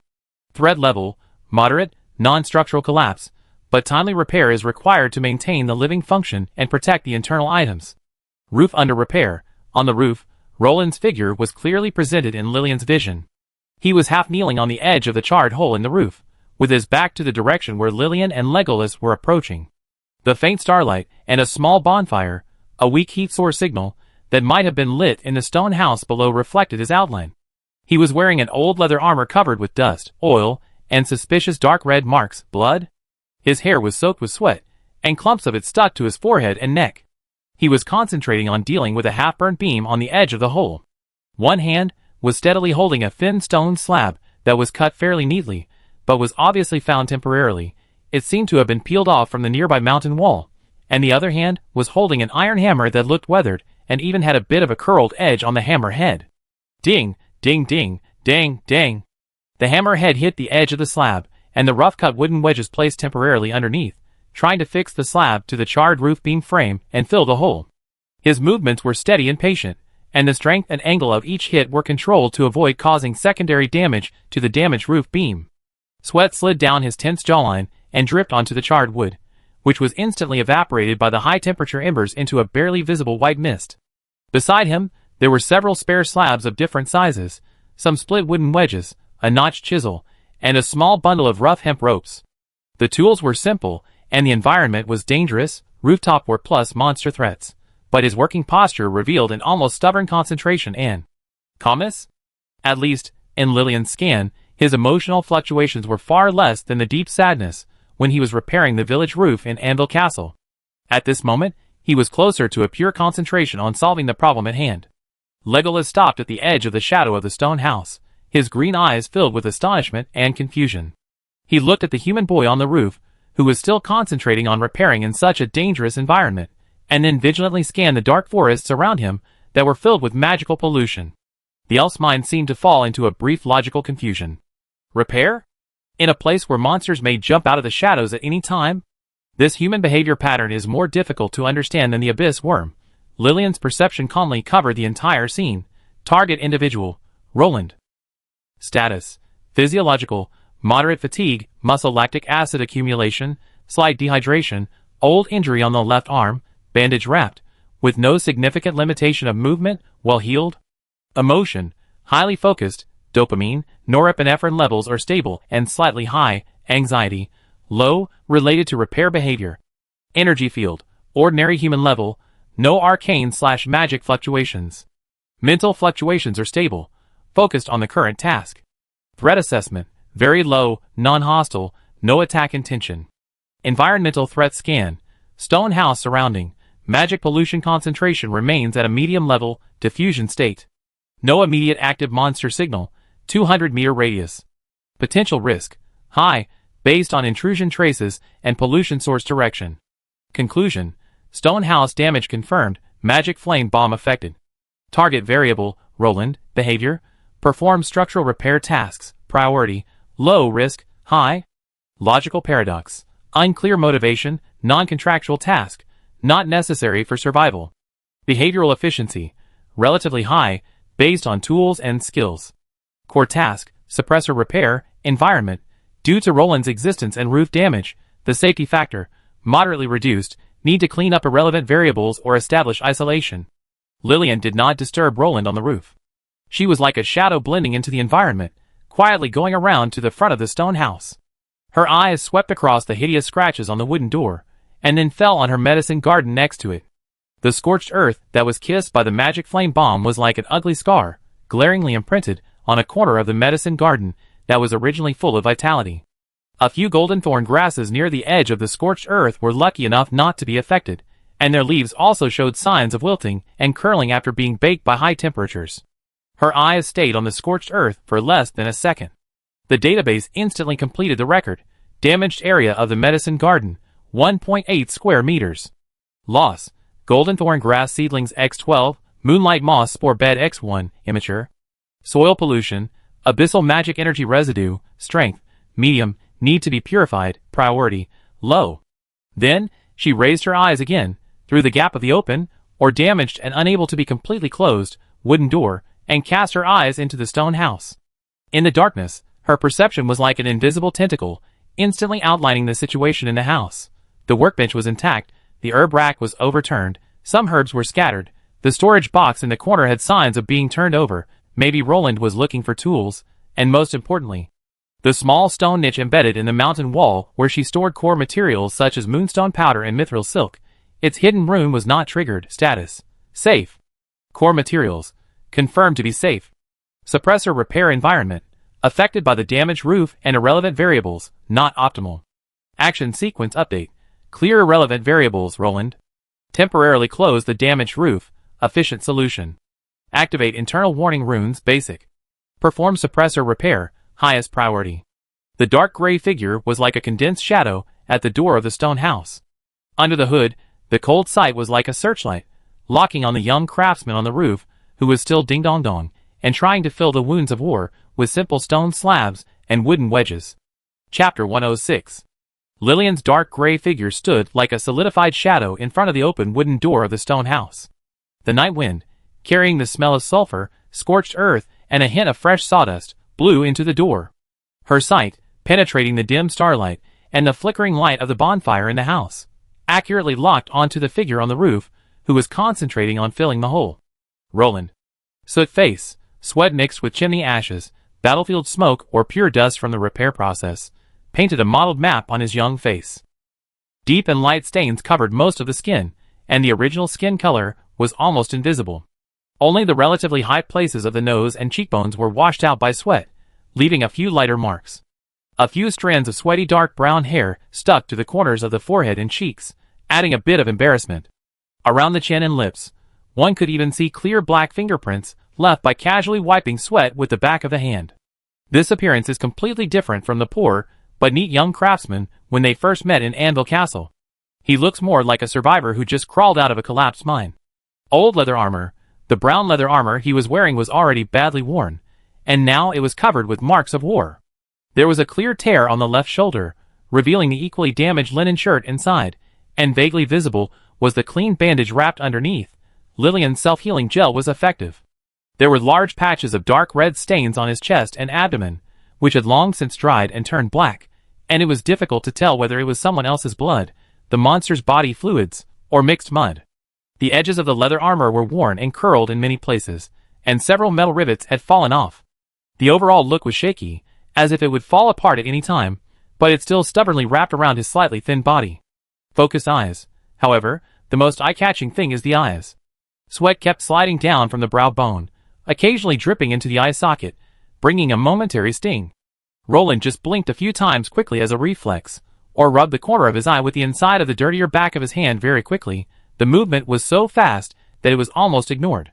His eyes, as if firmly attracted by a magnet, were firmly locked on the connection between the thin stone slab, with uneven edges in his hand, and the charred roof beam below.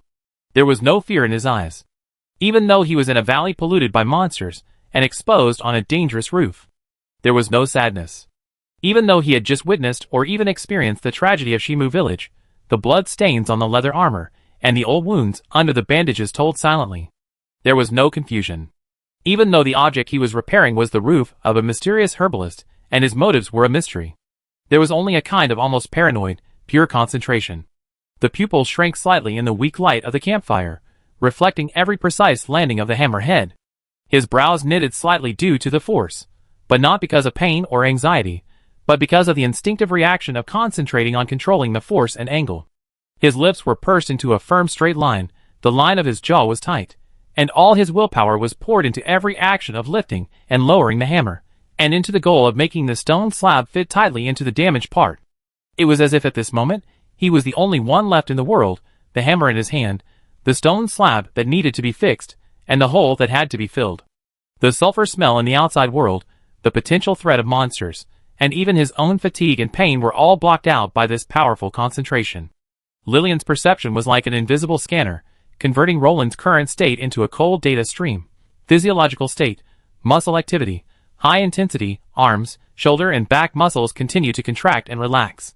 Metabolic level, increased, heart rate, 95 error 5 BPM, respiratory rate, 20 error 2 RPM. Fatigue, moderate accumulation, lactic acid accumulation, continuous energy consumption. Injury, no significant limitation of left arm, old injury, healing degree, excellent, no new open wound. Emotion/mental state, core emotion, highly focused, enhanced prefrontal activity. Secondary emotion, calm, inhibited amygdala activity. Anxiety/fear level, extremely low, significantly inconsistent with the current high-risk environment. Motivation, single, complete the current repair task. Threat assessment, individual physical threat, none, no offensive weapon pointing, no hostile intention. Behavioral threat, low, focus on own tasks, no exploration/interference intention. Existential threat, medium, exposed position, may attract the attention of monsters. Ding, ding ding, dang, dang. The crisp sound of the hammer hitting the stone slab echoed stubbornly, and steadily in the silent and dangerous night sky of the valley. This sound, with the smell of burning sulfur, the magic pollution at the edge of the herb garden, the cracks on the stone wall, and the charred holes on the roof, formed a strange and strong contrast. Legolas appeared silently in the shadow, not far from Lilian's side, and his green eyes were also locked on Roland on the roof. The elf frowned, with a mixture of vigilance, confusion, and an indescribable exploration on his face. He couldn't understand this human boy. After witnessing the tragedy of Shimu village and experiencing the cruelty of the monsters in person, why did he appear here when he himself was obviously scarred by the battle? Why did he choose to repair a stranger's roof? This calm concentration under the shadow of death made the elf feel more strange than any violent monster. Lilian's cold eyes stayed on Roland's face, which was covered with cold dust but focused, for a few seconds. The database completed the detailed record update of irrelevant variables. The paradox of motivation cannot be solved for the time being, but based on the current scan data, its low threat and potential interference with the core task, repairing the inhibitor, have been evaluated. Core logic judgment. The target individual, Roland, is in a stable state and has no immediate threat. Expulsion/intervention cost, medium, may cause unnecessary conflict or delay. Tolerable risk, temporarily acceptable, monitoring is sufficient. Primary task, repair of the inhibitor execution environment, damaged, roof leak, but core materials are safe. Basic environment maintenance, close the leak, can be performed simultaneously. A clear instruction was generated in Lilian's consciousness. Execution sequence. 1. Basic environment maintenance, close the roof leak, efficient solution. 2. Activate internal alert. 3. Repair the inhibitor start. She stopped looking at Roland, her dark gray cloak fluttering slightly, and her figure disappeared silently into the darkness, like a shadow sliding into the open door of the stone house. She left the ding-dong-dong sound, the focused eyes of the young man on the roof, and the confused gaze of the elf in the shadow outside the door behind her in the night, filled with the smell of sulfur and scorched earth. Chapter 107. The moment she stepped into the stone house, the sulfur and scorched earth smell that surrounded Lilian was quickly replaced by a more complex smell in the room. The smoke from the burning wood in the campfire, the slightly bitter fragrance of scattered herbs, the smell of dust, and a faint smell of Roland's sweat and old leather. In the dim light, the house was in a mess. The neat herb rack in the corner was overturned, the dried herbs were scattered all over the floor, the workbench was covered with a thin layer of ash, several tools were moved, and the lid of the storage box in the corner was half open, revealing the miscellaneous items that had been turned over, obviously because Roland was looking for repair tools. But none of these distracted Lilian's core attention. The moment she stepped into the door, her perception was automatically activated like a precision instrument. The invisible scanning field spread out with her as the center, instantly covering the entire structure of the stone house, focusing on the roof area. There, Roland's ding-dong-dong knocking sound was clearly transmitted through the broken hole, and fine dust fell. Structural scanning, passive activation. Target, main body of the stone house, including the roof. Scanning mode, three-dimensional stress distribution analysis, material integrity assessment, energy penetration detection. Cold blue data stream poured silently in her vision. Overall structural stability assessment. Foundation mountain wall plus foundation stable. No displacement, no cracks, ambient disturbance at the connection of the mountain, normal. Main body of the stone wall, slight damage. Cracked stone slab in the northwest corner, length 0.62 meters, maximum width 0.3 centimeters. Depth, penetrating about 80% of the thickness of the stone slab, about 15 centimeters. Stress concentration point. Load-bearing capacity decreased, 18.5%, current load is safe, and the risk of extreme external force increases. Other walls, no new damage. Surface magic energy pollution attachment, slight, negligible. Roof structure, core damage area main beam, charred area material strength loss, 45%, high temperature carbonization plus structural damage. Residual bearing capacity, 52%. Secondary beam, connecting the main beam slight distortion, caused by shock wave, strength loss, 12%. Covering layer, thatch plus wooden lining northwest corner hole area, 1.15 square meters. Hole edge structure, severe carbonization, brittle, easy to further crack. Comprehensive damage rate, 37.1%, based on weighted calculation of load-bearing capacity loss, functional loss area, and key structural weakening. Current repair status, Roland operation area repair goal, temporary closure of roof holes.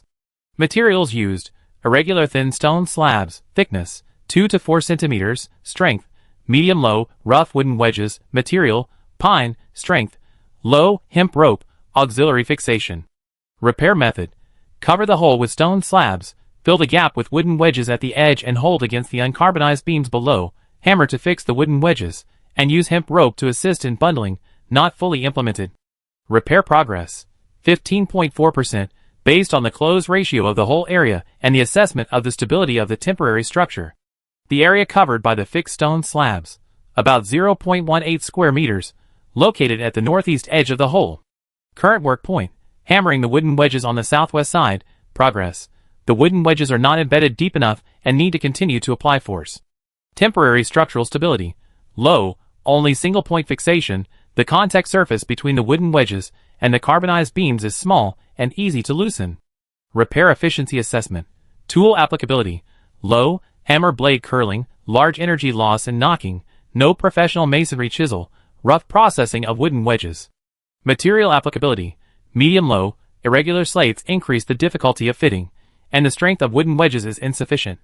Skill proficiency: high, precise movements, stable force control. Overall efficiency value: 42%, far lower than Lillian's own execution standard. Environmental related impact: roof damage leads to internal environment exposure, dust sedimentation, increase, ambient pollution penetration, slight increase, temperature control failure. Bonfire smoke escape accelerates, thermal efficiency decreases. Roland operation vibration: for crack slate area, slight stress fluctuation, risk, low, but continuous accumulation. For scattered items, no significant impact. Core task: suppressor repair. Environmental impact: unfavorable factors, dust pollution risk, high, continuous sedimentation. Energy field interference: medium, ambient pollution penetration and Roland activity disturbance. Potential noise/vibration interference: medium, Roland continuous operation. Favorable factors: core material storage point, mountain wall niche intact, not directly affected by vibration/dust. Workbench area: relatively far away from the damaged roof dust area and Roland's operation point.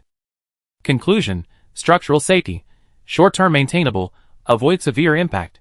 Temporary roof repair: necessity, high, Roland's current solution efficiency, low, stability, insufficient. Suppressor repair environment: non-optimal, pollution, interference, but core conditions, material safety, workspace foundation, are met. Executable: environmental optimization is required simultaneously. Core task sequence update: 1. Environmental optimization **** efficiently close the roof loophole, replace Roland's inefficient solution. 2. **** internal cleaning **** basic dust removal, workbench area. 3. **** activate alert rune array, range 50 meters around the stone house. 4. ***suppressor repair **** start, highest priority. Ding, ding ding. On the roof, Roland's hammering continued, trying to knock the stubborn wooden wedge deeper into the gap. Fine carbonized wood chips and dust fell through the hole in the flickering light of the campfire. Lillian's eyes swept over the dust scattered on the workbench and glanced at the slowly progressing repair point on the roof. She no longer hesitated.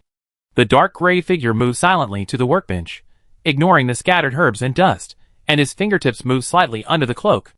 Several silver metal pieces, micro force field generators, the size of rice grains, flashing faint runes, slid into her palm silently. Her eyes locked on several key stress points on the edge of the roof hole, and her brain instantly completed a new and efficient closure plan calculation. The ding-dong sound of the roof became the background noise of her execution sequence. And the real repair was about to begin with an efficiency far beyond the cognition of human craftsmen. Chapter 108. Lillian's figure was like a shadow blending into the dim light of the stone house, silently preparing her efficient plan beside the workbench. Several silver metal pieces with flashing runes turned over at her fingertips, and the cold computing power locked onto the damaged structure of the roof. However, the ding-dong-dong knocking sound on the roof did not stop. Instead, after a short interval, it continued with a more focused and even stubborn rhythm. Lillian's perception did not need to be focused deliberately, and she passively received every detail from the roof. What she saw was not only Roland's slow progress in repairing, but also the craftsman's persistence that still stubbornly bloomed under simple tools and dangerous environments. Taming of the wooden wedge. Roland was now dealing with a particularly stubborn charred wooden beam on the southwest edge of the hole. The surface of this beam was severely carbonized, but the internal structure was relatively tough, which resulted in the wooden wedge he had tried to insert before being unable to be fully eaten. Instead of violently increasing the force, which would only shatter the brittle edge, he stopped hammering. He put down the hammer and picked up the notched chisel. In the dim light from the campfire below, he squinted and carefully examined the tip of the wedge and the intended embedding point on the beam. His face covered in soot, his brows were furrowed, and his eyes were as sharp as a hawk looking for prey. Then, he held the wedge firmly with his left hand and held the chisel with his right hand. With extremely precise angles and tiny amplitudes, he began to trim the tip of the wedge. The chisel blade scraped across the fibers of the wood, making a subtle rustling sound. Each time he chiseled, he was extremely cautious, scraping off only the tiniest layer of wood chips. He adjusted the angle of the wedge, correcting a tiny arc that was almost imperceptible to the naked eye, so that it could better fit the irregular depression on the beam. The process was slow and boring. He was so focused that sweat once again flowed down his forehead and mixed with cold dust into his neck, but he was unaware of it. He didn't pick up the hammer again until he thought the shape of the wooden wedge had reached the best fit. The angle of the hammer falling, ding, the sound of this knock seemed to be subtly different. It was no longer a simple collision, but a smooth feeling of embedding. Roland didn't continue immediately. He kept a half-kneeling posture, leaning forward slightly, with his ear almost touching the junction of the wooden wedge and the beam, as if listening to the sound inside the wood. After a few seconds, he raised the hammer again. His movements were smooth and stable, and the muscles of his arms were tense under the old leather armor, showing a power control beyond his thin appearance. The hammer head did not fall vertically, but tilted at an extremely subtle angle. This angle just happened to use the inclined surface of the wooden wedge to convert the force of the knock into a force of squeezing to the side, while avoiding direct impact on the already brittle carbonized layer below. Ding! The wooden wedge went deeper. He paused again, observing, adjusting his breathing. Then, repeating. Each strike was precisely focused on a specific area at the top of the wooden wedge, ensuring that the force was evenly transmitted and preventing the wooden wedge from cracking. The force of each strike was precisely weighed. It had to be strong enough to drive the wooden wedge deeper, but not exceed the bearing limit of the fragile part of the beam. Every time he lifted the hammer, his wrist had an extremely subtle force-relieving rotation to reduce the burden of the recoil on the old injury of his arm. This was no longer just a repair, but more like a delicate dance with fragile materials and their own limitations. Fitting of the stone slab. After fixing the wooden wedge in the southwest corner, Roland turned his attention to the thin stone slab that covered most of the hole, but was still not completely fixed. The edge of the stone slab was not flat, and there were several gaps between it and the main beam frame that was not completely carbonized. He did not try to use brute force to smash the stone slab down to fit it. That would only crack the stone slab or crush the frame, nor did he fill it with a lot of sawdust. That was meaningless. He picked up the chisel and several smaller spare pieces of wood again. He picked up a small piece of wood with relatively dense texture and used the chisel to cut it very quickly, like carving. After a few cuts, a wooden wedge with an irregular shape that could be wedged into a specific triangular gap between the stone slab and the main beam appeared in his hand. He repeatedly compared the size and angle of the gap, used the chisel to make millimeter-level trimming, and even scraped off the burrs with his fingernails. Then, he carefully inserted this customized wooden wedge into the gap. This time, he did not hit it hard with a hammer, but replaced it with a relatively smooth pebble, picked up from somewhere, placed it on the wooden wedge, and then gently hit the pebble with a hammer.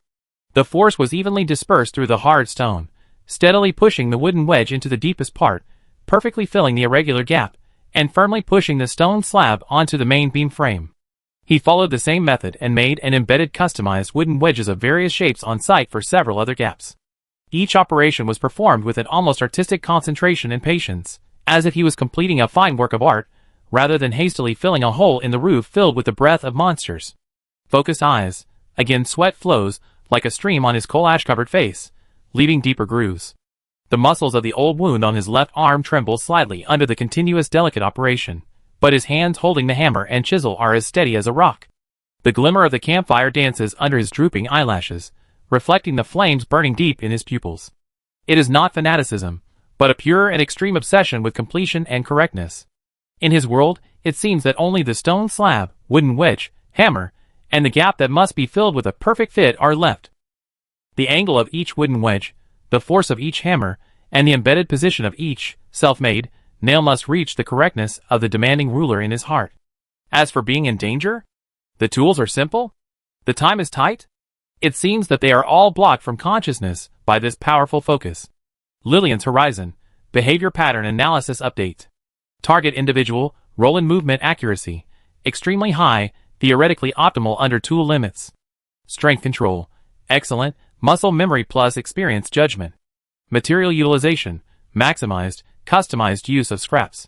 Efficiency bottleneck, tool performance, hammer blade curling causes 25% energy loss. Material acquisition, temporary stone slabs, poor adaptability of wood. Core driving force, highly directional focus, completing specific structural repair tasks to acceptable standards. Logical paradox, motivation persistent. Behavioral risk and task priority, towards itself, are seriously unbalanced. The silver rune metal piece on Lillian's fingertips paused slightly. The cold database faithfully recorded Roland's superb skills and extreme focus that far exceeded his age and environment. This persistence, which seemed almost redundant to her, who prioritized efficiency, cast a strange and tenacious light in the dangerous and chaotic environment at this moment. She retracted her gaze from locking onto the stress point on the roof. Although Roland's repair was slow and far from optimal in her opinion, the stability it showed, and the extreme use of existing materials would not cause further damage to the structure at least for the time being.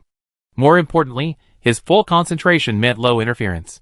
Fine-tuning of the core task sequence. 1. *** internal environment optimization *** basic dust removal, workbench area, is carried out simultaneously. 2. *** activate warning runes *** range, 50 meters around the stone house, execute immediately. 3. *** repair of suppressors start, highest priority, take advantage of Roland's concentration period to avoid potential noise interference. 4. *** roof closure, efficient solution *** delay execution, wait until Roland's work is completed or forced to stop. The dark gray figure no longer paid attention to the ding-dong sound of the roof and turned to walk towards the mountain wall inside the stone house. His fingertips silently passed over several hidden rune nodes, and the weak energy fluctuations instantly spread, laying an invisible warning net around the stone house. Then, she came to the workbench, and the cracked brass wristband, tranquility suppressor, on her wrist shone in the dim light, looking like it needed to be repaired. The repair materials, moonstone powder and mithril silk, were taken out of her pocket and placed in a small clean area on the workbench. On the roof, Roland was still immersed in his world. He was picking up the hemp rope and began to carefully reinforce the embedded wooden wedges, using complex knots to tie the wedges and beams more tightly together. Every winding of the rope and every knot was tied with the same meticulous concentration. On his face covered with cold dust, sweat and blood, only his eyes, under the focused light, appeared unusually clear and bright. This persistent light, together with the war-torn roof he was repairing and the shadow of death spreading outside the house, formed the most difficult scenery to ignore this night. Chapter 109. Lillian's fingertips were surrounded by a subtle flow of energy, like the most precise probe, carefully guiding a strand of mithril silk and embedding it into the tiny, but fatal crack on the wristband of the silence inhibitor.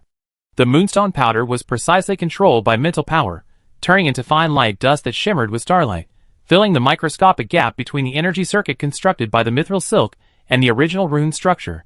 The repair work has entered the most delicate and distraction-free stage, and any interference may lead to all previous efforts being wasted. The stone house was silent, with only the occasional crackling of the campfire and the almost inaudible energy hum when her own mental power was highly concentrated.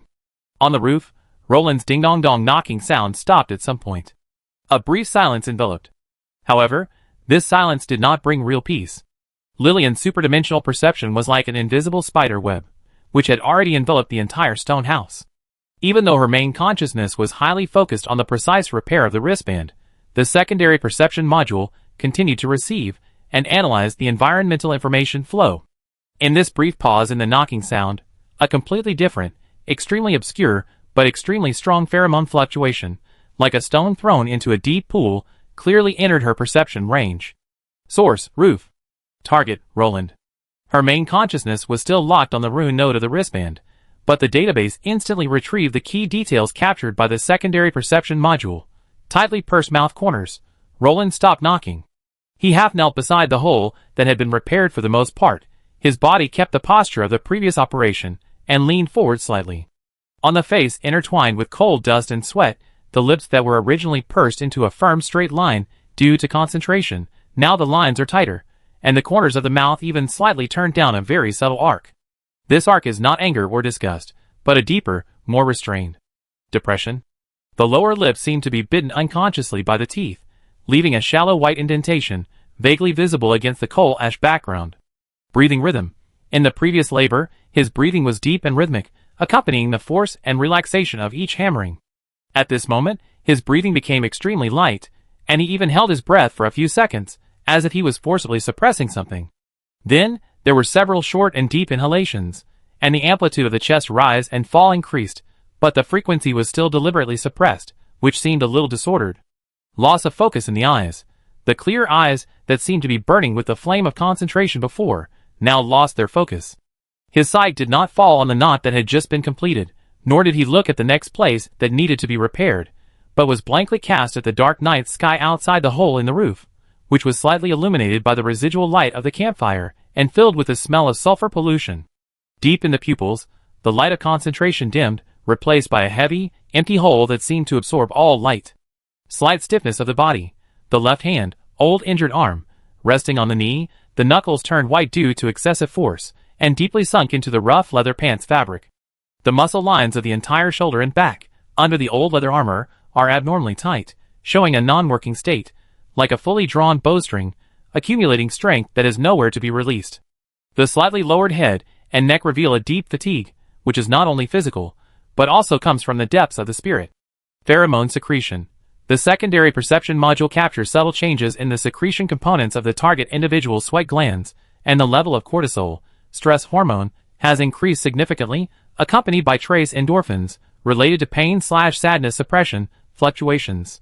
Comprehensive judgment. Strong sad emotional physiological response. Emotional state analysis update. Roland core emotion. High sadness, intensity, peak. Secondary emotions. Repression, active suppression of expression, fatigue, physiological and psychological. Trigger factors. Labor breaks, attention diversion, environmental cues, smell of burnt sulfur, darkness, silence, possible flashbacks of traumatic memories, associations, the tragic situation in Shimu village, own combat experience.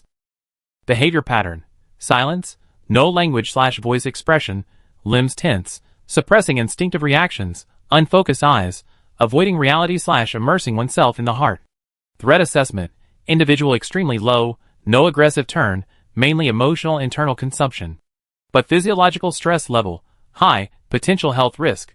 This strong and repressed atmosphere of sadness, like an invisible tide, permeated the silent stone house, even temporarily covering the pungent smell of sulfur and the smoke of the bonfire. It formed an extremely strong contrast with Roland's pure and tenacious concentration when he was repairing the roof before, revealing the huge trauma and pain that was forcibly suppressed and buried under the appearance of concentration. Legolas' figure appeared silently in the shadows on the inside of the stone house door. The elf's perception of emotions is far more intuitive and emotional than Lillian's biological scan. His green eyes looked toward the rooftop, his brows furrowed deeply. He clearly heard the silent grief and felt the heavy sorrow. This was exactly the same as the earth's wailing he felt in the ruins of Shimu village, only more specific and more humane. He watched in silence, without saying a word. The pride of the elves made him unaccustomed to comfort, but the cold criticism in his eyes was replaced for the first time by a pure compassion for the suffering of individuals under the shadow of war. Lillian's main consciousness was still like the most sophisticated machinery, steadily controlling the mithril thread and moonstone powder, repairing the last key node on the wristband. Roland's strong sadness was classified as a high-intensity environmental emotional disturbance signal in her huge database. It triggered the analysis module and updated the emotional model of the variable Roland, but did not interfere with the execution weight of the core task thread. Logical judgment, emotional disturbance source, confirmation Roland. Intensity, high, affects individual physiological state. Associated risk, individual behavior out of control, low, health loss medium. Interference with core tasks, inhibitor repair low, not converted into physical action/noise. Coping strategy, continuous monitoring, no active intervention necessary, not the optimal solution for efficiency. Ding, the short silence was broken. Roland took a breath, His lips that were pursed almost pale loosened, and his clenched fists suddenly relaxed. His unfocused eyes gathered again, and with a kind of almost resolute force, he forcibly broke free from the abyss of sadness that devoured his heart. He no longer looked at the night sky, but stared at the last gap on the edge of the hole that had not yet been completely fixed. He grabbed the hammer, and a new wooden wedge again, and his movements were even more forceful and urgent than before. The clanging sound of knocking sounded again, with a faster rhythm and greater force, as if to smash the sadness and weakness that had just leaked out, along with this stubborn wooden wedge, into the depths of the wood and completely seal it up. But this time, in the depths of the eyes that were rekindled with concentration, Lillian's perception caught a trace of fatigue that was difficult to conceal, and under the lines of the tightly pursed corners of the mouth, there was still a heavy iron-like sadness. This silent labor became the only driftwood he could grasp to resist the torrent in his heart. And that silent grief, like the smell of sulfur outside the house, did not really dissipate, but was buried deeper under the roof that was repairing the scars of war with his heavier hammer strikes. Chapter 110. The last glimmer of light on the fingertips quietly disappeared, and the mithril thread perfectly blended into the deep cracks of the brass wristband, seamlessly connecting with the stardust circuit constructed by the moonstone powder. An extremely weak, but extremely clear energy pulse came from the wrist, and the runes on the surface of the tranquility inhibitor wristband seemed to be injected with life, instantly lighting up a soft and stable silver-white streamer, and then returning to restraint, leaving only the warm metal touch and the reassuring feedback that the efficiency has been restored to 95%. Inhibitor repair completed. Efficiency 95%, stable. Core task achieved. In the cold stream of consciousness, this information was marked as the highest priority completion status. The vast, restless sea of magic in the body that could get out of control at any time was firmly restrained by this fragile dam and returned to tranquility. Lillian withdrew her mental power and gently brushed her fingertips over the repaired wristband to confirm that there was no energy leakage or structural defects.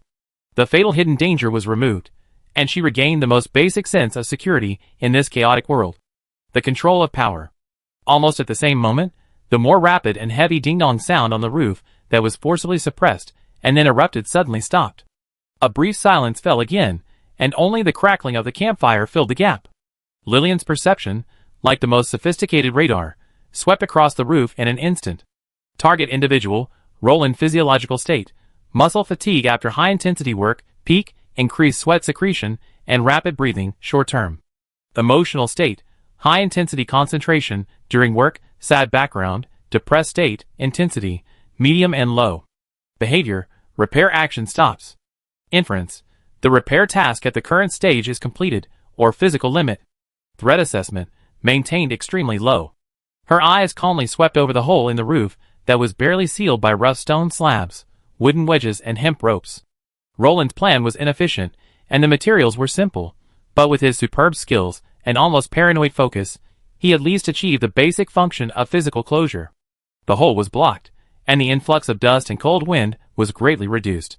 Although the structural stability was still worrying in her opinion, database assessment, short-term availability, insufficient wind and rain resistance, it at least met the minimum environmental improvement needs. Roof status update, temporary closure, completed, coverage rate, 98%.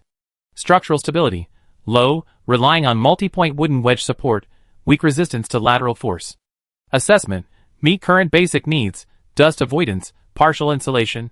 The necessity of executing the efficient repair plan, rune force field decreased, priority adjustment.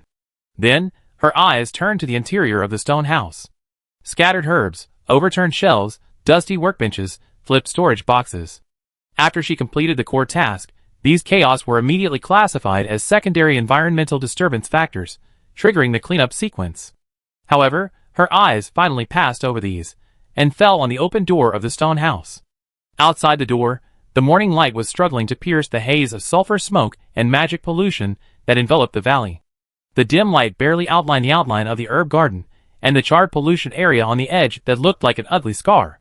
Secondary task sequence generation, herb garden status assessment, high priority, resource point. Internal environment sorting, medium priority, workspace optimization.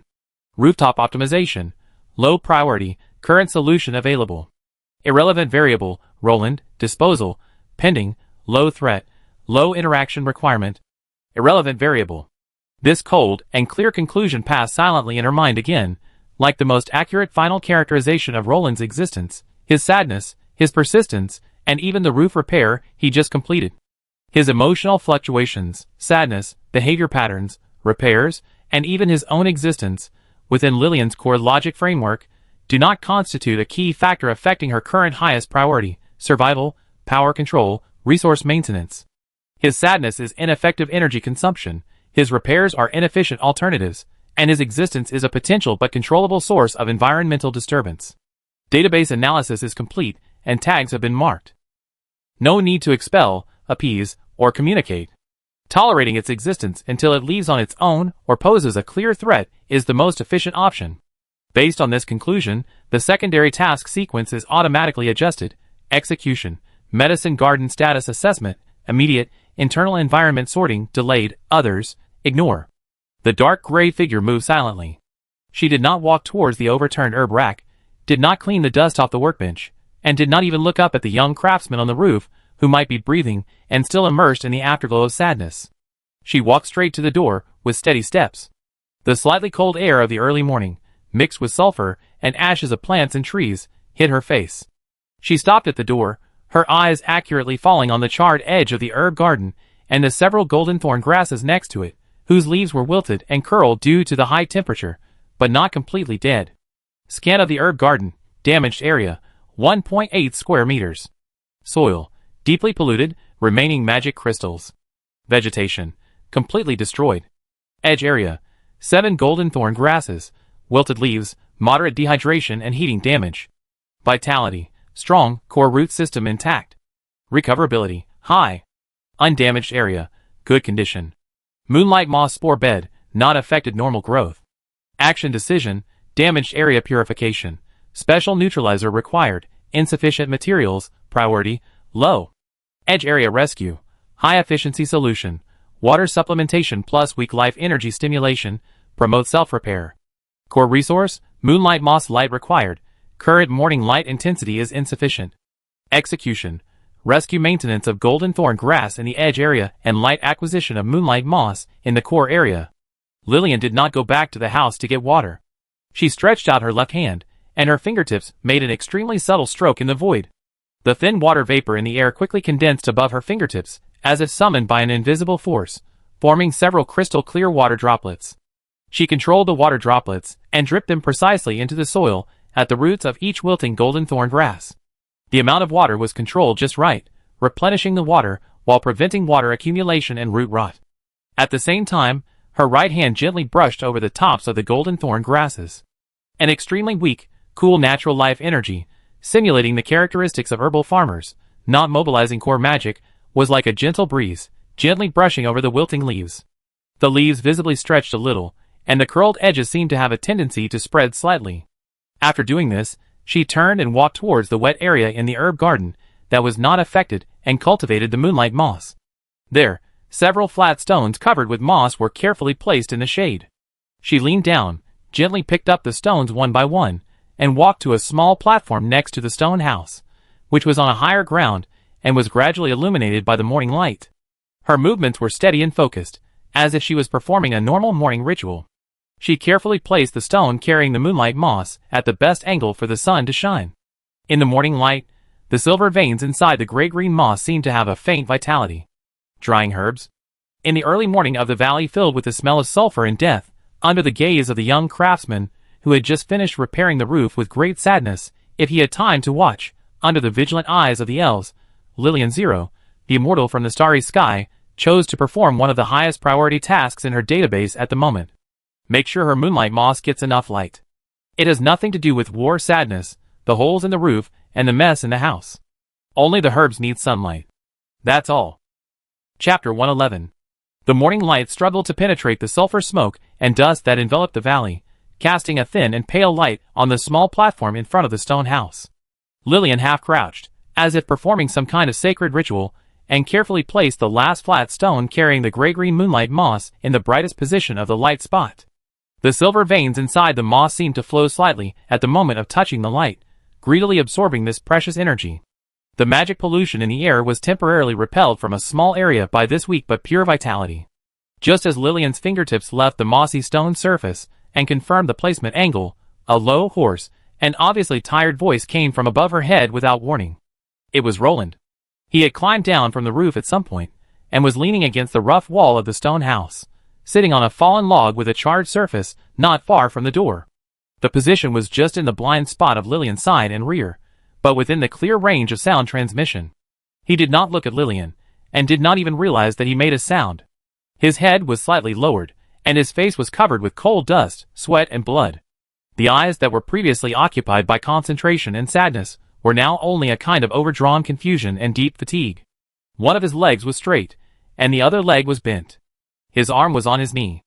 The right hand that was not injured was unconsciously twisting a small piece of charred hemp rope fragments brought down from the roof. His lips moved slightly, and the voice was not loud. It was more like an unconscious flow after a long silence and repression. It was to the air, to the stone wall, or just to himself. The beam on the east side need to be replaced. The voice was dry and hoarse after labor. He paused, as if reconfirming the state of the damaged beam in his mind. It was burned too hard. It's all crispy inside. Now it's supported by wooden boards. The nails are stuck. It can hold for a while. He twisted the broken hemp rope with a little force, and his knuckles turned white. But it's not a long-term solution. His voice revealed a hint of helplessness, and a clear understanding of his repair results. Rain, or another earthquake, it will definitely collapse. He raised his head slightly, and his eyes swept across the repaired northwest corner roof of the stone house without focus, as if he had seen it collapse again in the wind and rain. We need to find a better hardwood. Oak is best. Elm is also okay. He subconsciously licked his cracked lips, and his Adam's apple rolled, as if swallowing non-existent saliva. The mortise and tenon joints must fit tightly. Can't just rely on nails. The craftsman's instinct made him start to think about a better solution, and his words became a little more coherent, with professional considerations. A diagonal brace must be added, right there. He raised his stained finger, and unconsciously pointed to a non-existent point on the stone house wall, as if he was building a virtual reinforcement structure there. Otherwise, it won't be able to bear the weight. The last few words, his voice lowered again, with a heavy, helpless sigh. This was a completely one-sided conversation. There was no audience, no response, only the tired craftsman whispered to the silent air about the fate of a dilapidated house, a charred beam, and a few temporary wooden boards. Every word was soaked with sweat, coal dust, and a deep fatigue. The sense of responsibility revealed in his words, like his behavior of repairing the roof of the stranger, was accompanied by an almost tragic stubbornness and incomprehensible logic. Lillian didn't pause in placing the moonlight moss. She didn't even turn her head to look at the source of the sound. Roland's mumbling, like the sound of wind blowing through the stone house, or the faint aftermath of artillery fire in the distance, clearly entered her ears, and was instantly captured by the cold perception module. Analysis, sound source, Roland, confirmed. Sound wave content, structural assessment, extent of damage to the east beam, current solution, wooden support, potential risks, structural failure, optimization solution requirements, hardwood, mortise and tenon, diagonal bracing. Tone analysis, fatigue, dominant, helplessness, medium, professional thinking, low, sense of responsibility, implicit. Behavior pattern, unconscious verbal catharsis, fatigue plus pressure release, continuous attention to the repair object, beyond the current task boundary. Relationship, consistent with the logic of roof repair behavior, inefficient persistence plus responsibility projection. Conclusion, irrelevant information flow. No impact on the current task, drying herbs, and core goals, survival. No interaction requirements. Analysis completed, data archived. Tags, environmental noise, low-intensity information. She finished fine-tuning the angle of the last moonlight moss stone, ensuring that every piece of moss could evenly receive the gradually increasing morning light. Then, she stood up, her dark gray cloak brushing against the ground stained with dew and dust.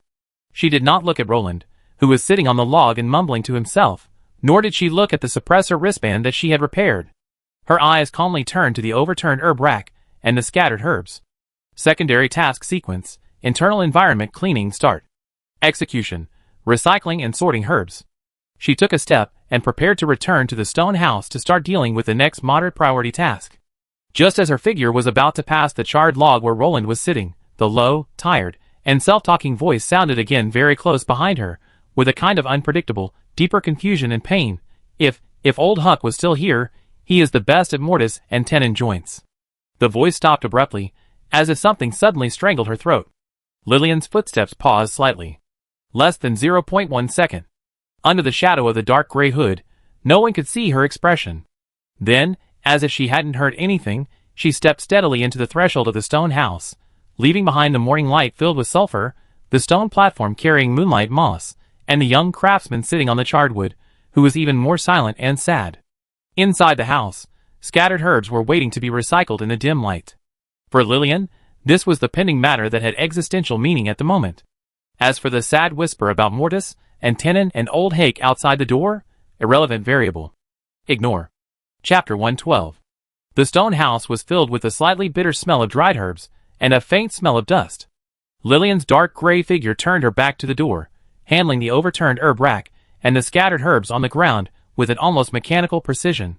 Her movements were not redundant at all. Her fingertips quickly brushed over each herb, and the visual scan instantly completed the determination of the type, quality, and degree of damage. The microforce field manipulation gently sorted the qualified herbs into different categories, and put them in the area cleared by the workbench. The damaged or dusty ones were swept into a broken pottery jar in the corner that served as a waste bucket without hesitation. Secondary task: internal environment sorting, herbal medicine recycling and classification. Progress: 73.8%. Efficiency assessment: excellent, without interference. Outside the house, on the charred log, Roland lowered his head. The heavy sadness brought by the whispers about Old Hake and the Mortis and Tenon joints was like a real lead block pressing on his chest, making every breath painful. The mixed traces of coal dust, sweat, and blood solidified on his face, like a broken mask. His fingers twisting the hemp rope fragments trembled slightly, and his eyes stared blankly at the purple-black soil under his feet polluted by sulfur. The firelight of Shimu village, the last cry of the villagers, the picture of Old Hake being crushed by the collapsed beams. Like a cold venomous snake, biting his exhausted nerves. Time passed at completely different speeds inside and outside the stone house. Inside the house, there was efficient and cold data processing, and outside the house was solidified and heavy sadness. I don't know how long it took. Maybe the bonfire made a slight explosion when new firewood was added, or maybe a vague, inhuman low howl came from the depths of the valley in the distance that penetrated the pollution barrier, or maybe it was just an instinctive reaction after the body was overdrawn. Roland took a breath suddenly, as if a drowning person had surfaced. The deep breath involved the old injury on his left arm, bringing a familiar dull pain, but strangely pulled him back to reality from the drowning memory. He raised his head, his vision somewhat blurred and focused on the open door of the stone house, and on the dark gray figure who was facing away from him, and was arranging the medicinal materials in an orderly manner. His Adam's apple covered with coal dust rolled with difficulty. His cracked lips opened, and a hoarse voice with heavy fatigue and a hint of imperceptible temptation broke the subtle silence inside and outside the stone house, the beam on the east side. When the voice came out, he realized that he had mentioned the roof again. He paused, as if he was accumulating strength, and also as if he was organizing clearer language. It is the secondary beam that supports the main beam. It was burned too hard and it was crisp inside. I used thick wooden boards to support it from the bottom, and the nails were also nailed. For the time being, it should not collapse. His eyes subconsciously swept across the northwest corner of the stone house. Although he could not see anything through the wall, as a craftsman, every detail of the damaged structure was clearly imprinted in his mind. But this won't last long. He licked his cracked lips and lowered his voice, with a statement of objective facts and a hint of helplessness. The rain is heavy. Or, there is another earthquake. The wood may crack. The nails will loosen. He paused, as if imagining the consequences. That half of the roof will collapse. After saying this, he seemed to have exhausted his remaining strength, took a slight breath, and unconsciously clenched his hands on his knees. He didn't know why he said this to the black-haired herb-picking girl, who was as silent as a rock. Was it to seek advice? Was it to report work? Or was it just because she was the only listener in this valley shrouded in the shadow of death, even though she had never looked back at him? Environmental audio input. Target individual, Roland. Sound wave content. Structural status report. East beam support plan. Potential risk. Tone analysis. Tired, dominant. Stating facts, medium. Implied worry, low. Behavior pattern. Continuation of repair responsibility projection. Possible communication attempt, inefficient. Relevance. Highly consistent with the logic of roof repair behavior. Threat assessment. No change, very low. Conclusion. Low information volume environmental noise. No interaction required. Task priority. Maintain the classification of medicinal materials. Lillian's movements did not pause at all. She was putting a bunch of golden thorn grass with decent appearance, but slightly curled leaves into the usable area. Roland's words were clearly heard by her ears, and every word was accurately captured, analyzed, archived, and then classified as a relevant information flow. Her database updated the behavior pattern subitem under the Roland entry, adding the record of continuous structural status report, but this did not change her core logical judgment. Roland looked at the motionless back and waited for a few seconds. There was no response. There was only the slight friction sound of the herbs being gathered and the crackling of the bonfire. An indescribable sense of loss and deeper fatigue surged up, almost dragging him into the quagmire of silence again.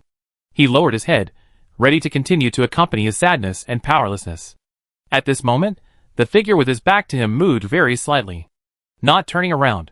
Just as she put the spore sack of the last moonlight moss, carefully protected in an oil paper bag, into a special stone box, accompanied by an almost imperceptible nod, a very short, flat-toned, monosyllable word without any emotional ups and downs escaped from her mouth.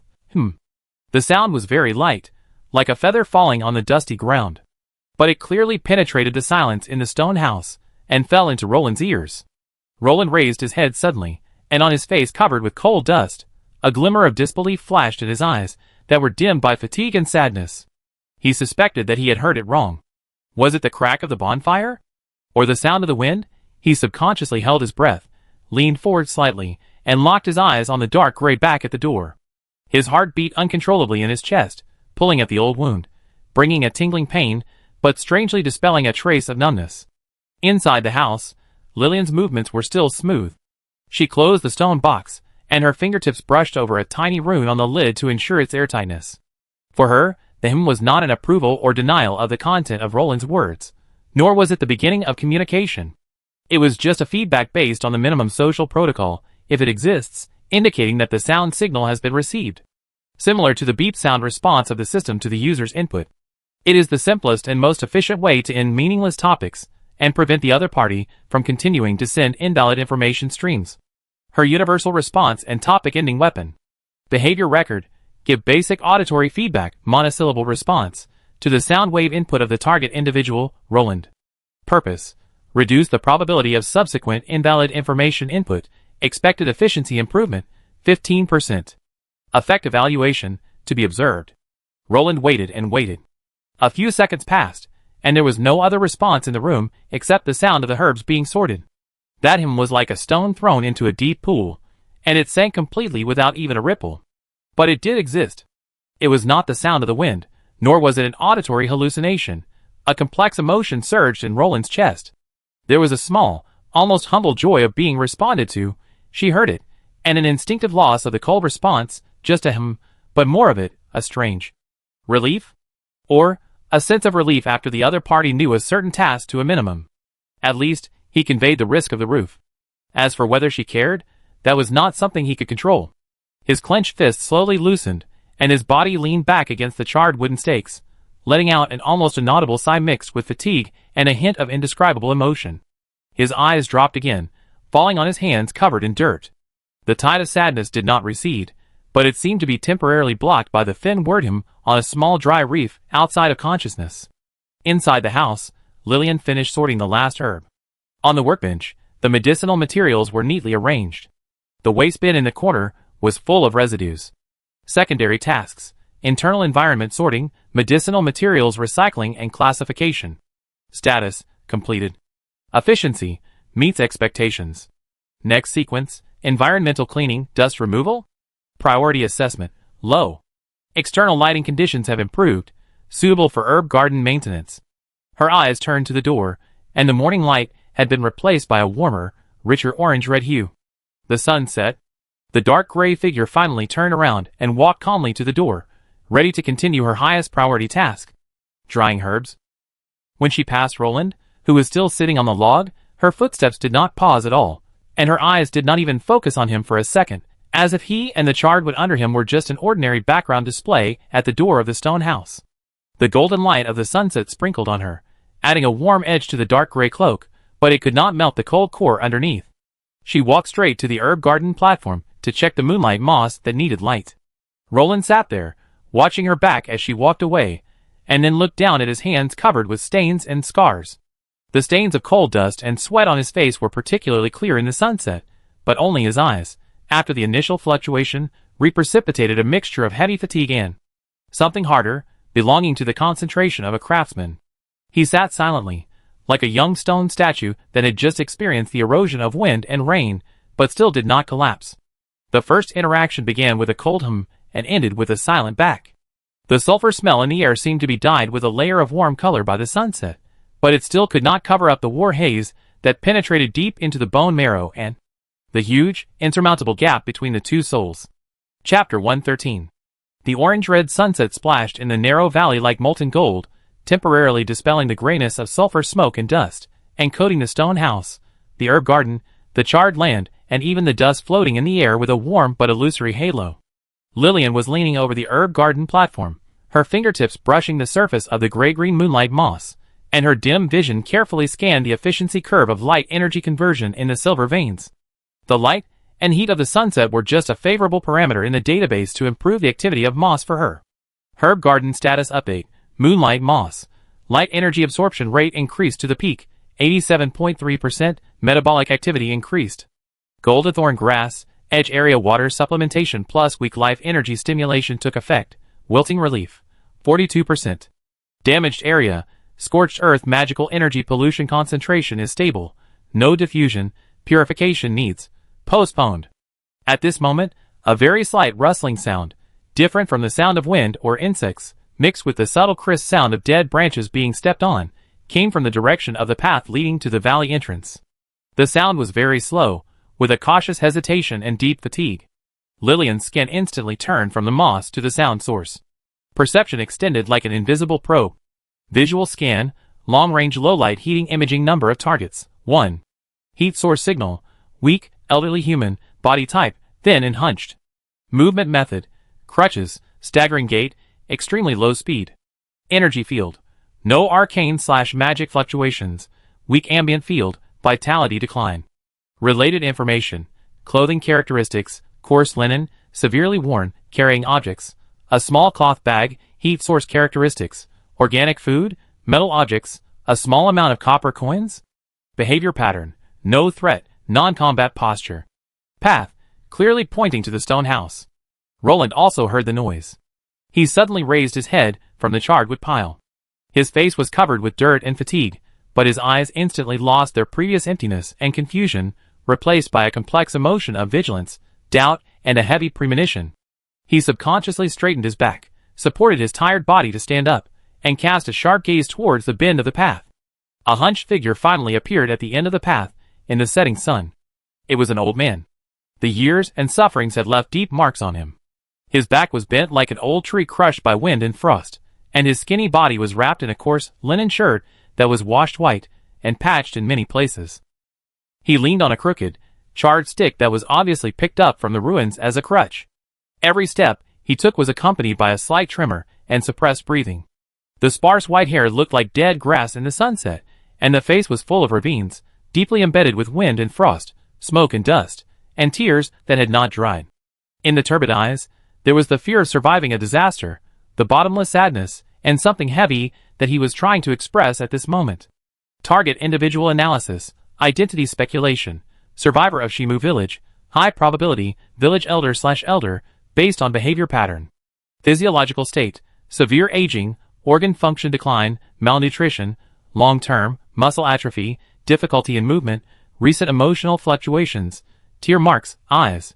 Threat assessment, extremely low, no physical/energy threat.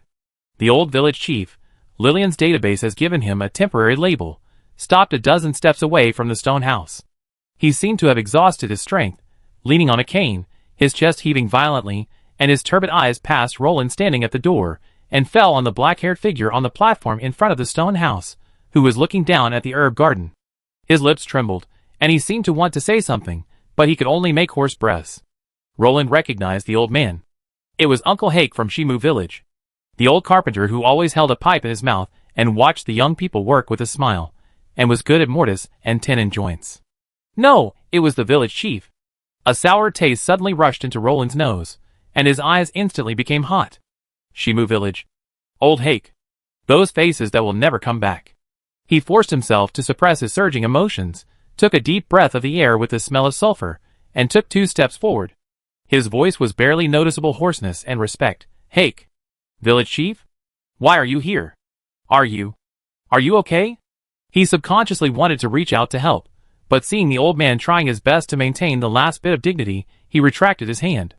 Old Village Chief Hake finally breathed a sigh of relief. He shook his head with difficulty, and finally took his eyes away from Lillian, and focused on the young craftsman in front of him.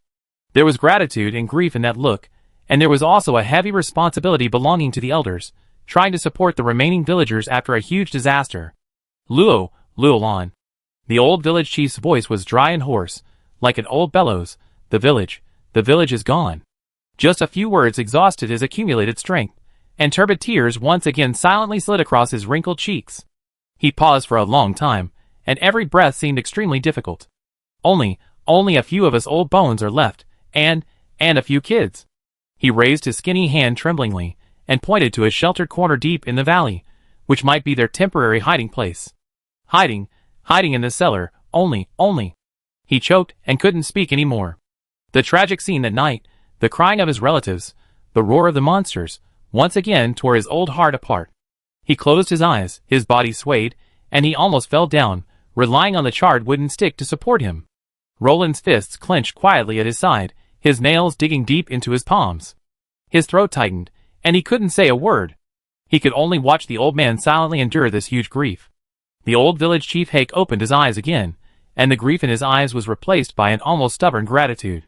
He no longer looked at Roland, but once again cast his gaze at the dark gray figure at the door of the stone house, who seemed to be out of the matter.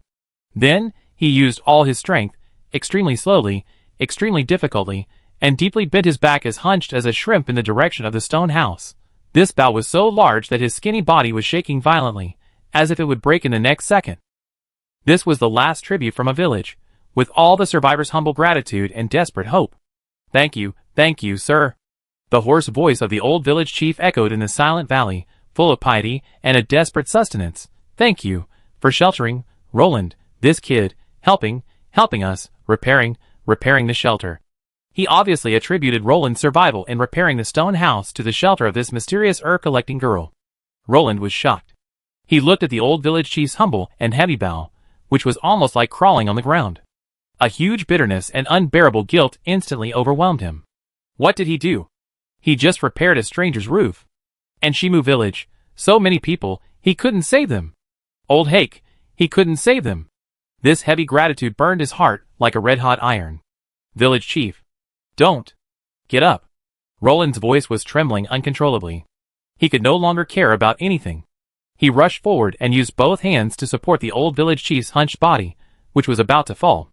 He could clearly feel the bony bones and weak trembling under the thin clothes of the old man. It's not what you think. Roland wanted to explain, to say that he was just passing by, to say that he didn't deserve this thanks at all. But looking at the turbid but persistent light of gratitude in the old man's eyes, all the words were stuck in his throat. What's the use of explanation? Can it bring back those lost lives? Can it fill the hungry stomachs of the survivors? The old village chief barely stabilized his body with the help of Roland. He panted and no longer tried to bow, but his grateful eyes were still stubbornly cast at the door of the stone house. He trembled and untied the small, patched cloth bag around his waist, and took something out of it with his hands, like dead branches. It was a piece of black bread the size of a baby's fist, baked to a black and hard state, with coarse bran visible on the surface, and 3 thin copper coins with badly worn edges and dull luster. He held the 2 things in both hands, and handed them to Roland very solemnly. His turbid old eyes were full of pleading, and a kind of humility that was almost like a sacrifice. Roland, kid. Take it. The old village chief's voice was as low as a whisper. The village only has these things that can be taken out. You have helped a lot. Don't think it's too little. The afterglow of the setting sun fell on this small, hard as stone black bread and 3 pitiful copper coins, dyeing them with an unreal golden red. This meager reward carried all the gratitude and hope that a destroyed village could give in the end.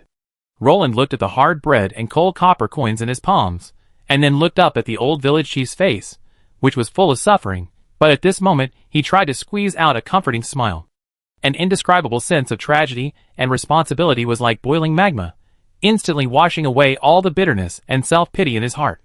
He suddenly lowered his head, using all his strength to bend his waist deeply, almost 90 degrees, towards the hunchbacked old man in front of him, and to all the dead and surviving people in Shimu village. This time, he bowed sincerely, heavily, with endless sadness and vows. The setting sun projected the two bowing figures of the old and the young on the mottled walls of the stone house and the charred land, pulling out two long, silent, and sad silhouettes. The sulfur smell in the air seemed to become particularly pungent in the face of this heavy gratitude and promise. Lillian slowly stood up on the platform at the door of the stone house. Under the dark gray hood, the cold eyes swept over the bowing silhouette and the pitiful thank you gift in the old man's hand. Visual scan. Item: rye bread. Weight: about 120 grams. Ingredients: inferior rye flour, accounting for 65%, wheat bran, 30%, impurities 5%. Moisture content: extremely low, hardness exceeds the standard. Nutritional value: low. Item: copper coins X3. Purity: low, contains lead and tin impurities. Purchasing power assessment: about 1/10 of the standard ration, human civilians. Behavior pattern analysis: roll in deep bow. Emotional fluctuations: intense, sadness, guilt, and a surge in sense of responsibility.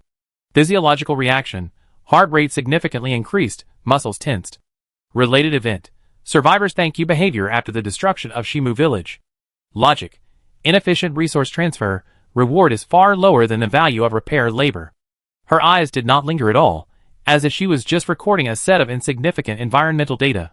She turned around, her dark gray cloak drew an indifferent arc under the setting sun, and she walked silently into the dimness of the stone house. The heavy silhouette outside the door, carrying the blood, tears, and humble hopes of a village, along with the pungent sulfur and the illusory warm colors of the setting sun, was isolated from the outside. Core task sequence update: external interference event, recorded, thank you from the survivors of Shimu village. Environmental lighting conditions: about to end, moonlight moss lighting maintenance is over. Next priority: suppressor effectiveness recheck, silent environment. Chapter 114. The threshold of the stone house is like an invisible dividing line. Outside the door is the molten gold sunset, the pervasive sulfur smoke, and the two silhouettes of bowing that are frozen in light and shadow, carrying endless sorrow and weight.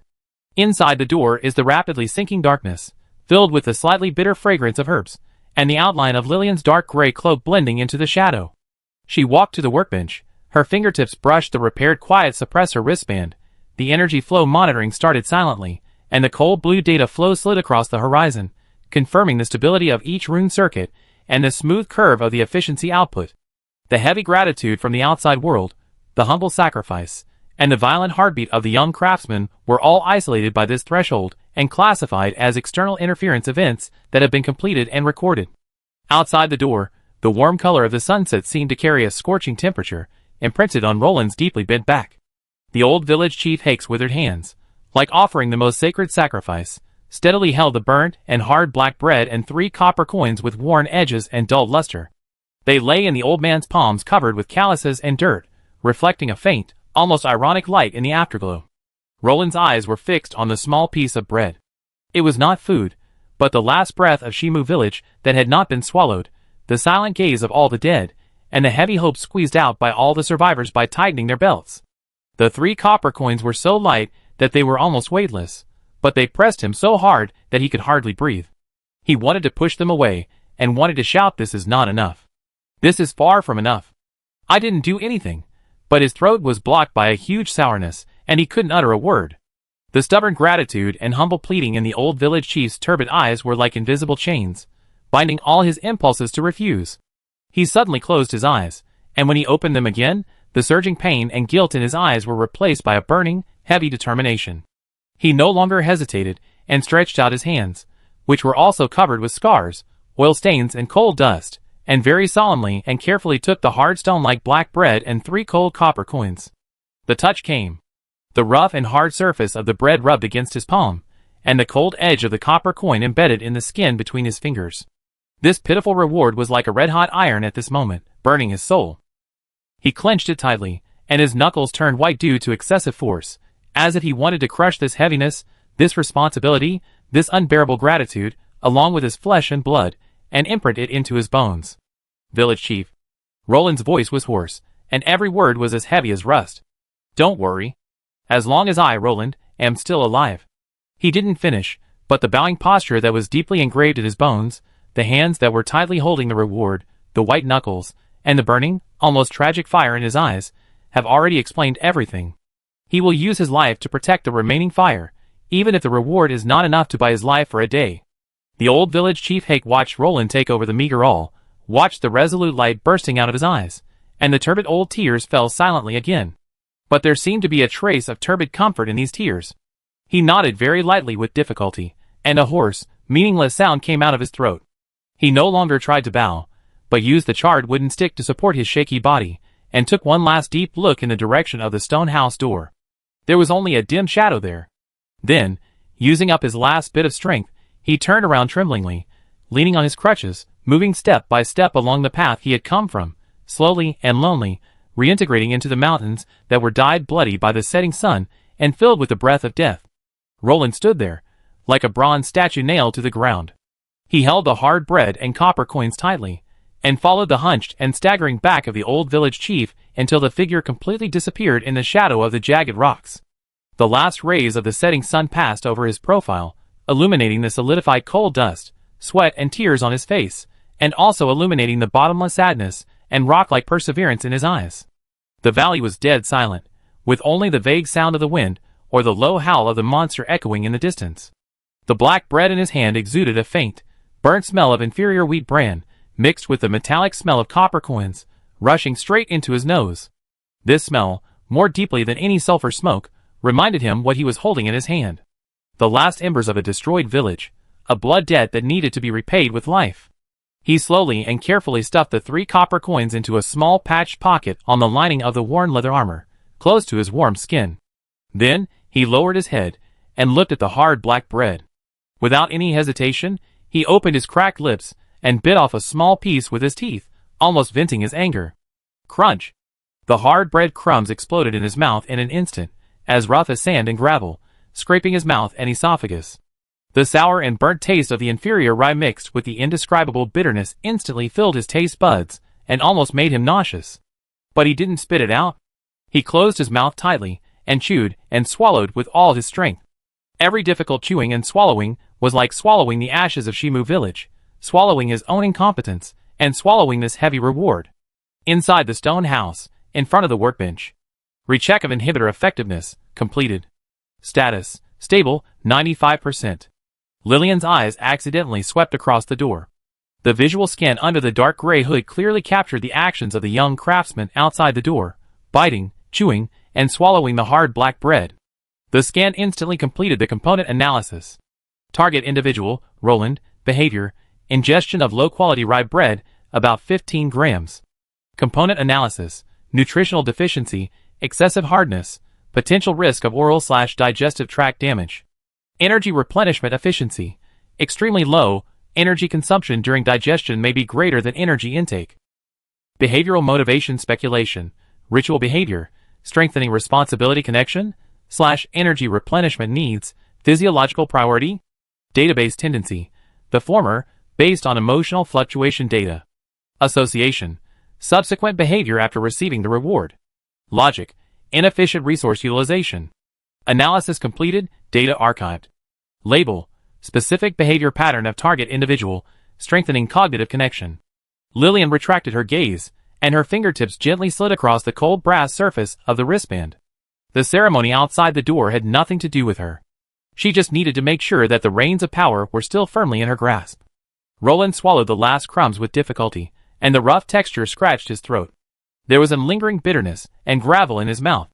He raised his hand, and wiped the crumbs and tears that had welled up at the corner of his mouth with the back of his hand, and his eyes were once again cast at the dim shadow at the door of the stone house. The setting sun completely sank into the ridge, and the last trace of warm light disappeared. The valley was completely shrouded in deep dusk blue and pungent sulfur. He tightly grasped the remaining bread, and the hard and cold touch became the only real existence he could grasp at this moment. Chapter 115. The bitterness and grit in the mouth stubbornly remained, and the burning pain from the inferior black bread scraping against the esophagus had not yet subsided. Roland tightly grasped the remaining bread, his knuckles still pale from overexertion in the deepening twilight. The pungent smell of sulfur and scorched earth became stronger with the night wind, like an invisible shroud wrapped around this valley torn apart by war. In the distance, the vague low howl seemed to become clearer, with an ominous rhythm. His eyes, however, seemed to be attracted by an invisible magnet, firmly locked on the area at the door of the stone house. To be more precise, it was locked on the herb garden next to the stone house, which still stubbornly maintained its outline in the twilight, and the dark gray figure that had just disappeared in the dim door. The heavy sadness brought by the staggering back of the old village chief, the cold touch of the bread and copper coins in his hands, the fireworks and wailing in the ruins of Shimu village. All these heavy realities, in Roland's eyes at this moment, were strangely separated by the small, incompatible intact in front of him. Medicinal garden. In the land filled with death, smoke and magic pollution, this piece of land surrounded by a simple wooden fence, although a section was torn by magic flame bombs, is like a stubborn pure land. The soil is dark brown, with the breath of life, not the desperate purple-black crystals of the valley mouth and the ruins of Shimu village. Most of the golden thorn grass stretched out its tough leaves, shining dark green in the faint twilight, without any signs of wilting. A few carefully placed stones were covered with strange gray-green moss, moonlight moss, and the silver veins inside seemed to be unwillingly flowing with a faint light under the last ray of skylight that completely disappeared. This piece of vitality, in the devastated and sulfur-filled environment, seemed so abrupt, so mysterious, like a weak but stubborn lonely lamp in the dark abyss. And the one guarding this lonely lamp was the black-haired herb-picking girl. Roland's sight penetrated the open door frame of the stone house, trying to capture the outline in the dim light inside the house. She seemed to be standing in front of the workbench, with her back to the door, and her dark gray cloak almost blended into the shadow. Only the lines of her slightly drooping head and neck, and the occasional side profile that flashed in the dim light, as if she was concentrating on something. Cold, quiet, without a trace of ways belonging to this chaotic world. His first impression of her, after witnessing her almost inhuman behavior, was pieced together like fragments in his tired and confused mind. Mysterious. This was the strongest feeling. Where did she come from? Why did she live alone in this dangerous valley on the edge of war? Where did her calmness, or indifference, that was far beyond ordinary people come from? Her strangely precise method of sorting medicinal materials, her indifference to war and death, and even her indifference to the heavy gratitude of the old village chief. All of this was shrouded in an unfathomable fog. She was like a ghost that did not belong to this era, suddenly taking root on this scorched earth. Powerful, Roland's eyes swept across the charred land on the edge of the medicine garden. That was the ugly scar left by the direct kiss of the magic flame bomb. However, the main body of the medicine garden, which was only one step away, was intact. This was no coincidence. And this stone house, although the roof was damaged and the stone wall was cracked, the main structure did not collapse under that kind of attack. What kind of solid foundation, or some kind of power that he could not understand to protect it? Thinking of her ability to easily diagnose her own bone fractures, and the gel she threw at random had a magical effect. She was definitely not an ordinary person. This ability to maintain intact on the edge of destruction itself exudes a silent sense of power. Is it some kind of powerful magic? Or something else? Alienation and coldness. Even though they were far away and dim, Roland could feel the indifference in her eyes. Whether it was his concentration when repairing the roof, his uncontrollable sadness, the humble bow of the old village chief, or the threat of death that permeated the valley, it seemed that none of them could stir up a ripple in those eyes. She was like an eternal piece of ice, isolating herself from all the emotions and noise of the outside world. That cold attitude of irrelevant variables made people feel an insurmountable distance more than any hostility. Contradictory existence. She maintained this vibrant medicinal garden, but was indifferent to the destruction of the village next door. She had the power to change the situation of the war. Roland instinctively thought so, but chose to live in seclusion here, caring only about her grass and moss. She seemed to have inhuman knowledge and ability, but behaved like a girl who didn't understand the ways of the world. These contradictions made Roland completely unable to understand the logic of her behavior, and he only felt that she was full of mysteries. At this moment, the dark gray figure in the room seemed to have completed something and moved very slightly. She turned slightly, and the dim light outlined the clear lines from her chin to her neck, cold and smooth. Her eyes seemed to unconsciously sweep across the door, across the herb garden, and across Roland, who was standing at the edge of the herb garden and staring at her closely. That look, There was no inquiry, no doubt, no displeasure at being disturbed, and not even a trace of curiosity that humans should have. It was purely a kind of scanning. Just like the cold moonlight sweeping across the ground, without any temperature, just to collect information. Roland felt that in her eyes, there was no essential difference between himself and the golden thorn grass next to him, the moonlight moss stone, and even a grain of sand on the ground. They were all just objects in the environment. Lillian's vision, environmental scan routine, target area, medicine garden, status, stable. Associated individual, Roland location confirmed, edge of medicine garden. Physiological state, moderate fatigue, low energy level, no significant improvement after consuming inferior food. Emotional state, highly complex, sad, vigilant, exploratory, confused. Behavior, still staring direction, inside the stone house. Threat assessment, maintain very low, no attack intention. Conclusion, no abnormal environmental variables. No interaction required. Scan completed, information archived. Lillian retracted her gaze, as if she was just confirming whether an item was still in place. She turned around, and her dark gray figure completely disappeared into the deeper shadows of the stone house, as if she was going to carry out the next priority task. At the moment when Lillian's eyes swept over, Roland's heart seemed to be grasped by a cold hand, and suddenly contracted. That emotionless gaze objectified him more thoroughly than any contempt or disgust.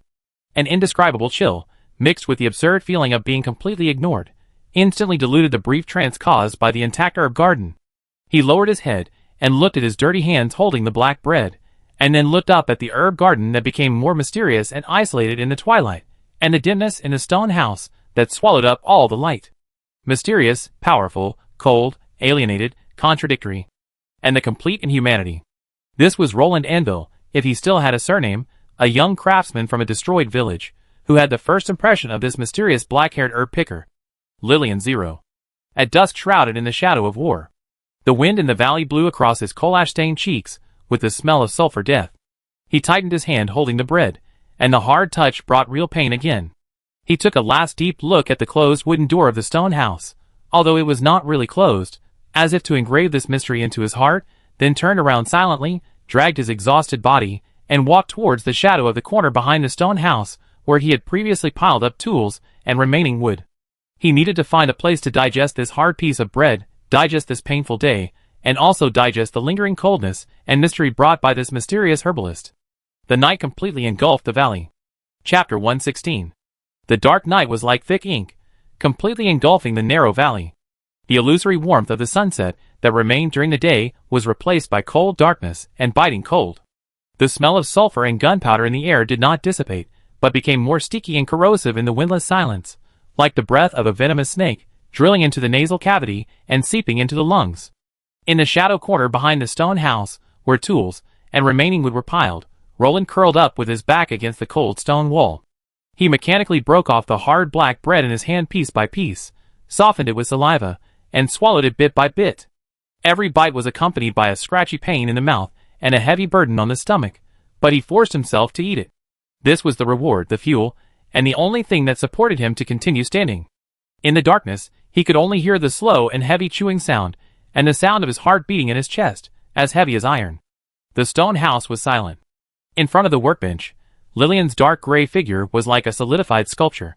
She closed her eyes, not sleeping, but meditating deeply. Synchronous monitoring of the inhibitor's effectiveness. Her consciousness sank into the edge of the vast and dangerous sea of magic, feeling whether the dam formed by the tranquility wristband was stable. The cold blue data stream flowed silently in the depths of her mind, confirming the stability of every bit of her strength power. Synchronous monitoring of the inhibitor.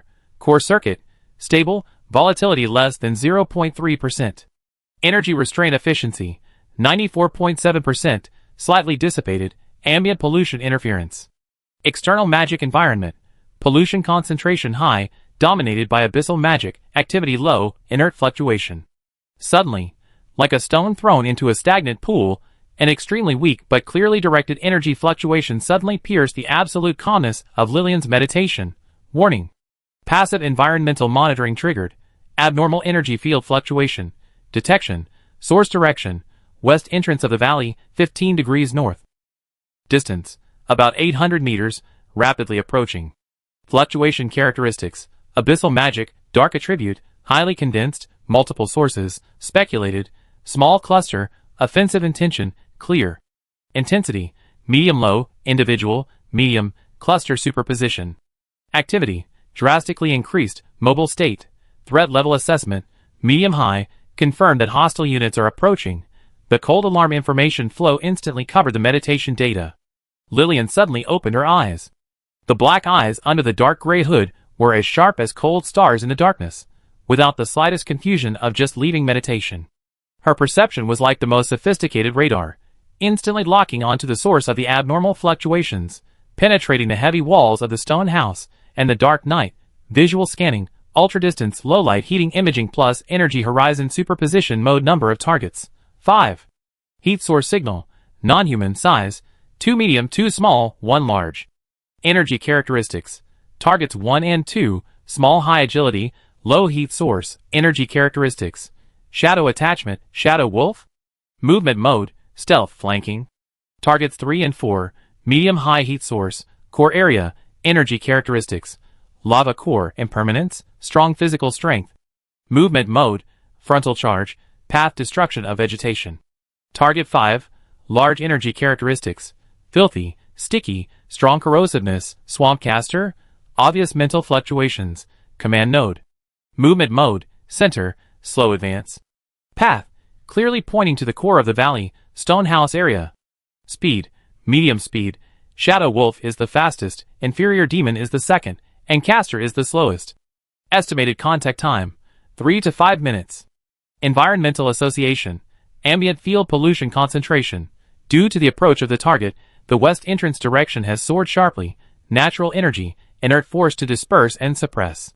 Magic energy characteristics, highly consistent with the remnants of the attack on Shimu village and the claw marks at the entrance of the valley. Same source troops. Conclusion, Demon King Army reconnaissance/harassment team.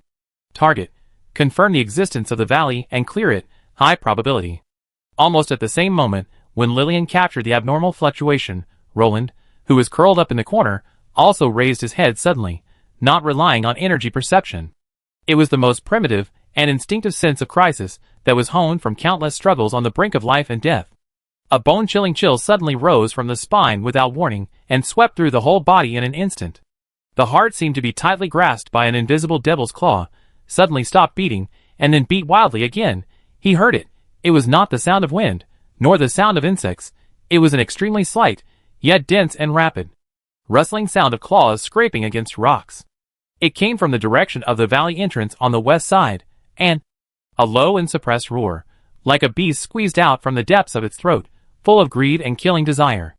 Although the distance was, Shang Yuan was twisted by the night wind, but he had heard that creepy voice in the fire and screams of Shimu village, monsters, and there was more than one. It was a team. They were coming. They were rushing towards the valley, the stone house, and here, Roland's blood seemed to solidify in an instant, and then boiled in the next second. The huge fear was like ice water poured on his head, but what followed was even more turbulent, almost burning anger and determination. The fire of Shimu village, the hunched back of the old village chief, the cold touch of the black bread in his hand. Everything turned into a roaring fighting spirit at this moment. He suddenly jumped up from the ground, his movements staggering due to fatigue, but his eyes were as sharp as a quenched blade. He grabbed the weathered hammer with a rolled edge against the wall. The cold metal touch did not bring comfort, but it was like a fuse. The craftsman's weapon is now also a guarding fang. He did not hesitate at all, and did not even look at the closed door of the stone house. He knew that the people inside would not respond. Like a spring compressed to the extreme, he ran towards the direction of the most direct threat in his perception. The west side of the valley entrance. The worn leather armor rubbed in the dark, and the heavy footsteps broke the silence of the valley. He must stop them before they rushed into the valley and threatened the hiding place of the only survivors. Before they approached the stone house. The next second after Roland rushed out of the shadow behind the stone house and ran towards the west side of the valley entrance. Buzz. A very slight buzzing sound with a special rhythm came from a corner of the stone house. Then, a faint but extremely clear light blue grating, like a spider web woven out of thin air, instantly lit up within a range of about 50 meters around the stone house. The lines of the grating are composed of countless tiny, constantly flowing runes, with an exquisite and complex structure, emitting cold and stable energy fluctuations. Simple barrier trigger. Rune array tranquility basic alert type activated. Mode. Passive trigger. High threat magic energy is detected approaching the threshold. Function. Physical barrier, weak, energy interference, medium, mental alarm, strong. Status. Stable operation. Energy source. Suppressor synchronous energy supply, efficiency occupation, 5%. Lillian still stood quietly in front of the workbench in the stone house. The dark gray cloak was illuminated by the faint blue light when the barrier was activated, outlining a cold and indifferent outline. Her eyes penetrated the wall, accurately watching the light blue light net representing the barrier unfolding in the night, and also watching the tiny and determined human figure running towards the direction of the monster's roar. Associated individual, role and behavior update actively meet the enemy, direction, West Valley entrance. Threat assessment, individual, Roland, survival probability, current environment extremely low, estimated to be less than 10%. Barrier function, activated. No identification obstacles to associated individuals, Roland, non-locked targets. Core task, maintain the stability of the suppressor, the barrier power supply occupancy has been included in the calculation. Environmental threat, confirmed. Action mode, observation and evaluation. Cold calculations flowed in her mind. The barrier was her preset line of defense, and triggering meant threat confirmation. As for the irrelevant variable who rushed out, his choice, his fate, is just another data point that needs to be recorded in this impending conflict. On the west side of the valley, the rustling sound of claws scraping against rocks and the suppressed roars quickly amplified in the night, like the death knell of the god of death, ringing the prelude to killing. The new threat, with the breath of sulfur and death, has already arrived at the gates. Chapter 117.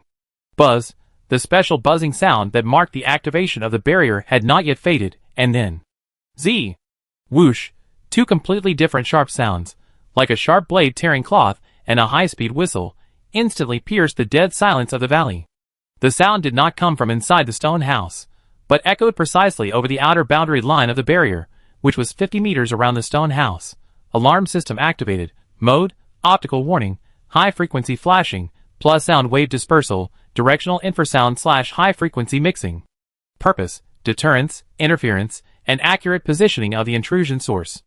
Almost at the same moment, when the alarm sounded, the barrier grating, which originally only had faint blue runes flowing, suddenly burst out with extremely dazzling blue-white strong light, like a supernova explosion. This light was not continuous, but flashed wildly at a frequency that was dazzling and heart-stopping. The interval between each flash was extremely short, but the brightness was instantly increased to a level that was enough to burn the retina. Blue, white, blue, white, alternating bursts. It was like countless cold lightning bolts jumping and exploding wildly on the surface of the barrier. The ground, rocks, remaining plants and trees, and even the dust floating in the air within the coverage of the barrier were all reflected in detail, and the light and shadows switched wildly between extreme light and dark, creating strong visual confusion and dizziness. Since this is not a decorative flash, but a strong light strobe interference designed by Lillian that combines the emergency collision avoidance signal of the ancient starship with the weak light perception characteristics of the abyss creatures. It is enough to instantly blind the monsters that rely on dim vision and energy sensing, and confuse their perception. At the same time, the sharp Z, shoo, alarm sound waves are not monotonous. It changes madly in an extremely irregular, sometimes high, sometimes low, sometimes piercing, and sometimes low and boring. The high-frequency band is like a steel needle piercing the eardrum, and the low-frequency band is like a heavy hammer hitting the internal organs. This is a composite sound wave mental interference modulated by Lillian, specifically targeting the mental fluctuations and cluster coordination that the abyss monsters are generally sensitive to, aiming to trigger their instinctive irritability, fear and loss of direction. At the West Valley entrance, the scraping sounds of claws and greedy roars that were approaching rapidly, under the sudden and violent light and sound attack, instantly turned into chaotic screams and painful roars. A woof! A short and miserable howl belonging to the shadow wolf sounded first, full of the pain of being stabbed by the strong light, and the dizziness under the impact of the sound waves. Roar! The heavy footsteps of the inferior demons were obviously staggering and chaotic, accompanied by angry and uncomfortable roars. Gurgle, hiss! The filthy and sticky energy source in the middle, the swamp caster, also issued a low roar with unclear meaning, with obvious irritation and suspicion, 5 high-speed approaching magic heat source signals instantly became disordered in Lillian's energy field of vision. The 2 small heat sources representing the Shadow Wolf suddenly spread to both sides, and the trajectory of movement became erratic. Obviously, the plan of stealth outflanking was disrupted by the strong light flashing and sound wave interference. The heat sources of the 2 inferior demons shook violently on the spot, and the momentum of the charge was obviously frustrated. The large filthy heat source in the center temporarily stagnated, and the powerful mental fluctuations became erratic, as if trying to stabilize itself and its subordinates. Real-time feedback on the effectiveness of the barrier, optical interference, significant effect on Shadow Wolf units, weak light perception, blinding/confusing. Effect on inferior demon units, relying on thermal/physical perception medium, visual interference, reduced sense of direction. Effect on swamp casters, strong mental perception low, temporary irritation. Sound wave interference, good effect on cluster coordination disruption of action rhythm. Mental suppression of individuals, medium, causing discomfort, reducing attack efficiency. Physical barrier, not triggered, the target has not yet touched the barrier body. Energy consumption, stable, 5% energy supply from the suppressor. The light blue rune grating, in the violent flashes and sharp alarms, was like a cold and deadly warning circle, clearly delineating the boundaries of the territory defined by Lillian. This first line of defense built by light and sound successfully nailed the demon team's galloping footsteps to the edge of the valley entrance. It bought precious reaction time for the inside of the valley, although this time may be extremely short. Behind the stone house, Roland, who was running desperately towards the west side of the valley, was also severely frightened by the sudden, strong light and screaming behind him, which was like a divine punishment. He suddenly stopped, and the gravel under his feet splashed. He looked back in astonishment. I saw a huge light net composed of crazy flashing blue and white light around the stone house, which was extremely eye-catching under the dark night. The dazzling light made the stone house look like an isolated island in the daytime, and also cast a hideous and twisted shadow on the rocks and plants not far in front of him. Sharp to the point. The alarm sound wave that was enough to tear the eardrum was like a real shock wave, hitting his eardrum and chest fiercely, causing palpitations and dizziness. What is this? Magic barrier? Divine barrier? Roland's heart was beating wildly, almost bursting through his chest. He had never seen such a scene. The violent light and sound were full of inhuman, cold sense of order, which was completely different from any protective spell cast by any wizard or priest in his cognition. This power was the work of the black-haired herbalist? The shock lasted only a moment. The chaotic and angry roar of the monsters coming from the direction of the valley mouth immediately pulled him back to the cruel reality. The barrier blocked them, but also angered them. He didn't have much time left. He bit the tip of his tongue hard, using the pain to dispel the discomfort and momentary trance brought by the sound waves.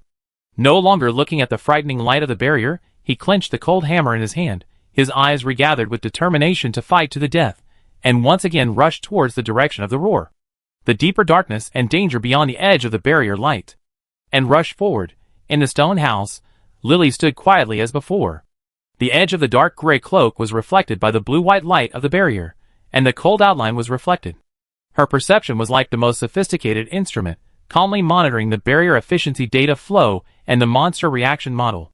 The shriek of the alarm and the violent flashes were just normal feedback sounds of the system operation to her. First line of defense, deployed. Effectiveness, in line with expectations, delaying the action of the target cluster for about 15 to 30 seconds. Threat target status, confused, frustrated, and enraged. Risk assessment of increased aggressiveness, high.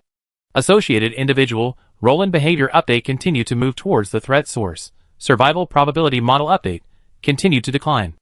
Observation mode, maintain. Prepare to respond to breakthrough attempts. Chapter 118. Behind him, the violent blue-white flashes and eardrum-tearing sirens from the direction of the stone house were like the wrath of thunder from the gods, tearing the darkness at the entrance of the valley into pieces, and completely disrupting the initial rhythm of the monster team's raid. Chaotic roars and painful roars rolled in the dazzling light and shadow, like boiling oil poured into cold water. But this violent storm of sound and light only delayed the pace of death for a short time.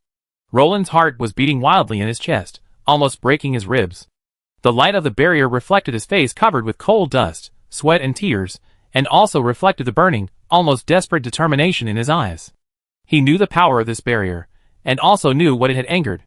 The time left for the valley, the only survivors, and the mysterious woman in the stone house behind him was passing by in seconds. He did not hesitate at all. The salty and sharp pain of the bitten tongue tip was like the most powerful cardiac stimulant, instantly dispelling the dizziness and palpitations caused by the sound wave impact. The last trace of fear in his eyes caused by the barrier. The astonishment caused by the miracle was replaced by a pure ferocity that belonged to the common people, and was forced into a desperate situation. The hammer of a craftsman, in the hands of a craftsman, can also be a weapon to smash the enemy's head. A low roar that suppressed all fear, anger, and sorrow burst out from the depths of his throat. Roland no longer looked back at the frightening barrier light. He suddenly lowered his body to the lowest point, like an arrow from a bow, and rushed towards the edge of the barrier light in front of him, the darkness that was cut by the violent light and shadow, and became more hideous and deep. The direction where the monster's roars were the most dense and the most manic. And rushed desperately again. Under his feet was a rugged, gravelly mountain road. In the crazy flickering light and dark of the barrier, the vision became extremely chaotic and dangerous. Every step he took might miss a step, and every breath carried the smell of death mixed with sulfur and the smell of monsters. But he didn't care. The worn leather armor made a rustling sound while running wildly, and the iron hammer with a rolled blade was tightly grasped in his hand, and the cold hammer handle almost embedded in the flesh and blood of his palm. Quick! Faster! He must rush to the valley entrance before the monsters completely get rid of the interference of the barrier and reorganize the charge. He must use the relatively narrow terrain there. Even if he can only stop them for one more second.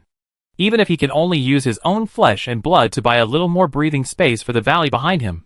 The distance was rapidly shortened in the desperate run. The harsh alarm of the barrier and the chaotic roar of the monsters intertwined and roared in his ears. In front, the darkness was like the open throat of a giant beast, and the fishy wind was blowing in his face. He could already see. In the darkness, there was a huge silhouette that was distorted and deformed under the strong light. I could smell the stench of lava sulfur on the inferior demon and the fishy smell of the shadow wolf's saliva. That's it. The narrowest pass at the entrance of the valley. Several rugged boulders naturally formed a gap that only allowed 2 or 3 people to walk side by side. Roland used all his strength and slammed into a half-man-high rock at the entrance of the pass in a nearly sliding posture. The hard rock hurt his shoulders, but he immediately curled up his body, leaned his back against the cold stone, gasped, his chest heaved violently, and his lungs roared like a worn-out bellows. Sweat instantly soaked the lining, mixed with the cold dust on his face, and flowed into his eyes, bringing a stinging pain. He didn't bother to wipe it. He forced himself to lift his heavy head, his bloodshot eyes staring forward. The violent flashes of the barrier penetrated the cracks in the pass, illuminating the scene outside intermittently. 2 inferior demons, as big as calves, covered with dark red rough skin, and with dark red light flowing from their joints like lava, were shaking their huge ugly heads and roaring in anger and pain. They were obviously dazzled by the strong light just now, and one of them even slapped its eyes with its huge claws. But their sense of power was still terrifying, and their heavy hooves trampled on the ground, and every time they fell, gravel flew. In the shadows behind the inferior demons, 2 faster silhouettes like flowing shadows were cruising and reorganizing quickly. Those were shadow wolves. They crouched low, and their scarlet pupils were like dancing will-o'-the-wisp in the flickering light, full of bloodthirstiness and cunning after being enraged. The strong light seemed to interfere with them more, and their movements were obviously stiff and tentative. Farther away, a larger silhouette, the swamp caster, that exudes disgusting filth and sticky energy fluctuations is making a low, urging hiss, trying to regain control of the chaotic subordinates. They are less than 20 steps away from the entrance of the pass. Fear is like a cold venomous snake, instantly entwining Roland's heart. Facing such a hideous inhuman monster, his hand holding the hammer trembled slightly uncontrollably. He is just a craftsman. A civilian who can repair roofs and hammer nails. He has never received formal combat training. The hammer in his hand is handy for dealing with wood and stone, but facing these minions from the abyss. The burning ruins of Shimu village. The hunchback of the old village chief. The piece of black bread in his hand that is as hard as stone. The scene was like a red-hot iron, burning his soul. Roar! A demon seemed to have adapted to the flickering light. It suddenly raised its head, and its lava-like single eye, the other one seemed to be burned by the previous strong light, instantly locked onto the tiny human figure behind the rock in the pass. It let out a deafening roar, took heavy steps, and rushed towards the rock where Roland was hiding like a burning chariot. The huge stone axe was raised high by it, reflecting the cold light of death under the flickering light of the barrier. Another demon and 2 shadow wolves followed closely behind, letting out bloodthirsty roars, and flanked from different directions. The smelly wind pressure instantly hit my face. What is the courage of civilians? In desperation, Ming. Knowing it is impossible to do it, but still doing it, using flesh and blood, to protect even the faintest hope behind. The fear in Roland's eyes was replaced by a purer, more tragic ferocity the moment the bloody wind of death blew in his face. He suddenly stuck half of his body out from behind the rock, his eyes red, and roared at the lava demon that was rushing towards him, the loudest roar in his life, with a taste of iron and blood. Come on, beast. He held the iron hammer, with the blade tightly in both hands. His body was like a taut bowstring, his muscles bulged, and he used all his life's strength to swing it fiercely in the direction of the demon. The target was not the huge body, but the gravel ground under its feet. This hammer was not for killing. It was for creating chaos. Buying time. Fighting in the way of a craftsman.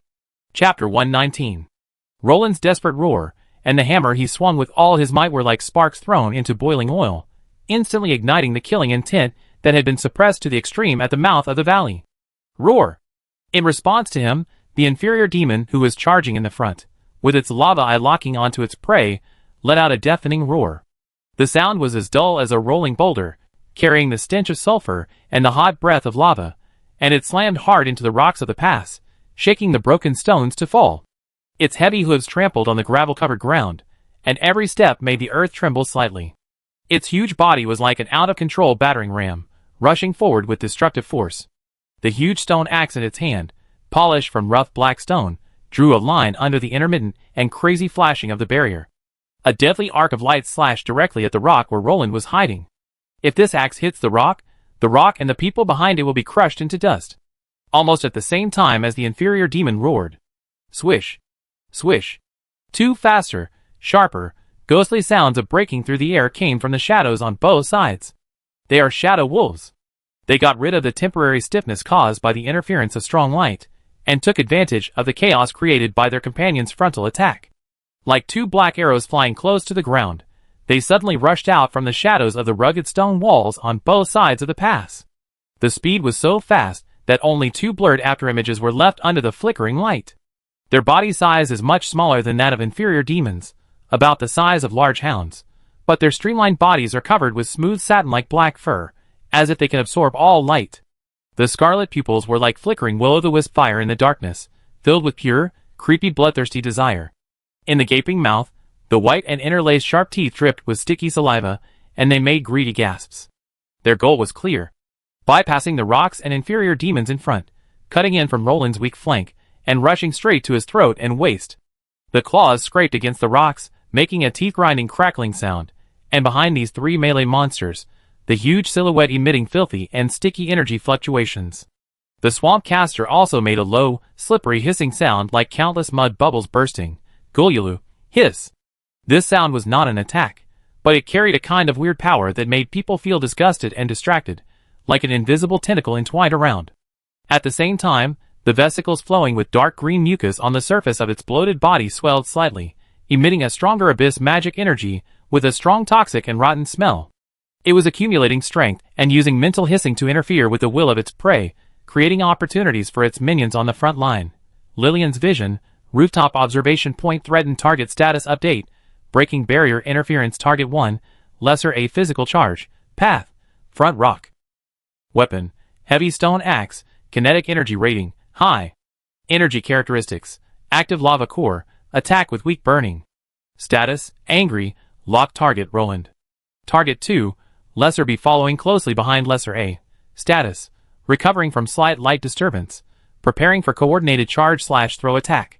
Target 3 and 4, Shadow Wolf AB high-speed flanking attack, path, left/right stone wall shadow. Attack mode, claw bite, target, Roland's vitals. Features, shadow affinity, short-range shadow jump. To be confirmed, high agility, bloodthirsty rage.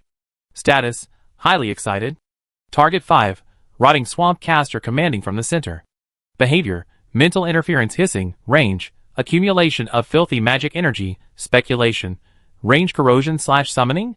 Status, stable, threat rating increased, control/support.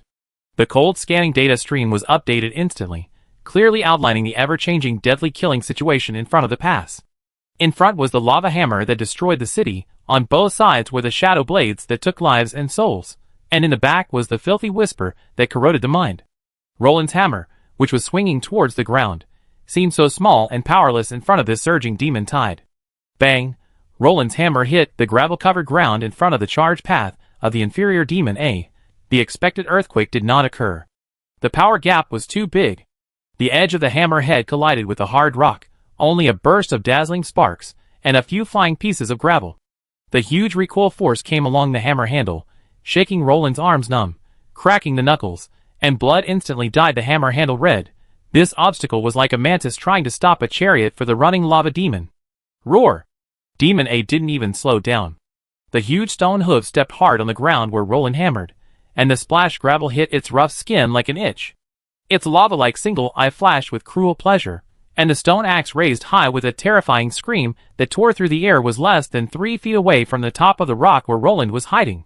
The shadow of death was like a substance that enveloped it, and on both sides, the claws and fangs of the shadow wolf, with the smelly strong wind, had already pounced on the edge of Roland's sight. He could even see the blue light of the barrier reflected on the sawtooth like sharp white teeth in the mouth of Shadow Wolf A, inside the stone house, rooftop view. Lillian's perception was like the calmest bystander, watching the prelude to this killing with a huge disparity in power. Roland's dying struggle, the monster's ferocious roar, the blood and flesh that were about to burst out. In her huge database, they were quickly converted into cold probability models and combat effectiveness evaluations. Associated individual, Roland, behavior, inefficient physical interference, hammering the ground. Effect, invalid, too large a power difference. Survival probability model update, instant plummeted to less than 2%, based on the superposition of multiple attack vectors. Threat target coordination efficiency, high. Breakthrough time prediction, within 3 seconds. Observation mode, continuous. Prepare to record actual combat samples, monster attack mode / individual near-death reaction. Under the cold conclusion, it is the desperate courage of civilians, who are about to be completely torn apart by the monster's roar and claws. Chapter 120. Just when the stone axe that tore through the air with the lava demon A was about to smash the rock and turn Roland behind him into meat paste, and just when the smelly claws of the shadow wolves on both sides were about to touch Roland's neck and waist. Ah! A roar that was not from the monster, but full of fear, anger and desperate courage, suddenly broke out from the darkness behind Roland inside the pass. Then, several staggering but extremely determined figures, like moths to a flame, suddenly rushed out from the shadow of the rock at the corner of the pass. They were the survivors of Shimu village. They were the only few old bones and children left in the mouth of the old village chief Hake. The one rushing in the front was an old man with a limp and sparse gray hair. His face was full of frost and extreme fear at the moment, and his face was full of frost and extreme fear at the moment. There was a fire of madness burning in his turbid eyes. He held a rusty pitchfork with a cracked wooden handle tightly in both hands, and the tip of the pitchfork was shaking violently because of fear and excessive force. He had no rules, but just roared, using all the remaining strength in his body to stab the pitchfork fiercely into the lower back of the inferior demon A, who was holding up the stone axe, which was covered with rough lava skin. Beast! Get out of here! Following closely behind was a middle-aged woman with one arm. Her face was as pale as paper, and her empty sleeves fluttered in the night wind. Her only remaining right hand was tightly grasping a short-handled axe with a broken blade for chopping wood. She screamed, with the madness of a mother beast protecting her cubs, and rushed towards the Shadow Wolf A, that pounced on Roland's right side, chopping the air with the axe in her hand. Don't touch him. There was also a half-grown child, skinny, with tears and cold dust still on his face, holding a sharp-edged stone bigger than his head. He gritted his teeth, his eyes full of fear mixed with tears, and a kind of ruthlessness forced out, and used all his strength to smash the stone hard at the other side of the Shadow Wolf B, who tried to sneak attack Roland from the left. Smash you to death. Smash you to death. There was even an old woman with gray hair who walked tremblingly. She had no weapons in her hands, only a charred wooden stick that served as a crutch. She also cried hoarsely, and used the stick to hit the ground in vain, trying to attract the attention of the monster. Desperate defense, pitchfork, axe, stone, stick, skin against lava. The claws of the Shadow Wolf. The stone axe of the inferior demon. The magic power of the abyss. The disparity in power was fully demonstrated at this moment. The lame old man's pitchfork, with his lifelong anger and despair, fiercely stabbed the lower back of the inferior demon A. Shoo! It didn't penetrate the flesh as expected. The rusty fork tip only left a shallow white mark on the inferior demon's rough skin covered with dark red lava texture. Then, a stream of scorching air rushed out from under the inferior demon's skin. Ah! The old man screamed. The wooden handle of the pitchfork instantly became extremely hot, as if holding a red-hot iron. His calloused palms were immediately burned to pieces, and the smell of burning filled the air. The huge recoil force made his already lame body completely lose balance, and he fell backwards with a scream. The pitchfork, which symbolized his last courage, flew out of his hand and fell on the gravel with a clang. The one-armed woman swung her axe with a shrill scream as it chopped toward Shadow Wolf A, who was rushing towards Roland. A trace of disdainful cruelty flashed in Shadow Wolf A's scarlet eyes. It didn't even dodge completely, but turned its body extremely swiftly, using its smooth black hair and muscular shoulder blades to meet the clumsy chop. Clang! With a crisp sound, the broken axe blade chopped on the iron-tough fur and muscles of Shadow Wolf, just like chopping on a rock wrapped in leather. Only a few wolf hairs were cut off, leaving a tiny shallow mark. The huge reaction force paralyzed the one-armed woman's remaining arm in an instant, and the axe flew out of her hand. And Shadow Wolf A's sharp claws, with a playful cruelty, took advantage of the situation and slashed her terrified and desperate face. Puff! Blood splattered. Several bloody wounds deep enough to see the bone instantly appeared on the woman's face. On the woman's face. Her shrill howl pierced the night sky. She staggered back with her face covered, blood gushing out from her fingers. The stone thrown by the half-grown child flew toward Shadow Wolf B with the sound of wind. Shadow Wolf B reacted faster.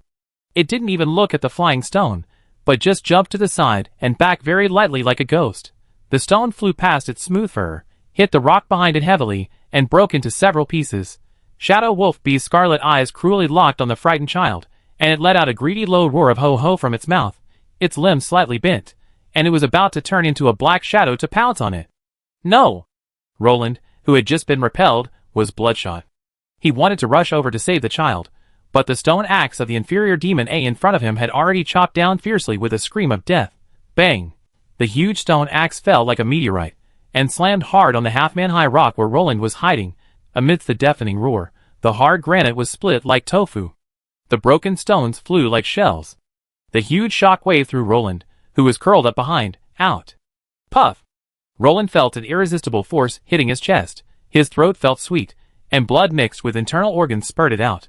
His body fell heavily on the gravel ground a few meters away like a kite with a broken string, and the iron hammer with a rolled blade flew out of his hand, clanging and rolling down.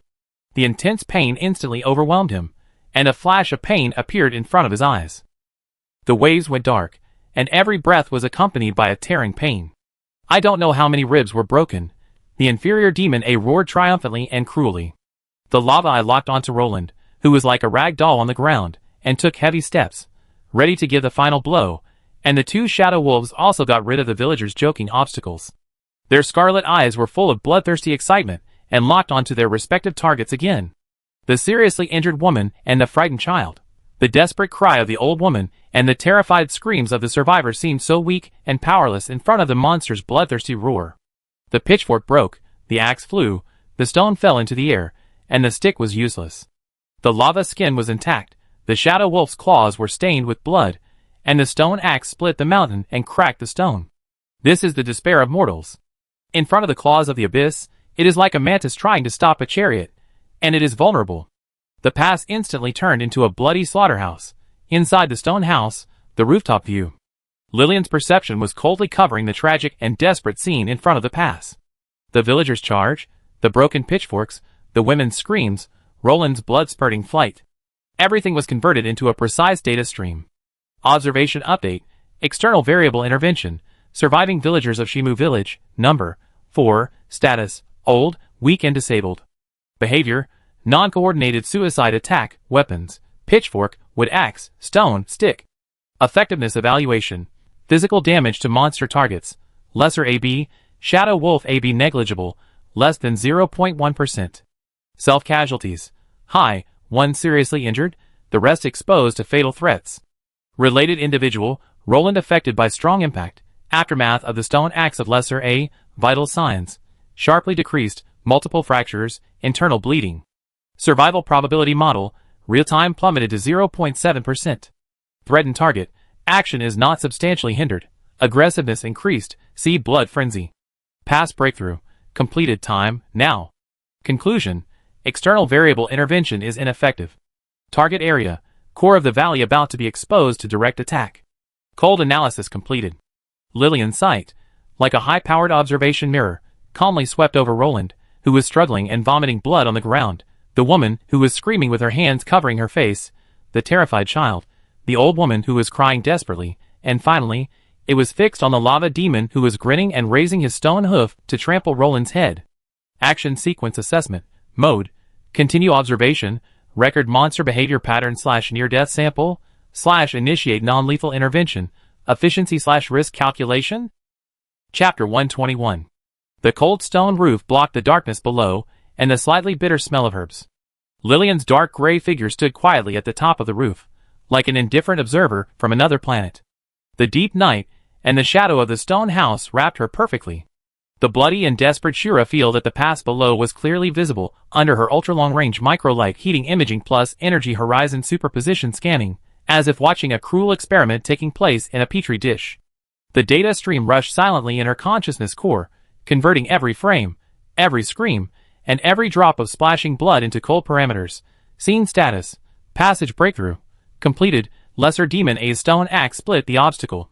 Related individual, Roland vital signs continue to deteriorate, severe chest collapse, open fracture of left arm, increased internal bleeding, confusion, 75%.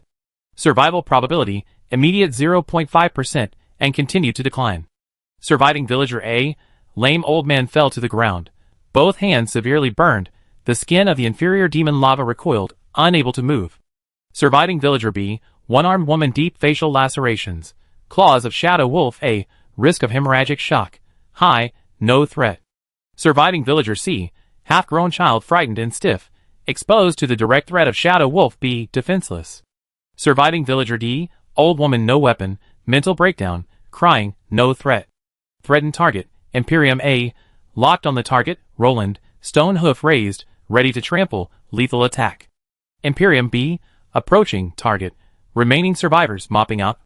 Shadow wolf A, licking the blood on its claws, villager B, scarlet eyes locked on the next target, villager C/D. Shadow wolf B, accumulate and attack target, villager C. Swamp caster, peak accumulation of filthy magic energy, speculation. Range corrosion / summoning low-level corrupted creatures, mental interference, hissing continues, intensity, medium. Survival probability model, overall associated individuals, Roland less than 0.5%. Surviving villagers collectively, immediately less than 1%, based on threat distribution and attack intention. Threat target clearance rate, no intervention 0%. Core logic sequence, mode A, continuous observation. Advantages, no risk, obtain precious actual combat samples of complete monster behavior patterns, near-death reaction, attack coordination, caster skills. Cost, all associated individuals and external variables, villagers, are lost. Risk of valley core exposure, high, caster follow-up skills. Mode B, initiate intervention. Option B1, direct intervention of magic power, range annihilation / precision strike. Efficiency, high, target clearance rate, 100%, time, less than 0.5 seconds. Risk, extremely high, suppressor pressure increases sharply, risk of uncontrolled mana dissipation greater than 30%, exposure level, absolute. Cost, unacceptable, core mission, survival / concealment has the highest priority. Option B2, non-lethal interference / expulsion, existing props / environmental utilization. Effectiveness, medium to low, depends on target characteristics, success rate fluctuates. Risk, low, suppressor occupancy is controllable, exposure level, slight. Cost, acceptable, consume some reserve resources. The cold logical balance runs at high speed in an absolutely rational mind. Mode A, observation, is safe, efficient, and can obtain valuable data, which fully meets her core criteria as an observer. The disappearance of those tiny lives is just a cold data point in the experimental record. However, just when the logic was about to slide into Mode A, continuous observation, an extremely weak disturbance, that could not be classified as environmental noise by the database pierced the ice layer of absolute rationality without any warning. It was not a scream from below. It was not the roar of a monster. It was not the smell of sulfur. It was a memory fragment. It was a warm data stream about starlight, bonfire, and the smile of a young priest that was sealed forever deep in the core of absolute memory. It was activated illogically and abruptly. Core memory fragment, forced ejection sample point beside the bonfire of Athos. Picture, jumping orange-red flames. The young priest's green eyes reflected the firelight, and with a pure smile, he clumsily turned a piece of sweet potato. Related audio. Ms. Lillian, look, the flames are jumping so happily. Well, although the word happy may not be accurate. But it just makes people feel warm, right? Emotional marker, recorded at the time confused. Happy definition? Physiological reaction. Slight rise in body surface temperature, plus 0.3 C. Slight harmonious fluctuation of the ambient field, unknown reason. This warm data stream, and the image of the lava demon at the pass below raising its stone hoof burning with sulfur flames, and about to trample Roland's head, and the image of the shadow wolf's scarlet eyes locking on the frightened child, and the image of the hideous giant mouth dripping with saliva, and the image of the foul magic energy accumulated by the swamp caster, emitting a foul smell, formed a tearing conflict that cannot be explained by logic. Logical conflict. Emotional module, weak activity, unknown disturbance source, memory fragments, triggers non-logical association, warm bonfire versus cold destruction. Physiological feedback. Abnormal fluctuation of body surface temperature, plus 0.1 C, associated with memory fragments. Suppressor hum slightly, energy flow disturbance, 0.05%. Threat assessment, internal logic stability risk, low. Lillian frowned slightly under her dark gray hood. This tiny change in expression on her eternally frozen face is almost equivalent to the turbulent waves of ordinary people. What is she looking at? Is it the side face of Roland, who is dying on the ground, covered with blood and coal ash, but vaguely with the outline of a teenager? Is it the pure fear in the eyes of the frightened child, which is very similar to the shock of Athos when he first saw the miracle light wave? Or is it the faint trace of life that is about to be annihilated under the hoof of the inferior demon, but once raised her body's surface temperature by the campfire? She doesn't know. The cold database cannot analyze this kind of fragment disturbance that comes from the depths of absolute memory and is forcibly activated by a specific scene, the hedge of destruction and warmth. This disturbance is weak, but like a stone thrown into an ice lake at absolute zero, it creates a tiny but real crack on the mirror of logic. Action sequence. Force interruption of logic judgment loop. Mode B2, non-lethal intervention, wait, temporary increase, reason, unknown internal disturbance. Execution feasibility assessment, accelerated target, expel/interfere with monster team, non-killing. Available resources, environment, high concentration of sulfur, available, moonlight moss, sample characteristics, strong purification/disinfection, special attack on filthy/corrupted creatures. Theoretical support, strong. Props. Tranquility wristband remaining performance, can support microforce field projection/precise energy guidance, moonlight moss concentrated spray can, experimental product, stock, 1 can, 300 milliliters. Plan generation, plan 1, force field shield, local, protects the associated individual, Roland. Risks, high energy consumption, exposure of casting traces, inability to solve other targets. Plan 2, sulfur dust explosion, using the environment, range interference. Risk, uncontrollable, may affect survivors, and effectiveness is questionable. Plan 3, moonlight moss concentrated spray, aerosolization, range spray, theory, use its strong purification/disinfection characteristics to produce a violent neutralization reaction on the abyss fill/corruption energy, similar to pouring strong disinfectants on the bacteria culture dish. Target, caster, core pollution source, and shadow wolf, shadow corruption affinity. Risk, low non-magic attack, exposure level, low, effectiveness, experimental, first actual combat verification. Cost, consumption of precious experimental samples. Preferred plan, plan 3, moonlight moss spray. Reason, sufficient theoretical support, lowest risk/cost, meets the core requirements of non-lethal interference/expulsion, and comes with actual combat data collection value, sample effectiveness verification. Execution preparation. Confirm the location of the spray can, waste bag, activate the microforce field guide, assist in the calculation of aerosol diffusion path. The cold stream of instructions instantly covered the slight disturbance. Logic regained absolute dominance. The reason for intervention was cleverly packaged as actual combat data collection and lowest cost expulsion.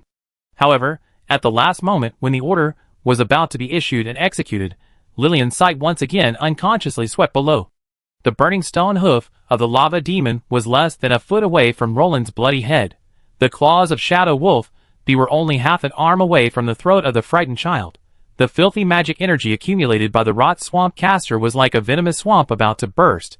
An extremely short stagnation measured in milliseconds appeared in Lillian's absolutely precise action sequence. She was hesitating. Not hesitating whether to intervene. The plan has been selected. Instead, she was hesitating. Which target should she spray first with this can of disinfectant originally used for purifying the herb garden to maximize its experimental effect of neutralizing filth? Is it the core pollution source, the caster?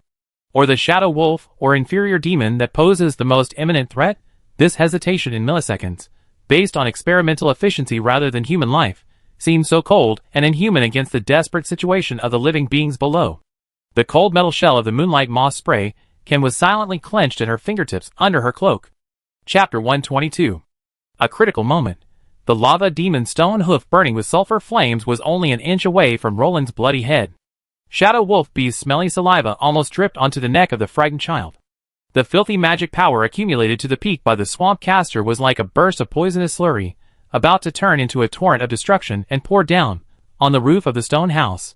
The imperceptible energy flow lingering on Lillian's fingertips instantly condensed. The millisecond-level experimental efficiency trade-off was completed under the absolute rational crushing. Target priority. The core pollution source, caster, has the greatest cleaning efficiency, but the current immediate threat vector, trampling by the demon, killing by the Shadow Wolf, will lead to the loss of key observation individuals, Roland, villagers, affecting the integrity of the subsequent samples. Plan optimization. Maximize coverage, including core pollution sources and high-threat melee units at the same time. Command generation. Execution.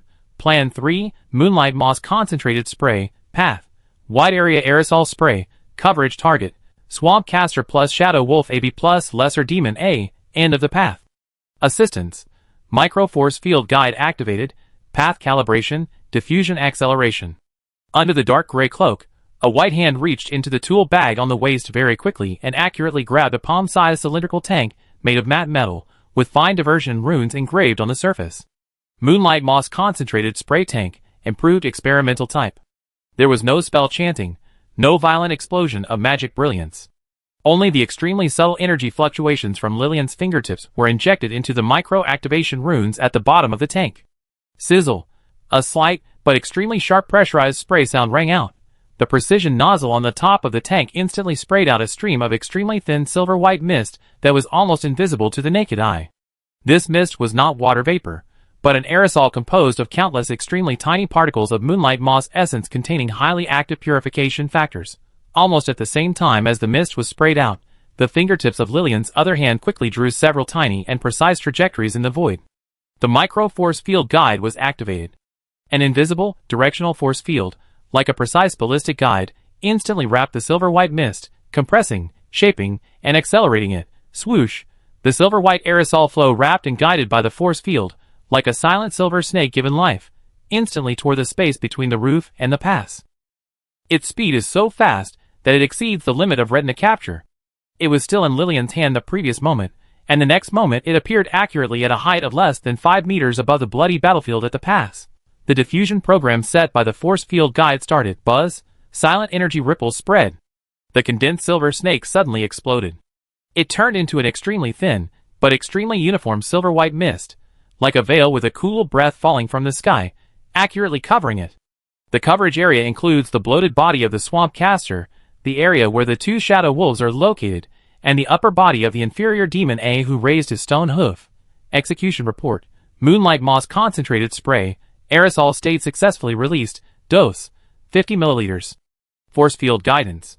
Precise path, diffusion mode, wide area coverage, radius 7 meters.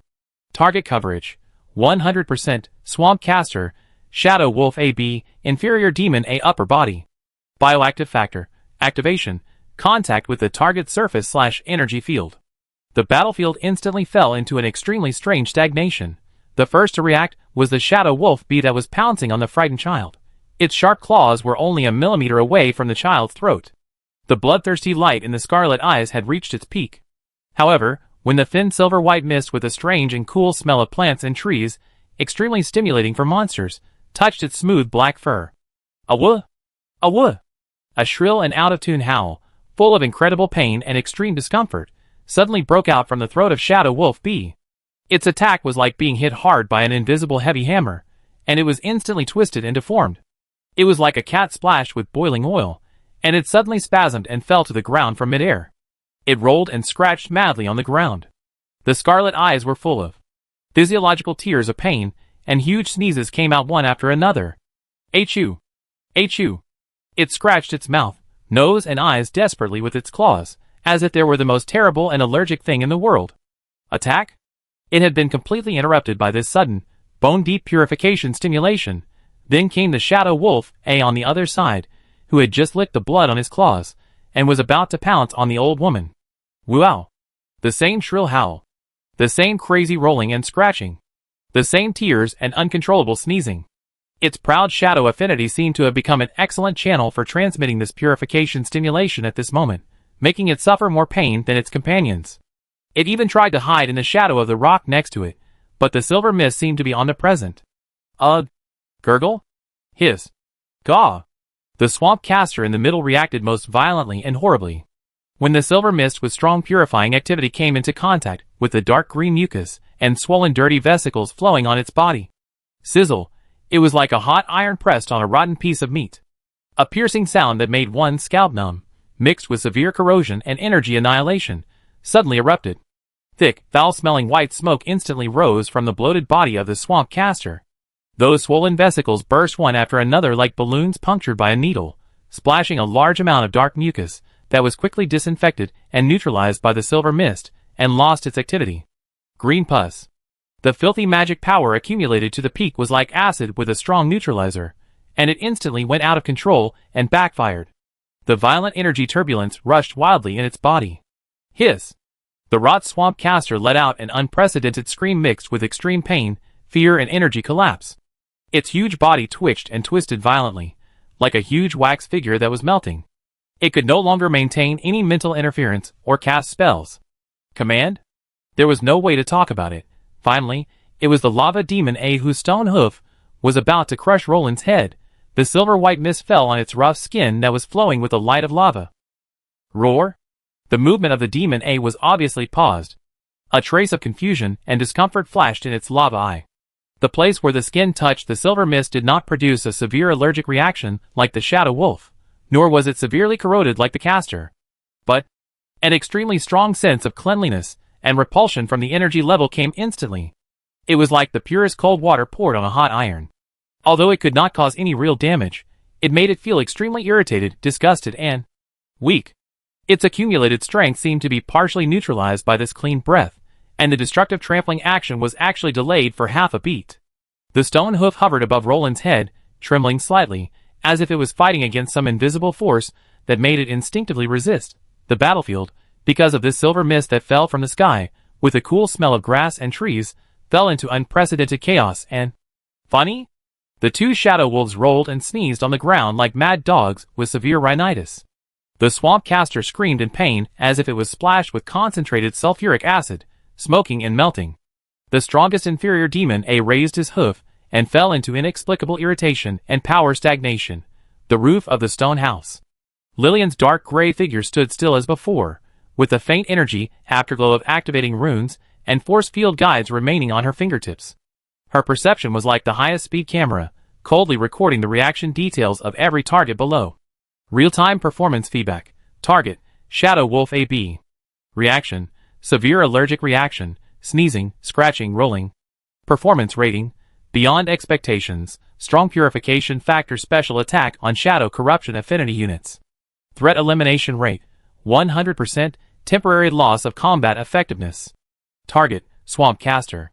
Reaction, energy violently neutralized and backfired, vesicles burst, magic power out of control, physical corrosion, mucus on the body surface. Effectiveness rating, exceeded expectations, core pollution sources were efficiently cleared. Threat elimination rate, 100%, on the verge of collapse. Target, Lesser Demon A. Reaction, moderate energy repulsion/neutralization, irritability, power sluggishness, action interruption. Effectiveness rating, in line with expectations, lava core has high resistance, purification effect weakened. Threat elimination rate, 70%, attack interruption, status weakened. Conclusion, Moonlight Moss concentrated spray, aerosol state, has a significant effect on filthy/corrupted/shadow affinity abyss targets, special attack, and a moderate effect on lava core targets, interference. Actual combat effectiveness verification. Success, non-lethal expulsion/interference purpose achieved. The cold analysis data stream covered the screams and funny scenes of the monsters below. Lillian's fingertips gently stroked the cold metal shell of the spray can. Log record. Sample number 7, Moonlight Moss, derivative purification spray first combat data. Input completed. Note, the effect is acceptable. Her eyes calmly swept over Roland and the villagers below who were temporarily out of the threat of death, but in extreme shock and confusion, as if sweeping over a group of experimental samples that had just completed preliminary processing. Try the effect? The effect seems to be pretty good. At least, the data is complete. Chapter 123. The thin silver-white mist with a strange and cool scent of grass and trees, like a purifying veil from heaven, enveloped the bloody battlefield at the pass. In this chaotic symphony of monsters, the most piercing, dramatic, and jaw-dropping movement undoubtedly belonged to the two once cruel and cunning shadow wolves. Awa! Achu! Awa! Achu! Achu!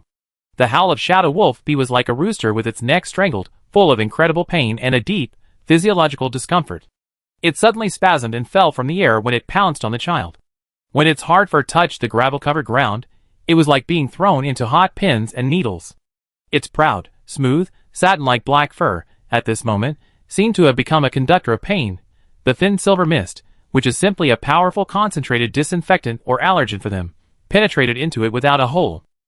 Sensitive nasal cavity, oral cavity, and even scarlet eye membranes, itchy deep into the nasal cavity and throat mucosa, making people want to scratch their brains out. Pain.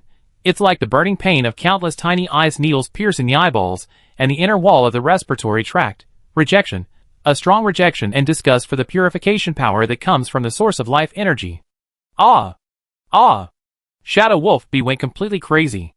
It completely forgot about the prey in front of it, and also forgot about fighting and commanding. It was like a wild dog attacked by a flea army, rolling and scratching wildly on the gravel. The sharp claws were no longer weapons, but tools for self-mutilation, scratching its mouth, nose, eyes, and even ears desperately. The black wolf hair was scratched and flying, and red marks of bleeding appeared on the skin instantly. Achoo! A sneeze so big that it almost suffocated it suddenly erupted. Snot mixed with sticky saliva gushed out from its huge nostrils and grinning mouth like a fountain, reflecting a disgusting luster under the flickering blue light left by the barrier. Then came the second, the third. The sneezes were uncontrollable like a string of cannons. Every violent sneeze was accompanied by a violent twitch of the body, making it impossible for it to maintain any balance and attack posture. The scarlet pupils were filled with physiological tears of pain, and the vision was blurred, leaving only endless itching and sneezing hell. Woo-ah! Achoo! Hiss! Achoo! Shadow Wolf A on the other side also fell into the same miserable situation. It had just licked the blood on its claws, and was about to enjoy the next delicious meal, and the cool silver mist was like the most vicious curse. Its reaction, even more intense than its companions, because it instinctively tried to mobilize the shadow affinity to avoid or dispel this pollution, but was horrified to find that the ubiquitous shadow energy had become an excellent channel for transmitting and amplifying this purifying stimulation. Gurgle, ah! Shadow Wolf A tried to hide in the shadow of the jagged stone wall next to it, but the shadow was not a shelter, but wrapped it like cotton wool soaked in chili oil. More intense itching and burning sensations instantly poured into every pore. It howled and ejected from the shadow, like a cat whose tail was stepped on, and began to scratch and sneeze frantically in the air. After landing, it rolled even more violently, rubbing its itchy fur with hard rocks, trying to relieve the pain that penetrated deep into its bones. But the result was only to make itself more miserable, with messy fur and bloodstains. The two shadow wolves, once as swift and deadly as the shadow of death, had now completely turned into severe allergic rhinitis patients rolling on the ground, sneezing and tearing. Their shrill and distorted screams of a woo and the deafening achoo have become the most absurd and effective background sound on the battlefield. The ferocious scarlet pupils were blurred by tears, leaving only physiological pain and confusion. Attack? Hunting? It has long been washed away by this disinfectant allergy that has penetrated deep into the soul. Threat? Their biggest threat now is whether they will be killed by their own sneezes and scratches. Lillian's vision effectiveness feedback. Close-up of Shadow Wolf target. Shadow Wolf AB. Physiological reaction. Hypersensitivity reaction level. For life-threatening?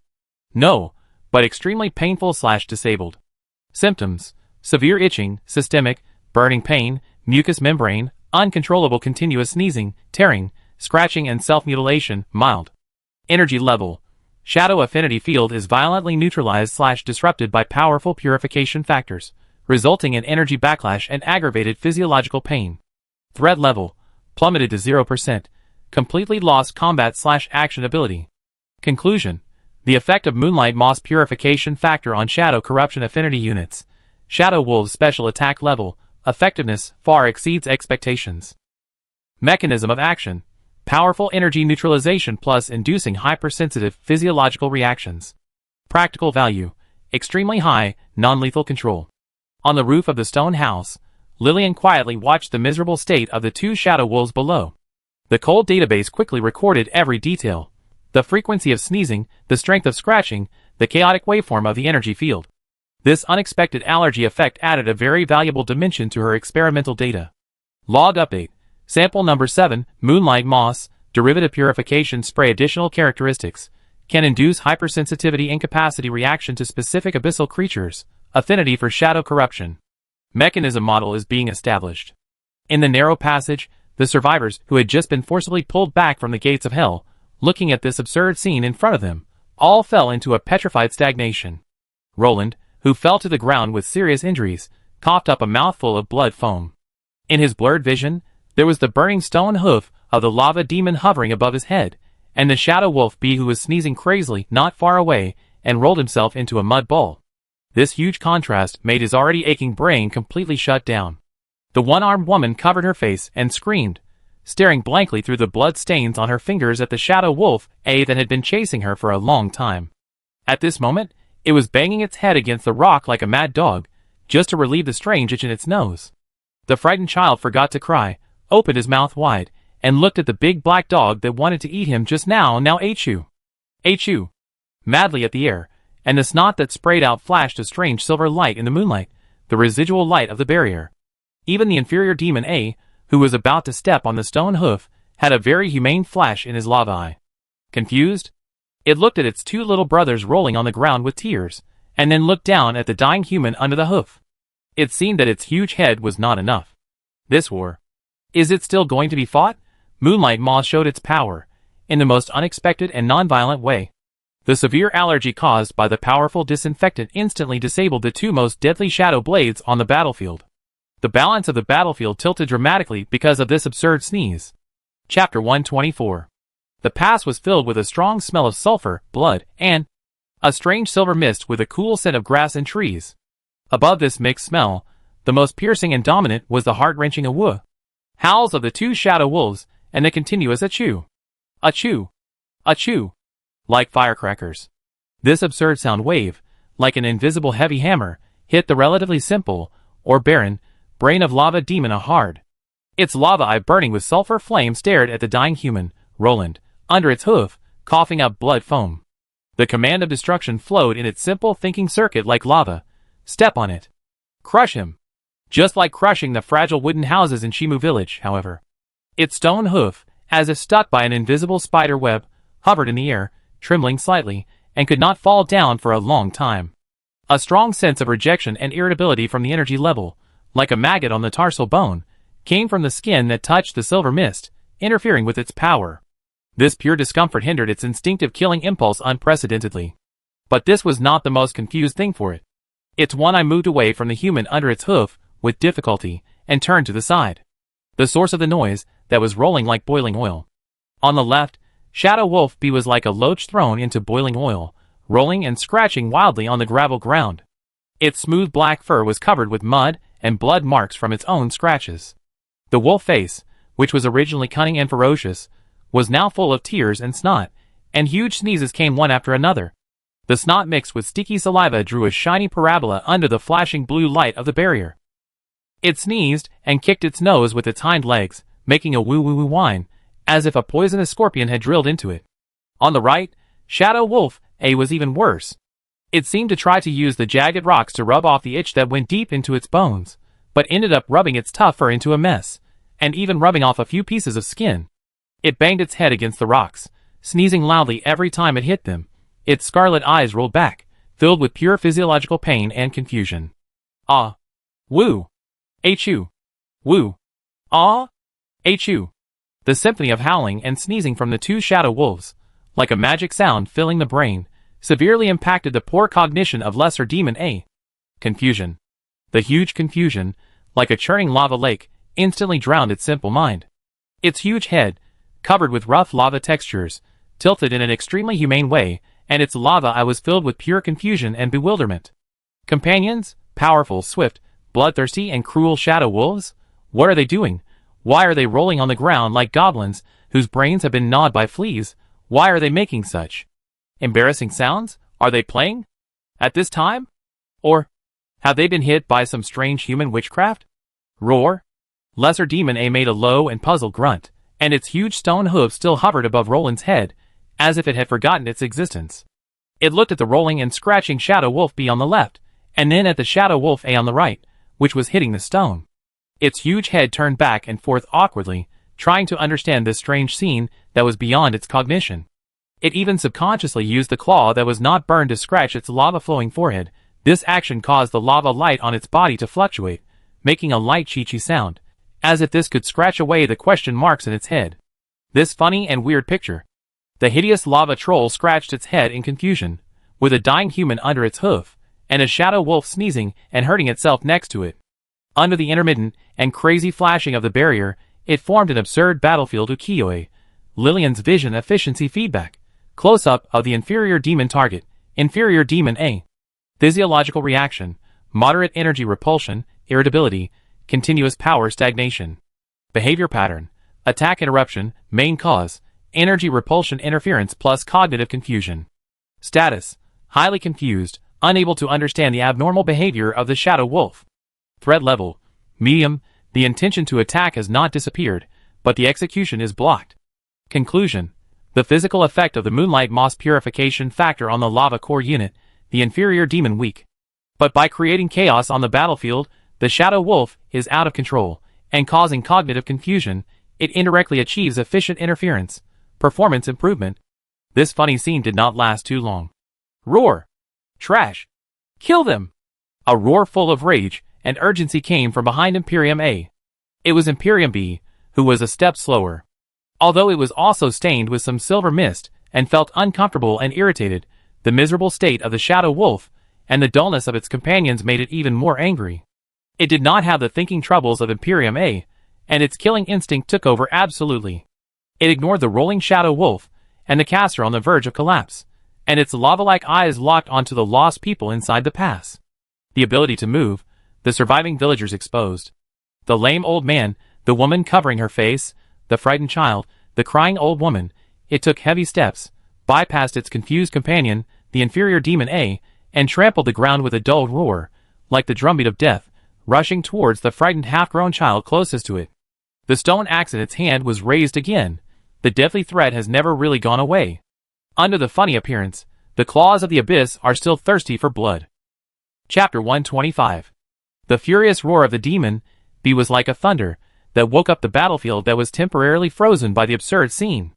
It bypassed its companion demon A, who was in a cognitive dilemma, and its heavy stone hooves trampled the gravel-covered ground, making the earth groan with every step.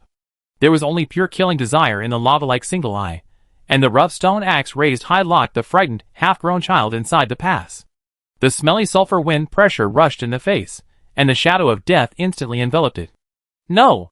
Covering his mouth, the one-armed woman screamed desperately, ignoring the severe pain on her face, struggling to rush over, but was nailed to the spot by the severe pain and weakness.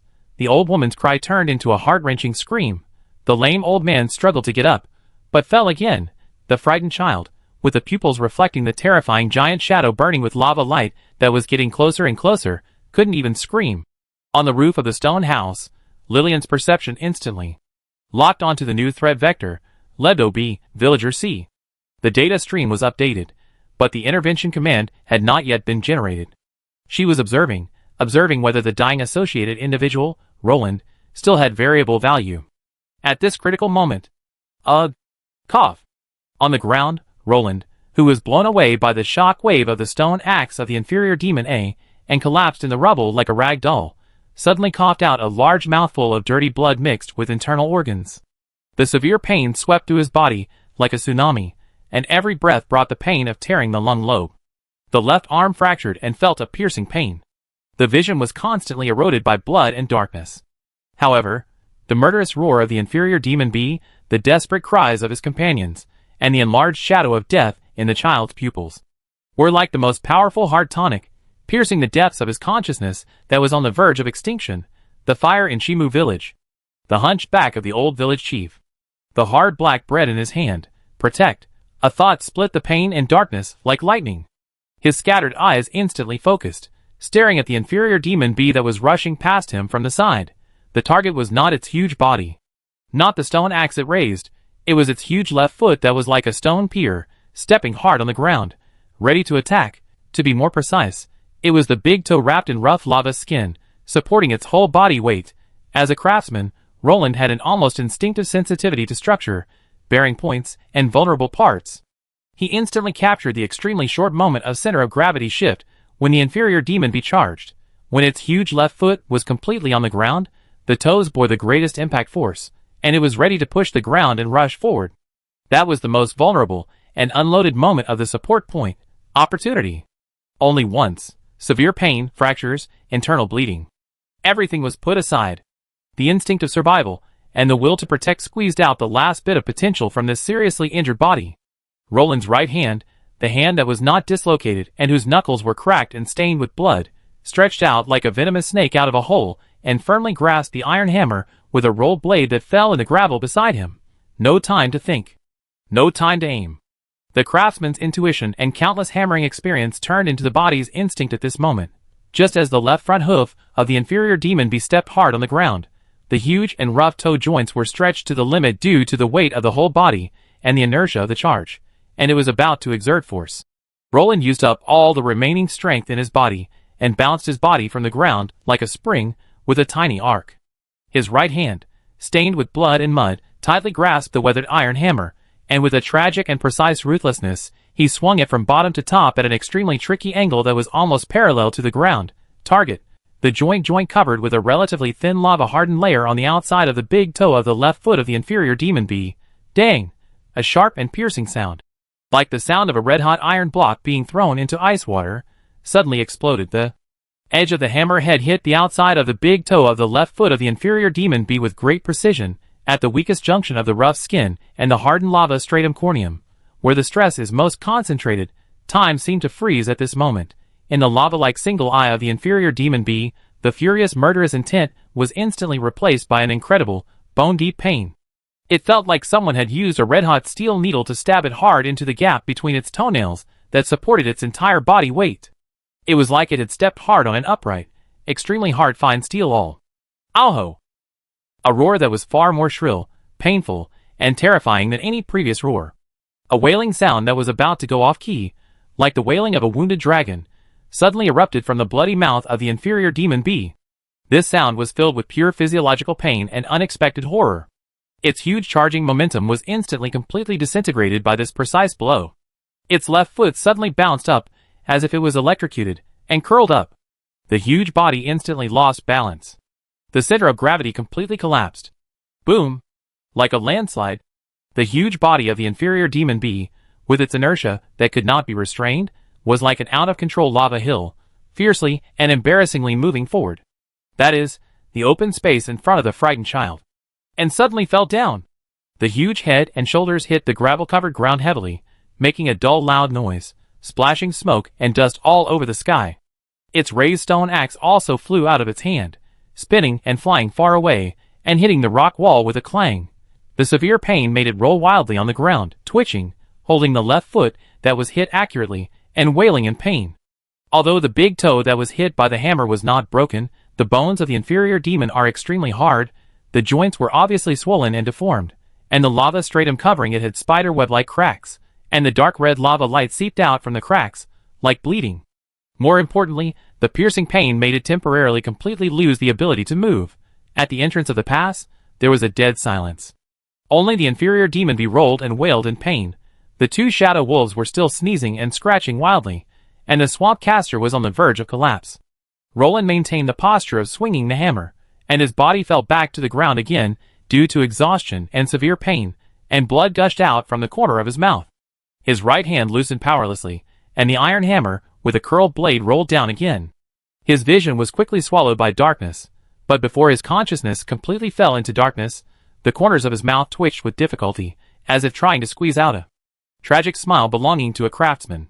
He did it. At the most impossible moment, he interrupted the demon's charge with the most accurate blow, the roof of the stone house. Lillian's dark gray figure stood still as before. Her perception clearly captured the textbook-like blow that was accurate to milliseconds.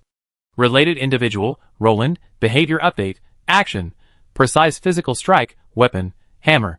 Target, left big toe joint of inferior demon B, structural weak point. Timing, target center of gravity conversion critical point, perfect capture. Efficacy, causes severe pain, nerve dense area, joint damage, moderate, center of gravity damage, 100%. Threat elimination rate, for villager C 100%, immediate. Cost, individual energy is exhausted and injuries are aggravated, vital signs, endangered. Evaluation, the ultimate exertion of the craftsman's instinct, structural cognition, plus willpower.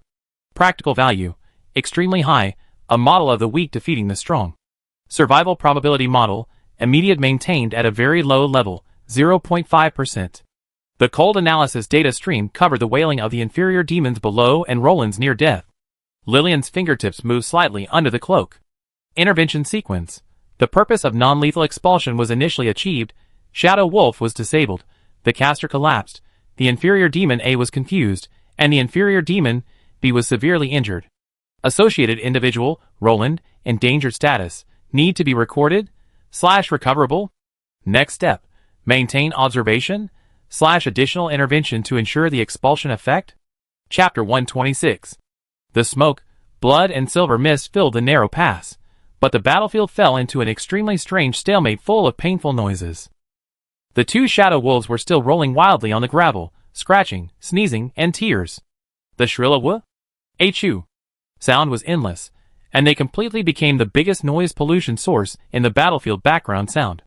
The bloated body of the swamp caster was like a wax figure corroded by strong acid, emitting thick and foul-smelling white smoke, and the mucous vesicles on the surface of the body burst, flowing out pus that was neutralized into gray and decayed. It made a low and painful gurgle, hiss, sound, and its huge body twitched violently, barely maintaining a complete collapse, but the accumulated filthy magic power had already gone out of control and backfired. Let alone attacking, it was extremely difficult to maintain its own stability. Its mental fluctuations, that exuded sticky evil thoughts, were now only painful sobs. MP hugged his swollen and deformed left big toe, where lava light seeped out from the cracks, and rolled on the ground in pain, wailing. Every roll involved a wound, causing even more shrill screams. The severe pain made it completely lose its fighting power. The only one who was still barely standing, and had a certain ability to move, was Imp A, who was initially confused about why his companion rolled around. Its huge lava eye scanned the battlefield that was completely out of control blankly. On the left, Shadow Wolf kicked his snotty nose with his hind legs like a mad dog. On the right, Shadow Wolf A banged his head against the rock, sneezing loudly every time he hit it. In the middle, the rot swamp caster was smoking and twitching like a pool of melted mud. Behind him, Imperium B rolled on the ground holding his toes and wailing. Under his hoof, the dying human seemed to be completely motionless. Roland was seriously injured and unconscious. In the narrow passage, several old, weak and disabled humans looked at it in horror. Roar! Imperium A roared again with pure confusion. Its huge head tilted again, and its forehead, which was flowing with lava, seemed to be burned through by this huge question mark. How did this battle turn out like this? Are we here to hunt, or to show off our magic? An instinctive disgust for the unknown and chaos from the creatures of the abyss, and the ubiquitous clean silver mist that made it restless began to overwhelm its simple desire to kill. Especially when it saw the miserable appearance of its strongest companion Imperium B rolling on its toes, its barren mind was filled with the emotion of fear for the first time. At this moment, Gulyulu, hiss, Ga. Retreat, retreat. The swamp caster on the verge of collapse used up the last bit of clear will and mental strength to issue a discontinuous, painful, and extremely fearful retreat order to the inferior demon A. Its huge body trembled and began to crawl backwards with difficulty, as if to escape from this clean land that made it suffer. This order, like the last straw that broke the camel's back, completely defeated the inferior demon A's already shaky fighting will. Roar! The inferior demon A let out a roar that was not sure whether it was anger or relief, and finally stopped being confused. The last trace of fierce light in its lava eye was replaced by great panic. It turned around suddenly, no longer paying attention to the humans under its hooves and the survivors in the narrow passage, and its huge stone hooves trampled on the ground in panic, making a dull sound. It rushed to the side of the inferior demon B, who was still wailing, while holding his toes, and grabbed one of his companion's arms with its huge claws very roughly, causing the inferior demon B to howl even more miserably, and staggered and turned around like dragging a heavy sack, and fled in a panic towards the darkness outside the valley. The heavy footsteps, and the painful wailing of the inferior demon B who was being dragged mixed together. Seeing the two bosses, one smoking and wriggling, and the other dragging a seriously injured person away, the two shadow wolves trapped in the disinfected allergy hell finally found a trace of survival instinct from the sneezing and itching. Woo! With a strong nasal sound, Shadow Wolf A looked at the still smoking spellcaster, and the fleeing inferior demon in horror, and sneezed again. He no longer cared about scratching, and suddenly jumped up from the ground, turning into a black shadow with its tail between its legs, and hurriedly drilled into the shadow of the rock next to it, and disappeared in an instant. Ah, Achu! Woo! Shadow Wolf B also struggled to get up, sneezing wildly, and stumbling into the darkness with 3 legs. The other one was still kicking the air like a cramp, disappearing into the night, leaving only the lingering sound of Achu. Achu! All the way. The swollen body of the swamp caster squirmed, leaving a trail of foul-smelling mucus behind him, and slowly, and with difficulty merged into the darkness outside the valley entrance. The painful hissing sound quickly faded away and weakened. But in just a dozen seconds, the narrow pass, which was filled with the roar of monsters, bloody fights, and absurd sneezes, suddenly became quiet. Only the diffused smell of sulfur and gunpowder, the faint smell of blood, and the gradually dissipating silver mist with the cool smell of grass and trees remained. The continuous alarm of the barrier had stopped at some point, leaving only intermittent weak beeps, like the tail at the end of the battle. On the ground, there were broken rocks, broken pitchforks, flying axe, scattered wolf hair, and several pools of dark red blood, human and inferior demon. The traces of snot and saliva left by the 2 shadow wolves reflected a strange light in the weak afterglow of the barrier. The survivors all seemed to be cast under a spell of immobilization. The one-armed woman covering her face forgot the pain and stared blankly at the direction where the monster disappeared. The lame old man struggled to sit up, his turbid old eyes filled with confusion after surviving a disaster. The frightened child sat on the ground and cried out. This time it was pure, releasing fear. The old woman stopped crying, put her hands together, and muttered incoherently in the direction of the stone house. Miracle. God obviously worked. Thank you. Thank you. And Roland lay quietly on the cold gravel ground. The faint rise and fall of his chest was almost imperceptible, and his life or death was unknown. The roof of the stone house. Lillian's perception calmly covered the dramatic turn below. The cold database quickly recorded every detail of the monster's retreat: speed, posture, energy fluctuation changes, residual pheromones. Threat target status update. Shadow Wolf AB, out of energy scanning range, direction. Shadow outside the West Valley, physiological reaction signal, sneezing/scratching, rapidly weakened. Lesser Demon AB, out of energy scanning range, direction.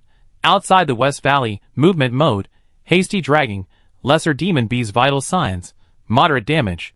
Rotten Swamp Caster, out of energy scanning range, direction. Outside the West Valley, energy fluctuation, extremely chaotic and endangered, movement speed, extremely low. Conclusion: the demon team has evacuated the contact area, direction. The scorch mark belt on the west side. The threat is lifted, immediately. Survival probability model update. Overall associated individual, Roland 0.5%, maintained, urgent treatment required. Surviving villagers collectively, 100%, threat source disappeared. Battle result evaluation, unexpected victory, expelled.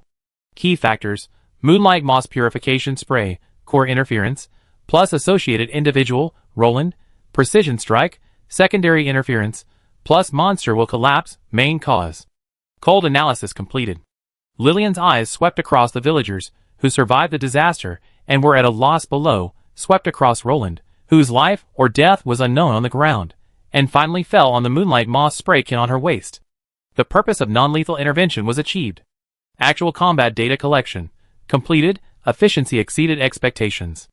Associated individual, Roland, endangered status, potential recyclable sample with research value. Action sequence, lift the warning barrier, energy saving. Recover associated individual, Roland, environmental cleaning, low priority. The dark gray figure disappeared silently from the roof, like a ghost blending into the night. The survivors at the pass below were still immersed in the incredible victory and great sadness and confusion, and no one noticed the disappearing cold silhouette on the roof. The confused roar of the monsters as they retreated and the shadows that disappeared into the darkness put an unexpected, sulfur-scented pause on this absurd but tragic battle to defend the valley, with a huge disparity in power. The taste of victory, mixed with the smell of blood and disinfectant, was bitter and weird. Chapter 127. Dead silence. Like a heavy curtain, it enveloped the narrow pass filled with sulfur, blood, and a faint smell of grass and trees. The last faint buzzing of the barrier completely disappeared, leaving only the low whimpering sound of the night wind passing through the jagged rocks. The panicked roars and sneezes of the monsters as they retreated had long been swallowed up by the darkness, leaving only the mess and pungent smell on the ground to prove the absurd and tragic fight just now. After a short, suffocating silence, it was like a volcano that had been suppressed to the extreme finally erupted. Alive! Alive! The monster ran away. The monster ran away. The lame old man was the first to break free from his daze. He struggled to sit up from the ground, ignoring the severe pain of his burned hands, and used all his strength to let out a hoarse, but extremely ecstatic and unbelievable shout. This sound was like a boulder thrown into a calm lake, instantly breaking the stagnation. Woo! Woo! Wow! The one-armed woman who was covering her face suddenly put down her hand, revealing the horrible bloody wounds on her face that were deep enough to see the bones and the skin and flesh rolled up. The intense pain and the huge emotions of surviving the disaster. The impact was like a flood that broke through a dam, and she could no longer hold back and burst into tears. Tears mixed with the blood on her face poured down, but the cry was no longer pure pain, but a mixture of catharsis for escaping death and a near-fainting relief. God bless you. God must have worked. The old woman fell to her knees with a plop, tears streaming down her wrinkled face. She cried and cowed out over and over again in a trembling and pious voice in the direction of the stone house. Thank you. Thank you for saving us. In her simple worldview, the silver mist that fell from the sky, the strange and miserable state of the monster, and the final hasty retreat, except for miracles, could only be explained. The frightened child sat on the ground, watching the adults in ecstasy, crying and kneeling in a daze, as if he had not yet fully understood what had happened. But his extremely tense nerves suddenly relaxed, and huge fatigue and fear surged into his heart. He cried again with a wail. This time it was pure, belonging to the child, and was frightened. The ecstasy of surviving the disaster, the uncontrollable crying, the pious kneeling, the frightened howling of the child. All kinds of sounds mixed together, echoing in the silent valley, full of the most primitive vitality, dispelling the death haze left by the monster. This is a humble, but extremely real cheer for mortals. Cheering for being alive. However, on the edge of this land full of the hustle and bustle of life, a figure still lay silently on the cold gravel ground, which was incompatible with the joy of life. Roland. He lay there quietly, like a discarded old doll. His face and body were covered in blood, cold dust and dirt, and his original skin color was almost invisible. The rise and fall of his chest was extremely weak. Every difficult breath was accompanied by a slight, painful twitch of his body, bringing out a small stream of blood foam and making an extremely weak ho sound like a leaking old bellows. His left arm was twisted at an unnatural angle, and the broken bone stubble pierced the leather armor and skin, exposing it to the air. Blood was slowly and continuously oozing out, spreading a small dark red on the gravel under him. The base of his right hand was completely broken and bloody. That was the price of holding the hammer tightly and delivering the decisive blow. Severe pain, blood loss, and internal organ damage, like a cold tide, constantly eroded his remaining consciousness and dragged him into the endless dark abyss. His consciousness was blurred, as if floating in the cold void. Only the faint cries and kneeling sounds of the villagers in ecstasy came to his ears, as if separated by thick frosted glass, blurred and distant. Alive, he couldn't feel it. Only the boundless cold and heavy darkness enveloped him. Every difficult breath seemed to have exhausted the last bit of strength, but was forcibly pulled back from the edge of death by some invisible force. Roland, Roland kid. The lame old man's ecstatic shout finally mixed with a hint of fear. He rolled and crawled to Roland's side, looking at the boy's tragic injuries and weak breathing that was almost cut off. His hands covered with calluses and burns trembled, but he didn't dare to touch him. You hold on. The monster ran away. We survived? You have to survive too. The one-armed woman also stopped crying, covering the wound on her face. Staggering over, looking at Roland's miserable condition, tears gushed out again, mixed with the blood on her face. Roland. Wake up. Don't sleep. Please. Don't sleep. Her voice was hoarse and full of fear. The old woman's kneeling also turned to Roland's direction, crying, God bless. Bless this kind kid. The child's wailing turned into suppressed sobbing, looking at the big brother on the ground, who seemed to be dead in fear. The villagers' cheers were now tinged with deep sadness and fear. Their relief at surviving the disaster seemed so fragile and bitter in the face of Roland's weak breathing, like a candle in the wind.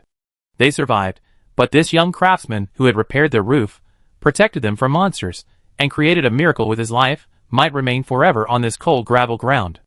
At this moment, a dark gray figure, like a ghost blending into the night, appeared silently between the chaotic villagers and the dying Roland. It was Lillian. She did not look at the villagers crying in ecstasy, the old woman kneeling, or even Roland dying on the ground. Her eyes calmly swept over Roland's twisted arms and collapsed chest. Under the dark gray hood, the cold visual scan instantly completed the injury assessment. Target individual, Roland, status, vital signs, critical point. Injury, open comminuted fracture of left arm, with heavy bleeding, multiple rib fractures, with hemothorax, lung contusion, suspected rupture of spleen, internal bleeding, multiple soft tissue contusions, energy exhaustion. Emergency treatment priority, highest, immediately stop bleeding, maintain vital signs. She did not say anything, and her movements were swift and precise. One hand reached into the waist bag under the cloak and took out a palm-sized flat syringe made of dark silver metal, with precise runes engraved on the surface.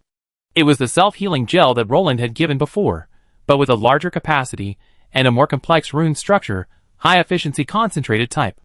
No disinfection, no search for blood vessels. Lillian's fingertips pressed very quickly on the side of Roland's blood-stained neck, accurately finding a relatively intact vein. The tip of the syringe pierced in an instant. A faint sound of pressurization sounded. The viscous gel in the syringe, which was flashing with a faint green light, was accurately pushed into Roland's blood vessels by an invisible force. Almost at the same time as the gel was injected, Lillian's fingertips on the other hand were surrounded by an extremely weak energy flow, and quickly drew a few tiny runes above the broken part of Roland's left arm. A layer of almost invisible light golden force field film was instantly generated, covering the surface of the hideous wound. Execution. Emergency medical intervention. Injection. High-efficiency concentrated self-healing gel. Promotes cell activity, coagulation, tissue repair. Auxiliary. Local force field hemostasis, rune generation. Expected effect. Stabilize vital signs, hemostasis, maintain organ function, promote basic repair. Non-healing, requires follow-up treatment. After the gel injection was completed, Lillian took back the syringe, and the glimmer on her fingertips instantly dissipated. She didn't even look down to see Roland's reaction, as if she had just completed a mechanical operation of a preset program. Under the shocked, confused, awe-inspiring and puzzled gazes of the villagers, the dark gray figure did not stop at all. Just as when it appeared, it turned silently and walked straight towards the stone house, and soon disappeared in the shadow of the dim doorway. The villagers seemed to be cast under a spell of immobilization, staring blankly at the direction where Lillian disappeared, and then looked down at Roland on the ground. Miracle, it seems, happened again. Just a few seconds after the gel was injected, the blood gushing out of Roland's broken left arm actually slowed down and coagulated at a speed visible to the naked eye. The surface of the wound was covered with a very faint light green fluorescence. And the ho, wheezing sound from his chest, which was so weak that it was almost cut off, seemed to have stabilized a little. Although it was still weak, It no longer had the leaking feeling of a broken bellows, and was more like the breathing of an extremely tired person falling into a deep sleep. His tightly furrowed brows seemed to relax a little. Although he was still unconscious, the dying gray on his face seemed to be dispelled by a very weak breath. Alive! Alive? God! God has appeared again! The old woman was the first to react, and she cowed out heavily in the direction of the stone house again, her voice trembling with excitement. Roland, Roland? The lame old man trembled and carefully felt Roland's breath. Feeling the weak but real warm air flow, tears of ecstasy suddenly welled up in his turbid old eyes. There's breath. There's breath. He's alive. He's really alive. The one-armed woman covered the wound on her face and looked at Roland, whose breathing had stabilized. Tears burst out again, but this time, they were mixed with great surprise and fear. The child's sobbing also slowly stopped, and he looked at the adults crying and laughing blankly. The cheers of surviving the disaster were finally stained with pure warm colors of gratitude for the survival of his companions. The villagers surrounded Roland, who was still unconscious, but whose vital signs had miraculously stabilized, crying and laughing, expressing their gratitude incoherently. The wind in the valley blew, carrying the smell of sulfur, and also blew on the weak but incomparably tenacious fire of life on this land that had finally breathed after experiencing the baptism of blood and fire. Under the gaze of the villagers, Roland's chest rose and fell with difficulty but continuously, accompanied by the faint gasps that had calmed down. Every weak rise and fall was the most powerful struggle against death, and was the most precious trophy in this unexpected victory. Chapter 128. The hustle and bustle at the pass was like a stone thrown into a stagnant pond, stirring up ripples of life after a disaster, but it could not penetrate the tightly closed wooden door of the stone house. Inside the door, there was a rapidly sinking darkness, filled with the slightly bitter fragrance of herbs, and a cold silence that was completely isolated from the sorrows and joys of the outside world. Lillian's dark gray figure turned her back to the door, like a sculpture blending into the shadows. She stood in front of the workbench made of rough rock, her fingertips brushing the repaired Tranquility Suppressor wristband. The surface of the wristband was flowing with extremely faint light blue runes, reflecting the cold and hard outline of her jaw. Recheck of suppressor performance completed. Status stable, 95%. The cold blue data stream slid silently in the depths of her vision, confirming the stability of the rune circuit during the activation and maintenance of the barrier just now. Everything in the outside world. The humble and heavy bow of the old village chief, the cold touch of hard bread and copper coins, the roar of monsters and the pitchforks of villagers, the heart-wrenching sneeze of shadow wolves, the confused roar of inferior demons, Roland's precise and tragic hammer, and the clamor of life outside the door at this moment, mixed with ecstatic crying, pious kneeling and children's frightened howling, were completely isolated by this thick wooden door. They were classified, compressed, and labeled external interference events that have been recorded. Her eyes did not linger at all, as if the Valley defense battle that just concerned the lives of several people was just a record in the system log that needed to be archived. Her fingertips gently slid across the cold brass surface of the wristband, feeling that the reins that bound the vast sea of magic in her body were still stable. The ceremony, gratitude, sadness, and even the weak fire of life, Roland's panting, outside the door had nothing to do with her. She just needed to make sure that the reins of power were still firmly in her grasp. The core mission sequence. Survive, hide, maintain the stability of the suppressor. Without interference. Core task sequence update. External interference event. Thanks from the survivors of Shimu Village, archived. External interference event. Attack by the Demon Reconnaissance Team, archived. Related event processing. Non-lethal expulsion intervention. Practical application of Moonlight Moss Spray. Effectiveness evaluation. Exceeded expectations. Related individual, Roland. Status. Vital signs are stable. Emergency medical intervention is effective. Environmental threat. Removed. Target has been evacuated. Environmental lighting conditions. Stable. Moonlight Moss self-sustaining mode activated. Next priority. Synchronous monitoring of suppressor effectiveness. Deep meditation. Energy reserve. Sufficient. Suppressor occupancy. Slight. The command flow was issued in the absolutely rational thinking core. She turned around. The hem of her dark gray cloak drew an indifferent arc, and walked silently to the corner deeper in the stone house that was completely swallowed by the shadow. There, it was her preset meditation point, away from the window, away from the door, away from all possible external variables. Just before she was about to completely blend into the shadows, her movements paused very slightly. It was not a hesitation, but more like the last step of a preset program. The hand that had just brushed the suppressor reached into the tool bag on the waist very naturally, and the fingertips touched a cold, tiny hard object with worn edges. It was the 3 copper coins. The humble and pleading eyes of the old village chief Hake when he handed them over, the weak, almost ironic light reflected by them under the setting sun, and the picture of Roland's knuckles turning white due to the force when he took them. These data fragments flashed through her database in an instant. Item: Copper coins X3. Purity: low, contains lead and tin impurities. Purchasing power assessment: approximately equal to 1/10 of the standard ration, human civilians. Relationship: survivors thank you. Behavior after the destruction of Shimu village. Logic: inefficient resource transfer, reward is far lower than the value of repair labor. Behavior pattern analysis: receiver Roland ritual behavior, strengthening responsibility connection. The cold analysis conclusion has long been drawn. They have no practical value, are inefficient resources, and are logically redundant. However, her fingertips violated the conventional logic of clearing redundant data/items and took out the 3 cold, rough-edged copper coins from the corner of the tool kit with great precision, and then, with the same precise movement as when she scanned and analyzed, put them into an extremely hidden micro-secret compartment carved out of rock under the workbench. No extra movements, no emotional fluctuations. It was as if she was just temporarily sealing a set of useless experimental samples for possible future, extremely low probability control analysis. After doing all this, her dark gray figure completely disappeared in the shadow of the corner of the room. The only thing left in the stone house was the faint blue light of the runes on the suppressor wristband, and an absolute silence that seemed to freeze time. Outside the door, the last rays of the setting sun completely sank into the mountain ridge. The valley was completely shrouded in the deep dusk blue and the pungent smell of sulfur.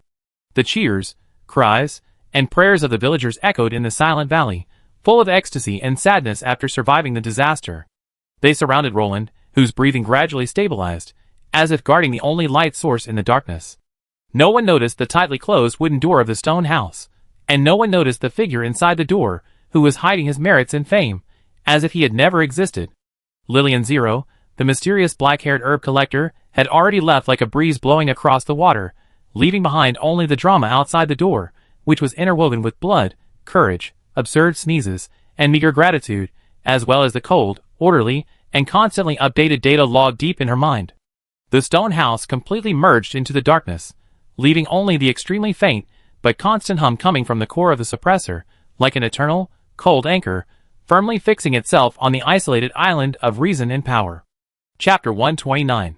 The dawn, with an almost cruel clarity, pierced the valley's heavy smoke and blood. The pale golden light struggled to penetrate the diffuse sulfur mist and sprinkled on the mess at the pass. Broken rocks, broken pitchforks, flying axe fragments, dark red blood stains, a mixture of humans and inferior demons, and a few scattered black wolf hairs with suspicious mucus. The air was stubbornly intertwined with the burnt smell of inferior wheat bran, the smell of metal, the pungent smell of sulfur, the faint smell of blood, and a trace of extremely weak, almost covered, cool grass and with smell, like a phantom of last night. Roland woke up completely in a violent cough. Every breath he took involved a tearing pain deep in his chest, as if countless red-hot steel needles were stirring between his lungs. A heavy and continuous dull pain came from the place where his left arm was simply bandaged, reminding him that the broken bones there had not yet returned to their original positions. His throat was dry and burning, as if he had swallowed hot gravel. He struggled to open his heavy eyelids, and the first thing he caught with his blurred vision was the wrinkled and worried face of the lame old man Cooper. Cough. Cough cough. Uncle Cooper. Roland's voice was as hoarse as an old bellows, and every word had the taste of rust. Everyone is okay? It's okay. It's okay. Kid, you finally woke up. Turbid tears instantly welled up in Cooper's turbid old eyes, and his calloused and burned hands wanted to touch him, but didn't dare. The monster ran away. All ran away. God bless. And God bless. He excitedly pointed in the direction of the stone house, even though there was only a closed wooden door and silence there. God. Roland's consciousness floated up and pieced together like fragments sunk to the bottom of cold water. Chaotic images swirled in his mind. The burning stone hooves of the lava demon hanging over his head, the shadow of death. The fishy saliva dripping from the scarlet eyes of the shadow wolf. The foul-smelling white smoke rising from the bloated body of the swamp caster. And then, the dazzling blue-white light that was so dazzling that it made people shudder. the sharp alarm that tore the eardrums, and the silver mist that fell from the sky, carrying the strange and cool smell of plants. Awuh! Achoo! Achoo! The heart-wrenching, painful, and extremely uncomfortable howl of the shadow wolf, like a demonic sound filling his brain, exploded in the depths of his memory very clearly. Following closely was the funny and shrill roar of the demon holding its toes, and rolling and wailing, and the painful scream of the caster as if corroded by strong acid. All of this was connected to the dark gray figure that always stayed out of the matter. That lady, who was picking herbs. Roland turned his head with difficulty, his eyes penetrating the thin morning mist, and firmly fixed on the tightly closed wooden door of the stone house. His voice was filled with the weakness of surviving a disaster, and with an unprecedented complex emotion of awe, confusion, and strong desire to explore. How is she? That lord? Cooper lowered his voice even lower, with a piety that was almost like a pilgrimage. She's fine. She's fine. When the monster was rolling around like crazy last night, it was her. She seemed to wave her hand. Then a flash of light passed, and you were carried back. After that, he tried to recall, with a blank look on his face. It seems that she didn't come out. Yes, she didn't come out. The Lord God must be tired and resting. Wave. A ray of light. Roland chewed on Cooper's vague description, frowning. The light Cooper saw was probably the slight glow of her fingertips when she injected the gel into him. But last night, the decisive silver mist, the violent light and sound barrier. Cooper and his team were too busy to see what happened on the roof. He struggled to sit up, and the severe pain from his chest and left arm made him groan, and cold sweat instantly seeped out of his forehead. Don't move. Don't move, kid. Cooper and the one-armed woman Martha, who was guarding next to him, her face was wrapped in a bloody cloth, but her eyes were concerned, hurriedly held him down. You are seriously injured. All your bones are broken. It was that god. No, it was that lady. She saved you with the magic medicine. Just a prick. The bleeding stopped. Miracle. It's really a miracle. Martha's voice was trembling with excitement. Magic medicine? Roland subconsciously raised his hand, and wanted to touch the injection site on the side of his neck. His fingertips touched the rough bandage, and the dull pain under the skin. He remembered the cold touch, and the strange feeling of ice lines moving when the gel was injected into the blood vessels. This is definitely not an ordinary herb. Even if the old pharmacist in Shimu village used the best ointment, it would be impossible to stop his severe bleeding in such a short time, let alone make him regain consciousness so quickly. He looked down at his left arm, which was simply fixed and still in unbearable pain. The splint used by Cooper and others was temporarily tied with charred wood and cloth strips, rough and simple. But it seems to be a little better than when it was just broken last night. A weak, cool vitality is seeping out very slowly from the depths of the broken bone, fighting against the severe pain and weakness. This feeling is very strange, but real. She has been in the house all this time? Roland looked at the stone house again, his voice carrying a persistence that he himself did not realize. Yes, the door is closed. Cooper nodded. Since I brought you, out of the divine light last night, there has been no movement. We did not dare to disturb you. He paused, his face showing a mixture of gratitude and fear. Roland, thanks to that lady. If she hadn't taken you in to repair the roof, if she hadn't, she had appeared last night. We, the old bones, and the little ones, and you, would all be dead here. The old village chief was right. She is the daughter of the starry sky. She came to protect us. The daughter of the starry sky. Roland repeated the desperate name of the old village chief Hake in a low voice. Shelter? Take in? The corners of his mouth pulled out a bitter arc. He clearly remembered that when he first came, she looked at him without any emotion, as if looking at a stone. He remembered her indifference to his sad breath, irrelevant variables. I remember her pure, cold gaze scanning an object when she faced the old village chief's humble, almost prostrate bow and meager thank you. This is definitely not the posture of a protector. But what about everything last night? That was definitely not a coincidence. The infuriatingly accurate silver mist covering just covered all the monster cores.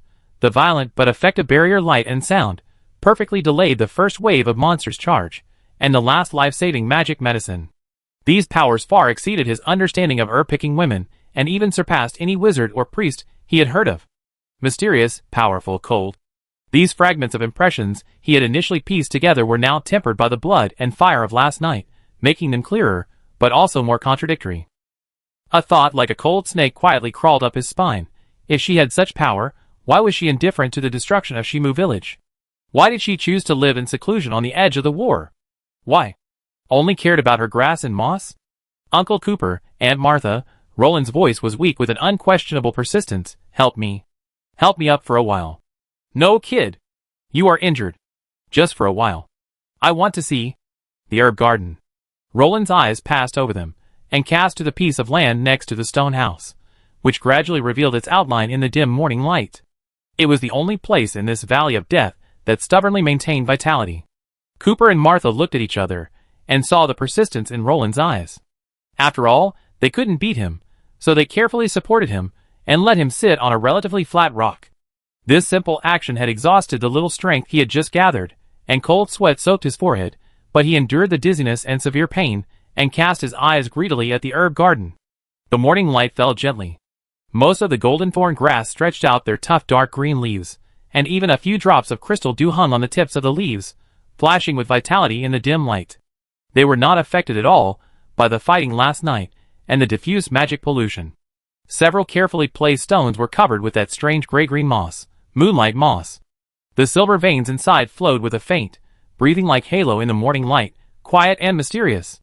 The charred land at the edge of the medicine garden, which was directly hit by the magic flame bomb, was ugly and hideous, like a huge scar. However, the main body of the medicine garden, which was only one step away, was intact, and the boundaries were clear as if it had been precisely cut by an invisible force, intact, vibrant, out of place. Roland held his breath involuntarily. The intact impression he had seen in the chaos last night was infinitely magnified in the clear morning light. This small herb garden, in the devastated and sulfur-filled environment, was like a weak but stubborn lonely lamp in the dark abyss. And the one guarding this lonely lamp was the mysterious black-haired woman in the stone house. His mind uncontrollably replayed the stunning scene on the roof last night, if that was really her.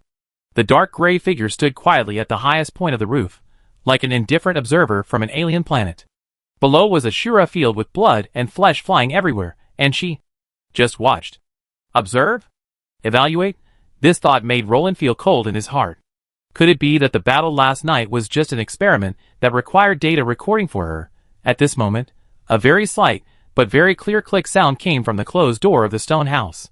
The sound was very light, short, and had a cold metallic texture. It didn't sound like footsteps, but more like some precise mechanism being turned, or was it the confirmation sound of some instrument being activated? Cooper and Martha were unaware of it, and their attention was all on Roland's pale face. But Roland's ears, which had been honed countless times to distinguish subtle metal knocking sounds in noisy workshops, accurately captured this strange sound. His heart jumped. His eyes were instantly nailed to the wooden door as sharp as a hawk. There was someone inside. She was moving. She wasn't resting. What was she doing? Uncle Cooper, Roland's voice was very low, with a hint of imperceptible urgency. Did you hear any sound? From the house. Cooper listened blankly, but there was nothing except the sound of the wind and the vague sound of the distant monster's low howl. No, kid, are you hallucinating because of the pain? Stop talking and take a good rest. Roland pursed his cracked lips and did not refute, but his eyes became more solemn. It was not an auditory hallucination. The sound was so clear and unique, it was definitely not the natural sound of the valley. It was cold, precise, and inhuman. Just like her. He began to pay attention to Lillian. It was no longer just because of her mystery and strength, but also because of the disturbing inhumanity and contradictions that enveloped her. She saved him and the villagers with incredible power. But she seemed to stay out of it, as easy as brushing off the dust on her clothes. She had the possibility of changing the situation of the war, but chose to live in seclusion here. She maintained this vibrant herb garden, but was indifferent to the destruction and death just a few steps away. This attention is no longer pure curiosity, but is mixed with deep awe, indescribable gratitude, insoluble confusion, and a strong urge to understand this mystery hidden in his heart, which he himself has not yet clearly understood. The lady who picked herbs.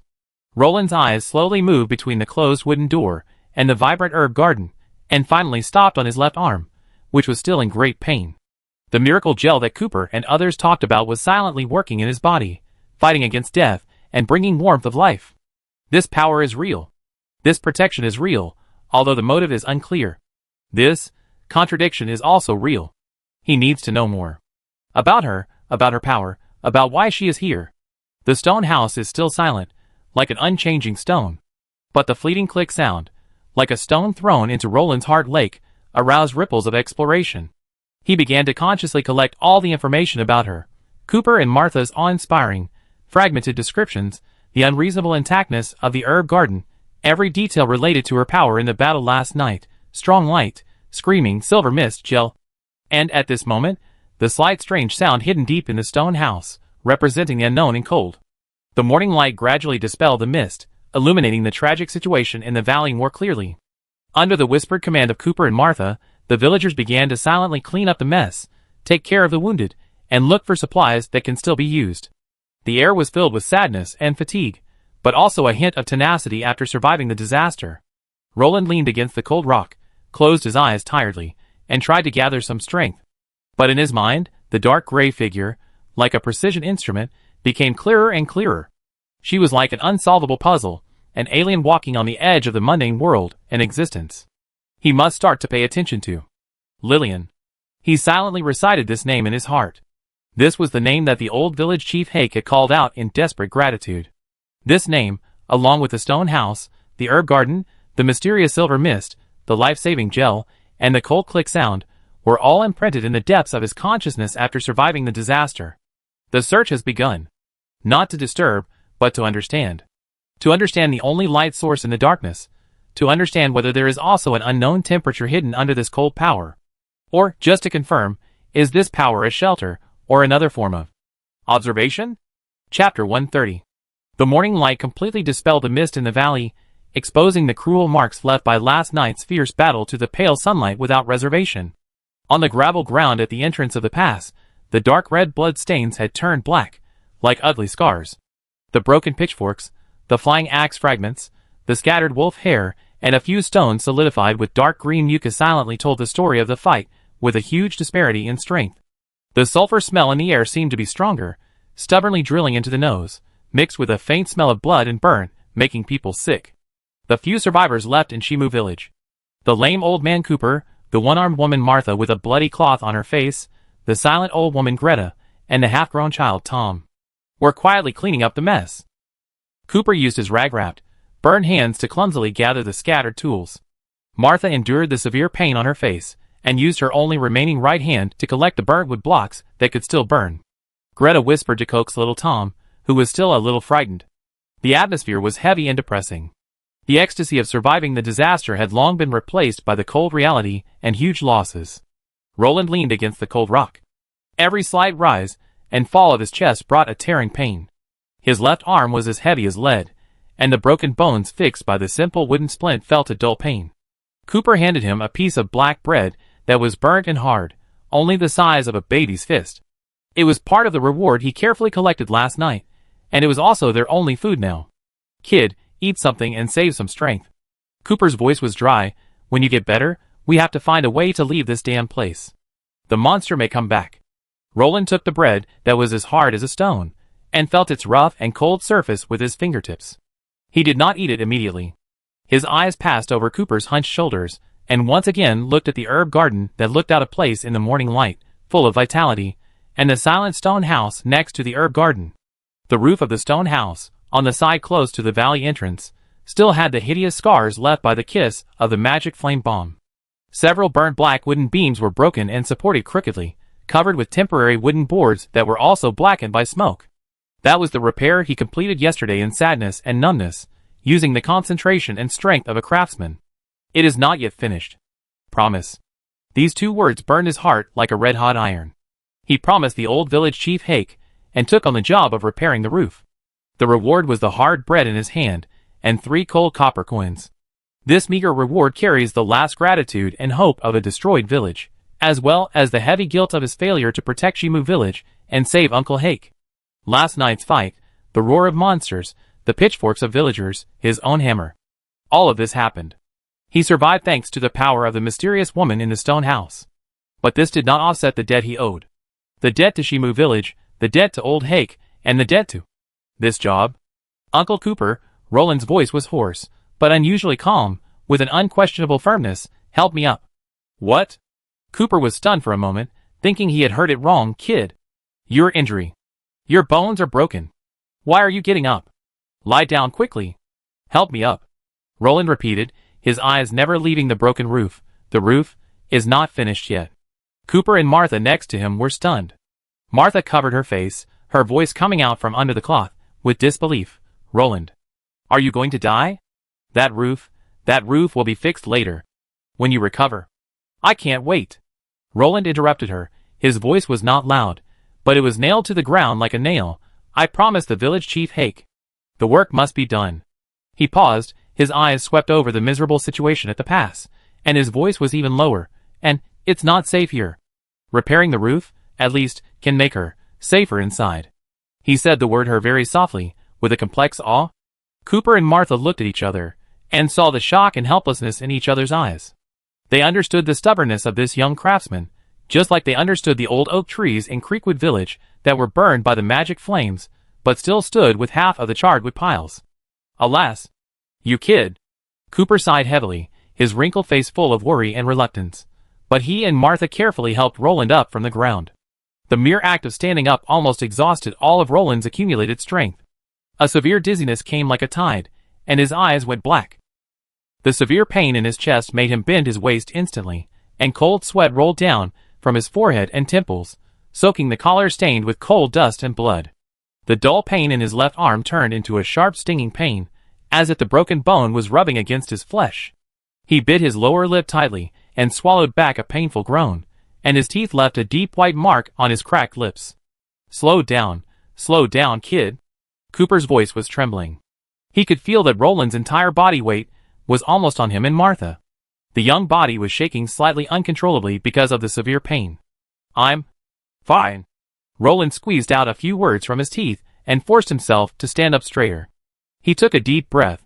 Even though the action made his lungs feel like needles, his eyes were firmly cast towards the place where tools and remaining wood were piled next to the stone house. His iron hammer, the one that had been through vicissitudes and had a curved edge on the hammer head, was lying quietly on the gravel ground, with a few blackened wooden boards and a small bag of nails scattered next to it. Tools, wood. He indicated the direction. Cooper and Martha almost half-dragged and half-carried Roland to the tool pile. Just a dozen steps away, Roland's face was as pale as paper. His lips had lost the last trace of blood, and his body was shaking like a fallen leaf in the wind. He leaned against a large piece of wood and panted. Each breath was accompanied by a hissing sound, like a broken bellows. Forget it, kid. Really forget it. Martha advised with a crying voice. Life is important. Roland did not answer. He closed his eyes, and tried to fight against the protest and dizziness of his body. His mind flashed through the burning ruins of Shimu village, the hunched hands of old Huck handing out bread and copper coins, Lillian's cold scrutiny at the door of the stone house, and the silver mist that fell from the sky last night with the cool smell of grass and trees. And the cold click sound. He must finish it. This is not only the fulfillment of a promise, but also a confirmation of the meaning of his own existence, a way to regain a foothold in the ruins of despair. Maybe. It is also a kind of clumsy feedback to that cold power. After accumulating for a long time, he slowly opened his eyes. The fatigue in his eyes had not disappeared, but the concentration and stubbornness unique to craftsmen were rekindled. He stretched out his uninjured right hand, and his fingers trembled slightly due to weakness and strength, but his movements were extremely precise to grasp the heavy hammer. The cold, familiar touch of metal came, and the rough wood grain on the hammer handle rubbed against his palm covered with calluses and small wounds. This touch, more than any words, made him regain a sense of control. Uncle Cooper, he panted, pointing to a relatively thick and straight wood of suitable length next to him, help me. Put that beam next to the ladder. Cooper looked at his pale face, and the hand holding the hammer tightly, and finally said nothing, but sighed heavily, resigned to Roland's instructions, dragging the heavy charred wood to the simple wooden ladder that was also blackened and leaning against the stone wall. The next step was a difficult climb. Every time he moved up the ladder, Roland's left arm and chest were in great pain. He was almost using the strength of his right hand and body to bear it. His teeth were clattering, and sweat was flowing down his forehead like a stream, blurring his vision. Cooper and Martha held the ladder tightly below, their hearts in their throats, fearing that he would fall down if he lost his balance. When he finally climbed up to the roof, panting and trembling, the cold air in the early morning seemed to have a scorching temperature. He leaned against the unrepaired, blackened remains of the chimney, gasping for breath, stars flashing in front of his eyes, and his body was shaking due to exhaustion and severe pain. The scene on the roof was clearer than below. The damage caused by the magic flame bomb was shocking. It was charred, the wooden beams were broken and twisted, and the edges of the temporarily laid wooden boards were uneven, like ugly patches. The repair part he completed yesterday looked particularly hasty and simple in the morning light. And the remaining gap, like a huge wound, was open hideously. He rested for a long time, until the dizziness subsided a little. Then he moved his body with difficulty and approached the largest gap. He put down the hammer and picked up a piece of wood handed to him by Cooper with his right hand and compared it with the position of the gap. Just this simple action made the pain in his left arm spread all over his body like an electric current, and the blue veins on his forehead bulged. He clenched his teeth, forced himself to ignore the pain that almost tore his soul, and concentrated all his energy on the work in his hands. He fumbled with the nail bag with his right hand and took out a cold iron nail. He aimed the tip of the nail at the edge of the board and raised the heavy hammer high in his right hand. Dang! The first knock sounded, crisp but with a weak echo, breaking the dead silence of the valley in the early morning. The huge recoil came along the hammer handle and hit his weak body hard, shaking his eyes black and almost falling off the roof.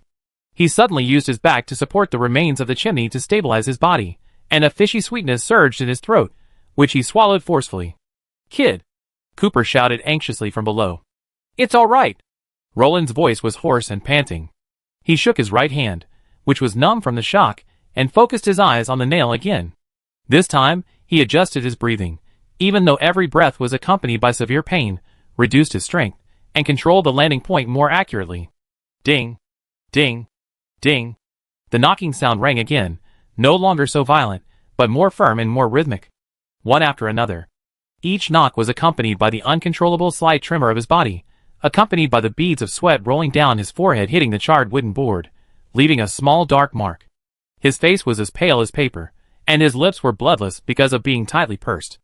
Only his eyes, staring at the hammer and nails in his hands, burned with an almost paranoid focus. The craftsman's persistence was fully demonstrated at this moment. He ignored the wailing of his body, the harsh environment, and the danger that could come back at any time. In his world, there was only the wooden board that needed to be fixed, the iron nail that needed to be hammered into the wooden beam, and the promise of the roof that needed to be repaired. Inside the stone house, in front of the workbench, the figure under the dark gray cloak stood quietly. The fingertips gently slid across the smooth surface of the suppressor wristband, and the deep meditation and suppressor performance synchronization monitoring had just ended. The cold blue data stream returned to calm in the depths of the vision. Environmental scan, routine start. External variables, Roland position confirmation roof. Behavior, continuous physical labor, repairing the roof. Physiological state, severe deterioration, vital signs, critical value fluctuations. Injury, open fracture of left arm, poor fixation, multiple rib fractures, with risk of hemothorax, internal bleeding, continuous, energy exhaustion. Pain index, extremely high. Motivation, based on the persistence of the contract, repair work. Logic, inefficient resource allocation, the risk of increased physical damage is far higher than the value of repair labor. Threat assessment, to oneself high. Relationship, Shimu Village's promise. External threat, potential. The analysis data stream slid silently. Lillian's sight penetrated the thick stone wall, like an invisible probe, accurately falling on the young figure on the roof, who was shaky, but still stubbornly waving the hammer. She could clearly see the spasms of his arm muscles every time he raised the hammer with difficulty, hear his heavy and broken breathing, scan the dislocation of his broken bones aggravated by the force, and the blood slowly seeping out from the inside, and even simulate the severe pain signal that almost tore him apart. Inefficient. Dangerous. Irrational. The cold label was instantly attached.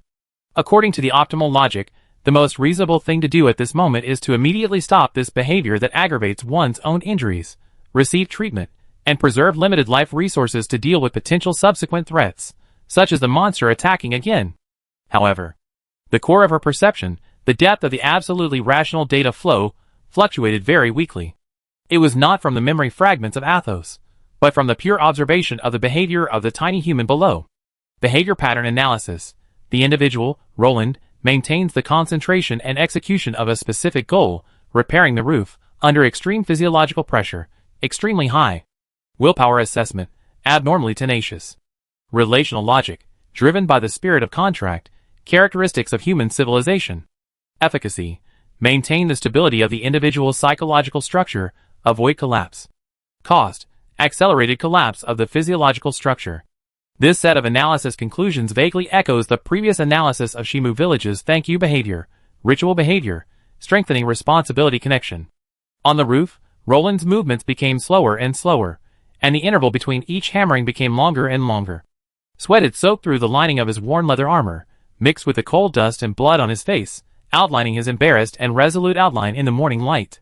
His vision began to blur, and his arms felt so heavy that they seemed no longer his own. But he did not stop. His right hand mechanically raised the hammer and dropped it. Raised it again, and dropped it again.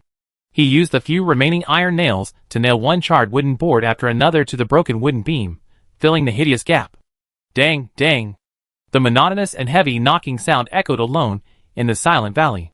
It broke the silence of death, and also knocked on the edge of the cold data core in the stone house, leaving a string of complex echoes of human, that could not be fully analyzed by the database.